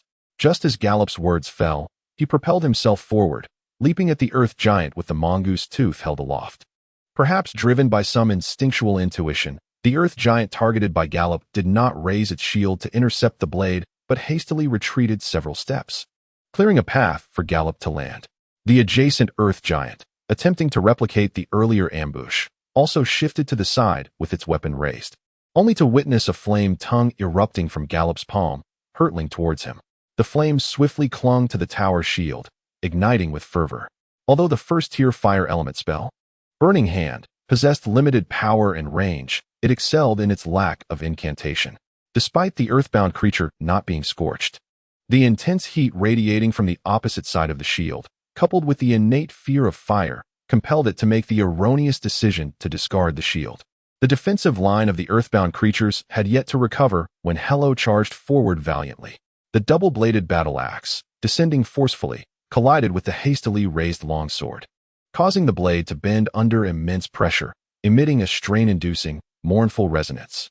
Meanwhile, the warhammer struck the tower shield, creating a substantial breach in the inch-thick composite wood, resulting in the arm holding the shield snapping in response. Two earthbound creatures stumbled back under Hello's relentless assault, one even collapsing onto the ground in disarray. The defensive line blocking the second-tier exit of the watchtower crumbled, and the creature that had feigned retreat suddenly regained its senses, bellowing as it launched a counterattack. Yet, Gallop effortlessly swept his weapon, the tooth of the mongoose, horizontally, the stout tower shield, the finely crafted longsword, the chainmail, and the resilient flesh of the earthbound creatures were all rendered as fragile as paper by that single strike. Such is the might of divine weaponry, a gift from the gods, so formidable in its nature. It's up to you now, Hello. Having dispatched the obstacles, Gallop called out, not looking back as he sprinted towards the summit. The two disarmed earthbound creatures posed no threat to Hello. His concern lay with the diminutive creature mentioned by Miafar, which was attempting to ignite a signal fire atop the tower. Although using a knife and flint was inefficient, neglecting it entirely would surely yield flames eventually. No new foes emerged to impede him along the way, and Gallop surged to the tower's apex, where he beheld an astonishing sight. Two small earthbound creatures clutched their heads with both hands, shrieking and scurrying about in a frenzied panic. Scattered across the ground lay a pile of kindling, prepped for a bonfire, alongside discarded knives, flints, and stone tools. Above them, a falcon, its wings spanning nearly 2 arms' breadth, emitted a piercing scream as it relentlessly pursued the two small creatures with its beak and talons, presumably Miafar's magical companion, Nova. Observing this comical scene, Gallop couldn't help but chuckle wryly. He approached and swiftly dispatched each small earthbound creature with a single strike, liberating them from this farcical ordeal. Chapter 34. The Wealth of Goblins. Gallop crouched atop the battlements, surveying the surroundings for a while. Once he confirmed the absence of alert sentinels or returning patrols, he sheathed the tooth of the mongoose and re-entered the tower. With Nova circling overhead, he was spared the burden of acting as a sentinel. The battle within the tower had concluded. The city guards were busy clearing the battlefield. Winifred's life magic had restored their comrades to their former glory. They polished the blood-stained hammerheads with the enemy's garments, restoring the once dazzling weapons to their menacing, glimmering state, while scouring the various rooms and seemingly hidden corners of the watchtower. Rummaging through the dilapidated crates, Helen meticulously directed the soldiers. The battle had ended, yet one must not let down their guard. Swiftly, they were to cleanse the bloodstains with earth and drag the corpses outside to bury them in pits. Even if the scent of blood were to spread without any living enemies to detect it, it would still taint our nostrils, diminishing our ability to perceive impending danger. Furthermore, they needed to bring their mounts inside and keep a vigilant watch over them. However, not everyone displayed such professionalism. Within the now tranquil and silent expanse, the heavy breaths of Hello echoed. This girl, who had just fought like a berserker, collapsed to the ground, removing her helmet to reveal a face as pale as parchment. With her left hand pressed against her chest, she breathed deeply in distress. "Hello, are you hurt?" Gallop inquired with concern, gently stroking the girl's back. She did not respond, merely furrowing her brows and shaking her head. "Do you feel short of breath? Do you feel like you might vomit?" This time, Hello nodded and managed to squeeze out a soft yes between her teeth. "Here, this is smelling salts." Gallop produced a wooden vial from his cloak, uncorked it, and poured out a small amount of white powder. "The first time I skinned prey and removed its entrails, I ended up emptying my stomach of the previous night's dinner." Perhaps it was the effect of the salts, or perhaps Gallop's timely humor, but Hello's complexion regained a hint of color, and her breathing steadied. I apologize for making a fool of myself on my first battle. Hello's combat prowess was astonishing, even causing Gallop to feel a twinge of embarrassment. Surely many knights would covet a fierce squire like her at their side. Yet personally, Gallop wished for her to remain uninvolved in this war. Seizing the moment of her remorse, the hunter gently advised, "If you intend to follow me as my squire, you will encounter more such gruesome scenes in the future." "No, I will adapt. I swear by the name of my great ancestors that next time, I shall not appear so feeble and foolish," Hello interrupted him resolutely. Though Gallop's concerns had not waned, he acquiesced to Hello's decision. For the Wuful tribe, swearing by the name of the god of dawn, their ancestor and guardian, was a sacred vow that could not be broken. To insist on sending Hello home would be an affront to her. The goblins had likely only recently moved in. The watchtower held scant supplies and lacked any useful documents or maps, and they were impoverished, with little worth plundering. The city guard had only found 3 barrels of arrows, a clay jar of water, a bag of moldy bread, a box of assorted rubbish, and a few poorly crafted spare wooden planks. The bread was completely moldy, emitting a foul odor that could not be determined as simply moldy or rotten.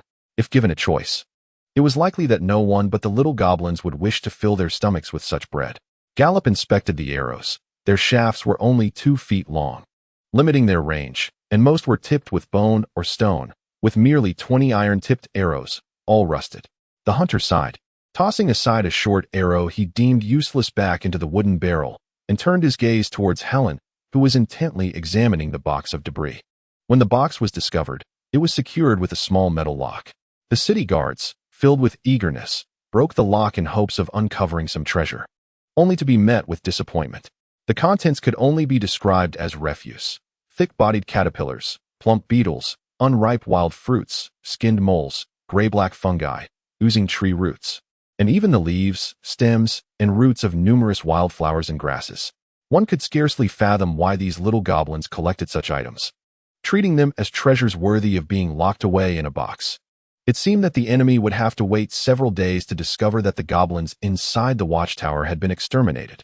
Helen closed the wooden lid of the box, and from the way he covered his nose and lips with his hand, it was evident that he, too, found the contents repulsive. Gallop inquired, "Why do you say that?" "This is their food supply." Helen pointed to the box and provided a chilling answer. "Judging by the number of goblins and the quantity of provisions, there was no immediate need to send supplies here." "What? You mean those little goblins consider the contents of the box as food?" Gallop cast a meaningful glance at Helen, as if searching for evidence that he was either lying or jesting. "Yes," Helen nodded affirmatively. "The goblins had a remarkably diverse diet, capable of digesting many things that other races could not.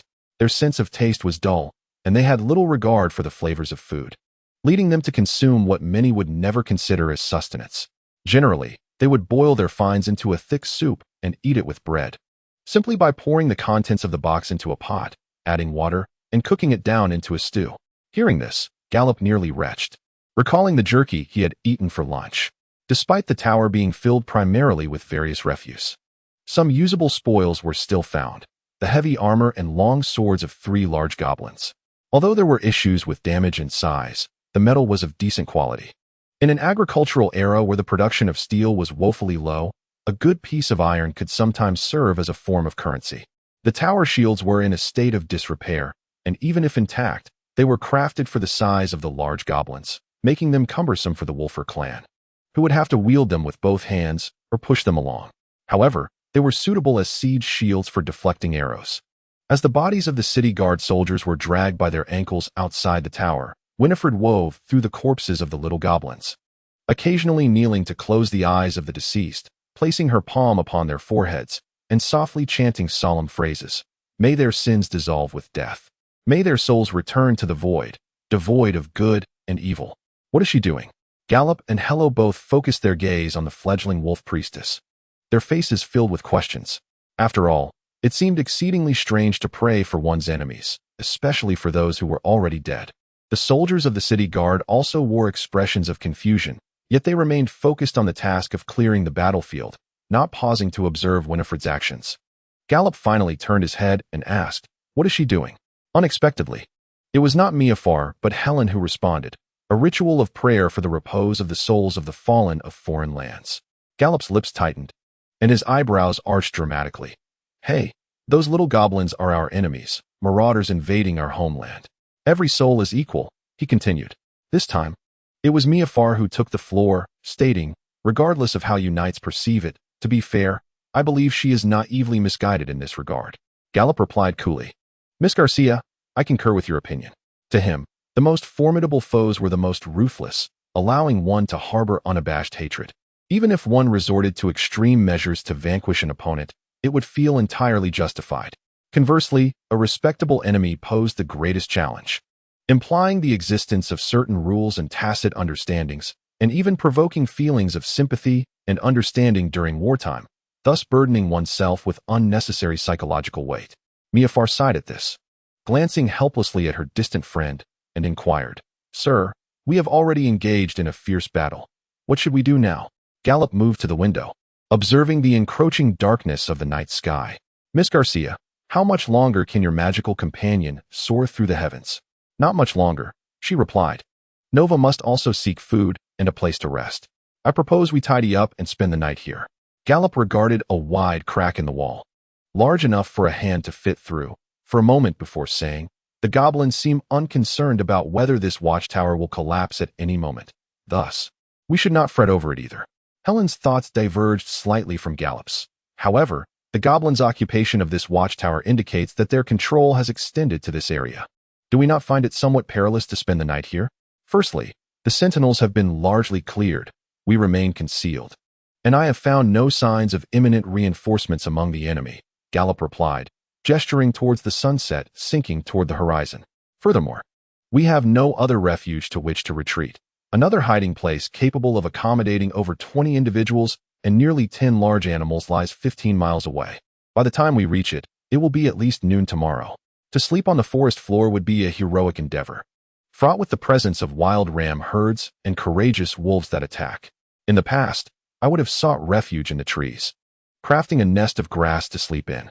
Moreover, after a day of traversing mountains and woodlands followed by a battle, a shelter from the elements is of utmost importance to us. Chapter 35. Who truly is the woman as the sky darkened completely? A slender crescent moon began its ascent from the east toward the highest point in the firmament.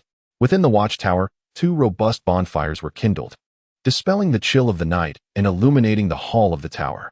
The Wuful tribe possessed dim light vision and did not have a strong need for nighttime illumination. Yet the fire for warmth and cooking was essential. After a day of marching and combat, nothing alleviates fatigue quite like a basin of steaming hot water for soaking one's feet, allowing the legs, burdened with accumulated fatigue, to find solace. Meanwhile, warm soup and nourishing food are essential for replenishing energy and sustaining morale, to avoid any light escaping. No fires are permitted outside the hall on the first floor of the watchtower, and windows are covered with wooden boards and straw. The gray horses, unburdened of their saddles, stand guard behind the gates, finding moments of respite as they playfully engage with one another. 2 soldiers from the city guard, equipped with crossbows, keep watch atop the tower. Hello's gray-scaled bird has made a nest in the hall, peacefully sleeping, while the bighorn sheep, also driven inside, contentedly munch on the specially prepared fodder. After roasting 2 captured birds over the campfire, Gallop handed one to Hello. He then removed the wooden stopper from his water pouch and took a sip of the clear water. Hello, delighted, took the bird and savored a few bites. After swallowing the tender meat, she eagerly presented a steaming bowl of meat soup from the fire to Gallop, asking, Gallop, would you not like some soup? Ah, no. Just the water will suffice. Gallop politely declined, though he secretly preferred the boiled water, as the fresh river water, while invigorating, held unknown microorganisms that could be harmful to health. Additionally, a warm drink would be welcome. Yet he hesitated at the thought of the vessel Hello used to prepare the soup. It was her bucket helmet. This method of cooking was taught to her by the city guard, who would remove their helmets, fill them with clear water, add strips of cured meat and cornmeal, and place them over the fire to create a broth akin to porridge. Gallop knew that soldiers' helmets could serve as makeshift cooking pots, especially when proper utensils were unavailable in the wilderness. The practice of grilling meat in such a manner was an invention of the Mongols, who utilized their helmets for cooking during campaigns, while the breastplates of knights could be repurposed for frying meat. However, the helmet is a piece of equipment worn directly on the head, naturally accumulating flakes of skin and oils, and after a long march and fierce battles, it would be saturated with sweat. Although the salt from the dried sweat might add flavor, Gallop found the idea unacceptable. Aside from the helmet serving as a soup bowl, 2 ancient ceramic jars had been unearthed from the basement, cleaned of years of grime and moss, now filled with river water. The rising steam indicated they were ready for use. The 2 highest-ranking apprentice knights in the group merely dampened their handkerchiefs with warm water to wash their faces and then departed. The hall was filled with too many girls, and revealing oneself before them was deemed too shameful, contrary to the social values of the Woofle tribe. Winniefield and Maya Fair were also cleansing their bodies with damp towels. The former, clad almost entirely in undergarments, had removed her robe and the apron-like priestly garment, leaving only her lingerie. The latter's attire, a minimalistic robe, resembled undergarments more than the typical thong and bra worn by most Woofle women. Thus, it was hardly inappropriate for them to use towels to wipe themselves down. However, what left Gallop and Helen astounded were the city guard soldiers.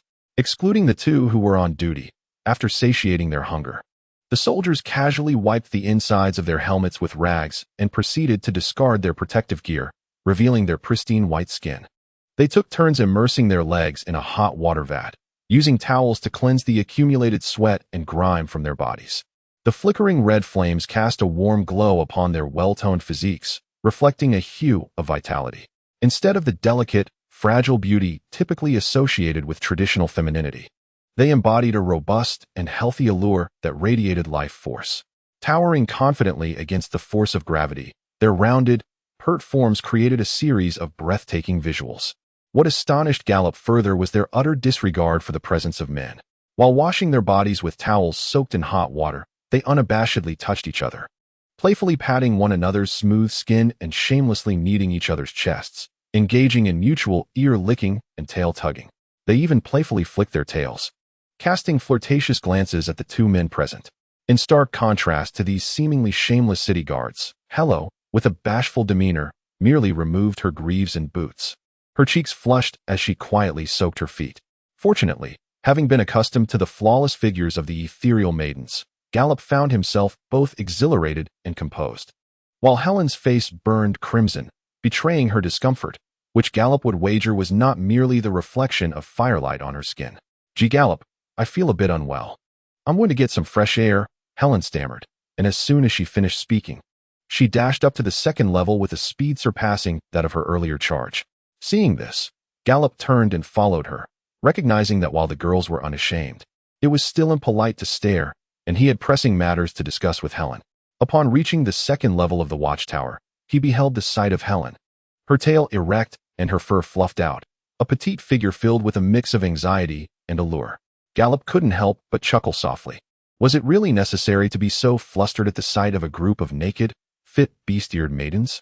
Interpreting the emotional state of the Woofle tribe was far simpler than reading the expressions of humans.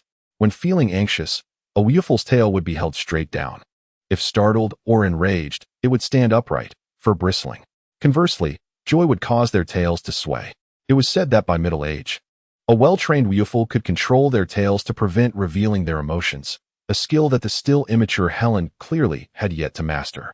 "Come now, Helen, you needn't flee from such a delightful sight, do you?" Gallop's voice, though not loud, resonated distinctly in the quiet of the 2nd floor, causing Helen to shiver involuntarily, as if she might spring up at any moment.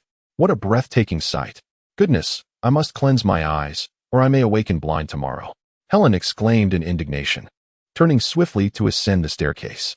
"Is it truly that severe?" Gallop swiftly grasped the back of Helen's collar, halting her. Within the confines of the watchtower, there was no well, and the clay jars capable of holding water had been repurposed by the girls downstairs as bathing implements. The remaining water was stored in pouches and should not be wasted frivolously. If he did not restrain Helen, she might dash to the river in search of water, a distance of nearly 1/3 of a mile from the watchtower. "What do you mean it's not that serious?" "Ah, no. Tonight I must sleep with my sword in hand and a dagger beneath my pillow." Helen continued to gesticulate animatedly, sharing thoughts that only elicited further laughter from Gallop. Her cousin had once remarked that women, after shedding blood in battle, often become aroused and may even unleash their fury upon men. "Ouch, why did you hit my head?" "Just to bring you back to reality." After delivering a playful tap to Helen's head, Gallop's voice was a mix of exasperation and amusement. as he unconsciously projected his previous beliefs onto the Wuful tribe. According to the current perceptions of the Wuful tribe, it was a group of brawny soldiers bathing publicly, which startled the underage girls into fleeing in panic. In the eyes of those city guards, he and Helen were the ones embodying femininity. They bathed and dried themselves in the hall without rushing over to pin you or me to the ground. What are you so anxious about? During the defense of Cedar Village, you dispatched the commander of the werewolves without so much as a blink. Such fierce skill and valor are surely not mere figments of my imagination. Or is it that your knightly status and prowess cannot intimidate those guards downstairs? The hunter's words swept over Helen's spirit like a refreshing spring breeze, and the panicked expression on the adorable cross-dresser gradually faded, returning to her usual bashful and shy demeanor. Gallop, you are right. I lost my composure. Precisely. And could it be that this was your first encounter with a woman's naked form? Helen nodded, her fingers entwining nervously before her chest. What do you take me for? How could I shamelessly spy on a woman's body? Gallop's casual inquiry unexpectedly elicited a rather unsettling response. Recalling that day in the treehouse when Helen had repeatedly burrowed into her own bedding at midnight, a disquieting suspicion arose within him. Could it be that Helen was not fond of women? Upon this revelation, the hunter instinctively took a step back, a flicker of trepidation mingling in his gaze as he regarded Helen. Yet, the other party remained oblivious, stepping closer with concern. Gallop, what's wrong? Your complexion has suddenly turned quite pallid. It's nothing. Let us discuss more pressing matters. Gallop shook his head, temporarily dismissing thoughts of his own safety. To be fair, while his chastity was indeed significant, the current circumstances warranted deeper contemplation. The young hunter spread the map upon the ground, securing its four corners with small stones. Under the moonlight, he pointed to a dot on the map marked with beastly script as a desolate watchtower, saying, "Let us discuss our destination for tomorrow. Currently, we find ourselves here, yet it has already been occupied by goblins, who have also stationed sentinels. This indicates that the enemy's forces have surged into the Carnadon region." The map was a copy made by Bachelor Dickway, but it had been supplemented with the locations of abandoned watchtower fortresses north of Cedar Village, as recalled by Gallop. Helen inquired, "Where do you believe their main force will pause?" "I suspect it will be here." Gallop's finger moved 2 inches northeast on the map, indicating a fortress with stone walls, arrow towers, and a small castle, sprawling over an area equivalent to 5 cedar villages. Within the fortress, 2 wells still brimmed with water. Given that the forward scouts, the goblins, have already seized this watchtower, it is likely that the nearby fortress tower, closer to the shattered Spear Mountains, has also fallen into enemy hands. If I were the commander of the Wirgins, I would designate that location as the initial assembly point for the troops. However, it remains uncertain whether the Wirgins would restore the facilities upon their arrival. Considering the inherent intellectual disparity between the Wuful tribe and the Wirgins, certain matters are unpredictable. Nevertheless, it is prudent to assume the enemy possesses considerable cunning. As for reconnaissance, that will depend on the circumstances. If the opportunity arises, I would be most willing to host them for an unforgettable bonfire gathering. Gallop smiled subtly, his voice infused with confidence. By the way, during our next charge, let us be mindful. We must prioritize silent movements. The battle cries can indeed uplift morale, yet they equally expose our position. My apologies. I shall be more cautious next time, Helen replied, scratching the back of her head with an awkward smile. Unlike the first-floor hall, which was obscured by walls and blocked windows, the second level of the watchtower had merely been cleared of debris and overgrowth, rendering it unsuitable for a fire due to safety concerns. Returning to the warmth of the first-floor hall for a night's slumber was not feasible, not only due to the gender differences, but also the disparity in status between the parties. Some soldiers might prefer a commander who shares their hardships. Yet a commander must maintain authority, and the simplest method to achieve this is to uphold a distance between officers and soldiers. Furthermore, witnessing such an alluring scene, Gallop felt it inappropriate to linger. Startled by the girl's antics, Helen sought refuge in a spot shielded from the night breeze, crafting a makeshift bed with straw and blankets. Curling up with her dagger and donning her clothes as she fell asleep, Gallop, too, laid out his bedroll beside her. Removing his chainmail shirt and disassembling the bowstring from his composite longbow, placing the thong of the mongoose and the armor-piercing spike within easy reach. It was not fear of a nocturnal assault by the girls below that prompted this, but rather the necessity for swift reaction in case of unforeseen events. Should those girls indeed pounce upon him in the middle of the night, straddling him with a mischievous grin and declaring, "Tonight, it's you," Gallop would find himself oddly anticipating such an encounter, a fantasy that had only ever existed in his dreams. Alas, destiny was unkind. Throughout that night, he succumbed to slumber, only to be awakened by the morning sun, without the eagerly awaited girls ever arriving. Chapter 36. Advancement. The afternoon in the vibrant Carnarvon forest teemed with life. As unseen birds concealed within the treetops sang their melodious tunes, while distant shadows occasionally echoed with the roars of local fauna. The silhouettes of the reconnaissance team meandered through the woods, with Gallop's fiery red hair standing out as the sole warm hue, though he had draped himself in a cloak adorned with fresh foliage to obscure his position. Today's march mirrored yesterday's, with the formation resembling a sinuous serpent. Gallop led the way as the pathfinder, supported by 3 archers from the city guard, who enhanced his efforts in the realm of silence. As they pressed onward, the trees grew sparser, allowing Gallop to discern several wisps of smoke rising in the northeastern direction without having to ascend the canopy. After signaling the team to halt, he climbed to the treetops to survey the distance. The fortress loomed like an island city amidst an ocean of forest, its connecting roads to various watchtowers long since reclaimed by nature due to neglect. The 2-yard-high city walls had crumbled in places, yet from Gallop's vantage point, it appeared that the southern and western breaches had been repaired, not by the werewolves engaging in laborious quarrying, according to the standards of the youthful people, but by the felling of nearby timber to erect a barrier outside the collapsed sections, preventing invaders from scaling them.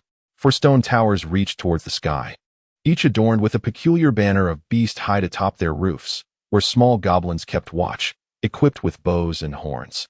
To the north lay a clearing wrought by human deforestation, where tree stumps lay scattered, and the small goblins, under the harsh reprimands of larger goblins, wielded crude stone axes to fell logs. It remained unclear whether their intent was to gather materials for the fortress's repair or merely to expand the open area surrounding it. The main keep had partially collapsed, yet the extent to which the internal structure would allow the werewolves to effect repairs was uncertain. A northern tower, built upon a natural rise, had entirely succumbed to ruin. To compensate for the gaps in their defenses, the enemy had constructed a wooden lookout post adjacent to the original site, also manned by small goblins.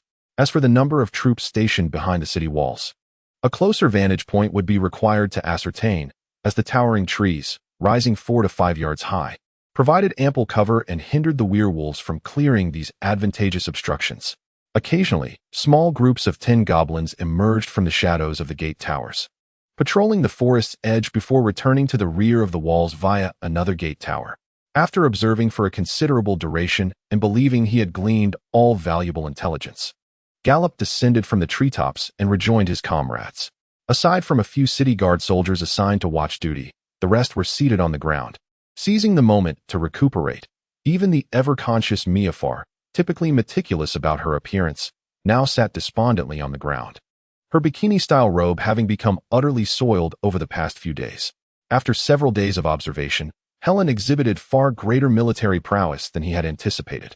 Despite the charming little cross-dresser's insistence that this was their first foray into actual combat, whenever the group paused for rest, Helen adeptly organized the team, ensuring that sentinels, fixed posts, and patrols were all in place, perhaps a testament to her innate talent. "Hollop, how far is the fortress you mentioned?" Helen inquired. "About half a mile," Hollop replied. "But we need to change our position. This is not an ideal place to rest." Miafar expressed her discontent with Hollop's command, her elongated almond-shaped brows knitting together, though she refrained from voicing her grievances. Hello and Winifred, like all the soldiers of the city guard, chose to comply silently, which was quite advantageous for Hollop. Among this group, these 3 young women had voluntarily sought to join. Yet Miafar's identity as an elemental mage and Winifred's as a fledgling wolf priestess posed a challenge to the authority of the 2 military leaders. Since their enlistment, they had only offered their opinions when consulted by Hollop or Helen, which greatly aided in maintaining unity within the team. Hollop had witnessed far too many tragedies arising from the misuse of authority and ill-informed leadership in his past life. He had no desire for such calamities to befall him again. The reconnaissance team circled eastward, arriving beneath a protruding stone cliff. Expansive brownish-yellow rocks jutted upwards at an angle, rising over 2 zhang high, forming a concave hollow below. Coupled with the dense thickets and cedar groves nearby, it was not the most concealed hiding place. But one would need to approach quite closely to detect anyone seated amidst the underbrush. However, by that time, they would likely have succumbed to a crossbow bolt. Helen stationed a sentinel atop the nearby cedar tree. Once settled, Helen asked, "Why must we relocate?" Hollop recounted the intelligence he had gathered. "We have been traveling for most of the day. A little extra time is inconsequential. 3 hours will bring us to dusk. And accounting for the time required to approach the fortress, it will be midnight, convenient for either a surprise attack or reconnaissance. Although I did not observe if the fortress has deployed patrols, I suspect no one wishes to endure another encounter reminiscent of wolves chasing rabbits. Our previous position was likely within the patrol's range. Earlier that morning, they had nearly crossed paths with a small goblin troop of over 20. Thanks to the keen senses of gray wind and treading snow, this group was en route to a forward outpost, presumably to reinforce their numbers. However, the enemy remained oblivious to the fact that the guard stationed there had already been eliminated by Hollop and his team the previous day. The city guard's volley of crossbow bolts, coupled with a charge, had devastated the goblins. Due to the lack of a direct confrontation in the dense forest, this skirmish had devolved into a game of hide and seek. The goblins that did not fall in the initial attack fled in a panic, creating a clamor that, under normal circumstances, would have been sufficient to awaken a slumbering dragon. Fortunately, soldiers shrouded in a silence field enveloped the entire battlefield, and with the wolves pursuing the escaping goblins, their movements remained undetected. "Very well, let us take a proper rest," Helen nodded, stretching her limbs before adjusting to a more comfortable position against the rock wall. With the approval of the 2 apprentice knights, the city guards, no longer needing to keep watch, immediately scattered to rest. Some uncorked their water skins, enjoying a sip alongside corn cakes and jerky. Others rudely settled cross-legged, disregarding the chainmail that was lifted by their movements, hastily removing their beast-hide boots to massage their sore feet. Some spread their cloaks upon the ground and collapsed into slumber, perhaps due to an innate sense of beauty, even in the midst of a perilous mission behind enemy lines. Several of the young women seized the moment to retrieve bone combs and small clay pots containing oil extracted from pressed seeds, diligently grooming their long hair to restore its luster, thereby masking their natural scent. Gallop removed his camouflage cloak and sat down, directing his gaze towards Myafar. "What is it?" The moody elemental mage sensed his stare and lifted her face to glare back, her expression akin to that of someone owed 100 golden wolf heads. Gallop understood her sentiment. Most spellcasters lived in comfort, with only a few adventurous military mages breaking the mold. Were it not for Winfinid's sense of gratitude, Myafar would not have been accompanying this band of soldiers over mountains, leaving her delicate skin marred with scars. "May I send a magical companion to scout that fortress?" "I will attempt to contact Nova." Myafar pursed her lips, acquiescing to Gallop's request, yet she subtly inquired, "Your magical proficiency is already at the level of an apprentice mage. Why not allow me to teach you the spell for summoning a magical companion? It would be much more convenient for you to find one yourself." "A werewolf cannot soar through the skies like an eagle," Gallop replied, glancing at Tanua, who was gnawing on a fresh meat bone nearby, and sighed. "Am I too unimaginative for considering a werewolf as a magical companion? Or are you simply too whimsical?" Myafar's expression twisted into a sarcastic smile. Gallop found no strangeness in the girl's jest, as few spellcasters spent as much time with their steeds as knights did. He chuckled awkwardly. "Let us just say my mental state was slightly off earlier. Now, would you be so kind as to let your magical companion scout?" Perhaps the Woofle tribe also had a custom of not striking those who smiled, for upon encountering Gallop's playful antics, Myafar merely huffed and knelt upon the blanket, closing her eyelids as if to fall asleep. Gallop recognized this as the expression of a spellcaster entering a meditative state.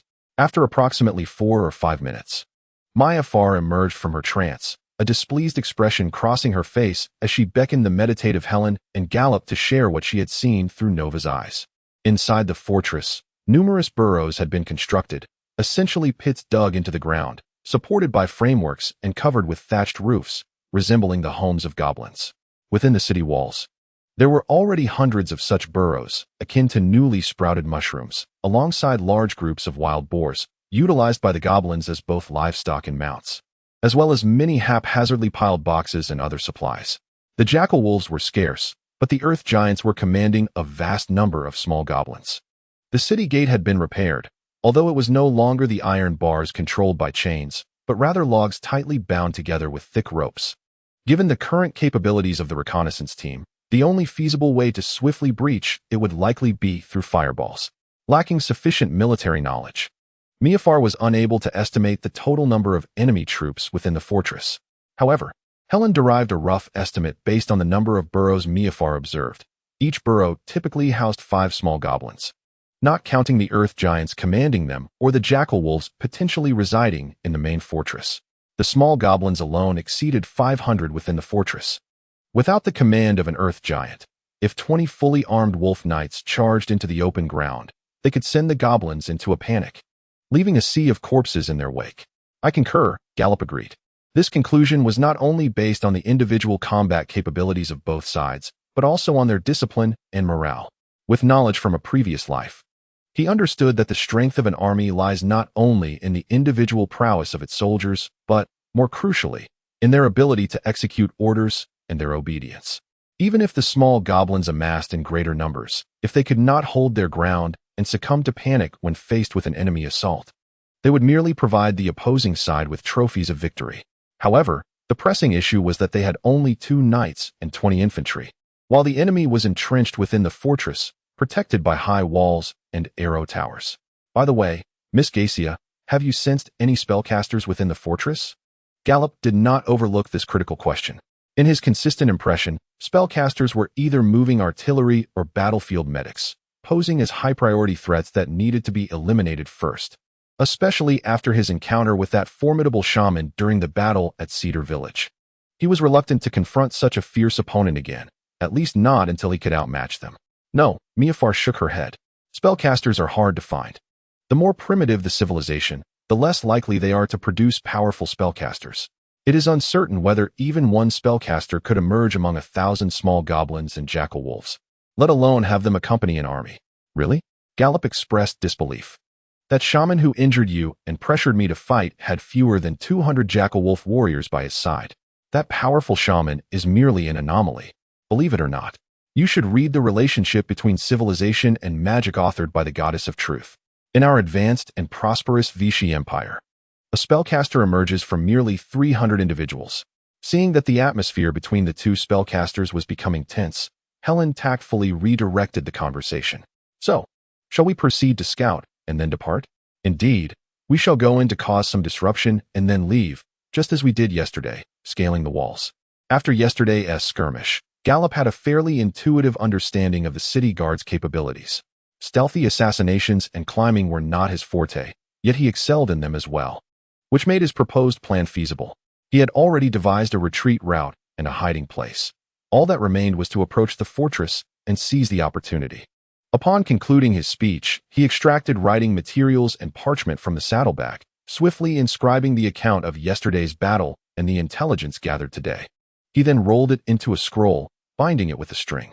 Next, he opened the birdcage hanging from the saddle hook of his snow-white steed, retrieving a raven. After nourishing it with a generous handful of corn kernels, he secured the scroll to its leg and released it into the sky. Watching the raven diminish in size against the backdrop of white clouds and blue sky, Gallop silently hoped that future battles would unfold with the same swiftness as yesterday's. Chapter 37. The Dread of the Little Goblin. 3 hours later, a cluster of bushes at the forest's edge west of the fortress rustled, parted by 2 hands clad in leather gloves, their index and middle fingers equipped with bowstring fingers. Gallop emerged cautiously from behind, having crafted a headband from soft vines and adorned it with a layer of green leaves to conceal his fiery red hair. Moments later, another bush to his left rustled similarly, this time parted by hands encased in lobster shell gloves. Those belonged to Helen. The 2 commanders of the reconnaissance team scrutinized the defenses from their cover amongst the foliage.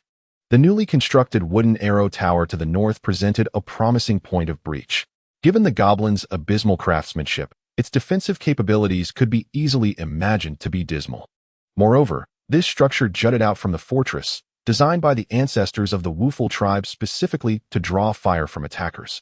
However, if the defenders were to become goblins, this design would likely serve only as a springboard for the assailants to breach the walls. Yet, Gallop dismissed this plan. The deforestation had significantly enlarged the open area to the north. Should the attack falter, the retreat would need to head west. Evacuating from the north would necessitate a lengthy detour. Furthermore, while the notion of donkey cavalry appeared ludicrous, two-legged beings could never outrun those with four legs.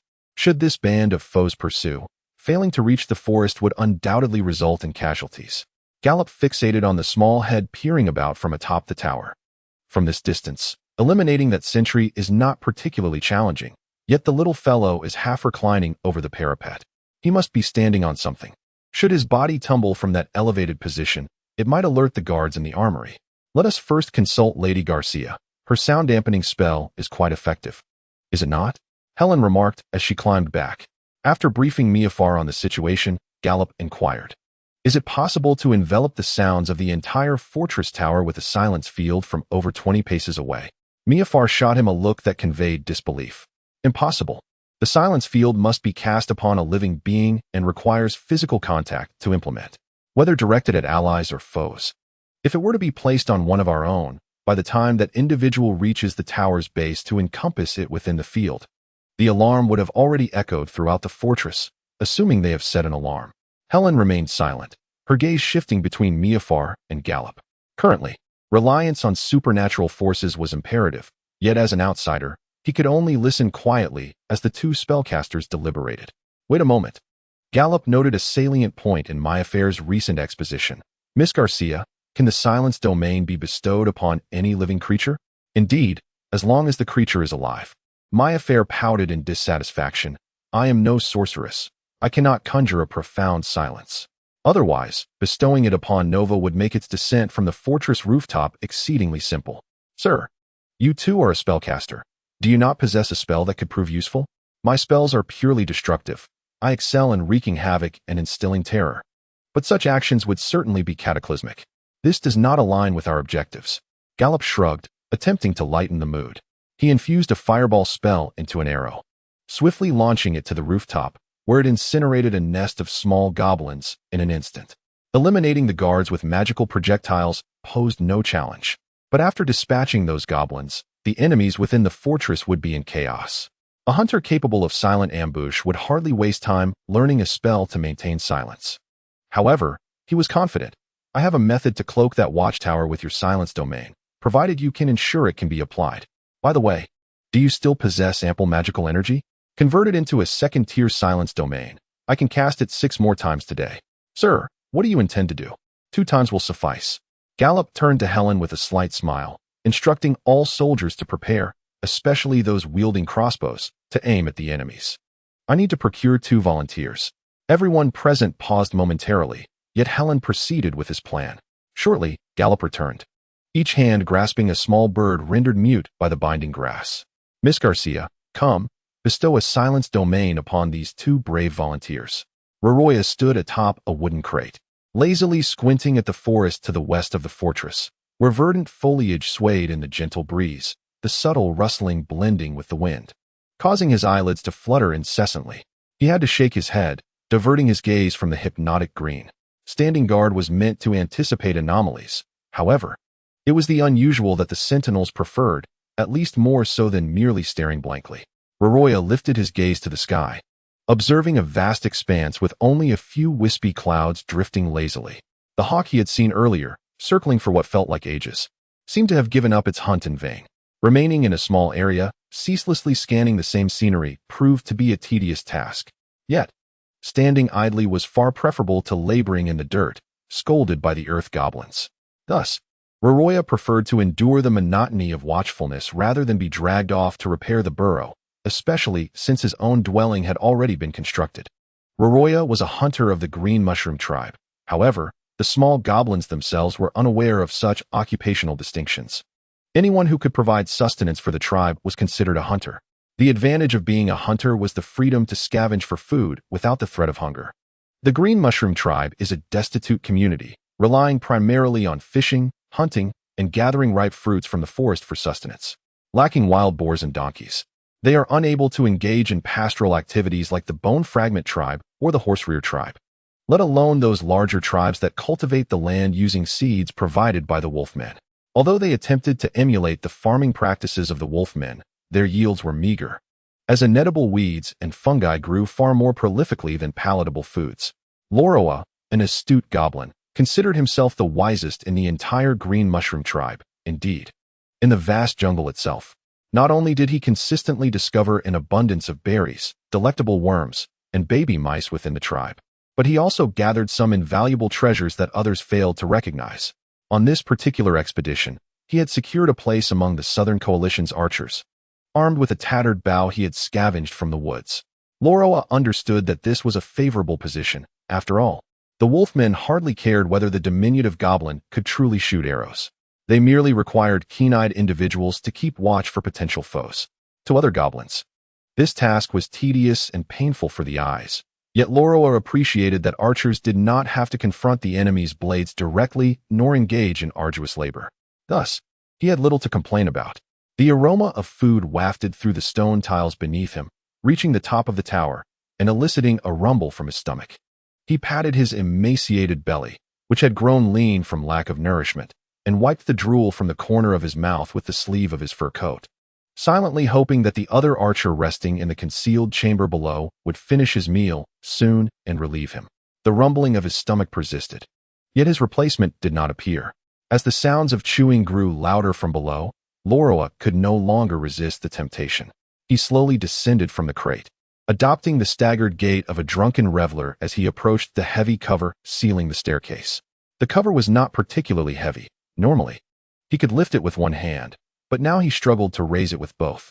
Upon descending the staircase, Loroa was drenched in cold sweat.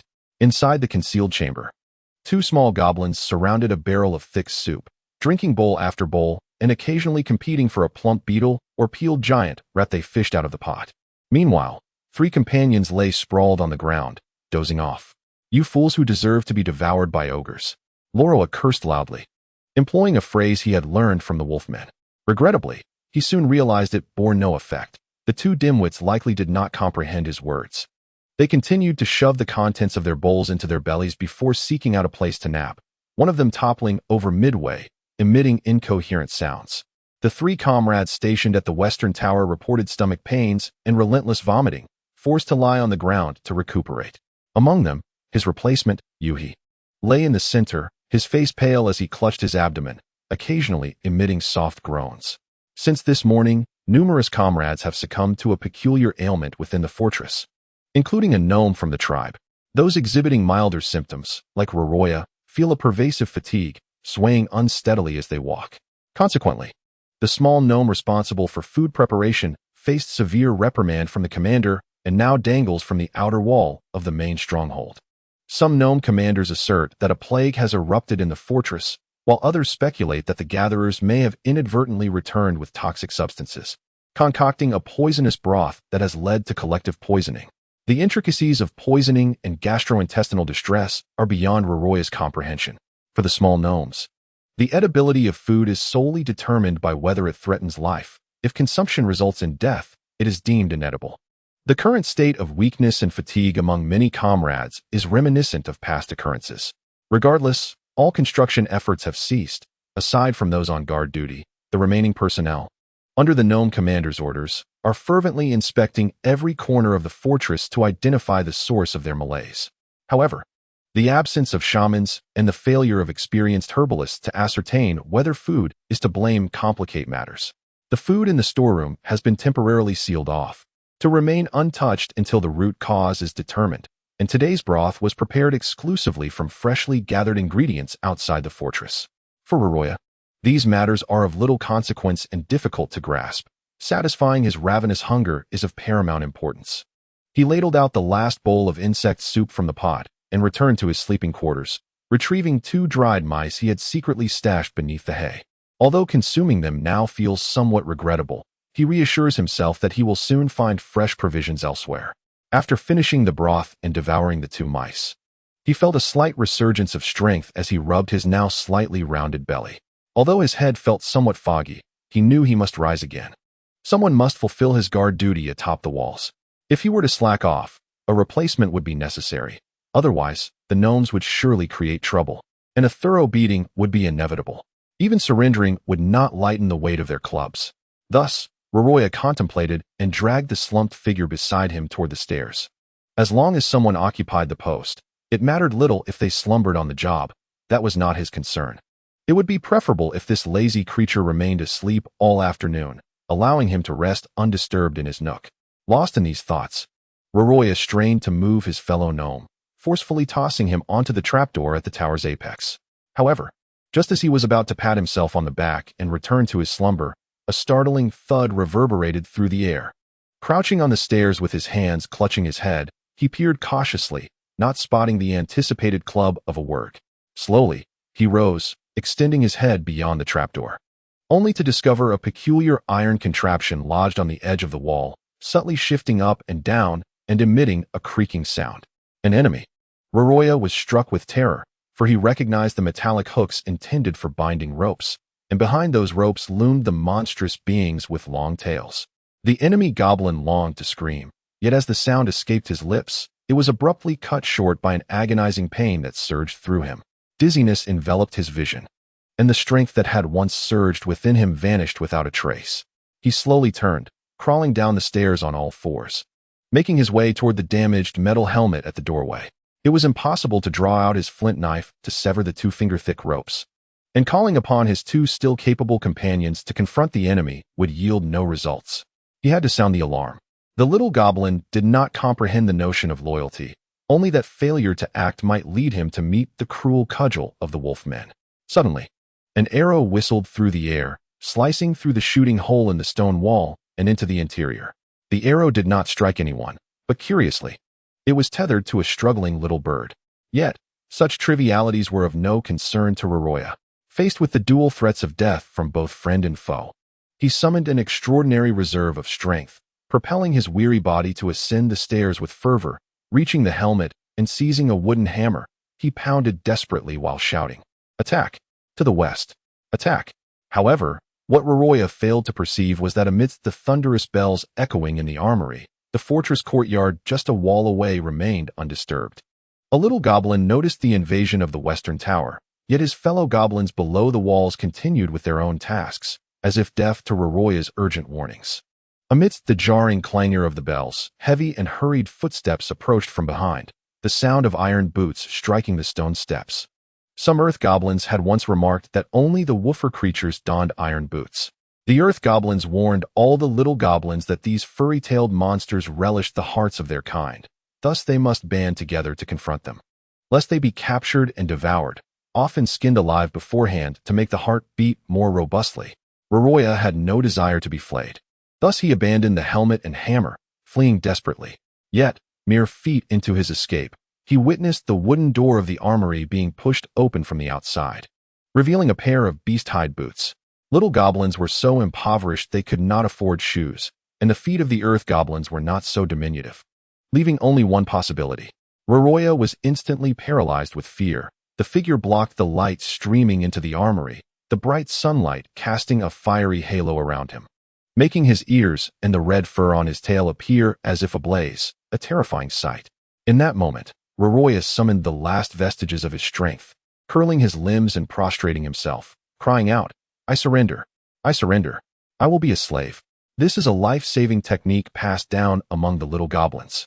Once a young goblin successfully undergoes the rite of passage, the chieftain imparts this knowledge to them. This method proves effective against enemies who can comprehend speech. Although it does not always guarantee acceptance, in most cases, adversaries grant leniency, merely taking captives to serve as laborers. While the work can be exhausting, it is preferable to death. Many ancestors of the little goblins managed to escape from those encampments, thereby validating the usefulness of this approach. Today, Roroya employs this strategy for the first time, hoping it will not fail. Chapter 38. Infiltration. As Gallop shot the feathered arrow tied to a small bird through the observation hole of the fort tower, all the woofer people surged from the forest towards the city walls. Among them, 5 girls from the city guard led the charge, darting towards the wall like a whirlwind, swiftly reaching the base and launching iron claws towards the parapet. To avert unforeseen complications, the 5 leading girls of the guard, as if sprinting on level ground, effortlessly scaled several feet of the wall in the blink of an eye, crashing through the door of the armory and storming inside. This was the power of elemental magic. The swift wind enhanced their speed, allowing them to swiftly seize the fort tower and eliminate the defenders, while the others could ascend the wall using ropes at a more leisurely pace. After all, Myafar's magical energy was limited, making it unnecessary to bestow the swiftness upon everyone. If someone possessed the art of spider movement, it would have been even simpler and quieter. Gallop mused, lamenting the absence of any spellcasters among them. Regardless, should another opportunity to enter the Utopia arise, he resolved to learn some supportive enhancement spells. Destructive spells are beneficial for vanquishing foes. Yet when a situation cannot be resolved solely through brute force, auxiliary spells are necessary to execute more nuanced strategies. Today, Myafar imparted a valuable lesson to Gallop. The feathered arrow that had flown into the armory undoubtedly alerted the guards, perhaps even ringing the alarm bell, but it was of little concern. Regardless of how the little goblins inside shouted and clamored, the sound had been sealed within the area of silence surrounding the little bird. No matter how loudly they screamed, no one would come to their rescue.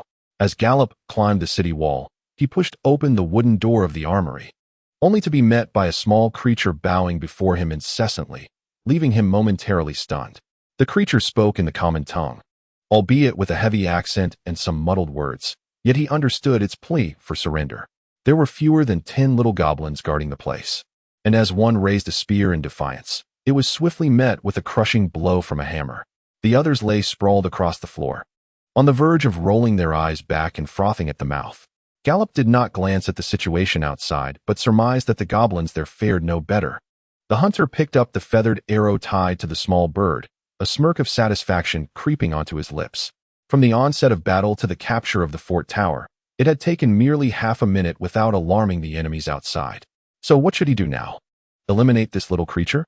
Gallop steadied himself, raising the tooth of the mongoose in hand, but then shook his head and lowered it, instead using a piece of rope to bind the unfortunate creature, muffling its incessant pleas for mercy with a rag nearby. Others descended the staircase in a procession, while some darted in through the door. Once all members of the reconnaissance team had entered the concealed armory, all doors were firmly shut once more. Myafar approached Gallop, her brows slightly furrowed as she surveyed the small goblins sprawled haphazardly around them, seemingly astonished by the outcome. She could hardly fathom how he conceived such an ingenious stratagem, to utilize feathered arrows imbued with a silence field to obscure the distant foes.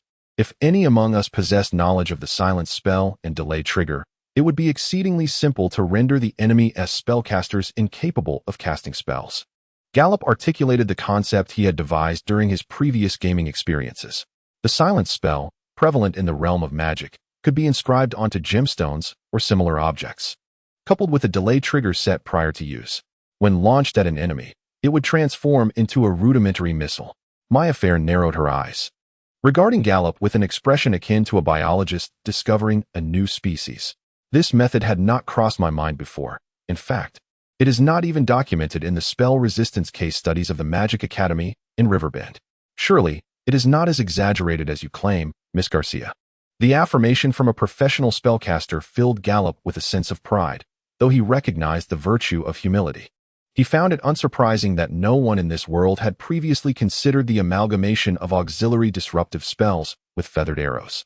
Spellcasters often lack physical training, relying instead on their magic and knowledge to resolve conflicts, while displaying either disdain or incapacity towards martial skills and cold weaponry. Conversely, archers, who typically lack magical abilities, may aspire to become competent spellcasters, shedding the title of apprentice and ascending to a position of respect, perhaps serving as advisors to nobles or occupying office roles in governmental institutions. Why endure the toils alongside foot soldiers traversing mountains and forests? Myafar, observing this, cast Gallop a sidelong glance before shifting the conversation. Your expertise in poisoning is remarkable. How do you know these creatures won't detect the taint in their water? Although they possess the ability to speak and exhibit intelligence, their level of civilization is quite primitive, akin to that of beasts. They rely on their formidable immune systems to withstand various environments, and their sense of taste is rather dull. Any toxic substance will undoubtedly have an effect. It is relatively easy to introduce poison through a water source. Moreover, under normal circumstances, who would suspect that their controlled water source has been surreptitiously poisoned by the enemy? For this assault, Gallop had gathered a considerable quantity of stone celery, the juice of which possesses potent paralytic properties. He had once inadvertently consumed this herb during a hunt, resulting in him lying on the ground, frothing at the mouth for nearly 2 hours. Would he fabricate such a tale? Although stone celery has a bitter taste, it suffices to incapacitate the small goblins, those filthy little creatures that primarily feast on things repulsive to other races, such as slugs and live mice, which they might swallow without a second thought, possibly lacking any concept of taste altogether. Gallop had previously inquired repeatedly whether Mayfair had observed the goblin's boiling water, as he feared the juice might be diluted, diminishing its paralytic effect. Should the water be boiled further, he wondered if it would retain any efficacy. Gallop filled a leather pouch with the juice of Sher-Ruechin, instructing Mayfair's magical creature to carry it to the fortress and disperse it into the pond. To avoid arousing the suspicions of the sentinels, he wrapped the exterior of the pouch in a layer of raw fur, making it resemble a small animal ensnared by a falcon. Under the watchful gaze of Mayfair's familiar, after 3 hours, approximately 1/3 of the diminutive goblins within the fortress had weakened to the point of being unable to rise, while the remaining ones moved unsteadily, so feeble that a mere push would topple them, rendering any notion of them wielding weapons for combat utterly absurd. What is immunity? Mayfair mused, shaking her head as she identified an unfamiliar term, though she soon relinquished her curiosity. Let us hasten our departure. This place reeks abominably. A girl from the city guard tugged at Roroya's hair, gripping her mace tightly, and cast a questioning glance at Gallop. My lord, shall we eliminate these little furballs? No sooner had she spoken than Roroya twisted in terror, the floor beneath him already seeping with liquid, the acrid scent of urine permeating the armory. How foul! Helro pinched her nose in protest, with several other girls echoing her revulsion. What a filthy sight! How detestable! Ugh, how disgusting! Upon hearing Gallop's explanation, half of the girls voiced their disgust, leaving Gallop in a state of bewilderment. What standard is this? He thought. Ladies, you express no distaste when goblins are slaughtered. There remains a gruesome spectacle of blood and gore. After the clamor subsided, a heavy silence ensued as the girls awaited his decision. Gallop was confident that a mere utterance or a nod from him would prompt the girl to promptly crush the captive's skull without hesitation. He crouched before Roroya, scrutinizing the quivering creature that resembled a frightened animal. Meanwhile, Roroya, wide-eyed with terror, observed him intently. It seemed they did not desire slaves. What then did they seek? What must he do to evade their wrath? Roroya's mind raced, desperately seeking answers to these questions. He considered himself fortunate. Among his 5 companions, some had already met their demise, while the rest lay incapacitated on the ground, deprived of any opportunity to show mercy. For the diminutive goblin, mercy was synonymous with fleeing or begging for pardon.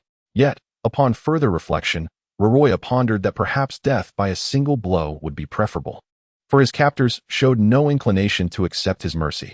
At times, death was not to be feared. As a hunter, he had once served as a scout during tribal wars. Leaving a live prisoner was often an avenue for intelligence gathering. Once the captive divulged all they knew, it was their time to perish. Prior to that, interrogators would likely resort to various cruel methods to ensure no secrets remained hidden. Roroya's predicament was even more dire.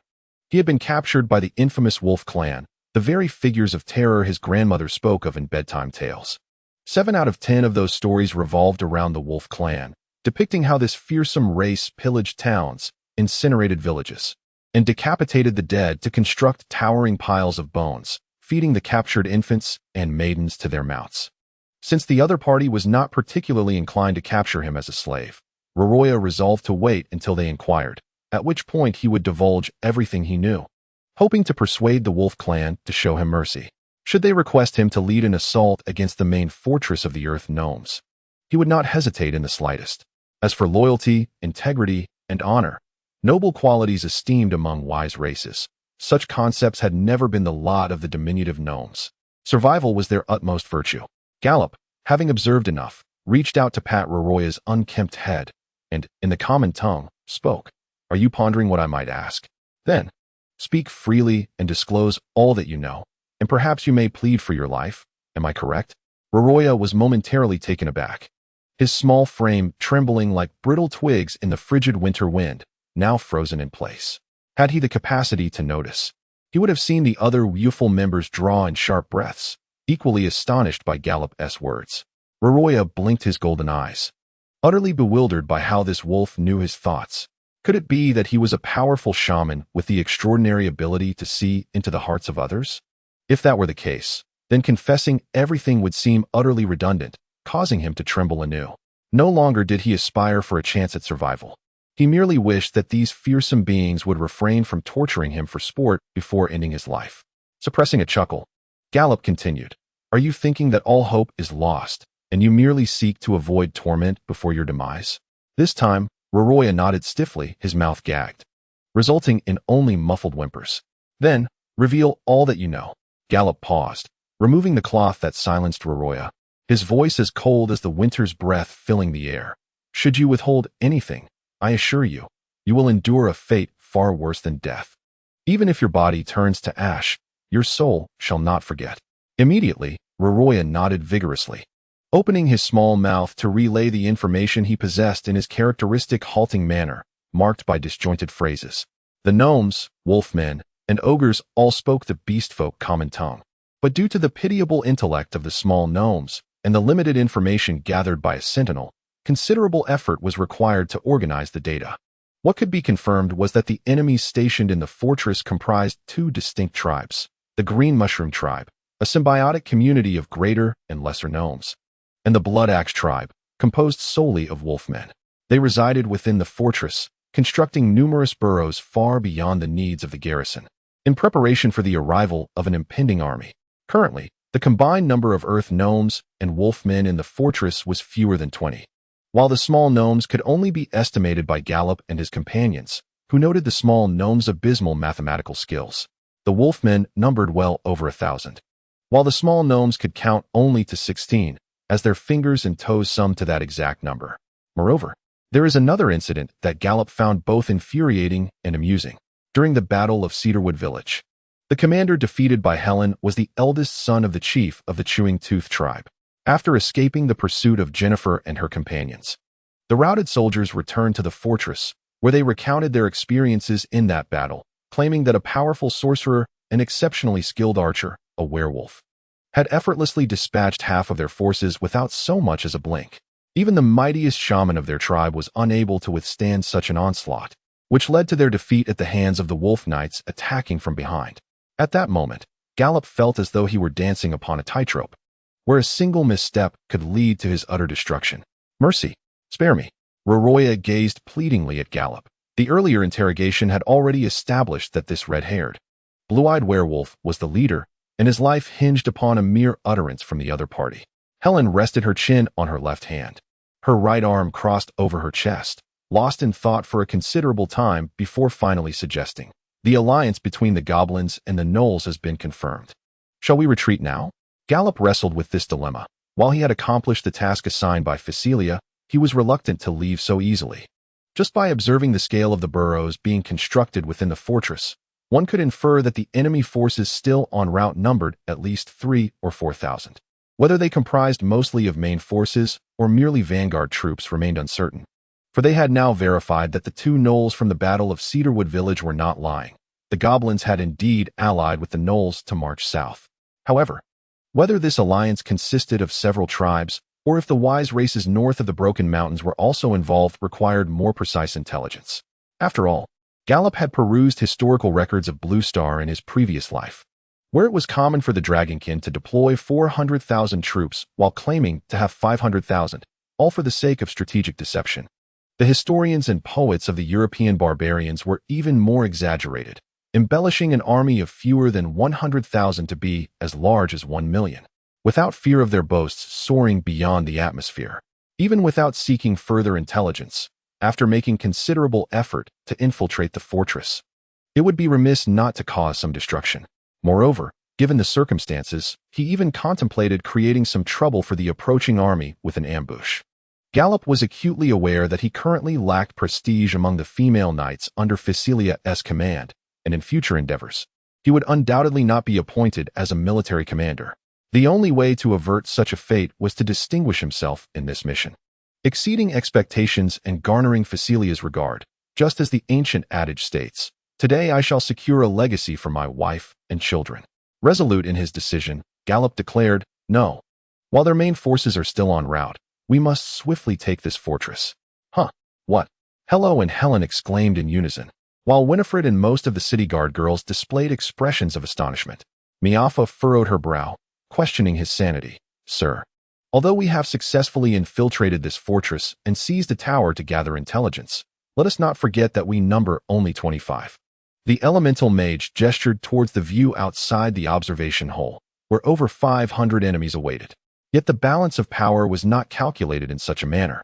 The little goblins were either incapacitated or too weak to fight, considering the morale of the diminutive goblins and their tendency to yield to the powerful. We are in fact contending with a smaller number of mountain goblins and wolfmen." Gallop analyzed, divide into two teams. One team swiftly captures the remaining 4 watchtowers to block any potential escape routes for the enemy, while the other team infiltrates the main fortress to eliminate the opposing commander. "Miss Garcia, I must trouble you once more to have your magical companion keep watch around us, to prevent being trapped in the fortress by that unknown army which may arrive at any moment." "My lord, how shall we deal with these little furballs?" a city guard girl asked, her eyes half closed in disdain as she looked at Roroya. "Bind them and silence their mouths." Gallop's command caused the girl to hesitate momentarily, yet she complied. Roroya, overwhelmed with gratitude, expressed her heartfelt thanks for being spared, though the sincerity of her appreciation remained uncertain. Observing Roroya, who was bound like a rice dumpling, Gallop inwardly sighed, realizing he was perhaps too soft-hearted.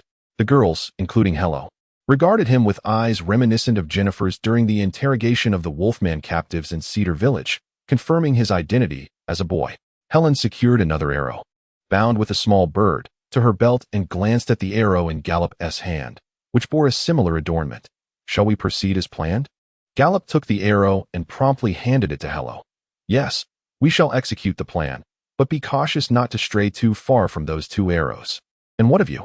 Hello hesitated, gazing at Gallop without accepting the arrow. The 2 birds attached to the arrows provided a soundless domain, essentially functioning as portable soundproof shields. "I am proficient in the silence spell. There is no need for concern on my part," Gallop added. "The enemy remains unaware of our presence. Our actions must be swift and silent, ensuring no adversary escapes to relay our position." Helen stood tall, raising her spear, and proclaimed loudly, "Comrades, wield your weapons to combat the invading empire and defend the glory of Woofle and the God of Dawn. Long live Riverbend City. For Riverbend City. For Lady Fussier." The voices of the wolf maidens rose in crescendo, shaking the fortress walls with their fervor, as a forest of raised maces formed a formidable sight. "Is the morale sufficient?" Gallop mused with a wry smile, relieved they were within the soundless domain. Otherwise, the spectacle might have been overly grand. Chapter 39. A new adversary. The battle within the fortress concluded mere minutes after it began. Each team, equipped with an arrow bound to a bird, utilized the soundless domain granted by the birds to mask their movements. The frail little goblins could not muster their remaining strength to fight fiercely against the invading foes. Instead, they displayed their mercy, opting either to flee or to cower defensively, with little distinction. Those goblins who chose to flee found the city gate blocked by Woofle forces and subsequently joined their fellows in a defensive posture. The mountain goblins and wolfmen, however, stood resolute. Upon seeing Gallop and his team charge forth, they barricaded the gate with various debris. Once the gate was blasted open by 2 fireballs, they formed a shield wall and surged forward, emboldened by their fervor, brandishing their weapons in a fierce charge, only to be met by 10 drawn crossbows and a composite longbow. A feathered arrow, affixed with a fireball, detonated amidst a throng of enemies, obliterating the formation of earth goblins. Following this, a volley of crossbow bolts felled half of the adversaries, and under Gallop's precise sniper cover, the city guard surged forward, concluding the battle with a relentless barrage of hammer strikes. The stronghold was turned upside down, reducing maps and letters to mere ashes. With no other recourse, Gallop resorted to his humorous yet effective method of interrogation using a ticklish device, extracting valuable information from a few wounded earth goblins and wargs. The fortress braced for a formidable army of approximately 1,000 troops, expected to arrive within 2 days. Among the known threats were wargs and various earth goblins, alongside the more formidable bear goblins. Additionally, a significantly larger contingent was advancing southward. Some tribes of giants and ogres, swayed by the wargs, were also eager for a confrontation. However, with the fortress distanced from the rear, information was severely lacking, leaving uncertainty about whether the ogres had mobilized. As Gallop pondered the most navigable route from the pass of the Broken Sword Mountains to the fortress, he meticulously estimated the impending foes: earth goblins, small goblins, wargs, and the unfamiliar bear goblins. The latter, although scarce and reportedly dull-witted, were said to be formidable in combat. Lacking any reference point, Gallop refrained from assessing the threat level posed by this enemy. The Compendium of Intelligent Beings of the Salraf Continent suggested that earth goblins were distant relatives of small goblins.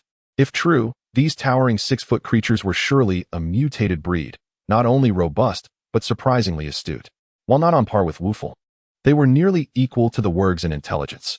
Moreover, they exhibited greater organizational skills, obediently following their leader's commands and demonstrating proficiency in crafting complex weaponry, such as crossbows and rudimentary catapults.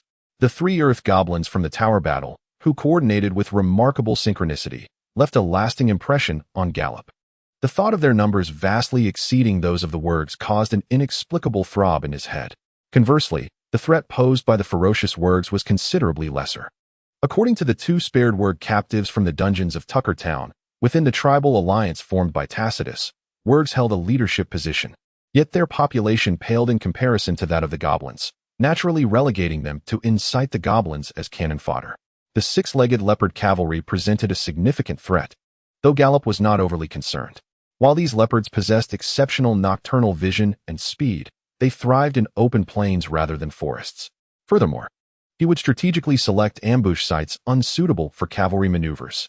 Should the 6-legged leopard cavalry dare to pursue him, they would undoubtedly find themselves embroiled in a catastrophic collision.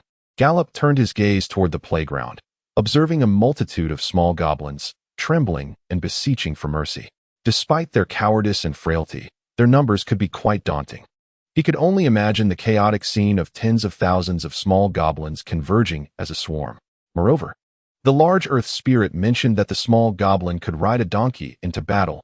Do not mock, for in the world of Blue Star from a past life, even peculiar cavalry, such as cow-mounted warriors, were birthed. In modern warfare, dominated by the Steel Titan, the bald eagles sent their soldiers to fight mounted on donkeys to confront the camel insurgents who engaged in guerrilla tactics in the mountainous regions. Gallop pondered for a considerable time and noted the city guards and Windfind engaged in a heated dispute. The cause of the conflict was straightforward. The city guards sought to execute the earth spirits and wolfmen, deeming them enemy commanders who had divulged intelligence of no further utility, especially since several of the wolfmen bore the blood debt of the Woofle tribe from the Battle of Cinnabar Village. The kind-hearted Windfind insisted against this course of action, arguing that the enemy, already wounded and incapable of resistance, should not be indiscriminately slaughtered. She even referenced the sacred verses from the Scripture of Dawn, which taught her ancestors about the virtues of mercy, to condemn the brutality of the city guards. "Are you not going to mediate?" a voice chimed beside him. Gallop glanced at Helen, a slight smirk forming on his lips. "I do not wish to play the villain, regardless of the outcome. I shall offend one side or the other. Let us disregard them. The enemy's forces are pressing in. What is your perspective? Send a raven back with a message. Set this place ablaze and retreat to Tuck Town." Helen responded immediately. "My lord, we must confirm whether the enemy is mounting a large-scale invasion. Now that we have established their intentions, each day we linger here increases our peril." "That is sound reasoning. However, I wish to catch them off guard. Dispatching over 20 individuals to assault an army of over 1,000? Moreover, an army bolstered by cavalry?" Helen stared at him in disbelief. "Gallop, are you well? I have heard the priests say that individuals may lose their senses when subjected to immense stress." "Do not touch. My mind is as clear as day," Gallop smiled, brushing away Helen's hand that reached to check his forehead. In truth, faced with such a disparity in forces, any commander suggesting an offensive against the enemy would likely be deemed mad by others. Yet Gallop was not mad. Thus, he elucidated to Helen. "Firstly, I am well acquainted with the terrain of this area. There are few routes suitable for a large contingent to advance southward. If their objective is this fortress, they must traverse certain critical points where we can lay an ambush. Then, having secured the fortress, we shall not let a single soldier or messenger escape. The enemy will remain unaware of our presence while we chart their movements. Furthermore, the dense forest complicates their pursuit of a mere 20 individuals. Ultimately, our goal is not to annihilate the enemy, but to deliver a surprise, inflict some damage, and cause casualties." Helen fell silent for a moment before posing a new question. But what if they uncover our ambush? The six-legged leopards may not possess the keen sense of the werewolves, yet they are adept trackers. We simply need to mask our scent. It is a simple task. Gallop replied. As we maneuver through the forest, the enemy will form a long line, unable to properly deploy. Our objective is to strike and then retreat. Very well. I shall heed your counsel, but should any unforeseen circumstances arise, the ambush must be called off. Helen hesitated briefly before nodding in agreement. Following the Battle of Zimu village, he had witnessed the formidable prowess of Gallop and the audacious plan that, despite its recklessness, proved successful with minimal casualties on their side. Although this endeavor was undeniably perilous, Helen resolved to trust Gallop once more. Rest assured, I would never jest with the lives of others, Gallop countered. Helen, contemplatively, cast her gaze towards the hall, pondering, how shall we deal with this fortress? As the two commanders finalized their forthcoming strategy, the dispute between the city guards and the wolf priest concerning the treatment of prisoners reached its conclusion. The heads of the earth goblins and the jackals were smashed under the mace, each proceeding to report to their respective deities. Meanwhile, Winfinite, who had failed to halt the slaughter, stormed out of the main fortress, followed by Miafa, who sought to console her friend. Once Helen and Gallop concluded their whispered exchange, a girl from the city guard approached, swinging her mace to clear the remnants of brain matter and blood. My lord, there are still a few hundred little furballs here. Shall we execute them?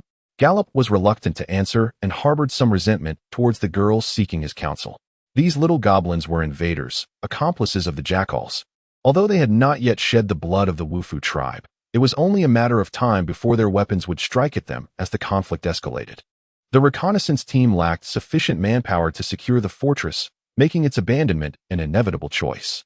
The sheer number of little goblins made it impractical to escort them back to the rear, and such an action contradicted their strategy of ambushing the enemy's main force. However, commanding the slaughter of these goblins was fraught with difficulty. After all, they represented hundreds of lives. The killing of prisoners was deemed ominous, a lesson passed down from ancestors. A glance through the annals of history on Blue Star reveals that those who engaged in the slaughter of captives and committed genocide rarely met with favorable fates. Though Gallop did not subscribe to the notions of karma, he found himself averse to such matters, hindered by the beliefs ingrained in him during his previous life in a modern civilization. Furthermore, how would Hero view him if he were to issue the order for the massacre of the little goblins? Caught in a dilemma, wanting neither to slaughter those who had surrendered nor to allow them to jeopardize his ambush plans, Gallop found himself in a quandary. As he pondered deeply, he noticed Helen standing nearby, observing his troubled expression with a faint smile, showing no inclination to offer assistance. Frustrated, he remarked, "Could you help me think this through? I'm at my wit's end." With a grin, Helen replied, "Simply eliminate the little fur balls. It would resolve everything. Even if we spare them, transporting them back would only lead to their sale to slave traders, ultimately resulting in their demise in some mine or lumberyard. The outcome remains the same." Gallop paused, momentarily taken aback, and then, with a hint of unease, inquired, "Have we previously compelled little goblins into servitude?" "Indeed, not only in the past, but also in the present," Helen continued, oblivious to Gallop's emotional turbulence. Throughout the Vichy Empire, little goblins are utilized for arduous labor, particularly common in large cities and mining or logging operations. In any case, I cannot observe the diminutive goblin slaves here in Carnarvon. Please do not take offense, but I suspect that the remoteness of Carnarvon may account for the absence of such small goblins. Is that so? Gallop raised his head, gazing at the playground outside the main fortress, where frail little goblins lay moaning on the ground. Yet, why do you refer to the goblins in such a manner? The term, whether in the wolf tongue of the Wuful clan or the common tongue of the beast folk, is reserved for denoting flora, fauna, and lifeless objects. Nevertheless, Helen just employed it to describe the goblins. This strikes me as peculiar. Helen tilted her head, her emerald eyes brimming with curiosity, reminiscent of an ignorant maiden filled with wonder. While they possess a measure of intelligence, they are not human, thus the usage was indeed appropriate. Gallop was taken aback by Helen's seemingly natural assertion. From the linguistic knowledge imparted by his mother, Minian, Gallop understood that in both the beast folk and human tongues, the term for human refers to sentient beings endowed with civilization and the capacity to utilize tools. Conversely, humanoid encompasses all intelligent beings inhabiting this realm. Hence the god of dawn referred to races akin to Gallup's past as humanoid rather than human. The beast folk are humans, the elves are humans. And the human race is also a subset of humanity. In other words, Helen regards the little goblins merely as animals, akin to how the barbaric white settlers of Blue Star once viewed black folk and Native Americans as lesser beings, unable to carry them away or keep watch over them. Let us simply eliminate them. Helen waved her hand, signaling the girl who had come to seek her counsel to carry out the order. Her tone as relaxed and natural as instructing a servant to tidy a room. "Wait a moment," Gallup called out, his voice rising in urgency. "What is it?" Helen's puzzled gaze returned to him. Under their mutual scrutiny, Gallup felt a surge of anxiety. He understood that if he compelled Helen to retract her command, he would bear the label of a woman's compassion, one he would have affixed to himself. If he were to stand idly by while this massacre occurred, he sensed he would lose something of profound significance. In a moment of mental exchange, the young hunter made his decision. He inhaled sharply and spoke to Helen with deliberate clarity. "Let us forego the killings. Those little goblins have already lost their will to resist and have surrendered to us. If we were to crush their heads with our hammers, how would we differ from the wolfmen who bloodied the village of Cedarwood? Did not the god of dawn teach us, through the sacred text of dawn, that slaughter is a choice made out of necessity for survival? These little goblins pose no threat to us now. Let us not allow more blood to stain the earth beneath our feet." Helen tilted her head once more, turning her gaze about, presumably in search of Winfanid. Upon discovering the priestess was absent from the hall, she returned to meet Gallup's eyes. "To be honest, I do not quite comprehend." Gallup softened his tone. "Spare them, just this once. I assure you that these little goblins will not interfere with our impending ambush." "Gallup, do you truly understand what you are proposing?" "I am quite aware, and thus I implore you to heed my counsel in this matter. We are the Woofer, distinct from those cruel and tyrannical wolfmen." Gallup found himself perplexed as to why he uttered such words. Perhaps some inherent principles compelled him, even at the risk of endangering his own situation. "I do not expect you to comprehend, yet there are certain actions that cannot be taken, lest we become indistinguishable from the savage beasts." Thus he pondered. Helen regarded him, finally shrugging her shoulders. "Very well. You are the commander. I am merely your subordinate.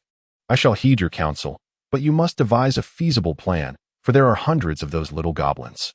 Rest assured." Helen's concession brought a sigh of relief to Gallup. Confining this band of goblins within the fortress before their complete withdrawal would pose no challenge. Chapter 40.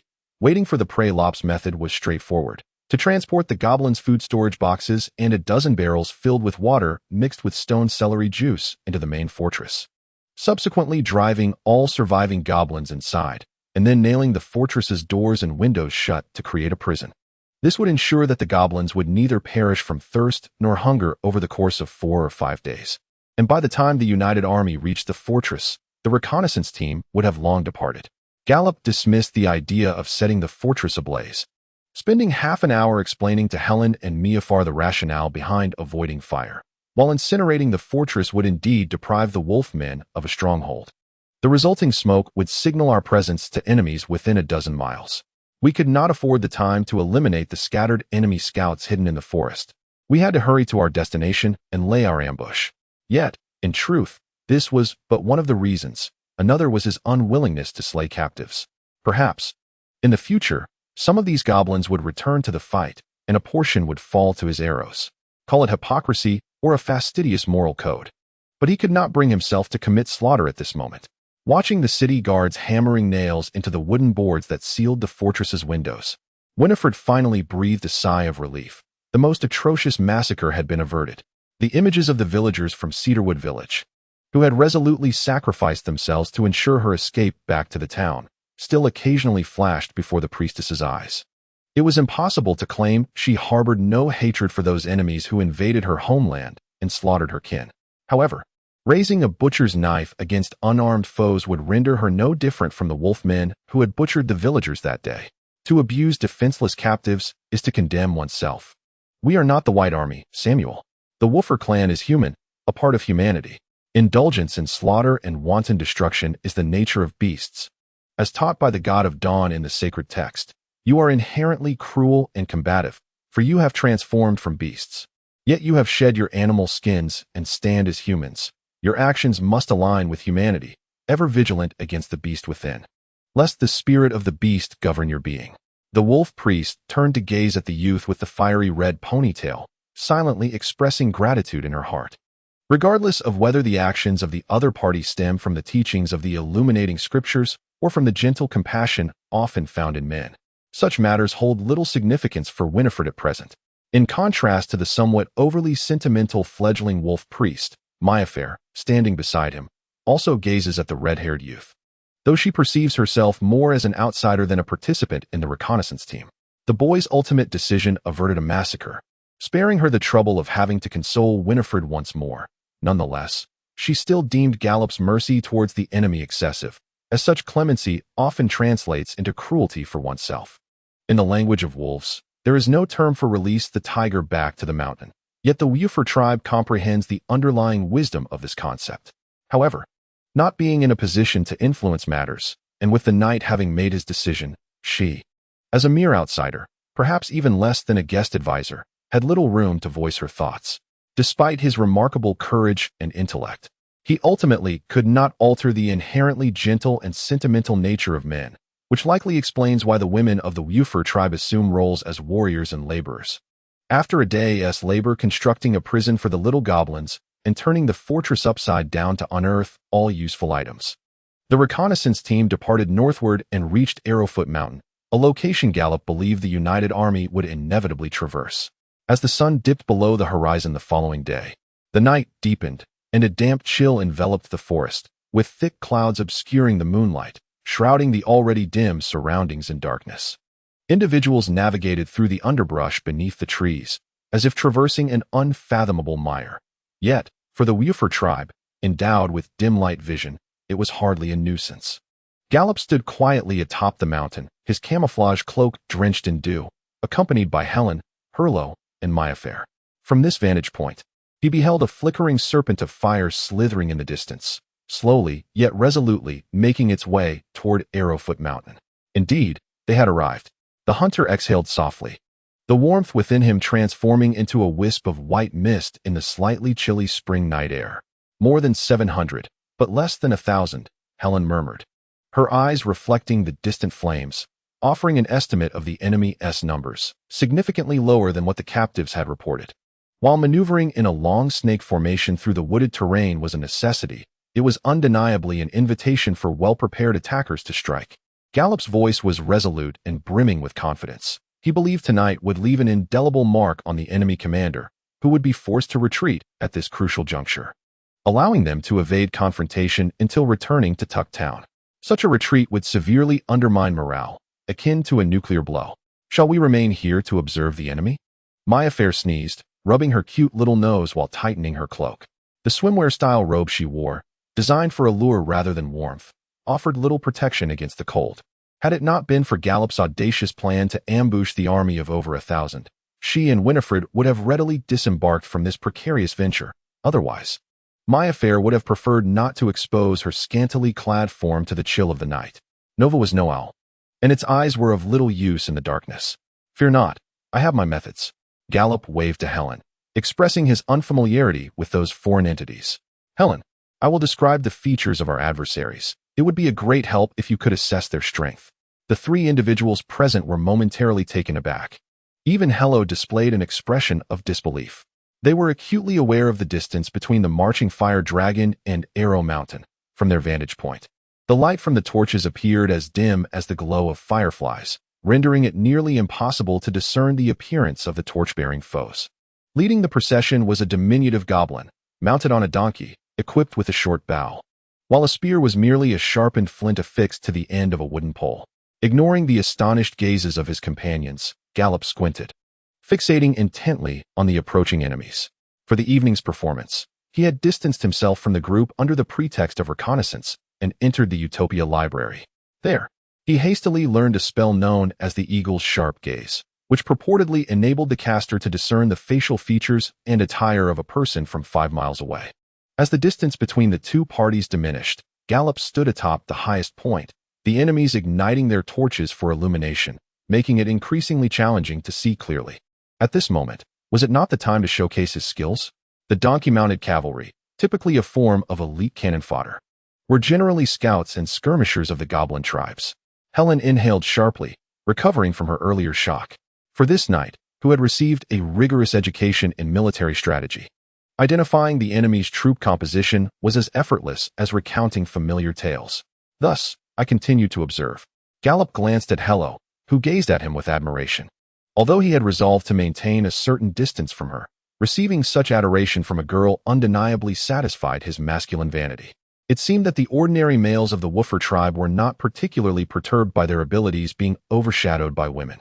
Behind the 80 or so donkey-mounted soldiers was a considerable number of wolfmen warriors.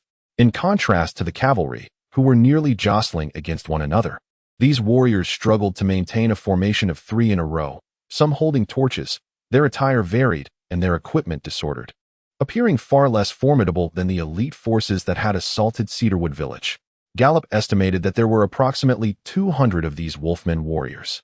Behind them were 12 six-legged leopard cavalry, rallying under a hide emblazoned with a white battle axe. At the center stood a commander adorned with a long feather atop his helmet. This must be the Axe tribe mentioned in the intelligence reports. The commander was dressed impressively, indicating his high status. Perhaps I should stealthily approach and present him with a sniper arrow, the hunter mused. Now, you are a commander, not merely an ordinary archer. Commanding the battle is your primary duty, Helen remarked, casting a glance at Gallop, unable to restrain herself. To heed the knight's teachings, I must refrain from targeting the enemy officers. Perhaps contemplating it is permissible, Gallop retorted, humorously alleviating his own tension, and together with Helen, redirected their gaze back to the lengthy fire dragon. Wait, there was a peculiar group of beings accompanying the cavalry, neither goblins nor wolfmen, grasping tower shields and chain flails, seemingly clad in scant attire. Upon hearing this, Helen furrowed her brow and inquired about the appearance of those creatures. They were all towering figures exceeding 6 feet, and I had no doubt they could rend me asunder. Cloaked in thick fur, their pelage was indistinguishable under the dim light, whether brown or black. They appeared somewhat hunchbacked, with tusks curling up to their lips, and their heads bore a striking resemblance to that of a bear. Could these be the bear goblins? Gallop paused, uttering an unfamiliar term. There were no bears within the Vichy Empire, so he was uncertain if Helen knew what a bear looked like. Perhaps she did. Helen nodded. Although she too scrutinized the enemy, lacking the aid of magic or a spyglass, the unfortunate crossdresser could hardly discern the enemy's situation, merely indicating that he was equally concerned about this unfamiliar adversary.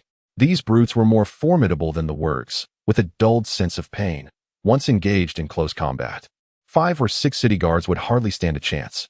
Employing arrows from a distance proved more effective against them. Fire, you say? Gallop was taken aback, his gaze shifting northward once more, re-evaluating the bear goblins trailing behind the 6-legged leopard cavalry.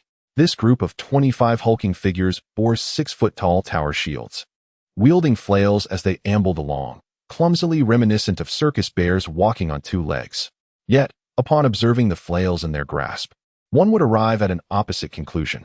Although their weapons were not made of iron, merely vines dried and oiled, tied to rocks the size of a human head and affixed to thick wooden shafts, they were nonetheless capable of inflicting lethal or grievous harm when swung. Before long, the hunter discerned another detail. These bear goblins exhibited a degree of apprehension towards their companions brandishing torches, recalling that the fur on such creatures was indeed flammable, particularly for those that frequently traversed forests, accumulating oil from trees. The grease adhering to their pelage formed a protective layer over time, akin to an additional suit of armor. Yet, should an arrow strike, it would undoubtedly ignite the flammable vine armor. Good heavens, is that a giant? Gallop gasped at the sight of a new adversary emerging from the enemy ranks, silently lamenting as he recalled the intelligence provided by the captives, which suggested that the giant tribe was still deliberating over deploying their forces. There were 3 colossal figures, resembling humans but extraordinarily large. A word warrior, standing over 6 feet, passed beside them, appearing as diminutive as a mere child in comparison. By estimation, these new foes were at least 12 feet tall. Their upper bodies were bare, showcasing muscles that seemed chiseled from granite, with only a strip of animal hide wrapped around their loins. The small tree branches they wielded were studded with sharp-boned spikes, eliciting a growing sense of unease. Upon closer inspection, one could argue that these beings were less human and more akin to hairless gorillas. They were hunched, with long arms that dangled past their knees, and their forward protruding heads were crowned with tufts of hair that tapered into an odd point. Their chins jutted out prominently, adorned with protruding tusks. Unlike gorillas, their faces bore little hair, which rendered their single, enormous eye on the forehead all the more conspicuous. Cyclopean giants. After Gallop recounted what he had witnessed, he, Helen, and Mayfair simultaneously uttered the name. The giants were a sparse race. Even if they deployed their forces, their numbers would be limited. Yet, the mere presence of 3 was still daunting. A single adult giant warrior resembled a self-propelled light catapult, capable of hurling massive boulders at foes and wielding great trees as weapons in close combat, rendering them formidable adversaries not to be underestimated. Helen inquired, "So, Gallop, do you still wish to engage in battle?" For a moment, Gallop scratched the back of his head in distress. He had considered the possibility of the enemy being bolstered by giants. However, with the current resources available, the only way to neutralize this colossal threat was for Gallop to take matters into his own hands, maneuvering to the enemy's flank for a precise strike. Reflecting on this, Gallop managed a wry smile, realizing it was reminiscent of his time in Cedarwood Village. Snipers were destined to operate alone to deliver their covert strikes. With this thought in mind, the hunter resolutely replied, "It's all right. I will handle those 3 giants. Solo operations suit my combat style. We shall proceed with the original plan." By this point, retreat was not an option. Otherwise, all the effort expended during the day would be in vain. "Helen, you will command once the battle begins. If you feel overwhelmed by the enemy, retreat immediately. Should you deem our efforts futile, fire a flare into the sky, and I will swiftly make my way to the rendezvous point." "Understood," Helen responded, just as she was about to step forward. She noticed Hello and Mayfair fixating on Gallop, showing no inclination to depart. With a knowing smile, she turned her back and descended the mountain towards the ambush site they had diligently prepared throughout the day. Hello winked at him, her voice laced with unspoken concern. "Must you go? The capable bear the greater burden. I would rather not have giant stones raining down upon us." Gallop took Hello's right hand in his fingers tightening around hers, imparting a sense of urgency. "Even with full armor, should a stone the size of a human head fall upon you, the consequences would be dire. I cannot bear the thought of seeing you bloodied and lying on the ground." Despite their hands being separated by leather gloves and armor, the blacksmith girl could still feel the resolve emanating from the boy. In moments when he made solemn promises, he would grasp her hand with a reverence akin to a sacred ritual. Hello pressed her lips together, gazing intently into Gallop's eyes. "You must return." "Yes, I shall return without fail." After receiving his assurance, Hello reluctantly withdrew her right hand. Her concern touched Gallop deeply once more. However, the more she cared, the more anxious he became. He had resolved to maintain a distance from her, yet it often felt as though he were inadvertently raising her affection for him. Had he, alongside inheriting Gallop's memories, also absorbed his emotions? Who, then, was he in this moment? Gallop did not dwell too long on this philosophical quandary, for a pair of delicate hands suddenly grasped his head, forcibly turning it aside. Just as he was about to struggle against his predicament, the scenery before him was suddenly replaced by the exquisite visage of Mia Farr. The delicate nose of the elemental mage pressed against his own, and the warmth of her breath brushed against his face, as if in the next instant her soft, cherry lips would collide with his. In the depths of her amber eyes, he caught a glimpse of his own astonished reflection. Moments later, regaining his composure, Gallop attempted to wriggle free once more, only to hear the elemental mage's sharp command. "Do not move. I will release you once I have seen enough." "What do you intend to do?" he stammered. "Research." Mia Farr paused, then uttered a rather hurtful remark with utmost seriousness. "Do not worry. I have no interest in you, although you are quite adorable." A crow cawed mockingly as it flew overhead. This awkward gaze between them lingered for half a minute. After Mia Farr released her grip and stepped back, her penetrating gaze bore into Gallop as if it could dissect him, probing every secret buried beneath his skin. "What is it?" Gallop exclaimed, feeling unusually flustered under Mia Farr's scrutiny. "The battle is imminent, yet you linger. What exactly do you wish to accomplish?" "Your eyes possess the sharpness of an eagle's gaze," she observed, ignoring his question and instead pointing out his little trick. "Is this the effect of a magical item?" "No, I sense no magical aura from your belongings. You must have cast this spell yourself, and not via a scroll. When did you learn natural magic?" The hunter did not anticipate Mia Farr's astute perception, which swiftly uncovered his hidden truth. Pretentiousness often invites misfortune, indeed. However, since the god of dawn entrusted him with Utopia, and with each lie and concealment that increased, Gallop gradually learned to fabricate plausible explanations for the discrepancies surrounding him. I have not systematically studied magic. I simply learned spells that are useful for my hunting. Coincidentally, my mother possessed books on natural magic. This was not entirely deceitful. If Mia far wished to see, Gallop could easily retrieve that book from Utopia at an opportune moment. He gestured towards the significantly closer enemy ranks, saying, "Let us concentrate on this ambush. If we fail and perish here, discussing anything else is utterly meaningless." After Gallop's blend of truths and half-truths, Mia far regained her composure, breaking free from her fervent scholarly state. "I apologize for my overreaction." "Take care," Gallop replied, sprinting down a descending path that veered north, maneuvering towards the enemy's left flank. The hunter's silhouette raced through patches of shadow cast by the trees, making scarcely a sound. As the blood coursing through his veins quickened with the exertion, a strange thrill coursing through him. Like in past hunts, he was the hunter. While his adversaries were the prey, he lurked in the shadows, his foes in the light, the only difference being that there were hundreds, if not thousands, of them. And they would not scatter in fear like mountain goats at the first sign of attack. Chapter 41. The ambition of the Wurgs, a coalition of tribes comprising Wurgs. Small and large goblins, bear goblins, and giants traversed the forest path, their lack of discipline and training rendering them a cacophonous rabble. The din they generated echoed for miles. An unavoidable reality. The soldiers hailed from 7 distinct tribes, temporarily yielding to the leadership of the Wurgs, yet harboring myriad grievances against one another, ranging from personal vendettas to long-standing blood feuds. It was a considerable challenge to prevent them from drawing their blades upon encountering each other. And the task of organizing these unruly factions into a cohesive military unit, marching southward along a predetermined route, was a monumental endeavor previously deemed unimaginable. However, Magamak succeeded, largely due to the efforts of the war chief, Tacitus, and his cadre of black-robed shamans. Under their tutelage, he devoted 2 months to military instruction, mastering the art of troop organization, drill formation, and enhancing the efficiency of junior officers in executing his commands. Such an accomplishment, in the annals of history, was nothing short of extraordinary.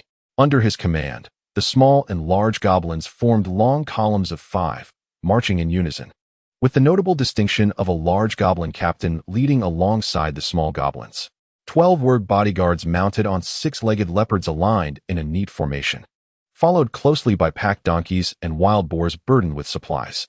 After converging at the pass of the Shattered Blade Mountains, the diverse tribal soldiers, following 3 days of rudimentary coordination, broke camp and advanced southward. 2 months prior, the goblin tribes had embarked on their journey, completing essential reconnaissance and occupying several abandoned fortifications of the Wooful clan, repairing them to facilitate the establishment of camps for the incoming troops. "Chief, do you think we can enjoy a warm meal at that castle by dawn?" inquired a bodyguard, guiding his 6-legged leopard closer. "If we hasten our pace, we might even catch a brief rest at the forward stronghold." Magamak retrieved a map from his saddlebag, illuminated by the torch held aloft by his bodyguard, and confirmed their current position. The adoring gazes of his subordinates filled him with a profound sense of satisfaction. This was the essence of a true general. In the epic tales of other races, every valiant commander possessed the skill to read a map. In his past, Magamak had been incapable of deciphering maps. But thanks to the black-robed shamans, he realized that the Wurg's previous warfare had relied solely on the personal experiences of their leaders and the raw courage of their soldiers. The military lessons from the shamans revealed that their past conflicts had resembled mere brawls, starkly contrasting with the organized formations of battle. Thus, the decision by War Chief Tacitus to convene all leaders of the Broad Blade tribe for military instruction from the newly arrived black-robed shamans was an exceptionally wise choice. The bodyguards, filled with anticipation, remarked, "Ah, a warm bed of hay, a shelter from the wind and rain. I've had enough of these days spent braving the elements." "Indeed, there must be mead and roasted meat," added another bodyguard. "Perhaps we could also have a little goblin maiden to warm the bed."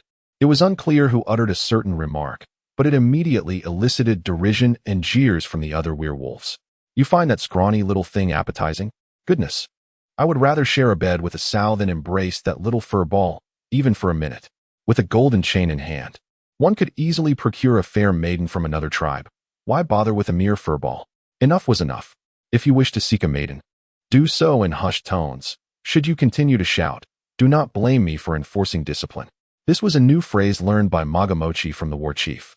Observing the boisterous laughter of his guards escalating, he could not help but adopt a stern countenance and reprimand them. He noted the discontented expressions among the goblins lingering at the rear of the formation.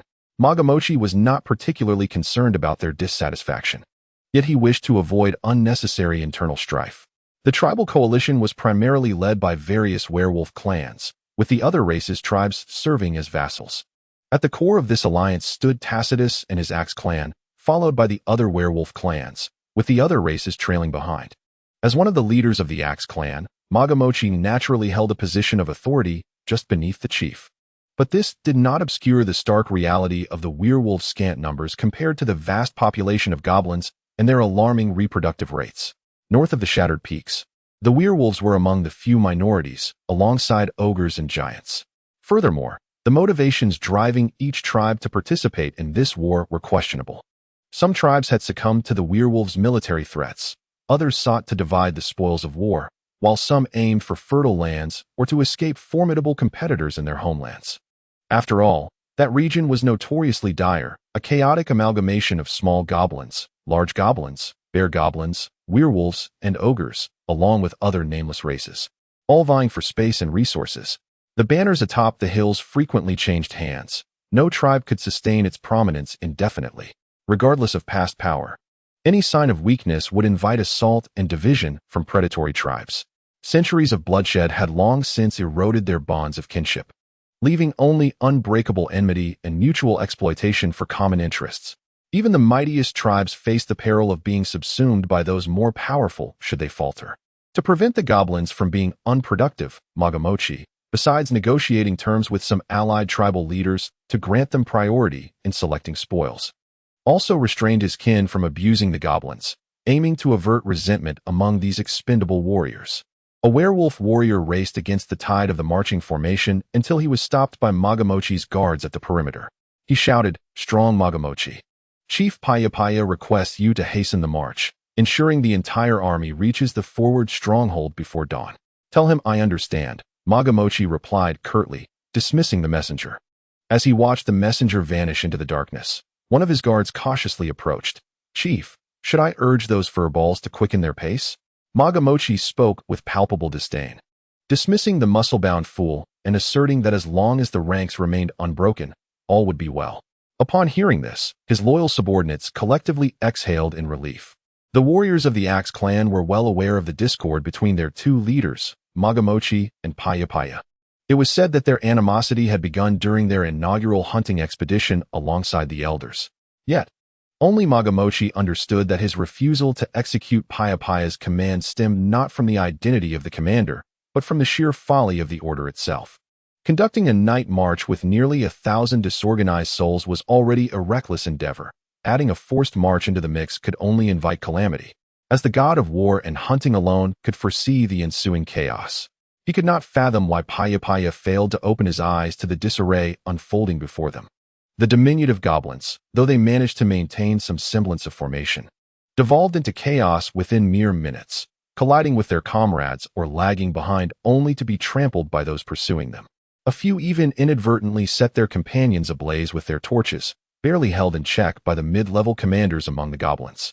Blast it all, this was all Magazabi's doing. He cursed silently, recalling the muscle-headed fool who, bolstered by his lineage as the son of Tacido, had recklessly led the elite of their tribe southward, attacking a small village of the Woofer people in a bid to claim glory for himself. The result was a disastrous encounter with the patrolling wolf knights, leading to the annihilation of his forces, with only a handful managing to escape. Magamochi, along with Magazabi and Paya, were the most promising candidates to inherit the chieftainship of Tacido. It would be disingenuous for Magamochi to claim he was displeased by the death of a rival who possessed both popularity and noble lineage. However, after a fleeting moment of triumph, he soon realized the repercussions of Magazabi's ill-fated assault, prompting him to curse once more. Since the catastrophic defeat at the hands of the Wolfman coalition 3 millennia ago, the frequency of Wolfman raids had diminished significantly, leading the Woofer to gradually lower their guard over the Dagger Mountains. The ease with which the goblins had seized the ancient strongholds built by the woofer was testament to this complacency. Nevertheless, this latest attack not only decimated a select force of the Axe clan, but also alerted the woofer to their movements prematurely. Magamochi's original strategy had been to lead an overwhelming number of goblins to inundate the unsuspecting villages, seizing iron and other spoils to bolster their strength before daring to assault towns fortified with armies and knights. Now, however, it seemed likely that the woofer were already rallying their forces and perhaps dispatching scouts to the north. Currently, Payapaya's insistence on an unrelenting advance towards the forward fortress was fueled by Magazabi's demise, as he had now ascended to the role of supreme commander of the vanguard, eager to claim credit and atone for past failures. Indeed, it was a quest for redemption. The death of Magazabi had incited considerable wrath within Tuxedo, the bereaved war chief, who had issued a substantial bounty for the capture of his son's killer. As Magamochi pondered this, he recalled the contents of the letter received a few days prior from the fortress. It mentioned that Mozabi and his companions had encountered a fiery-haired girl named Ryufel, who not only excelled in archery, but also possessed the ability to conjure fireballs. She alone had decimated half of that elite force. Perhaps it was this girl who had brought about Mozabi's downfall. Humph, let that fool continue his journey. May the god of hunt and battle bless him with a fall that breaks his neck. Such were the resentful thoughts swirling in Magamochi's mind. Payapaya, much like Mozabi, was eager to seize glory for himself, capturing all the bear goblins, donkey cavalry, cyclopean giants, and word warriors of the vanguard, leaving Magamochi merely to command the smaller goblins. It seemed as though his years of fervent prayers had finally resonated with the mighty god of hunt and battle. Just moments after his complaints, the front of the column erupted into chaos, and the signs of confusion began to spread. An incredulous soldier exclaimed, "What on earth is happening up front? Could it be an enemy attack?"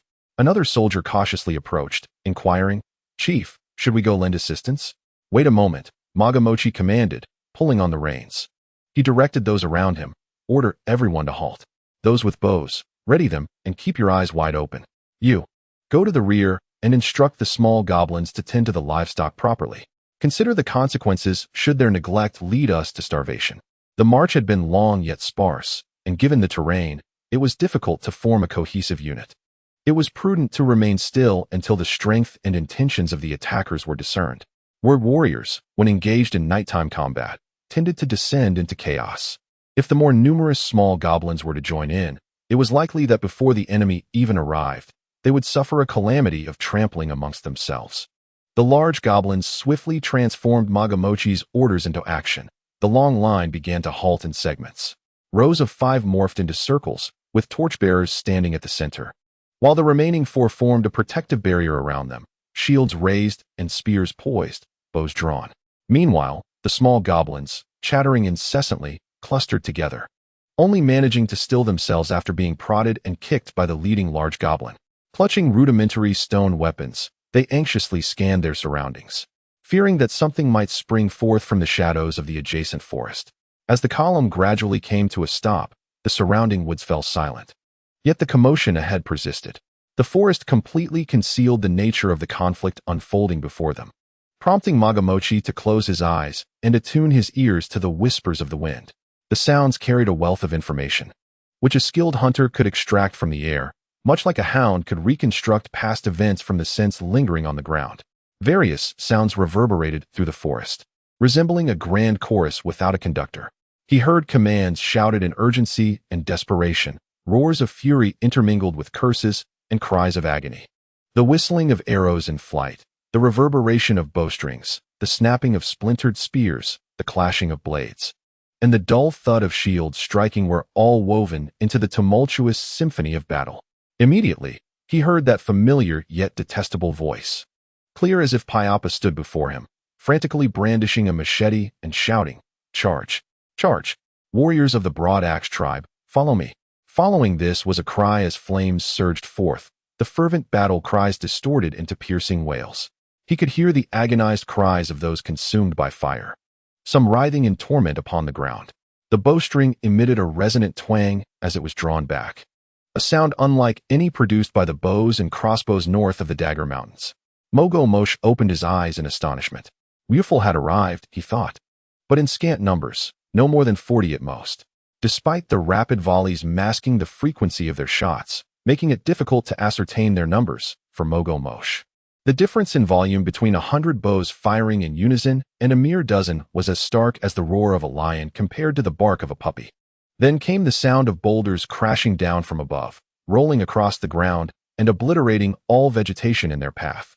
Humph, even the Cyclops has intervened, yet cannot subdue such a meager foe. Mogo Mosh grinned, a fierce smile tinged with schadenfreude. A wolf's howl pierced the night sky like thunder, sending wild boars and donkeys into a frenzy, their attendant goblins scrambling to restore order. Another recruit inquired, "Boss, are we really not going over there? How could that be?" Mogo Mosh heard the sounds of battle ahead gradually fading, indicating that the clash was nearing its conclusion. He pointed his blade forward, commanding the goblins and their direct commander to hold their ground while the rest followed him, to rescue their allies, to tidy up the aftermath, and to deliver a finishing blow to that muscle-bound fool. Chapter 42. Helen's defensive stand time rewound to half an hour earlier.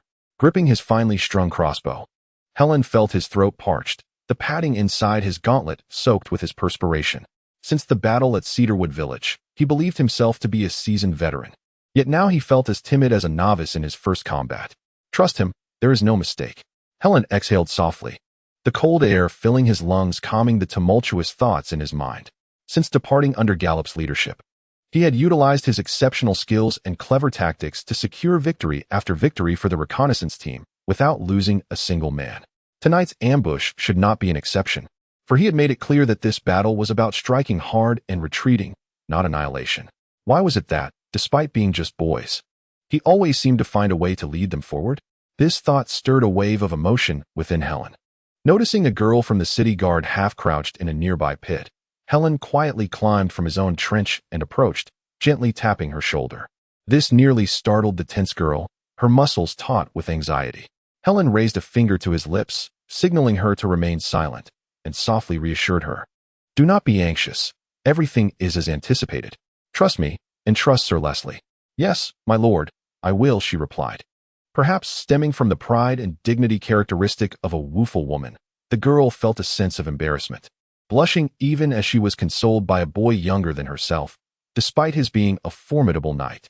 Returning to her makeshift trench, Helen fixed her gaze on the distant flicker of flames drawing closer. For this battle, their preparations had to be thorough. The ambush position consisted of these 2-foot-deep, irregularly scattered earth pits, known as foxholes, where the city guard concealed themselves, allowing a single person to hide within. They awaited the enemy's approach to unleash their fire freely. Additionally, they crafted numerous camouflage cloaks akin to the one Gallup donned, adorned with local foliage. When worn and crouched down, one could seamlessly blend into the surrounding vegetation, undetectable unless one ventured close enough to scrutinize, essentially a medieval counterpart to modern sniper ghillie suits. Gallup had somehow procured 10 crossbows and 10 bags filled to the brim with bolts, arming the remaining 10 members of the city guard who lacked ranged weaponry. Although the hunter claimed he had unearthed them in an abandoned fortress, Helen remained skeptical. At the forefront of the ambush position, numerous 1-foot-wide, half-foot-deep pits were dug, primarily intended to ensnare 6-legged leopards and donkeys. Within these pits were sharpened wooden stakes, hardened by fire, which might prove somewhat inadequate against the hooves of donkeys, yet were sufficient to pierce the bare feet of small goblins. A layer of foliage was then spread atop for disguise. However, Gallup further enhanced the pits by adding several slanted barbs along the edges, should anyone step into the pit. The instinctive reaction to withdraw would lead to secondary injuries from these spikes. Such traps had been extensively utilized by the Viet Cong during the Vietnam War, resulting in many American soldiers ultimately facing amputations. In front of the pits lay a chaotic array of fallen tree trunks. The reconnaissance team had felled some trees here, not only clearing a portion of the area for better visibility, but also creating natural obstacles to impede attackers. Additionally, numerous tripwires were set, triggering stone and bolt traps upon contact. This constituted the first line of defense, should the enemy advance too closely. Helen would command a withdrawal to the second line to continue the resistance, followed by the third and fourth lines, ultimately culminating in a complete retreat from the battlefield. The entire Operation S protocol had undergone meticulous calculation, yet what baffled Helen the most was Gallup's decision to convene everyone for a briefing. permitting every individual to voice their questions and adjust tactical plans as necessary. This utterly contradicted the education Helen had received, which dictated that one should never disclose to soldiers or subjects the nature of one's intentions, merely instructing them on what to do. The more soldiers knew, the more likely they were to disobey orders. Gallup's reasoning was straightforward. The ambush required multiple withdrawals, each of which would dampen morale. Without divulging the entire plan to the soldiers, who could ensure they would not crumble during the initial 2 retreats. Helen was unaware of Gallup's little secrets. And with his limited military experience, he certainly could not comprehend what retreat signified for a soldier on the battlefield. However, Gallup's essence now emerges from an era marked by an explosion of information, having likely witnessed more battle cases than the most seasoned generals of the Vichy Empire. After all, the instances where a commander's repeated retreat orders transformed an elite force's withdrawal into a collapse, ultimately leading to a catastrophic defeat, are far too numerous. The long-awaited enemy gradually approached the lethal range of the crossbow, as the small goblin cavalry, riding their donkeys, emerged from the forest path. Glancing about in the flickering light of the torches, Helen raised her crossbow, aimed at the foremost rider, and pulled the trigger. The cavalryman fell silently from his donkey, the torch striking the beast, igniting it in flames. The donkey's shriek, born of the fire, became the signal for the assault. Soon after, the released crossbow bolts heralded the onset of a night of slaughter. After the volley, the path bore witness to 9 fallen bodies, 5 goblins, 4 donkeys, and 2 more that, aflame, tossed their riders off in chaotic leaps. Enemies. 1 small goblin, mounted on a donkey, shouted as he drew his bow to retaliate, prompting the remaining cavalry to respond with arrows. Yet, their aim was woefully lacking, as the slightly curved feathered shafts plunged into the woods, striking naught but air. After loosing 3 arrows, the second wave of crossbow bolts was unleashed. The goblins heard the sound of bowstrings snapping from the shadows of the forest ahead, followed by a flurry of fleeting lines that emerged from the gloom. As 7 or 8 fell, their fatality far more precise than before. Charge! Realizing that such exchanges merely made them targets, the goblin cavalry's commander, now wielding a flint-tipped spear, surged forward. Helen braced the crossbow against her chest, gritting her teeth as she swiftly cranked the winch to ready it, while other female knights and stronger soldiers of the city guard could pull the string by hand. However, being a boy, he lacked their strength. At last, the bowstring was drawn to its limit. He raised the crossbow, aiming at the goblin commander, poised to pull the trigger when he noticed the creature's mount stumble, its front hooves sinking into the ground, leading to a catastrophic fall as the goblin hit the ground headfirst, the unmistakable snap of its neck echoing. The donkey, propelled by the momentum of the charge, collapsed heavily upon its fallen rider. Chaos ensued among the donkey cavalry within the vast pit of traps, with some goblins breaking their necks upon falling, while others were pinned beneath their mounts, unaware of their fate. Those who landed on the ground felt a strange sense of fortune, only to be struck by their charging comrades unable to halt their advance. The city guard's sole task was to eliminate any remaining standing enemies, monotonous yet secure. The donkey cavalry soon disintegrated. The few unscathed survivors, sensing the dire situation, turned their mounts to retreat towards the safety of their own ranks. "Incredible!" exclaimed a girl from the city guard, her excitement palpable. Had the battle not still raged, Helen had no doubt she would have leapt up, waving her weapon in exhilaration. Indeed, Helen had not anticipated that vanquishing these scouts would be so effortless.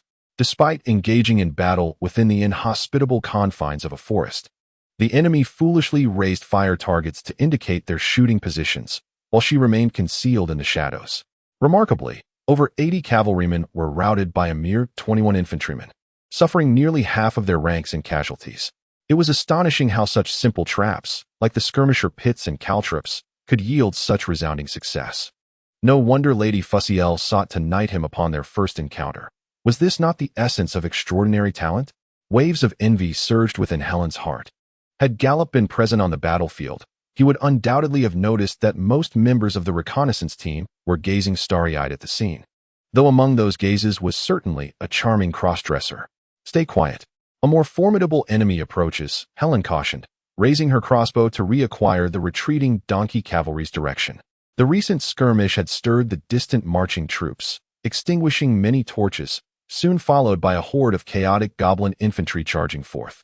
However, Under the combined assault of crossbow bolts and caltrops, they quickly succumbed, leaving behind corpses and the wounded flailing helplessly in the pits. Yet, it was not long before some wargs drove more goblins forward to charge. After repelling them thrice, the sacrifices of the goblins had exposed half of the caltrops. Perhaps the enemy commander deemed the traps sufficiently cleared and finally dispatched his elite troops.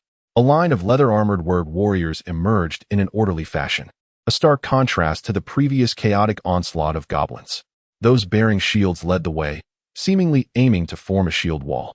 Alas, the shields varied in style, and many were of such diminutive size that they resembled large platters rather than proper shields, hardly adequate to shield the towering forms of the wargs. The crossbows continued to fire, targeting the legs and shoulders that remained unprotected by shields. Typically, a warg would collapse, struck in the knee, followed swiftly by 2 or 3 bolts piercing through the gap created by its fall, inflicting casualties on the archers and spearmen in the second line. The wargs retaliated with arrows and javelins, even hurling torches, yet, akin to the earlier donkey cavalry, their attacks largely fell wide of the mark. Helen rolled into the second skirmisher pit, commencing to load her crossbow with the 5th bolt as arrows whizzed by and javelins fell around her, remaining unfazed. Gallop had previously advised that when a concealed skirmisher pit came under intense assault, one should swiftly roll to another. Most of the warg's ranged attacks landed outside the pit. Some keen-eyed warg archers, following the trajectory of the bolts, pinpointed the assailant's position, but their retaliatory arrows lost over half their potency due to angle discrepancies. The chainmail and battle cloaks worn by the city guard offered considerable protection, and with the added concealment of camouflage cloaks, they remained largely unscathed unless struck by fire arrows. The only 2 effective attacks by the wargs involved a rocket striking a makeshift pit, igniting a girl's camouflaged cloak. However, once the girl shed the cloak, she was unharmed. The other successful strike occurred when a girl was hit in the calf by a spear during a repositioning maneuver, necessitating her retreat to the second defensive line for Winnie's treatment of her wound. Meanwhile, the number of fallen warg warriors had surpassed 20. It was evident that the enemy commander had learned a harsh lesson from the heavy casualties of the small goblins, instructing the wargs to maintain their formation while cautiously scanning the ground for remaining pits, though some unfortunate souls inevitably triggered the snares. A startled shout erupted from the ranks of the wargs as one was ensnared by a rope around his ankle, yanked into the air. This unfortunate soul reacted swiftly. As the rope came to a halt, he executed a nimble flip, grasping the thick rope with one hand while wielding a dagger in the other to cut himself free. Regrettably, he managed only a few cuts before being pierced by 4 crossbow bolts. At the other end, a stone trap was triggered, launching several egg-sized rocks into the air, which rained down upon the wargs. Most harmlessly struck shields, producing a cacophony of sounds, yet a few unfortunate individuals suffered bruises and swollen features from the impacts. The battle displayed no remarkable highlights. The Wafurians, leveraging their advantageous terrain and innovative fortifications, inflicted unilateral damage upon their foes. Had Gallop been present, he would likely have condescendingly advised Helen and the warg commander, who may or may not have been able to hear him, not to engage in battle on the enemy's chosen ground. As the enemy eagerly anticipated such a strategy, such restraint, Helen remarked, observing the warg warriors. Despite being their relentless adversaries, the capabilities exhibited by these wargs were indeed commendable. Gritting their teeth against the barrage of crossbow bolts, they pressed on at the same pace, even as comrades fell beside them. Those in the rear stepped over their groaning allies, filling the gaps in the front lines. Notably, the enemy commander refrained from ordering a charge, understanding that such a command would only lead to further bloodshed given the numerous traps ahead. Retreat, Helen commanded, prompting all city guards to surge forth from the makeshift pit, fleeing without a backward glance. Behind them, the wargs let out frustrated roars, pursue. Yet, the following footsteps bore a distinct heaviness and disarray, unlike those of the wargs. Helen crossed the second defensive line and leaped into the dug trench, turning to face the oncoming threat. Charging towards her were the bear goblins, reminiscent of their distant relatives. The small goblins, in their chaotic advance, while the warg warriors maintained their formation, advancing behind them. Observing this, Helen called out to Miafar, who had remained in the trench from the outset. Lady Garcia, I must trouble you. Ugh, I detest conjuring fireballs, Miafar replied, rolling her eyes in resignation as she concentrated a small fireball in her palm, which she then affixed to a crossbow bolt, akin to the fireball arrows favored by Gallop. The finest archers of the city guard seized the crossbow bolt, loading it into the bow as they drew back the stirrup to prepare for firing. "It's all up to you. Do not falter," Helen commanded in a hushed tone as she observed the bowstring being set. "Yes, my Lady Helen. Though I may not rival Sir Leslie, my marksmanship shall not disappoint you," the girl replied, a rosy hue blooming on her cheeks as she raised the crossbow and pulled the trigger.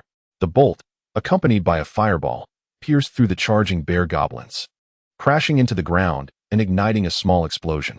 The earth, saturated with tung oil, rapidly ignited, transforming into a river of flames, a veritable pyre for the bear goblins who dared to tread upon this ground. Great tongues of fire leapt from the ground, curling up the thick fur on the ankles of the bear goblins. Many, engulfed in flames, screamed and rolled on the ground, hastening their transformation into living torches. Nevertheless, 5 bear goblins managed to traverse the fiery expanse. Loose, Helen was the first to pull the trigger of her crossbow. 20 crossbows emitted a resonant hum, unleashing bolts towards those 5 fortunate souls. The tremendous impact forced the bear goblins to stagger back momentarily, and that was all that was needed. Miafa, having completed her incantation, hurled a fireball at one of the bear goblins, transforming him into a shrieking, frantic torch. "City guard, follow me," Helen's rapier sang as it was drawn from its sheath, and with a commanding sweep of her right hand, she leaped from the trench to initiate a countercharge. With Hello and the entire city guard echoing her battle cry, the bear goblins, momentarily shaken, shook their heads and roared in response to the oncoming foes, raising their chain flails high, swinging them with ferocious winds as they advanced. Helen closed in, halting 3 paces from the bear goblins, when a dual-bladed battle axe whistled past her, embedding itself in the chest of a bear goblin, sending him crashing to the ground, an unmistakable masterpiece of Hello. As admiration swelled within him, Helen twisted his wrist, aiming his rapier at the bear goblin before him, the sharp tip reflecting a cold light that thirsted for blood. The bear goblin was no novice. He shielded his front with a tower shield while swinging the chain flail towards Helen. However, Helen's movements belied the weight of his armor. He rolled to the side, allowing the flail to smash into the ground behind him, creating a muddy crater as he circled to the right, where his opponent was most vulnerable. Realizing the peril, the bear goblin swiftly turned, only to find Helen leaping atop his tower shield. After executing a graceful somersault, he landed firmly on the bear goblin's broad shoulders, piercing the skin at the side of his neck, driving the blade to the heart, and then pushing off with his legs in a backflip, drawing the rapier free and sending a spurt of blood arcing through the air. As Helen touched down once more, the towering figure of the bear goblin clutched the gaping wound from which blood gushed like a fountain, collapsing with a mournful wail. Had there been any observers with leisure to admire the combat, they would surely have cheered for Helen's display of elegant and theatrical slaughter. The 2 remaining bear goblins were swiftly vanquished, leaving behind a trail of devastation: 2 shattered spears, 3 shields crushed by chain flails, and a broken arm. Grateful for the protection of the great ancestors, Helen offered thanks to her clan's guardian deity as she wiped the blood from her dagger with the fur of the fallen goblins. Had she not turned the fortress upside down to find 10 jars of tung oil, there would have been no second line of defense. In fact, had the bear goblins charged, she would have had to issue a retreat order, leaving Gallop to fend for himself against 20 city guards. A scenario that could have led to utter disaster had dozens of goblins surged forth. Yet a long, piercing whistle pulled Helen back to the battlefield before she could even raise her gaze. She was suddenly knocked to the ground by a member of the city guard, the very one who had ignited the second line of defense. The guard, her face a mask of anxiety, exclaimed, "My lord, are you unharmed?" "I'm fine," Helen replied, her heart racing as she glanced at the spot where she had been standing just moments ago. A boulder, the size of a head, had landed precisely there, bouncing several yards away upon impact and leaving a series of deep craters, a grim reminder of the fate that could have befallen her. At that moment, more similar whistles echoed through the air as additional stones arced through the sky, descending towards them. "All units retreat to the 3rd line of defense," Helen commanded decisively. Upon hearing her words, the reconnaissance team turned in unison, sprinting southward and abandoning the enemy corpses and unclaimed spoils. As they ran, Helen turned to the girl who had saved her life and asked, "What is your name?" I am Kitty McCannison. A member of the 5th Squad of the City Guard, the girl stammered, her cheeks flushing a deep crimson. "Thank you for saving me." "No, it was my duty," she replied, seemingly caught off guard by Helen's attention in such a moment. Her tongue stumbled over her words. However, Helen was oblivious to her embarrassment, ears attuned to the sounds behind them, where it was evident that the stones were crashing down upon the very spot they had just vacated. The giants are striking with precision, Helen thought, hoping fervently that the great ancestors would watch over Gallop and ensure his safety. Chapter 43. The lone assault. The sounds of battle reverberated through the forest, and Gallop glanced toward the direction of the position, enhancing his vision with the sharpness of an eagle. His gaze pierced through the layers of foliage, witnessing the night sky aglow with the reflection of flames. It truly resembled a fireworks display. Despite this thought, Gallop felt no sense of relief. The disparity in strength between the two sides was a challenge that could not be easily remedied. Moreover, as this was his first encounter with the giants, he lacked a clear understanding of their capabilities. He could only estimate their speed by proportionally scaling the movement of adult humanoids, calculating the most likely point of engagement. However, the giants moved faster than anticipated. When Gallop heard the whistling of stones soaring through the air and deduced their trajectory, he realized he had veered off course.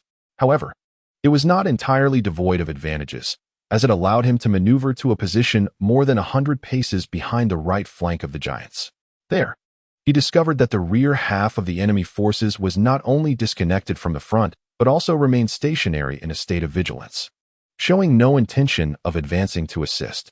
This indicated that during the retreat of the reconnaissance team, the troublesome Earth elemental squads he dreaded were unlikely to participate in the battle. The hunter stealthily approached the area where stones were incessantly being hurled towards the ambush site, climbing a large tree when he was within 30 paces.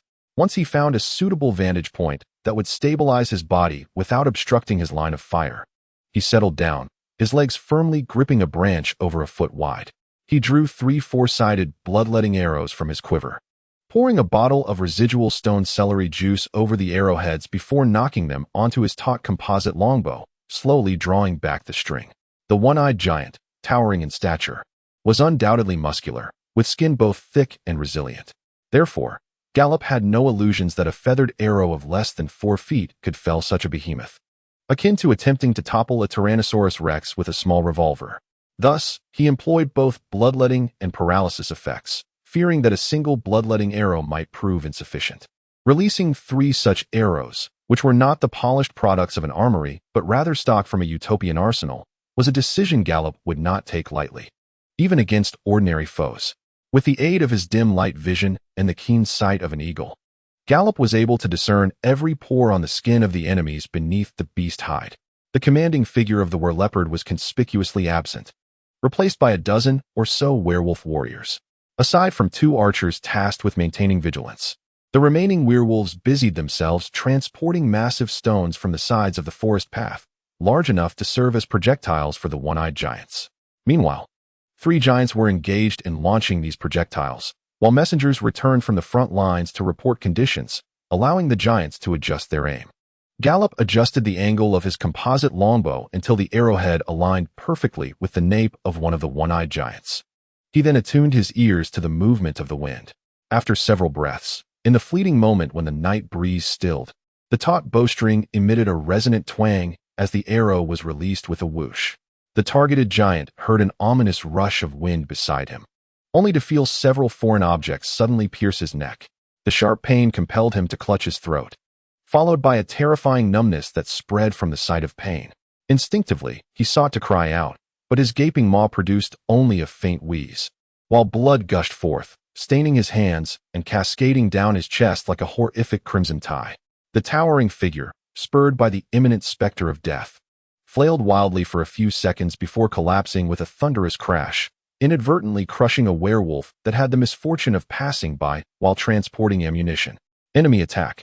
The werewolf archer's loud warning drowned out the sound of the second bloodletting arrow being released. The werewolf warriors hastily abandoned the ammunition intended for the giants. Those with shields raised them in a defensive posture, while those without weapons took cover, minimizing their chances of being struck down. They simply did not anticipate that their adversary's true target was not them at all. In the fleeting moment when the fallen kin lay in defeat, the Cyclops, now relegated to the status of a secondary target, turned around, unwittingly aligning its large eye directly with the incoming arrow. The soft yet resilient eye absorbed the entirety of the arrow's force, causing it to penetrate less than half a foot before coming to an abrupt halt. Blinded, the giant let out a heart-wrenching scream, cursing in a language that Gallop could not comprehend, while frantically flailing its arms in the void, desperately attempting to seize the perpetrator who had robbed it of its sight. This encapsulated the Cyclops' tragedy, its singular, prominent eye endowed it with a vision envied even by hawks, yet the destruction of that eye signified utter blindness. After all, other creatures possessed two eyes, and even if one were lost, the other remained as a backup. Disregarding the now-blind giant, whose frenzied state posed a threat to the surrounding wolfmen, Gallop's right hand darted like lightning to retrieve 3 bloodletting arrows from his quiver. Unfazed by the reawakened night wind, he swiftly adjusted his composite longbow to account for the wind direction and released the arrows. The enemy's realization of the impending threat signaled the conclusion of the time for stealthy strikes. The final Cyclops, displaying commendable reflexes, promptly crouched down, allowing the arrow that should have struck the back of its head to merely graze its bald dome. In retaliation, it hurled a hefty stone from its grasp.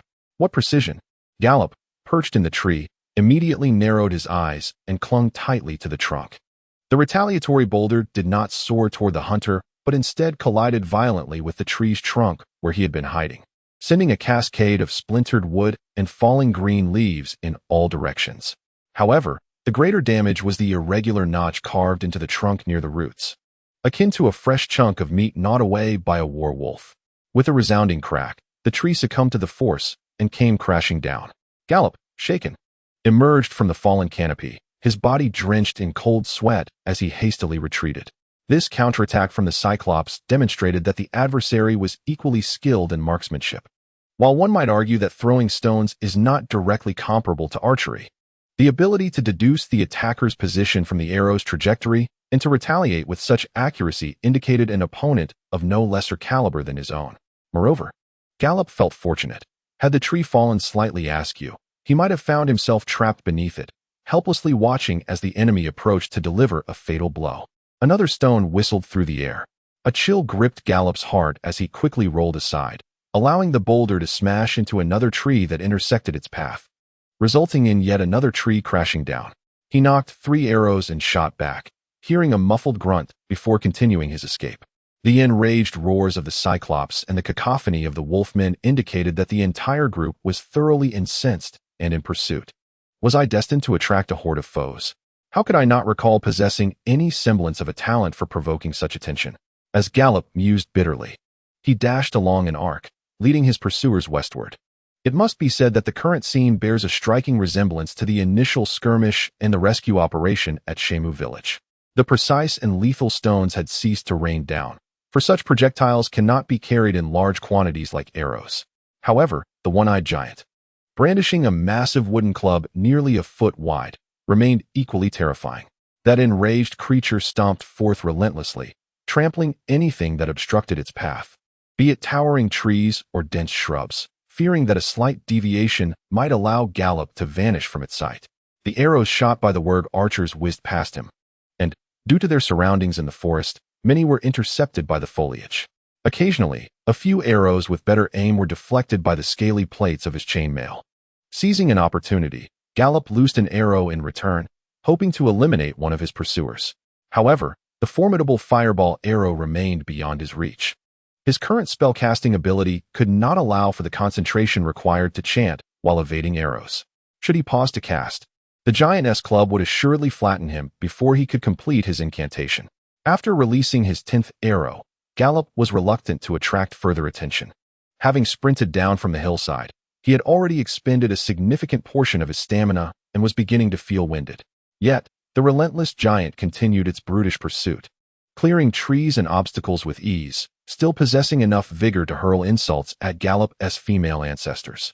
Engaging in a contest of endurance could very well see him the first to collapse. Moreover, being relentlessly pursued was exasperating. Akin to the age-old adage, what one uncle can endure, another cannot. Will you never cease? Gallop muttered, retrieving 2 clay balls wrapped in straw from his satchel. With a snap of his fingers, he ignited the balls using a spell that required no incantation and hurled them behind him. The clay balls landed among the grass, producing no fierce flames, yet emitting a substantial amount of thick smoke.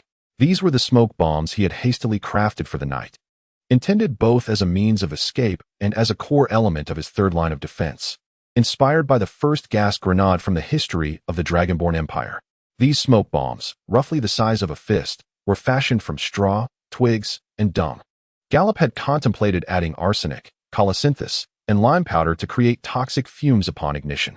Regrettably, the utopian warehouse lacked such supplies, and foraging in the wild was a fanciful notion.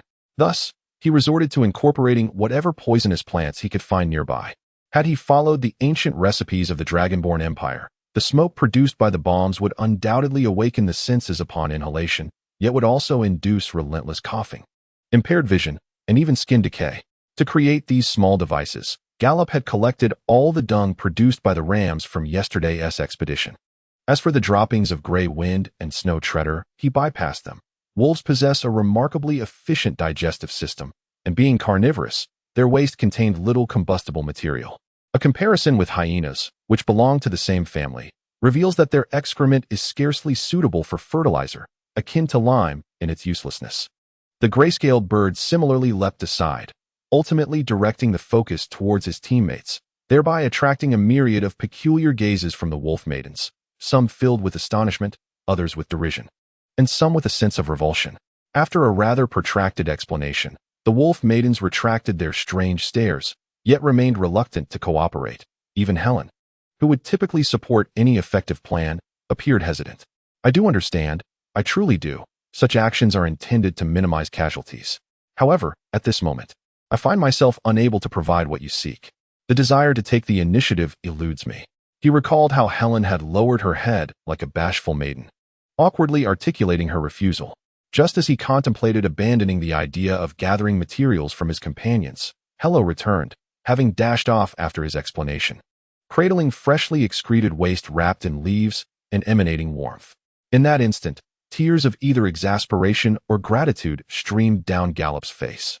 Subsequently, one by one, the other teammates surrendered their contributions from that day, yet, apart from Hello, all the girls deliberately avoided him. For the sake of defending our homeland and preserving lives, I have resorted to such indignities. Is it too much to ask for a modicum of understanding? Gallop, feeling dejected throughout the day, yearned to voice this sentiment, yet ultimately restrained himself with reason. Gallop donned a cloth to cover his mouth and nose, turning to navigate around the flank of the Cyclops, circumventing the area shrouded in thick smoke. The vengeful giant charged into the fog. Even without discernible sight of Gallop, it swung its massive club indiscriminately, occasionally bringing down great trees. Gallop had no intention of engaging in a blind skirmish with the Cyclops. Should he fall in a direct confrontation, he would accept his fate. But to perish under a wildly swung club or be crushed by a falling tree would be an unjust demise. His true aim was to follow in the wake of the wolfmen, avoiding unnecessary conflict.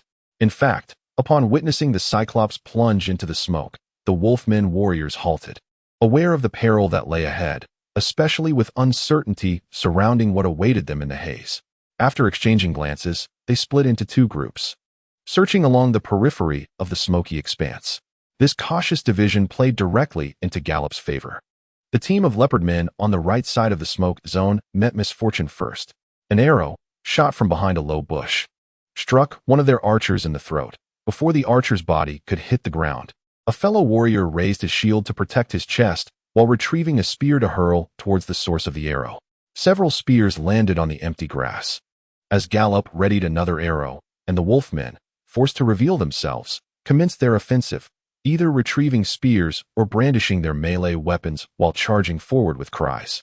However, Gallop's movements were swifter. The iron finger guards on his index and middle fingers flickered, and the dark red sinew bowstring conjured an ethereal image. One arrow for each enemy. None would miss their mark.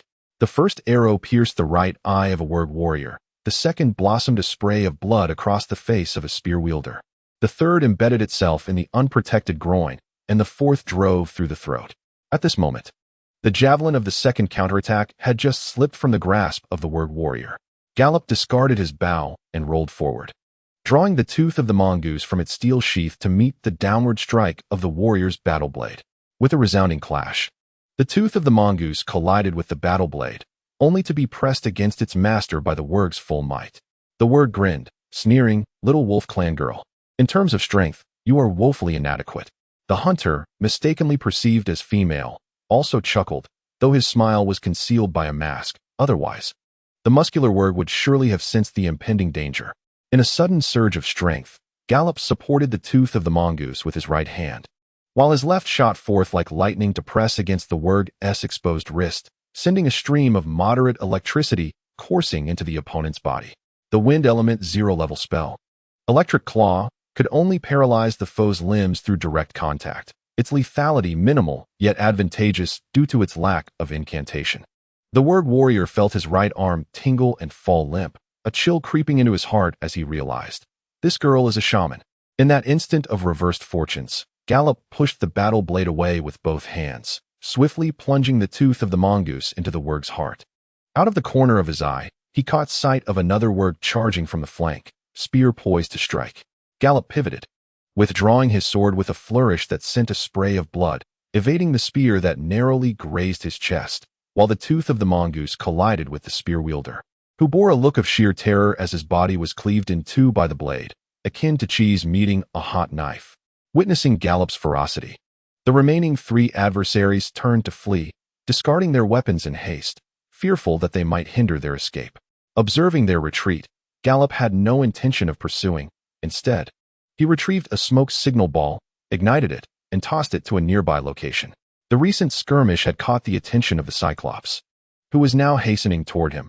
It was this creature that truly needed to be dealt with, while the support of the leopard wargs was merely a secondary concern. Chapter 44. First encounter hidden within the canopy. Gallop held his breath, drawing his composite longbow to a full moon's arc, a piercing armor-piercing arrow aimed straight ahead, with another arrow clenched in his mouth as a backup. With only 3 arrows left in his quiver, he could not afford further loss. Should he miss both arrows, he would resort to engaging in close combat with the already sheathed tooth of the mongoose. The sounds of battle in the distance gradually diminished. Perhaps Helen and the others had relocated, yet he resolved to eliminate the Cyclops before departing. The enhanced vision granted by the eagle's keen sight had faded, and the smoke signal ball he had thrown earlier had burned out, signifying the loss of his advantage. Fortunately, he had dealt with the warg warriors guarding the Cyclops beforehand. Now, it was a one-on-one contest, a duel between the small and the colossal. He gazed into the forest, where the world beyond the canopy was approached by the heavy, deliberate footsteps of his adversary. With a sudden rustle, Gallop beheld the dense thicket before him being parted by a colossal silhouette, from which emerged a singular, enormous eye. The cyclopean giant was advancing towards his position. Having lost the keen sight of the eagle, the giant's dynamic vision surely surpassed that of the woeful people, evidenced by its ability to hurl stones with the precision of a sniper's arrow. The giant had now calmed, discarding the earlier frenzied recklessness that had presented Gallop with a fleeting opportunity to resolve the impending threat. In its right hand, the giant brandished a wooden club, while the left grasped a stone the size of a human head, poised with vigilant caution. Gallop swallowed hard, a bead of sweat trickling down the elegant contours of his face, absorbed by the handkerchief that caught the glistening droplet. The woeful people possessed a keener sense of smell than the giant, yet it offered no immediate advantage. As for auditory acuity, Gallop was reluctant to wager on who held the upper hand at this critical juncture. Like a shadow, he meticulously adjusted the shooting axis of his composite longbow, awaiting the moment when the giant would step into the lethal range, where reaction would be impossible. 200 feet, 190 feet, 180 feet.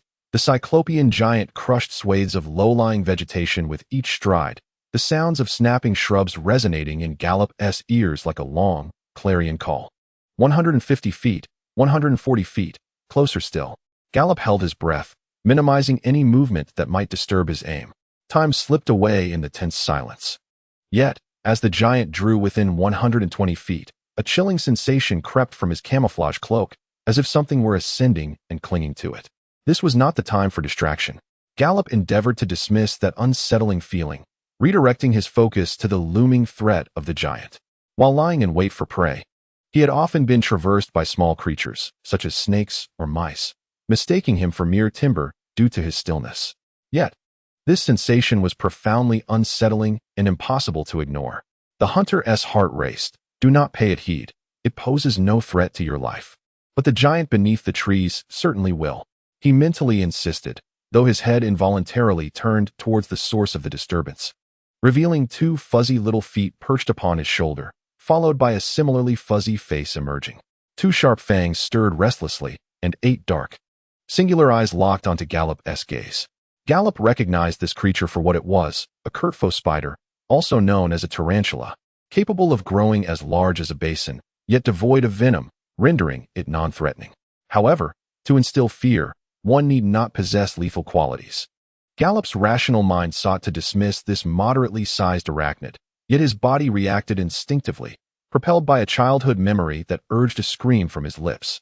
The sound, akin to a maiden's shrill cry in the face of violation, shattered the forest's solemnity. The hunter perched in the trees shook his shoulders, dislodging the spider, just as the giant below raised its arm and hurled the stone. Stones soared toward the treetops, shattering every branch obstructing the path ahead, while countless green leaves cascaded down like raindrops. The hunter stumbled awkwardly to the ground, nearly landing in a most embarrassing manner. The previous gallop has caused me great distress.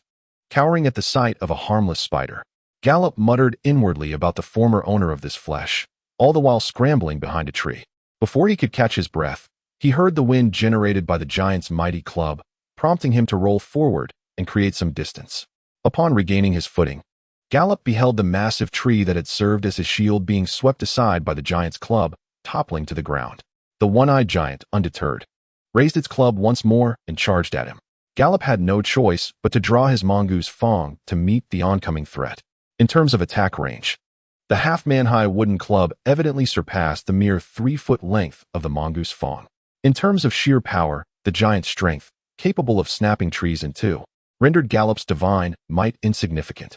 Thus, the hunter refrained from a direct assault on the giant. Instead, with the petite stature and nimble movements characteristic of the youthful tribe, he danced around the giant, luring the club to swing repeatedly at him, only to evade its grasp time and again. In this elusive ballet, Gallop discerned that while the giant boasted impressive height and speed, its ability to pivot was somewhat sluggish. And so, the giant became the center while Gallop traced arcs around him, perpetually circling, drawing closer, dodging, and retreating, all the while manipulating the giant's actions. Regardless of how the massive club swung through the air, whipping up gusts of wind, or crashed heavily to the ground, kicking up clouds of dust and breaking unfortunate trees, it could never touch Gallop.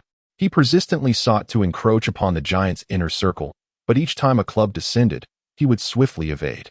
In this stalemate, the giant's patience waned with the passage of time, causing its swings to grow more erratic. Frustrated by its relentless misses, the giant bellowed in the common tongue of the beast folk. Enough. Little girl, stop flitting about. Are you here to duel, or to toy with me? Perhaps both. Gallop replied playfully, sidestepping a blow that could have reduced him to a mere paste. And by the way, I am not a girl, so refrain from calling me that. Do not flee. The giant's rage intensified at Gallop's retort. It charged forward, closing the distance, gripping the club tightly, spinning like a colossal top. Facing what appeared to be an inevitable strike, Gallop executed a roll, allowing the club to sweep past his back as he darted into the giant's inner circle. Capitalizing on the giant's momentary vulnerability, Gallop's mongoose fang sliced through the giant's knee, cutting through skin as tough as armor, severing sinew and bone. The one-eyed giant let out a piercing scream, dropping to one knee, as the retaliatory club whirled ominously toward Gallop.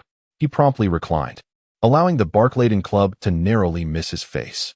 Without waiting for the giant to deliver a second blow, he quickly rolled away, distancing himself from the giant's lethal reach before standing once more. The giant struggled to rise, his already incapacitated right leg clearly insufficient for the task. As his immense frame straightened slightly, he collapsed once more with a thunderous crash, only to be met with greater agony, the wound at his waist bleeding profusely. He bared his teeth and yelled at Gallop, "Little she-wolf, despicable." Gallop remained noncommittal, but inwardly scoffed, "You're taller than I am, with longer arms, if you happen to notice." Having crippled his opponent's mobility, he felt assured of victory, yet did not let his guard down. The hunter stepped lightly, circling the immobile Cyclops, seizing any opportunity to strike with his blade. as the Cyclops accumulated a multitude of gushing wounds and began to collapse like a hunk of rotting flesh from exhaustion. Gallop mimicked the tactics of his mentor against giants, leaping onto the beast's back and plunging the mongoose fang into its nape, ending its torment and life. After a grueling battle, having single-handedly vanquished such a formidable foe, Gallop longed to sit and catch his breath, every muscle in his body seemingly crying out in protest to his brain, demanding rest. Unfortunately, time was against him. The ambush site had fallen utterly silent, and the previously motionless rear half of the enemy forces finally commenced their advance. It was easy to imagine that should he linger here, he might be caught off guard by the scavenging goblins, while some of the Wolfkin warriors had managed to escape from the earlier fray. Gallop retrieved the abandoned composite longbow, only to hear a sharp whoosh behind him, the unmistakable sound of a bowstring being released. The arrow was already in flight. In an instant, Gallop grasped the edge of his cloak with his left hand and swiftly lifted it, creating a makeshift barrier before him. The cloak tightened suddenly, and a sharp pain shot through his left side. Lowering his gaze, he saw an arrow had pierced through the camouflage cloak, losing much of its force before embedding itself in his chest. He could not ascertain whether the shaft had struck a rib, but the wound did not seem deep. With a flick of the mongoose fang, the arrow's shaft snapped, leaving less than half an inch protruding from his wound. Gallop was uncertain if the arrowhead had barbs, and given its location in his chest, it was quite possible that it had damaged a lung. Removing it carelessly would only exacerbate the injury, so he resolved to leave it until he reached a safe location. Meanwhile, the assailant was formidable. The arrow had been launched from a direction devoid of any light, and his position in the shadows made him an easy target for an accurate shot. Under normal circumstances, Gallop would have relished a duel of archers, but given his current state, retreating was the wisest course of action. Not far into his escape, a second arrow whistled past. Gallop quickly rolled to the side, feeling a sharp sting on his face as the arrow grazed his cheek, tearing a gash and pinning his face covering to a tree. Before the third arrow could be loosed, Gallop, drenched in cold sweat, yanked off the camouflage cloak and flung it aside, rolling in the opposite direction. The unseen archer, not relenting, fired 3 arrows in quick succession, impaling the airborne cloak with precision. Seizing the opportunity, the hunter ignited the last smoke ball in his pouch and swiftly vanished into the darkness. Magamochi removed the feathered arrow pinned to the tree and brought the cloth strung on its tip to his nose, inhaling a faint, delicate fragrance that wafted into his nostrils. He closed his eyes, imprinting this novel scent in his mind. Was this floral aroma a signature of all the Woofle people, or did it belong solely to that fiery-haired Woofle archer? "Chief, the girl has fled," reported a soldier returning from a search, bow in hand. "Shall we mount the leopards and pursue her?" "No need." Magamochi waved his hand dismissively. "What of that fellow? His troops?" Without further elaboration, his soldiers understood that that fellow referred to someone specific. Another soldier stepped forward to report, "Heavy casualties. The bear goblin battle group can be disbanded. Chief Paya has gone to meet the god of hunting." A crossbow bolt pierced his helmet. The soldier hesitated before continuing, yet he fell while charging into battle. That fool. Still so foolishly brave, even in death. "Oh, god of hunting, I thank you for your favor." A faint smile graced Magamochi's lips. Despite past conflicts and grievances, now that the adversary had perished, it seemed permissible to refrain from further disparagement of him. Utilizing Paya's relentless charge and headstrong nature, they could engage the Woofle in a fierce confrontation. The Woofle's willingness to ambush indicated they must have some advantage. Perhaps that stronghold had already been seized. The surprise attack by Chief Tacitus would likely need to transform into a full-scale assault. Initially, Magamochi had intended to remain passive until Paya's forces had sufficiently worn down the Woofle, allowing him to personally dispose of the remnants amidst the chaos. However, the enemy had performed better than anticipated, eliminating Paya and sparing Magamochi the burden of blood on his hands. And the enemy? They had all escaped, leaving not a single corpse behind. Magamochi furrowed his brow in dissatisfaction. Humph, after all that effort, not even a hair of the enemy remains. Very well, gather the troops and tend to the wounded. Send a clever contingent to scout the stronghold. We shall rest in this forest tonight. Ensure the sentinels remain vigilant. Theoretically, one night would not witness 2 assaults. Yet given the dire condition of the vanguard, the soldiers had to remain alert. Upon hearing his orders, the soldiers dispersed, some to regroup the army, others to clear the battlefield. The productivity of the wolfmen surpassed that of their neighbors, the goblins and ogres. Yet they were not affluent enough to squander the gear of the fallen. In the end, Magamochi was left alone. He felt no trepidation. He was not only one of the leaders of the Broad Axe tribe, but also the most remarkable ranger within it. He strolled slowly around the corpse of the Cyclops, examining the traces of the conflict while mentally reenacting the actions of both sides. Undoubtedly, the enemy had acted alone, displaying both valor and a spirit of adventure, breaking away from their main forces to launch an attack, resulting in the deaths and injuries of 2 Cyclops and 14 of the 20 tribal warriors who had guarded them. In a state of utter exhaustion, he found himself unexpectedly evading the precise arrows of his assailant. Mogomachi was convinced he had struck his opponent. Yet he also believed that the most lethal first arrow had been deftly countered, failing to inflict a fatal wound. Connecting the fleeing figure's fiery long ponytail to the one who had presumably vanquished Mozabi, he speculated that she was indeed the fabled archer. Folding away the scarf, Mogomachi's fingers danced with uncontainable excitement. That was a mark of a dangerous quarry, a lash of triumph over a formidable foe. He envisioned a future encounter with that magical archer, where he would employ his honed skills to defeat her, sever her head, and display it upon his wall as a testament to his prowess as the greatest ranger. Or perhaps capture her and present her to the chieftain of Taisai Ta in exchange for substantial rewards. Chapter 45. The Journey Home at Dawn. Gallop approached the rendezvous point with a faltering gait.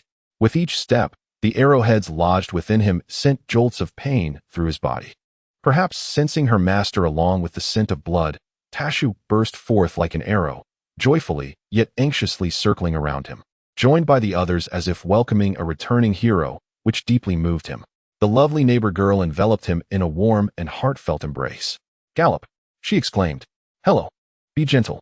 Hello's exuberant hug caused the herbal treatment on Gallop's wounds to split open again, eliciting a grimace of pain and tears to well in his eyes. Upon noticing the wound beneath his ribs, Hello gasped in horror, exclaiming, "Oh no, you're hurt. And your face." A mere graze from a stray arrow had marked his visage. Gallop almost forgot about his face. Perhaps a scar would not be so bad.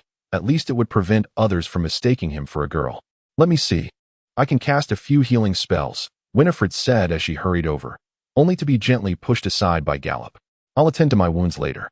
His gaze swept over the group, noting the numerous injuries. Half of them were bandaged, yet thankfully, none had fallen. Finally, his eyes landed on Helen. "Let us get moving. I'll lead the way. Our situation is not yet secure, and once we reach our hideout, we shall have ample time to rest and heal." "Are you certain you won't tend to your wound?" "I can see it bleeding," Helen said, blinking in astonishment. "I won't die just yet," Gallop replied, inhaling sharply. "If the enemies find us, we could truly be in peril." Yielding to his stubbornness, Helen nodded in agreement. The group rallied their spirits and began to move. Gallop gritting his teeth as he mounted Tashu to lead the way.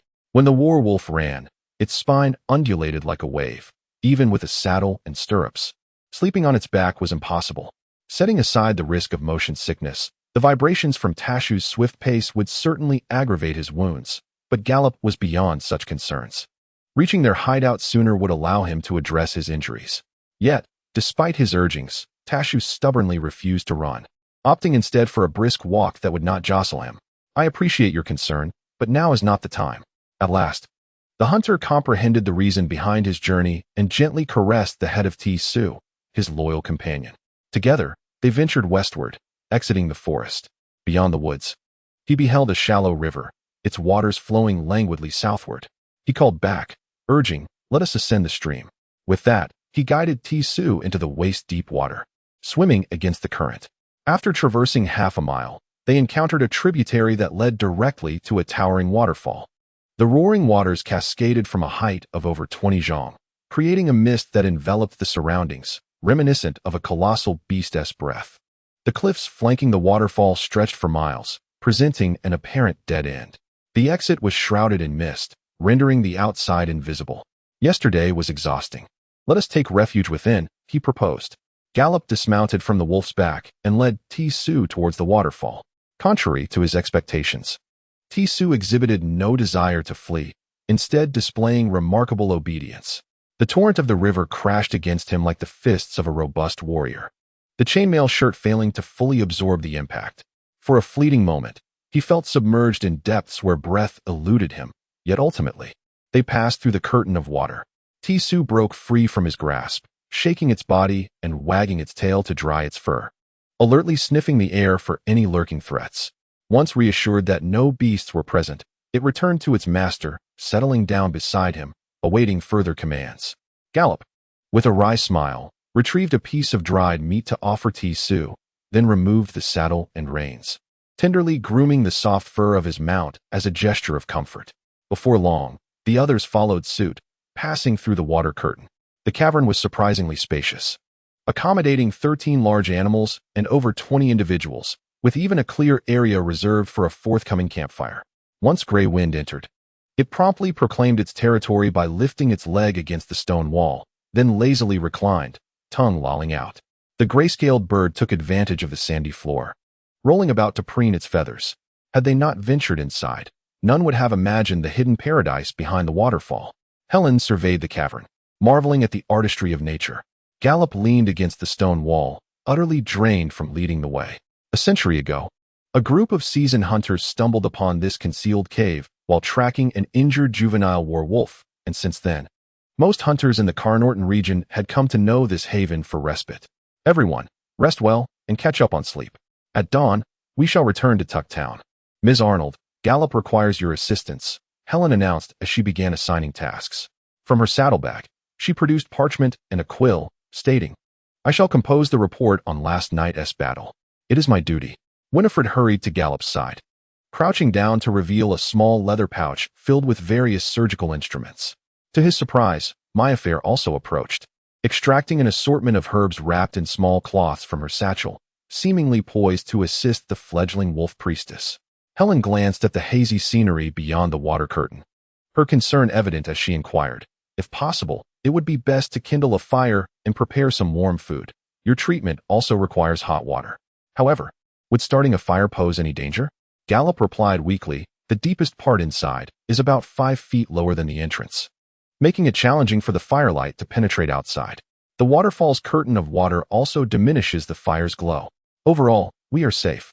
Then I shall gather some dry wood to kindle a fire, take this opportunity to prepare a warm meal to regain our strength, and boil some water to cleanse and bandage our wounds. I am more apprehensive about the air suffocating us than the fire potentially revealing our position. Air. What is wrong with the air here? Helen hesitated, glancing around the empty space with a perplexed expression. Forget it. Let us get the fire going. I feel utterly famished. Noticing the dire situation, Gallop swiftly shifted the topic. He referred to the potential hazards of combustion within a confined or semi-confined space, where the burning of oxygen accelerates its depletion and increases carbon dioxide. He deemed it more exhausting to explain this to Helen than to engage in combat with 10 wolfmen, thus decisively terminating the conversation. Upon receiving the command from the commander, the city guards felt as if they had been granted a reprieve. After a fierce battle, they bore injuries and endured immense fatigue, relying solely on the adrenaline from their fierce encounters with the enemy, teetering on the brink of collapse. Fortunately, the presence of a priestess, Winifred, whose life magic barely sustained everyone to reach this refuge, offered a glimmer of hope. Now, at last, they could rest. As the belief that had fortified them began to wane, they treated the sandy floor of the cave as a makeshift bed, shedding their gear and discarding their waterlogged armor and clothing, leaving only their undergarments strewn about. The gentle sounds of feminine snores soon filled the air, while a few spirited and uninjured girls accompanied Helen outside to search for dry twigs. Meanwhile, Winifred cautiously removed the herbs Gallop had previously applied to his wound, leaning closer to inhale their scent, then prodding the injury with her finger for examination, causing Gallop to flinch in pain. The priestess inquired, Is there something lodged inside? Do you know what it is? An arrow struck me. I severed the shaft, but the arrowhead remains inside. Winifred nodded and reached for Gallop's belt. However, as her delicate fingers brushed against the metal clasp, her movements hesitated, her conflicted gaze shifting between Gallop's face and the slowly oozing wound. After a moment, she turned to summon Heloise, Sir Leslie's maid, to assist in removing his armor. She then instructed Mayfair, There is a bottle of wine in my backpack. Please heat it, along with my surgical tools, until they are red hot. Mayfair complied without delay, despite Helen and her companions still being absent in their search for kindling. It was a simple task for an elemental mage to heat certain items. The wine was poured into a ceramic pot, and the complete set of surgical instruments was extracted from a leather pouch. Miafar conjured fire elemental magic in her palm and grasped the items within her hand.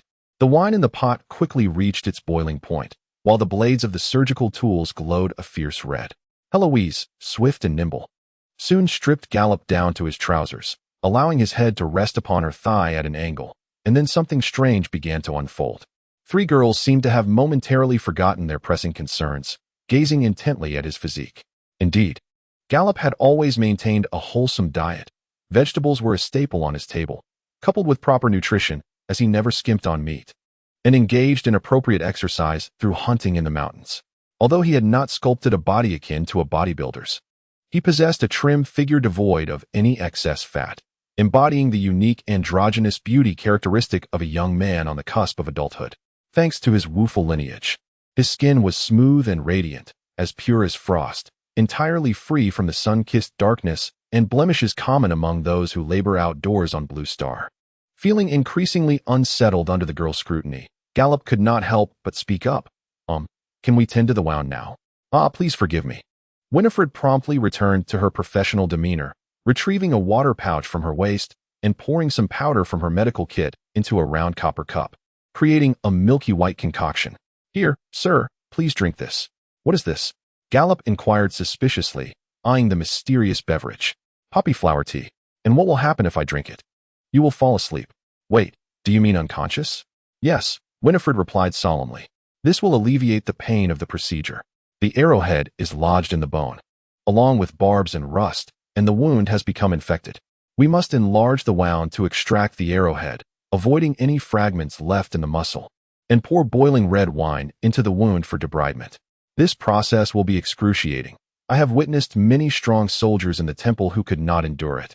Gallop stubbornly countered, Do not compare me to them. I am a man. Precisely because you are a man, you need the poppy flower tea even more.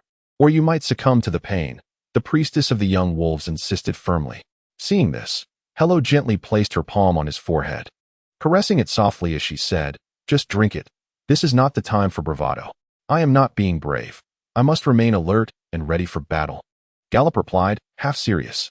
In truth, apart from his male pride from his past life, which prevented him from showing weakness in front of familiar girls, he also harbored a deep-seated apprehension toward poppy, a substance known on Blue Star as a precursor for narcotics. You actually use it as an oral anesthetic. Am I ignorant? Or are you simply reckless? We are in the wild. Even if our refuge is secure, we cannot afford to have someone incapacitated. Seeing Gallop's steadfastness, Winifred cast a questioning glance at Hello, who, after a moment of contemplation, shook her head decisively. Observing this, the priestess set down the copper cup and instructed, Maid, find something for him to bite down on. He may inadvertently bite his tongue in the throes of pain. This time, Gallop did not refuse. Obediently biting down on the cloth Hello offered him, then nodded at Winifred, signaling her to proceed. Come on, I will remain silent, he told himself as he watched the surgical instruments glowing red with heat. Maid, please hold him steady. Do not let him move, Winifred directed, and then said to Miafar, Hand me the second surgical blade on the left, and also the spatula. Initially, Gallop believed that the wolf priestess was merely requesting some tools from the elemental mage. However, to his astonishment, Miafar picked up a surgical instrument and leaned down as if preparing to tend to a wound. While Winifred remotely directed her, Insert the mouth opener along the arrowhead shaft and secure it properly. Yes, just like that. This was not what he had anticipated at all. Gallop cast a terrified glance at Hello, but the neighboring girl evidently misconstrued his thoughts, intensifying her grip and softly reassuring him, Do not fear, do not fear. As a visitor from Blue Star, he had heard numerous tales of chaotic medical mishaps, though he had never witnessed such occurrences firsthand. Although the apron-clad doctor with shoulder-length black hair was not singing the whimsical medieval European Dr. S song about little patients, nor was she performing the universal cure of bloodletting with a jovial demeanor, Gallop's mind, however disordered, grasped the unreliability of a doctor who could not operate independently and had to rely on others for guidance. Stop. I do not wish to perish from a medical blunder. Miafar's skill was surprisingly adept. Within moments, she extracted the arrowhead, which was still attached to some sinew, and under Winifred's guidance, poured boiling wine over the wound. The priestess then produced a small piece of bread, sprinkling it over the injury as a form of disinfection. Next, the elemental mage swapped her instruments for a pair of forceps and a small copper rod, delicately extracting the rusted fragments lodged within the wound. During this ordeal, Gallop felt the searing pain from the injury threatening to rend him asunder, yet he remained silent, merely pounding the ground with his fists again and again. He regretted not heeding Winifred's advice to drink the poppy tea, but at this point, it was too late to bring it up. Once Mayfair set down her surgical tools and wiped the beads of sweat from her forehead, signaling the conclusion of the procedure, Winifred closed her eyes and intoned, "O merciful Lord, guardian of my kin, bestow upon me the divine power to restore life, regenerate flesh, and heal bones." A warm white light enveloped Gallop's wound, and he watched in awe as the flesh healed at a visibly rapid pace, ultimately leaving behind a delicate pink scar. Following this, Winifred cast another healing spell, erasing the scars from Gallop's cheek. Placing her hand upon the scar for a brief examination, Winifred nodded with delight. There is no serious harm. The injured rib should be left undisturbed to heal on its own. The scar will likely fade in about a month. At my current level, I cannot directly heal it with life magic. Thank you. Gallop, having endured a near brush with death, removed the cloth from his mouth and exhaled a breath of heated air. What could he possibly complain about? Given that the life magic had enabled his wound to heal instantaneously, bypassing the need for stitches and subsequent removal, he recalled a tale of a traveler who, despite being gravely wounded and on the brink of death, obstinately refused the divine healing of an otherworldly deity, ultimately endangering not only himself but also the priest who attempted to assist him, resulting in a rather peculiar situation involving flying lizards. Moreover, had the injury been treated through conventional medical means, it was conceivable that a heated blade would have been used to cauterize the wound. The thought alone sent a shiver of pain through Gallop. To delve deeper into the matter, it is essential to note that the life magic employed by Winifred does not actually originate from the god of dawn, despite its incantation invoking the deity's name. As the term suggests, life magic is indeed a form of sorcery, akin to elemental magic. According to the knowledge gleaned from the utopian tome, The Origins of Magic, life magic represents one of the divine insights bestowed by the goddess of life. This guardian of humankind has disseminated this technique, leading to its mastery among various civilizations of considerable advancement. This prompts Gallop to ponder whether a significant number of humans harbor disdain for this goddess, whose compassion may border on the excessive. After tending to the most grievously injured, Winifred and Miafar gathered their tools and resumed their efforts. The former tread lightly among the slumbering bodies, pausing intermittently to assess their wounds and bandaging. Meanwhile, the latter unearthed a set of small instruments and began to grind unfamiliar herbs in a mortar and pestle. While it is commendable that these two are engrossed in the healing process, the sight of an elemental mage assisting a priestess with herbal remedies strikes an odd note. Yet, upon further reflection, it becomes clear that such a scenario pales in comparison to the peculiar image of a priest directing a mage to perform surgery on the afflicted. Gallop had initially presumed that spellcasters, akin to clerical staff, would lack physical strength due to insufficient training. However, he was taken aback to find that after enduring a night of relentless combat and forced marches, the soldiers of the city guard succumbed to exhaustion and fell asleep. In contrast, Winifred and Miafar continued their diligent work, leaving Gallop uncertain whether their perseverance stemmed from a sense of duty or a reservoir of remaining strength.